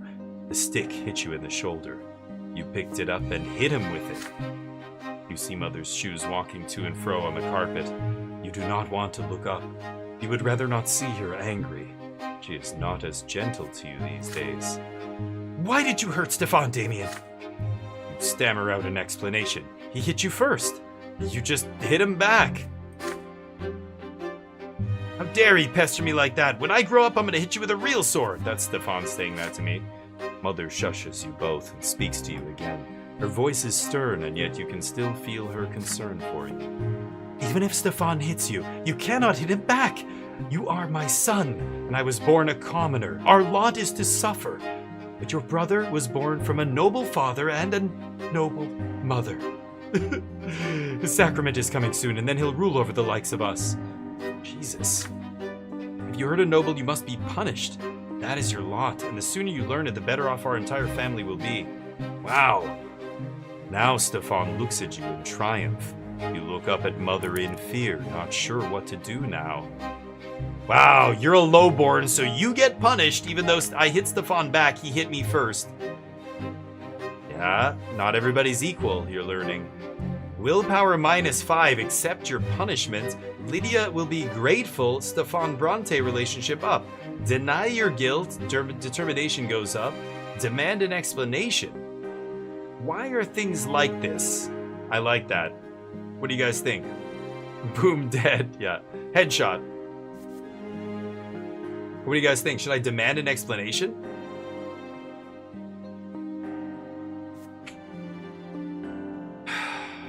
I certainly won't accept this.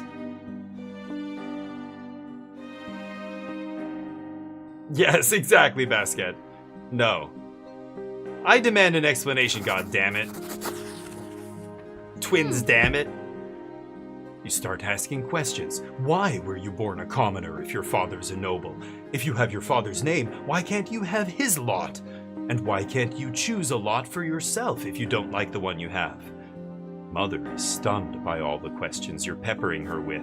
Yeah, I'm tearing down her whole worldview here. That's what's going on.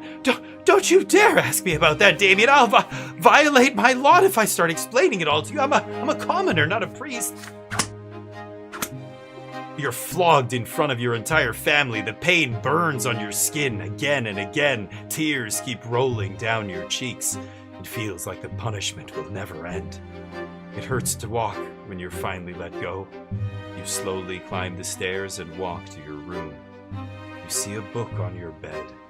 The Teachings of Isatius, Volume 2. So, very authoritarian, very obviously in this day and age, right? Your tears have dried now. You begin to read, slowly making your way through the difficult words. Every death of the body bringeth the soul ever closer to the twins' judgment. And when the body dieth a true death, the soul soareth to the shining pillar. The twin gods do judge every soul, and their judgment is stern and unforgiving. He who followeth his lot in life from birth shall melt in bliss atop the peak of the shining pillar. It's just a system of control. The words confuse and elude you, instilling fear and awe. You will read this mysterious book again and again as you grow up. Yeah. Do what you're told, blah, blah, blah, and you'll get the reward later. Mother mostly stays in her chambers now. With each passing day, she grows heavier and her features get rounder. It gets difficult for her to walk, but she still smiles all the time. Did it just jump 10 years? One day she takes your hands and puts them on her big belly. Oh, she's pregnant, and you feel a movement deep inside her. You'll have another brother or sister soon. Gloria takes you on walks to the yard now. You explore the yard together under the evening light of the pillar, and she sings you songs and tells you amazing stories. Hey Damien, do you want to hear a rhyme? I wrote it myself. There's even a bit about you, but don't tell anyone, okay? Writing poems and song. Oh, she's saying this. Writing poems and songs is only for nobles. If Mommy hears about it, I'll get flogged. Remember how you got flogged for hitting Stefan? Our judge is my second father. In the past I had another. Mother says the twins are great. Says we should not fight our fate. Brother loves to jump around. Please don't fall on the ground. See, I wrote a little rhyme. Please don't tell them it's mine. Wow. She had a different dad before? That's why she's commoner, I'm half, and my brother is full noble? But today your sister's nowhere to be seen. She promised to take you to the old pond and show you the red frogs that live there, but then she vanished. Servants join you in your search. Even Mother leaves her chambers when she hears the commotion. Uh-oh. Finally, you find Gloria in the far corner of the garden. She's holding a quill and sheets of paper covered in poetry. Mother becomes angry the moment she sees it. She looks through the poetry and her face grows dark with rage. Gloria is standing before her, wringing her hands and looking for an opportunity to run, but there's no escape. What is this nonsense, Gloria? We talked about this. You were told to take care of your little brother. You are absolutely not allowed to entertain yourself with this writing. I can decide that for myself, Mom. No, you cannot. It has already been decided by the gods. And he's not a little brother anymore. He doesn't need a nanny. And I need some time alone to think for myself. I'm not hurting anyone. You are a commoner and future wife. It's time you learned how to properly care for children. And your disgraceful former father kept me in his house. You could have been born a noble. But that's not our fate, and you are absolutely forbidden from ever spoiling paper and wasting ink again. What? Disgraceful former father kept me in his house. Mother grabs Gloria firmly by the hand and takes you both into the house. The scribbled sheets fly into the fireplace. Gloria sobs violently. You are a bystander to this scene, unsure of how to act. Leave the room or use some willpower. Comfort, not confront. Comfort my sister. Gloria will be grateful. Offer to write rhymes with her, but my perception is too low. That's locked. Complain! Comfort her. I don't get... Yeah, just relationship up, right? I'm 3, explain it to me, yeah. The earlier thing. What's God? I mean, you have to have an explanation ready for kids, like when they start asking. They just, the most common thing they're going to ask you is why. Kids always are why. Why? You just keep answering them, they just keep asking why to the next thing. So you have to have like a concise logic loop to like trap them in and just then cut it off, snip it at that, and that's it. But you have to tell them something. I don't think telling kids a stork brought you or whatever is acceptable when they ask you where kids come from, how are babies made. I'm not saying you sit down and show them hardcore porn, but at the same time, you have to have a story ready, right? For those people in the chat, surely you people with kids, this is how it works, right? You must, don't bullshit them. Kids will lose all respect for you when they get older if you just bullshit them your whole life, right? I would, but anyway, my parents didn't bullshit me, I'm lucky. Comfort your sister. Okay. Mother leaves. The last of your sister's poetry burns away in the fireplace. You walk up to your crying sister and take her by the hand. None of this is her fault, you say. What Mother did is wrong and far too harsh. She sniffles before speaking.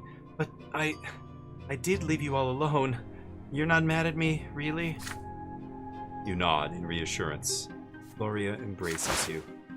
Damien, you're the best little brother in the world! The two of you make a little deal. She promises to tell you when she wants to be alone, and you promise to protect her and her secrets, always. Interesting. Sympathy now. Before I was not at the sympathy level. The illegitimate daughter of your mother, Lydia. The illegitimate daughter before she met my father? Or... Her position in the family is precarious. Robert Bronte has never acknowledged her as his own daughter. Your sister is a dreamer. She often has her head in the clouds and can act recklessly at times. So she was from a previous relationship, I think, and then they got together, and yeah, maybe his son is from a previous relationship, which makes things really weird. So she's grateful. Sympathy went up, relations went up. Or relations went up, so now she's sympathetic to me. My will went down. Okay. Interesting. This is a cool game. And of course, tons of replayability here. You can run, like, we're not even halfway through childhood. I guess we're just hitting halfway now. But I can't, obviously, I don't even think I can play a whole run here. Winter. So this sacrament they referred to was my brother becoming officially heir or something? Mother is in her armchair knitting woolen jackets, pants, and socks for the little one. Oh, the baby's coming too. The baby will need to be kept warm, she says. Father spends less time at home now. Mother says he's very busy with his important job. He is a judge, after all. Ah, a judge. One day, you decide to ask Mother about Stefan and Gloria. How come they're brother and sister to you, but not siblings to each other? Well, my dear, I didn't give birth to Stefan, you see. He's the son of another mother, and Gloria is the daughter of another father. Come now, don't knit your brow like that. You'll understand when you're older. How is that even possible? You're all family, are you not? Yeah, little kid brain just like, what? Because doesn't know how relationships work. Several days later, Mother calls Stefan and Gloria to the sitting room. You sneak in after them. At first, Mother gets angry and asks you to leave, but then she relents. You are told to sit still, be quiet, and remember every word you hear. Some religious shit. When you enter the temple, bow to the twins, first to the elder on the right and then to the younger on the left.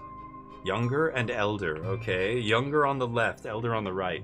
Stefan, you are a nobleman to be, so walk along the paved side paved with marble where the benches are. Walk along the side paved with marble. Gloria, you walk along the sharp side. Okay. When you're there, you must get down on your knees, each on your own side. Stefan, kiss the sword. Gloria, my daughter, they will strike you with the lash. Don't be afraid of it. Resign yourself to the suffering it brings. It is the blessing of your lot. God, it's so dystopian. It's like The Handmaid's Tale or something, right? Stefan kisses the sword and they're gonna whip the daughter? Gloria doesn't like the idea of the lash. It's a tense feeling in your chest as well. You were told to remember this. Will the lash strike you too one day? Yeah, that's what you're instilling fear in them. I've seen the lash. I felt the lash before. On the next day, they take your brother and sisters to the temple. You run towards them when they finally come back. The back of Gloria's dress is soaked with blood. She's hunched a bit, sobbing quietly. Stefan is putting on airs, acting prouder than ever. Nothing else looks different about them. It's like it's all the same, all is the same, and yet everything has changed. Each of them has accepted their lot. Oh, relations down with Stefan. Okay.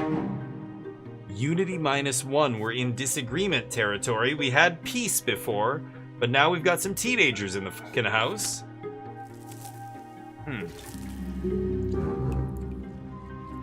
Year 1122. Your siblings Stefan and Gloria took their first sacrament at the temple. Okay. Weird religious shit. Baby arrives. You eye the little bundle in your father's arms with curiosity. Behind the many layers of swaddling clothes is your newborn baby brother. Mother is glowing and smiling with joy. Stefan and Gloria are also here, all excited. She's just happy she's not dead. In childbirth, every baby, a woman's gotta be like, oh my, I can't believe I'm still alive. Holy shit. I thought that was the one. This lady's had a bunch of miracles already. You promise yourself you're gonna be the best big brother in the world. You'll never hit him. Oh no. The two of you will play together and tease Stefan together and help Mother together and go on so many adventures together. It feels so strange to be an older brother. Just the other day you were the youngest in the family, but everything is different now. Your parents name your little brother Nathan, and Mother spends day and night by his side. And Nathan cries all the time, day and night. Mother barely gets any sleep. She's so worn out and she starts forgetting things. Like today, for instance, she forgot her knitting in the armchair in the sitting room. You'd better bring it back to her as soon as possible. You run to Mother's bedroom. You miss her smile so much. You walk in without saying hello and give her the knitting, but instead of gratitude, you get an ice-cold, exhausted stare. Nathan is also there, screaming all the time. Go away, Damien, you're bothering me.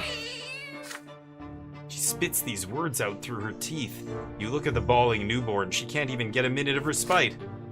Of respite. Enough already. When are you gonna stop? I just want some peace and quiet. Mother leaps across the room and starts shaking Nathan with malice in her eyes. Oh, don't do that. His cries get even louder. Wait, what? Mom, what? Did you do that to me?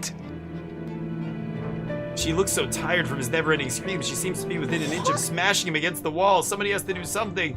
You're scared of your mother right now, but you fear for Nathan's life much more. Call your father. Finish him. Oh my god. Basket. Okay, well done. Dear God. Really? Did we have to go there? The mountain who rides. Boy, Smash that them on the escalated wall. quickly. I mean, that really got out of hand fast. Wow. It jumped up a notch. It did, Mom's didn't it? snapped. Snatch Nathan. Nathan will be grateful. Nathan is a fetus, basically, so not really interested in cultivating a relationship with him. More trouble than it's worth. Hug mother. But I can't because she's not grateful. So I could have said the line correctly earlier in the prayer, and then I'd be able to help her here, but I can't. I lose all my remaining willpower. Redirect her anger to yourself?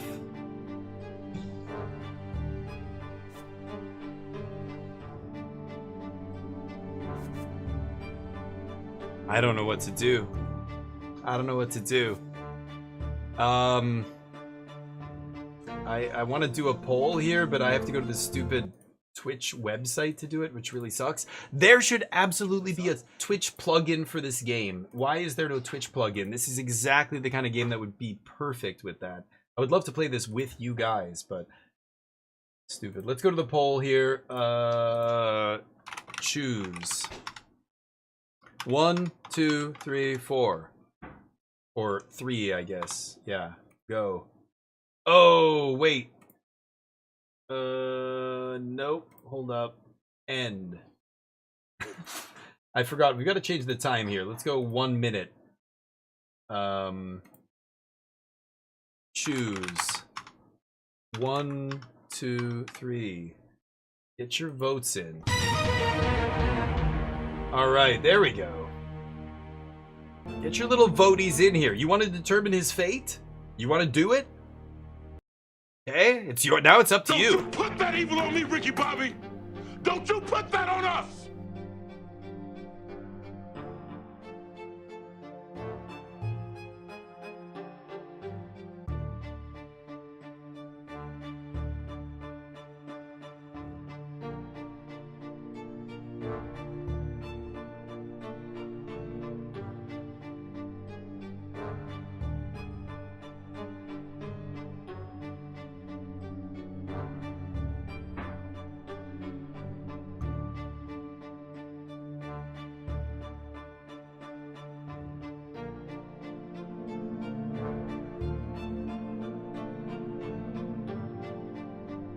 Nobody asked me. Oh man, we have to bring up the air conditioner. It's so hot in here, it's crazy. 2 of you chose Snatch him? Oh damn, 2 people choose Snatch. Alright. There goes our willpower. Mother, no! Mother! You leap at your mother and demand she give you Nathan. She freezes when she hears the words. You snatch your little brother out of her arms. She chokes with rage and falls on the bed screaming. Poor woman. She needs to talk to somebody. You run away to the playroom. Your baby brother is heavy in your arms. He sniffles. You sway him gently like Mother did and quietly sing him a lullaby about the twins. Nathan calms down. Soon he closes his eyes. You put the newborn on your bed and swear on your life that no one will ever hurt him when you're around. Not even Mom. You hear heavy footsteps in the hallway. Father enters the playroom. He looks at you, then at Nathan, somewhat confused. He doesn't know how I got the baby away from Mom. Yeah, look at me, Father. I am the chosen one, Father. I will be the heir to House Brandt, not that son of a bitch, Stefan. I mean, I shouldn't call my brother a son of a bitch, probably, but... You did something bigger than you today, son. It is a noble deed to protect your family. But you should have come to me. Please understand, this was my duty, not yours. All I remember is that big finger pointing in my face. I've had moments like that in my childhood. I remember the principal at my elementary school. Exactly that. You saved your baby brother from harm. If you feel yourself ready to take the responsibility to protect others, then maybe you can walk the path of the noble when you're older. But for now, we should bring him back to your mother. Come with me. He picks Nathan up. Your brother is fast asleep, breathing quietly. The three of you return to Mother's bedroom. Father puts Nathan back in the crib. Mother is no longer screaming. She embraces you. Please forgive me. The twins know I was out of my mind. Please don't be angry with me. You hug Mother in response. So Nathan. Okay, my only full sibling. He's grateful. Good. That was correct, Chad. I think that worked out well. No more willpower. But sure, it was the right thing to do, I think. Year 1122. So Nathan is born. Every year something different happens, right? Childhood progressing. We're 5 years old. I guess you go from like 1 to 8, basically. And then you probably jump to teenage years. You wake up to your father's touch on your shoulder. He's finally back home after a long trip. Damien, today is your special day. The day when you begin your studies. Now teachers will be coming to our home to teach you, and you must do everything they say. Be diligent in your studies, you'll go okay. Nobleman's lot. And since you must remember this day, a present is in order. Lydia, get our little schoolboy dressed. I'm taking him to the market district. Stefan wants to come with you too, but your father shushes him sternly. This is your day. Fuck you, Stefan. Read it and weep, Stefan. Your elder brother is hurt to hear this, but stays quiet.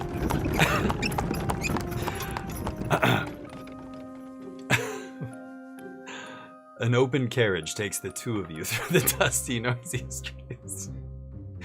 A pleasant wind tussling your hair. Your city is called Anizot? That you already know. It's one of the largest cities in the entire empire. There's a big so everything's kind of fictional, right? There's a big shadow on the street. It comes from the white foliage of an enormous tree that spreads its branches all above the city. Whoa. My son, did you know that the silver tree grew from the blood of our God's own disciples? It has been growing here for hundreds of years, right in our city. It cannot be damaged or burned. Not even the clergy know why. The carriage comes to a halt by a small shop next to a city square. You run there and freeze by the stalls in excitement. The shop is packed with dolls and figurines and toys. You've never seen so many at once before. Have you chosen your present yet? Father asks. You have. You want the Holy Order set, which includes several figurines of the Empire's greatest hero warriors of all time. Hold up. Is that the limited edition run? We want to sit on it. We're not going to open the package. I'm going to sell it in like 10 years. You rattle off everything you know about the Holy Order. They were the ones who aided the Emperor's own forces in seizing the province of Magra and storming our city. That's how we joined the Empire. The Holy Order is who conquered us. Father nods in approval. Very well. War isn't your lot for now, but maybe these toy soldiers will teach you to think like a general. You lose. Good day, We will lead them into battle. And study military strategy. Go ahead, take your present. Okay. Having said this, Father turns away to examine the books. You run to the box of toy soldiers, delirious with excitement. But there's a fancy-dressed boy in your way. He's about to take your warriors for himself. He elbows you aside and reaches for the box. Anger overcomes you, and you push him from behind. Your opponent falls to the floor. The rich boy screams so loudly everybody in the shop hears it. He hit me! He hit me! A tall tower of a man looms over you. This is the boy's father. But then you feel your own father's hand on your shoulders. Whoop his ass, Dad! What happened? You press against Father, your mind more at ease now. He will protect you. Yes, you shoved the boy to the floor in front of everyone, but he tried to take your present for himself. Father turns you around to face him when he hears these words. Dumbass. Is this true, Damien? Did you strike the son of a nobleman? Oh no! I know what happens next. I remember. I remember that lash. How that lash feels. Deny your guilt. It was an accident. Tell him the truth. I didn't do fucking shit. I pushed him back. I didn't do shit. I didn't do shit. Admit your guilt. -5 willpower? What happens when willpower goes into the minus? I'm exhausted? I don't like being exhausted. Admit my guilt.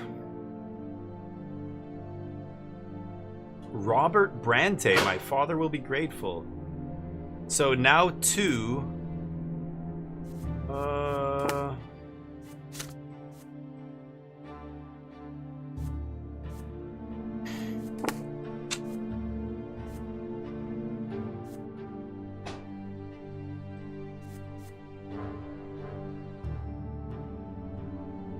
I admit it. This is gonna get me whooped.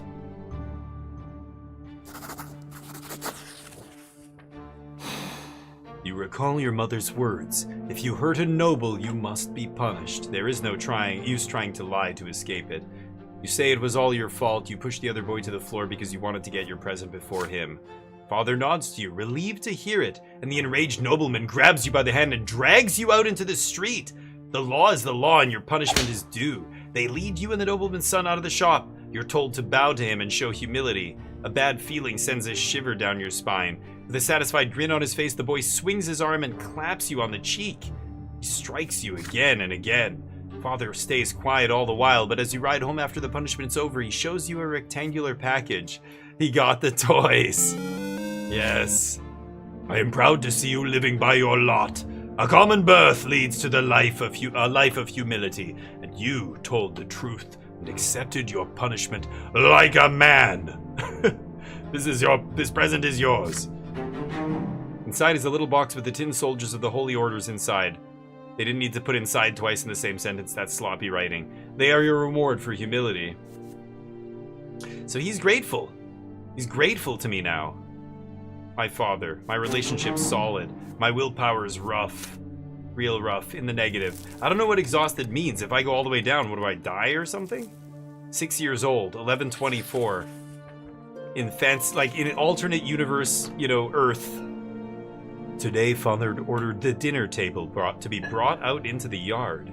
For the first time in months, he's home, outside of the confines of his always locked study. He spent the entire day playing with Nathan and you, discussing various matters with Stefan, who's now an adolescent, and walking in the garden. And now a dinner under the open sky. Your entire family gathers together, with Father at the head of the table, smiling. He asks each of you about your studies. Nathan climbs up on his knee and recites a counting rhyme in a funny sing-song voice. Stefan mentions that his fencing teacher praised his accomplishments. He rises from the table together with Father to show his skill in a practice duel. Next comes Gloria's turn. She stands on her chair and recites a lengthy prayer by heart. Mother showers your sister with praise. Father chuckles quietly, hiding a smile in his mustache. When your turn comes, you recite all the ranks in the Legion, from common soldier to high commander. Stefan listens to you with a skeptical look on his face. Night slowly falls, but the servants ensure that the yard is well illuminated. You don't feel cold in the dusk tonight. It feels good, yet so important. All of you finally together, sitting at the same table. No fighting, just smiles. No arguing, just pleasant small talk. Then a servant approaches Father with a letter in his hand. He reads it in the dim light, and each line gradually washes the smile off Father's face, until only a stone-cold mask remains. Mother looks at Father with an unspoken question in her eyes. Gregor Bronte is coming back to Anizot. He is the head of our family. My father? My grandfather? Hold up, what? Grandpa's alive? Grandpa's coming back? Oh shit.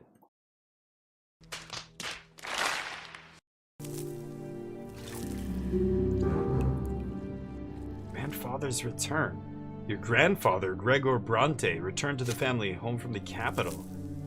What has he been doing there? My whole life? He's been there? Ever since the news of grandfather's impending arrival, there has not been a single day when your house has not been cleaned or decorated.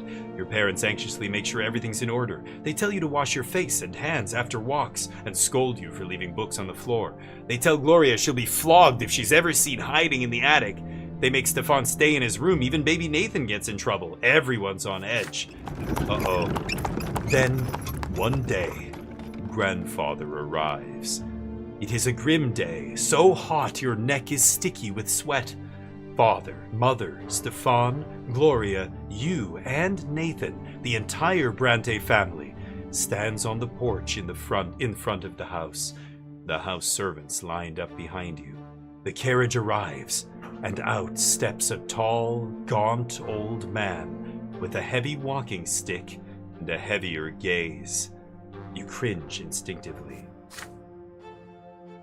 Good health to you, father. Children, greet your grandfather as you have been taught. Still trying to look like a real nobleman, are you?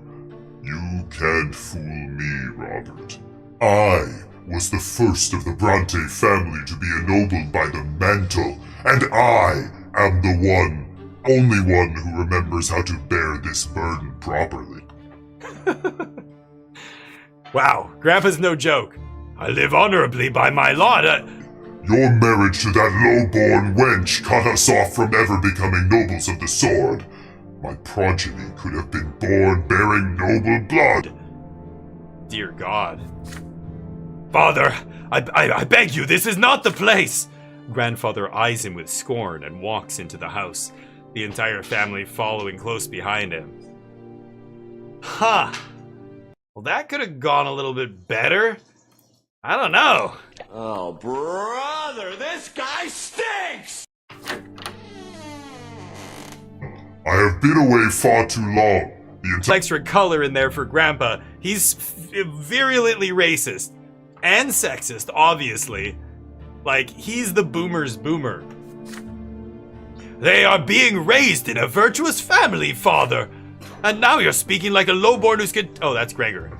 And now you're speaking like a lowborn who's content to live in humility, twins willing. Now that I am here, this will not happen again.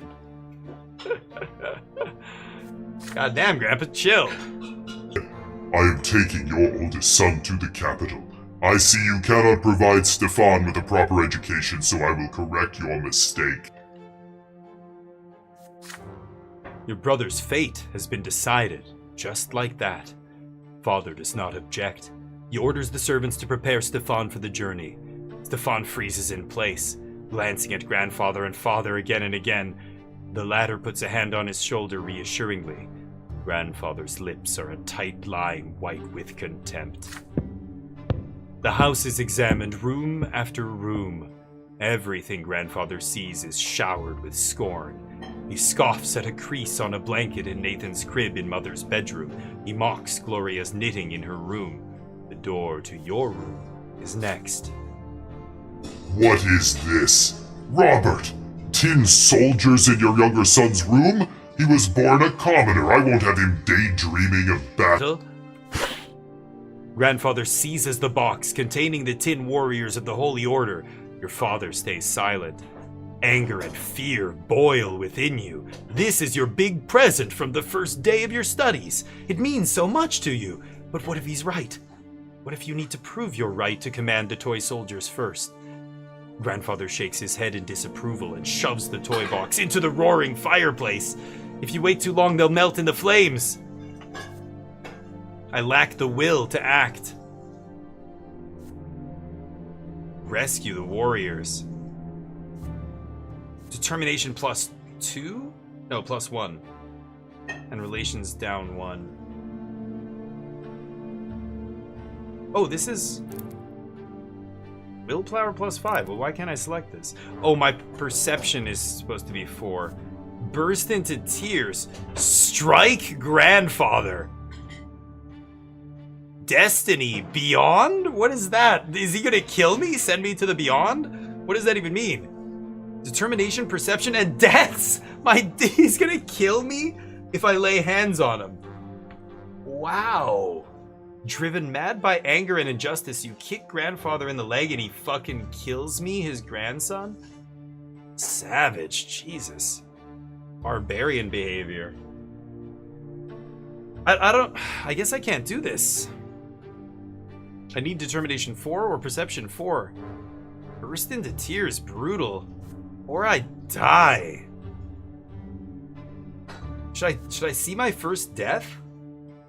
Grandpa gonna get a shank. If only I was big enough. Yeah, I don't know how this works. Let me try this. This is crazy. Overwhelmed by helpless rage, you run to Grandfather and kick him in the leg with all the strength you can muster. Yet, he is immovable. The next thing you see is him leaning, towering over you menacingly, his heavy walking stick in hand. Low-born scum! How dare you raise a hand to me? The blow hits home. He smashes me with his cane. The handle of the walking stick is as heavy as a rock. You're dazed, robbed of both hearing and sight. Down comes another blow. A sharp pain splits your head. Then darkness.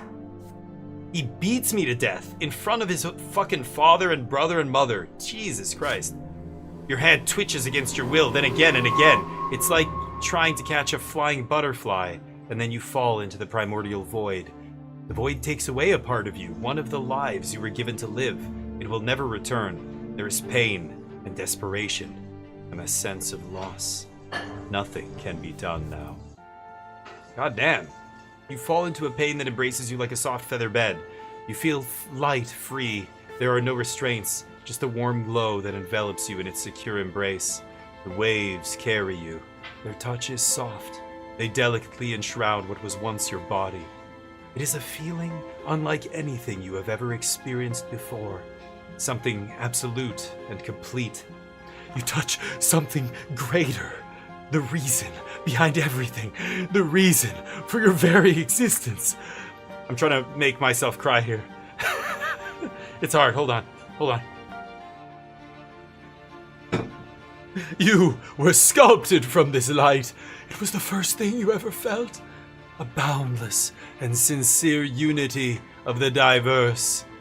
Your beginning was a spark that cast this light in all directions, and now you are here once again, one with the beginning of everything. The light gleaming from you resembles the light of the shining pillar. You still see it in the north, as always.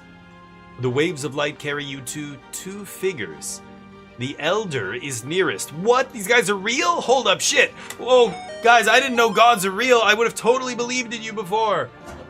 He's nearest. He's ready to accept you. He's quiet, wise, kind, and pure. The younger waits further back. You do not know what he is yet. The waves pause at the Elder's feet. He leans over you and plants a feather-light kiss on your forehead. The kiss spreads all over you. You are filled with unparalleled delight and bliss. You exist. You are unique. There is no one else like you. They know this, and they love you. You will never be alone. You are a part of them, a part of your family, a part of this universe. The twin gods will never leave you. They watch over you constantly. The Elder softly touches you as you lie spread out amongst the waves, sending you further down the torrent of light. You float on. So the other guy didn't do shit, right?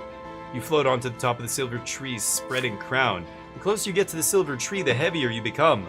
The waves draw you down along its trunk. But you do not wish to part with the warmth and the softness, with the love. You turn around. The Elder is still watching you. He nods. All is as it should be. Go. Your time has not yet come. You must return to the world now. As you tumble down toward your body, you comprehend the true meaning of your lesser death and the divine love that has been revealed to you. Love exists not only in the hereafter, it is present in the entire design of the twins that is the origin of all life in this world. What is the manifestation of this love in your mortal life? By creating the Empire, the twin gods cared for all living creature. The Empire is the only thing that gives us a place in the world and a connection to others. It's an enormous family. Lot, the gods give you a clear mission in this world, thus giving you your very being, the manifestation of their love for you. Love always lives in kindred blood. You share the miracle of life in the universe with your kin. You do not find the answers you seek.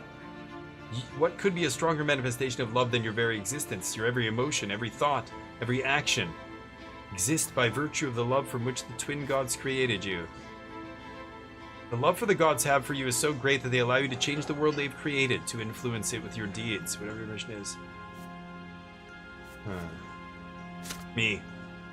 Sudden comprehension of the love with which the entire world is imbued illuminates your mind, but then fades away and vanishes. You regain the sensation of your flesh. It is heavy and unwieldy. It lacks that lightness, that light. It is a burden. It is smothering you.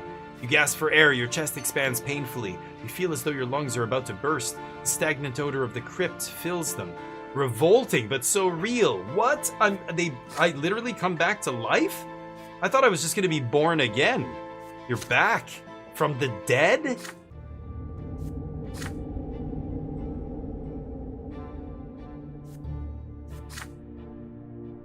Killed me. Then you smell a sickly, moist smell. You feel dampness all around you. You come back to your senses in the gloom of the family crypt, lying flat on a stone slab. Your parents are on the way to the crypt right now. You hear their muffled voices. They're arguing, and against all rules, mother will not agree with father. Why would Sir Gregor do this? He just took one of our child's lives. Lydia, my father is our family's head, and the boy raised a hand to him. There was nothing we could do, and father did admit that he was too hard on him. Please do not anger Sir Gregor. You need to accept this. It will never happen to any of our children ever again. Their voices grow quiet as they lean over you. You lean on your elbows to try to get up from the stone. Mother gingerly wraps her cloak over your naked body as you shiver from the cold. Oh, they knew I was going to come back. My son. Your first death came far too soon. I know it may be difficult to realize what happened. But know this, the twin gods are ever merciful. You are a child, and your time to leave for the hereafter has not yet come. You will be returned here by the gods twice more, but do not tempt fate again, and never ever defy those who can easily take your life. Damien, you have angered your grandfather greatly. Do not stand in Sir Gregor's way ever again, and he will never hurt you again. For now, just stay away from him. Father stays a step away from you, not saying a word. When mother finishes talking, he picks you up and carries you outside. Together, your parents take you from the family crypt. On your way out of the crypt, you take a moment to touch your head. It's perfectly fine. There's no sign of the blow. Back home, your grandfather's still walking through the house examining the rooms. You can see that Stefan and Gloria are disturbed by what just happened. Nathan starts crying when he sees you. The playroom still reeks of burnt paint. My toys. There's something new about you now, a pitch black stripe on your left arm. It looks like a strange bit of dirt at first, but it will not wash off. It'll be like that forever, Mother explains. That's all she'll say of it. Wow, -1 with him, distaste. This son of a bitch.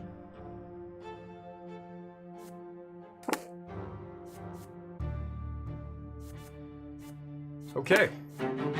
A dead grandfather and a bloody dad, yeah. So I died once. Perception up, determination up. Okay. Crazy. Event has happened. Death and rebirth as a small child. Okay. I'm very willful, obviously. Year 1124. The master of the house. Soon grandfather leaves. Your elder brother Stefan goes with him. From that day on, father's hired teachers tend to you alone. They bore you with monotonous lectures on writing, counting, and the way of life in the blessed Archnean Empire. You often distract yourself from their instruction by playing with your younger brother Nathan. Your home goes quiet without your elder brother, too quiet. Weeks later, your family receives a letter from Stefan. Why is this thing shining? Grandfather has sent him to a boarding school for nobles, and he's now studying hard in preparation for his service as a nobleman. The rules here are way too... Oh, that's Stefan. The rules here are way too strict. You can't even sneeze without the teacher's permission, but I've been studying with my peers. We're learning how to live as nobles in a noble society. We're also learning the art of swordplay. That's my favorite part. With Stefan now at the boarding school, grandfather arrives once more, this time to live in your home? The dude who murdered me? You know how traumatic that would be for the kid? Regardless of whether he came back or not, the only good thing is he often has urgent business in Eterna, the capital, has to travel there. You asked where he lived, Eterna, but now he's here. Each time grandfather returns, he gives the servants new orders. Your home is now always busy with repairs. The servants are redecorating grandfather's chambers, including his library and sitting room. Sometimes father tries to gently talk him out of this. Why subject the house to constant reconstruction? Grandfather's answer is always the same. This home is mine, and I will live here as befits a man of the nobility. God, he is a forceful old dude, isn't he? No chill. Some days grandfather stays home, and on those days you try your best to stay out of his sight, but there's no way you can avoid family breakfast. The food is there, but you cannot bring yourself to eat it. Mother's eyes are red and swollen. She's been crying all night again. Grandfather sits at the head of the table where nobody used to sit before. Robert, it is high time your youngest sons underwent their sacraments. Wait, what? Sir Bronte, please, let them live free of the lot for a while longer. They are but... Shut your mouth! Robert, that wife of yours is impertinent enough to interrupt me. If this ever happens again, she'll be eating her gruel with the servants in the kitchen where she belongs. It is time you considered a real marriage, Robert, one to a woman of the proper station. He's like saying this right in front of her. It's fucking crazy. Gloria drops her fork. That's the granddaughter. Grandfather shoots her a scathing look. A tear rolls down Mother's cheek. Father does not look away from the plate, his hands clenched into fists. Baroness Lodar is one such woman. She's a comely widow and a fine match. She's suing for her inheritance right now and could use proper support and a husband. You could keep your low-born Lydia around if you like. Servant, mistress, I don't care. Booty call. Shit's crazy. I will not do that, father. I am the head of this family, and the family's standing took a severe blow after you married that commoner. It is unthinkable. How could you give up the memory of the beautiful Amalia Born for this lowly woman and that bastard child of hers? But now you have a chance to set things right. Don't disappoint me. Father nods curtly, trying not to look in Mother's direction. Father, I wish to see Stefan. If I find your conduct in the Baroness's presence satisfactory enough, then you may see him. She is coming for a visit tomorrow. Be prepared. The lady he's just like trying to set this guy up with in front of his current wife and kids is coming tomorrow? What the fuck? Grandfather wipes his mouth with his napkin, throws it onto his plate and leaves. Mother's lips move silently. Nobody says a word. Then Father stands up and orders you and the other children back to your rooms. He needs to speak to Mother in private. Father comes to your room before bedtime. He sits on the edge of the bed and adjusts a crease on the woolen blanket. He distances himself from you after Stefan's departure, so you're not used to such attention from him. He doesn't want to get close to the next son and see maybe his next son gets taken from him as well. I mean, the grandfather killed me already. In the candlelight, you can see his face in the dark. It's a sour expression on it. My son, Baroness Elma Lodar will be visiting us tomorrow. Please be polite and treat her with respect. Nathan will do as you do. I want this dinner to be as immaculate as possible. Don't let me down. The next day, Mother starts dressing you and Nathan for the coming dinner. You see red all around her eyes. She's been crying, and for a long time, it hurts just to look at her. Nathan starts whining quietly. You and Nathan are dressed in new doublets, your tousled hair brushed into shape. Tousled. Gloria is spelled wrong. Tussle is the wrong word there. Gloria is told to stay in her room. Father appears wearing his best suit. Mother is in a humble brown dress, looking pale. Tousled. Right?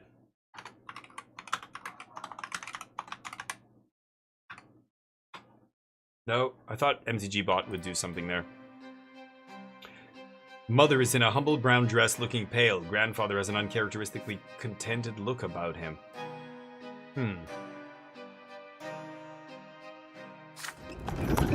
You hear the sound of wheels and hooves against the cobbles in the yard. Then a pair of dainty heels come clacking. The antechamber is completely quiet and still. Fearing grandfather's observant eye, the door opens. You see your guest, a beautiful dark-haired woman in a dress of elegant deep blue. Father takes the hand of Lady Lodar and kisses it, showering her in compliments. Grandfather's face is beaming in her presence. No one even bothers to introduce Mother. That's rough. Man, that sucks! Like, if you're the mom here, life is not great. Baroness, allow me to introduce you Robert's sons, Damien and Nathan Bronte. Frankly, it's his eldest, Stefan, who deserves the most attention, but currently he's studying in Eterna with other young noblemen like himself. It is my hope that his younger sons will also make me proud one day. Grandfather eyes you with a probing look. How will you act in front of the Baroness? Will you accept her here next to your mother, your father's rightful wife? Read the Baroness politely. I think this might require a little assistance from you, chat. Choose! I guess I can't choose number 3. Oh shit. Sorry. Yeah, we can't do number 3. Okay, 1 minute, go. What should we do? Greet the Baroness politely. Reputation up by 1. Unity down by 1. Lydia down. That's my sister. Father and grandfather will like it. Walk away with mother. Robert and grandfather no like. Lydia up. Perception up. Reputation? What's my reputation? Oh, that's my family reputation. Demand that mother be introduced. Unity up. Reputation down. Relation with Gregor down. Maintain your composure. I can't do this. Yikes. 3 is locked. 3 is locked. I can't do it, so I erased it. Oh man, that's tough. Greet the Baroness politely. Reputation of the family goes up. Unity goes down. Lydia pissed. My relationship with Lydia is 2. Curious. Our reputation is currently tarnished, so getting our reputation up will actually take us to modest position here. And then family, of course. Grandfather, my relations are already pretty low. If I piss him off, this guy's a fucking barbarian. This is the dead ex-wife. Oh, true death. Never to be reborn. She died while giving birth to Stefan. I should have read this. Noble woman of the sword and the sister of Augustine Elborn. Wait, Elborn. That's this. Wait, the sister of my dead wife is who my grandfather's trying to set up with my dad? What? Not my dead wife, my dead mom? That's crazy. Or not mom, sorry. My father's ex-wife. So yeah, before I was born. My grandfather set my father up with her. She dies in childbirth. He marries her. And then grandfather now trying to set her up with her sister or some relation. Crazy.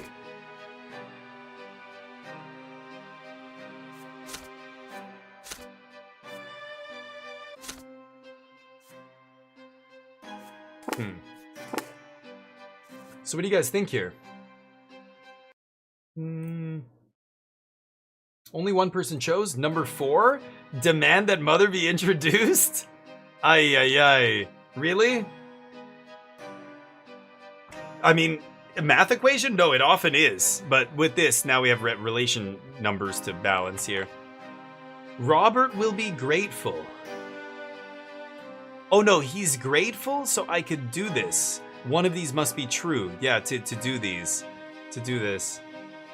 Okay. Did you vote for... You must have been the only one that voted. Oh, did you not read these? You just clicked on something? Oh. Reputation down, walk away. I have one option to make the reputation go up. My mother is gonna not like this, but... I'm gonna do this. I'm gonna be... should I RP this? My character kicked my grandfather and got murdered.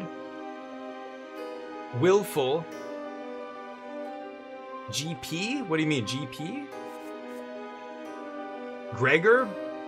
What is GP? I don't know what that means. Grandpa. Yeah, I don't think I give a shit about Grandpa, so let's demand that... Yeah. My real mom. An illustrious guest. You follow father's example and kiss the Baroness's fingers gently. Her laughter fills the antechamber, ringing like chimes. Behind your back, you can hear mother sobbing. Didn't I choose the... What? He nods to your approval. Out of the corner of your eye, you see mother quietly walking upstairs. No, this is wrong. This cannot be. You walk up to father, look him into the eye. Look into his eyes, yeah. And ask in a voice loud enough to be heard by everyone, why didn't he introduce mother to the guest? She is his legal wife and your mother, is she not? I'm just a dumb kid. Why didn't you introduce mom, huh? Uh-oh. There is silence. Mother stops on the stairs and turns her head in surprise. Father is confused. Nathan starts whining again. Grandfather grinds his teeth, his hand tightly gripping the heavy walking stick. You keep father transfixed by your gaze. After a few moments, you feel like an eternity. He winks at you, almost imperceptibly, and then adjusts his doublet and turns to your noble guest. Baroness, allow me to introduce Lydia Bronte, my wife and mother to my younger children. Lydia, would you be so kind as to join us for dinner? What are you saying, Robert? Father, it would be a disgrace to hold a family dinner without the lady of the house. Father marches up the stairs and offers his hand to Mother. She accepts it and walks down with a shy smile on her face for the first time in those many days. The Baroness presses her lips in contempt at the sight. After a long moment, Grandfather finally breaks the uneasy silence and leads everyone into the dining room. Mother sits at the furthest corner of the table, claiming that she needs to watch over Nathan. There is barely any small talk over dinner, apart from the Baroness and Grandfather discussing her widowhood and inheritance litigation. Father and Mother do not say a word throughout the meal, yet they no longer look as tense as the day before. There's not even a mention of any potential marriage. As soon as the door closes behind the Baroness, you flee to your bedroom and lock the door. Grandfather's heavy footsteps can already be heard in the hallway. He's a force of anger, eager to get his hands on you. Whelp! You had the nerve to interfere in the adults' affairs. You ruined the dinner with the Baroness. Open the door this instant and face the punishment you deserve. Shit. Then suddenly his voice dies down. You hear Father speaking quietly. We both realize there can be no other marriage, Father. I already have a wife, and there's nothing to be done about it. I'm sorry, Father, but you'll have to accept it, and please leave my son alone. He only helped me face the truth and nothing else. Grandfather huffs and puffs at a loss for words. You hear the head of Bronte family and his adult son retreat from the door of your room. It seems there will be no punishment today after all. Bonus. Grandfather leaves for Eterna, alone. About a fortnight later, Father receives a letter from Stefan. It seems Grandfather told him about the incident with the Baroness, and so the letter is full of ire. He writes that you have reminded a high society about Father's marriage to a lowborn woman and how the family's reputation is at stake. Father winces when he reads Stefan's letter, deep in thought, but Mother is smiling again because of Father's actions, her joy a quiet, happy glow. He is pissed. Distaste. He really doesn't like me. My house dropped in reputation down to 2, but unity in the house. Peace in the house. Okay. Cool. Lots going on in this game as we go to the next year. I want to finish childhood here, and then I'll probably take a break. Let's see. This is fantastic. Excellent. I can't tell if you're serious or not. Wait for fate. You're so... what's that word? Ebullient? Oh my god, I can't think of it.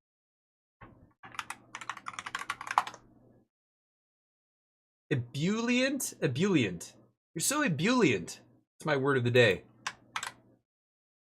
I don't know how I used to be able to use this. Yeah. The MTG bot used to answer that stuff. It would just use a, search engine, but... Are you serious? I can't tell if you like this game or not. I think it's very cool. This is a free game right now, available on Steam. You can download and play this yourself, totally for free. Keep it forever. So why not? Go check it out. It's cool. It's yours to solve? No, I know. I like your input, but I wasn't sure what you were referring to with that. Oh, you like it? The excellent drama. Yeah, dude. The grandpa's like absolutely gong show, right? Father now checks on your studies often and nitpicks you for sitting or eating or speaking in incorrect fashion. I am the new heir. Look at me, Stefan. I'm the heir now. Once he becomes so annoyed, he says that he wishes Stefan had been the one to stay home instead of you. Oh shit. You never expected to hear all these words from your father, and of all people. Wow. Grandfather's trip to the capital took longer than expected. Sorry, hold on. I gotta actually get up and wipe my face with my shirt a little bit here. It's so sweaty. Took longer than expected. It feels lighter around the house without his presence. You allow yourself a little change of scenery. Instead of your room, you now busy yourself with reading and calculations in the sitting room across from the open door to the yard. Gloria has joined you today. He's already helped you progress through several complex passages in the book. Right now, she seems preoccupied with a strange tube. Aren't you hurt by the way Grandfather treats you, you ask? Gloria just shrugs. Grandfather always says they should get rid of me. I'm used to it now. He hurts you a lot worse because you're closer to him. I just have to stay out of his way, that's it. She shows you all the strange tube she's been holding all day. Look, it's a kaleidoscope. I got it as a gift. Want to see inside? Excited by the idea, you close the book and peer into the tiny hole on one end of the tube. Your eyes sees a multitude of intricate patterns. Each turn of the tube reveals a new web of interwoven colors. They mesmerize you. The kaleidoscope turns the fire burning in the fireplace into a cavalry made of flames. You're riding at the front of the fiery horseman, ready to face the enemy. Grandfather's face emerges from the intersecting lines, and you swing the kaleidoscope like a sword, cutting it in half. Now you look at the blue sky through the window. The patterns are unending, secretive, and calm and peaceful. Just like Father's smile before Grandfather's invasion.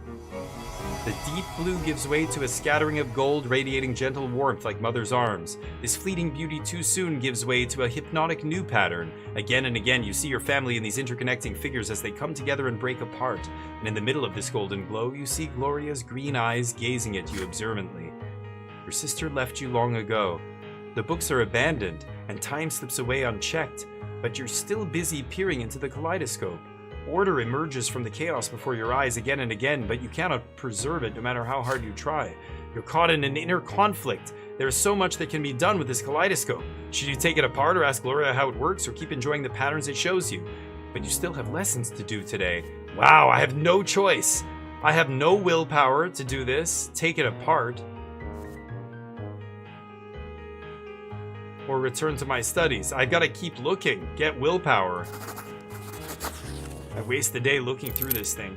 You continue peering into the ever-changing patterns the kaleidoscope offers you. They become truly interesting when you point it at the shining pillar gleaming in the sky. In your mind's eye, one battle follows another, filling your ears with clanging steel and the neighing of horses.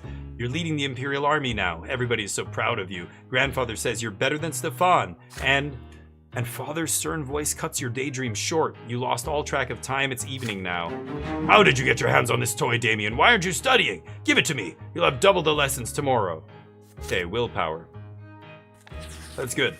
We need willpower. Sweet temptation. Grandfather's visits are no longer a cause for fear and panic in the house. He's become something you're used to, something nagging yet not unordinary, like a splinter or a stain on your trousers. The tension still remains, however. Sir Gregor's disdain for everyone in the house is so palpable it almost stings for real. Your lessons with the tutor are done for today.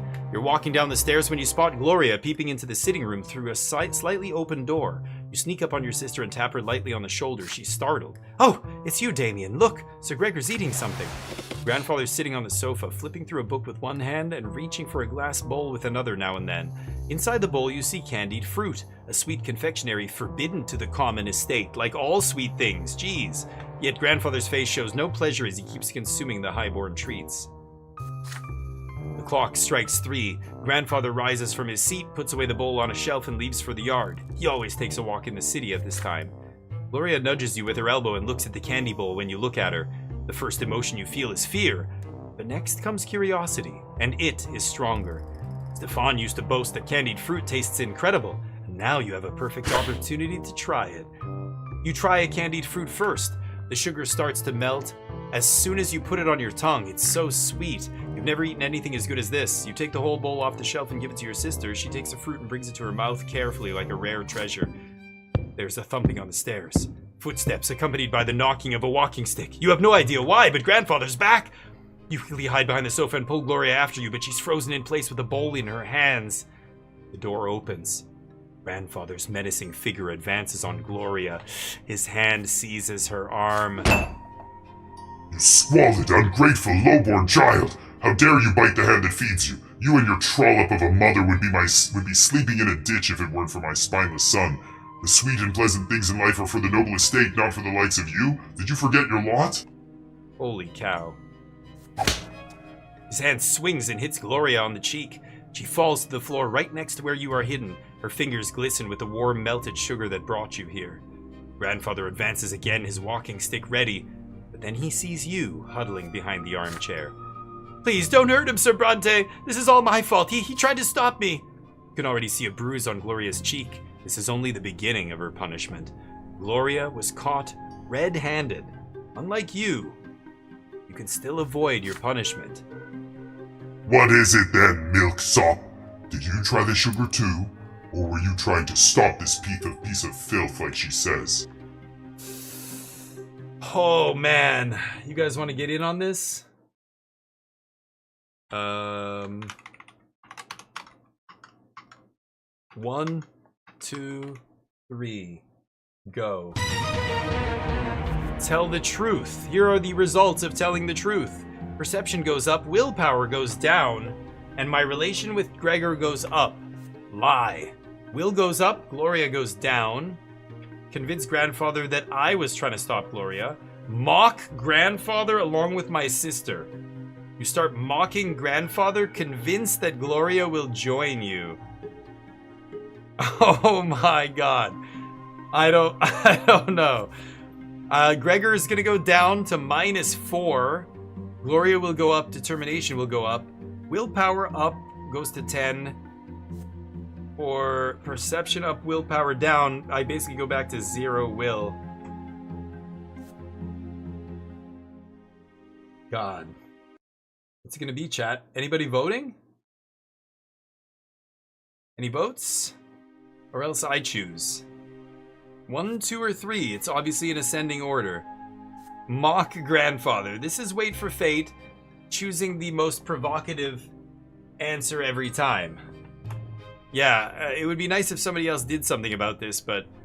Fuck you, Grandpa, you're an idiot! You jump up and try to shield Gloria, then you start boasting right in his face. This is crazy, remember, he murdered me. He beat me to death, and I came back once. You think there would be some PTSD? The kid who keeps, like, defying this guy, it's obvious I'm special, right? I've got some crazy-ass suicidal level willpower. I must be Charles Bronson. Death wish. Yes, I did eat the sugary treat, and it was very much the opposite of sweet. It tastes like a piece of shit, like you. Good thing Gloria didn't have time to eat hers, or it would have disappointed her too. She catches on immediately. Yeah, sugary treats are for fat, noble kids, but they're gross to us. We're just commoners. Oh, I love it. You continue her train of thought. Why, we simply got curious after Stefan started boasting about it. He told us these treats are so good, you could eat them forever, but no, your elder brother lied. They're simply unbearable. But then again, what else would you expect from grandfather's darling, Stefan? Grandfather's face is red with rage. He strikes you both with his walking stick, blow for blow. You dare mock me! I will not let this stand! Know your place, you foul, low-born scum! These are his grandkids. Foul, low-born scum. He keeps hitting you until he grows tired, and then he leaves you where you are, muttering in impotent rage. Soon enough, Mother comes in to find the two of you on the floor, too afraid to move. She shakes her head in disappointment. You're badly hurt and covered in bruises, yet she still forces you to kneel and recite the precepts on the lots and how important it is to follow them. Gloria's face is bruised and swollen, but she still gives you a weak smile. Yes, we stood up to him. We got him so riled up, 2 commoners made an honorable noble feel helpless. Makes all the pain worth it, isn't that right, brother? Your entire body hurts from the heavy blows, but deep inside you're ecstatic. You stood up to grandfather today. It's a victory you'll remember for the rest of your life. Relations go up with Gloria. He's almost completely done. -5 with him. Termination's up. Nice, past the milestone there. We didn't die. That's a good thing. He's getting weak. He's getting older. He killed me when I was a 2-year-old or 3-year-old, but now I'm like 8, and he couldn't beat me to death. Okay, father's sword? I thought I was gonna go to the next year. Okay, I can't keep playing this game. It's fun and everything, but I have to... Oh. Yeah, you can turn it to hidden, which is wild, but... Yeah, I'll quit to the main menu. This is a crazy game. Very cool. The life and suffering, no kidding, of Sir Bronte. Go check it out. It is pretty fun, actually. I think games like that are sweet. They're very different. It is very much like a choose-your-own-adventure game, though, but better. Way better. More adult. Very cool. Life and Suffering. There's 2 of them by the same dev. The Life and Suffering of Prince Jerian and The Life and Suffering of Sir Bronte. Very cool.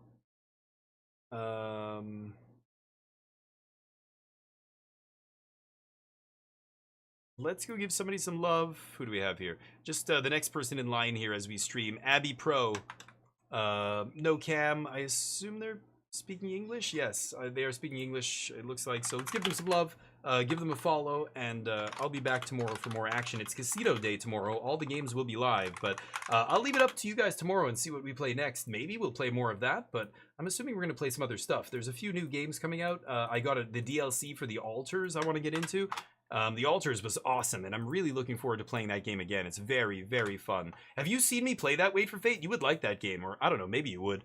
I can't remember now. You do like some base building stuff, don't you? But I don't know. Anyway, that game was fun. Super dramatic and everything. Really cool. So, not yet. We'll check it out at some point. I recommend you see it. The Fogpiercer game that we played today was actually really fun, too. I don't think I can get an extra key for that. But anyway, let's give this person some love. Give them a follow. I hope you have a great rest of your evening. You guys are lovely. And you look beautiful. And you look so beautiful today. It's true. It's true. You look good. Really good. See you on the flip side. Let's blow this popsicle stand. Peace.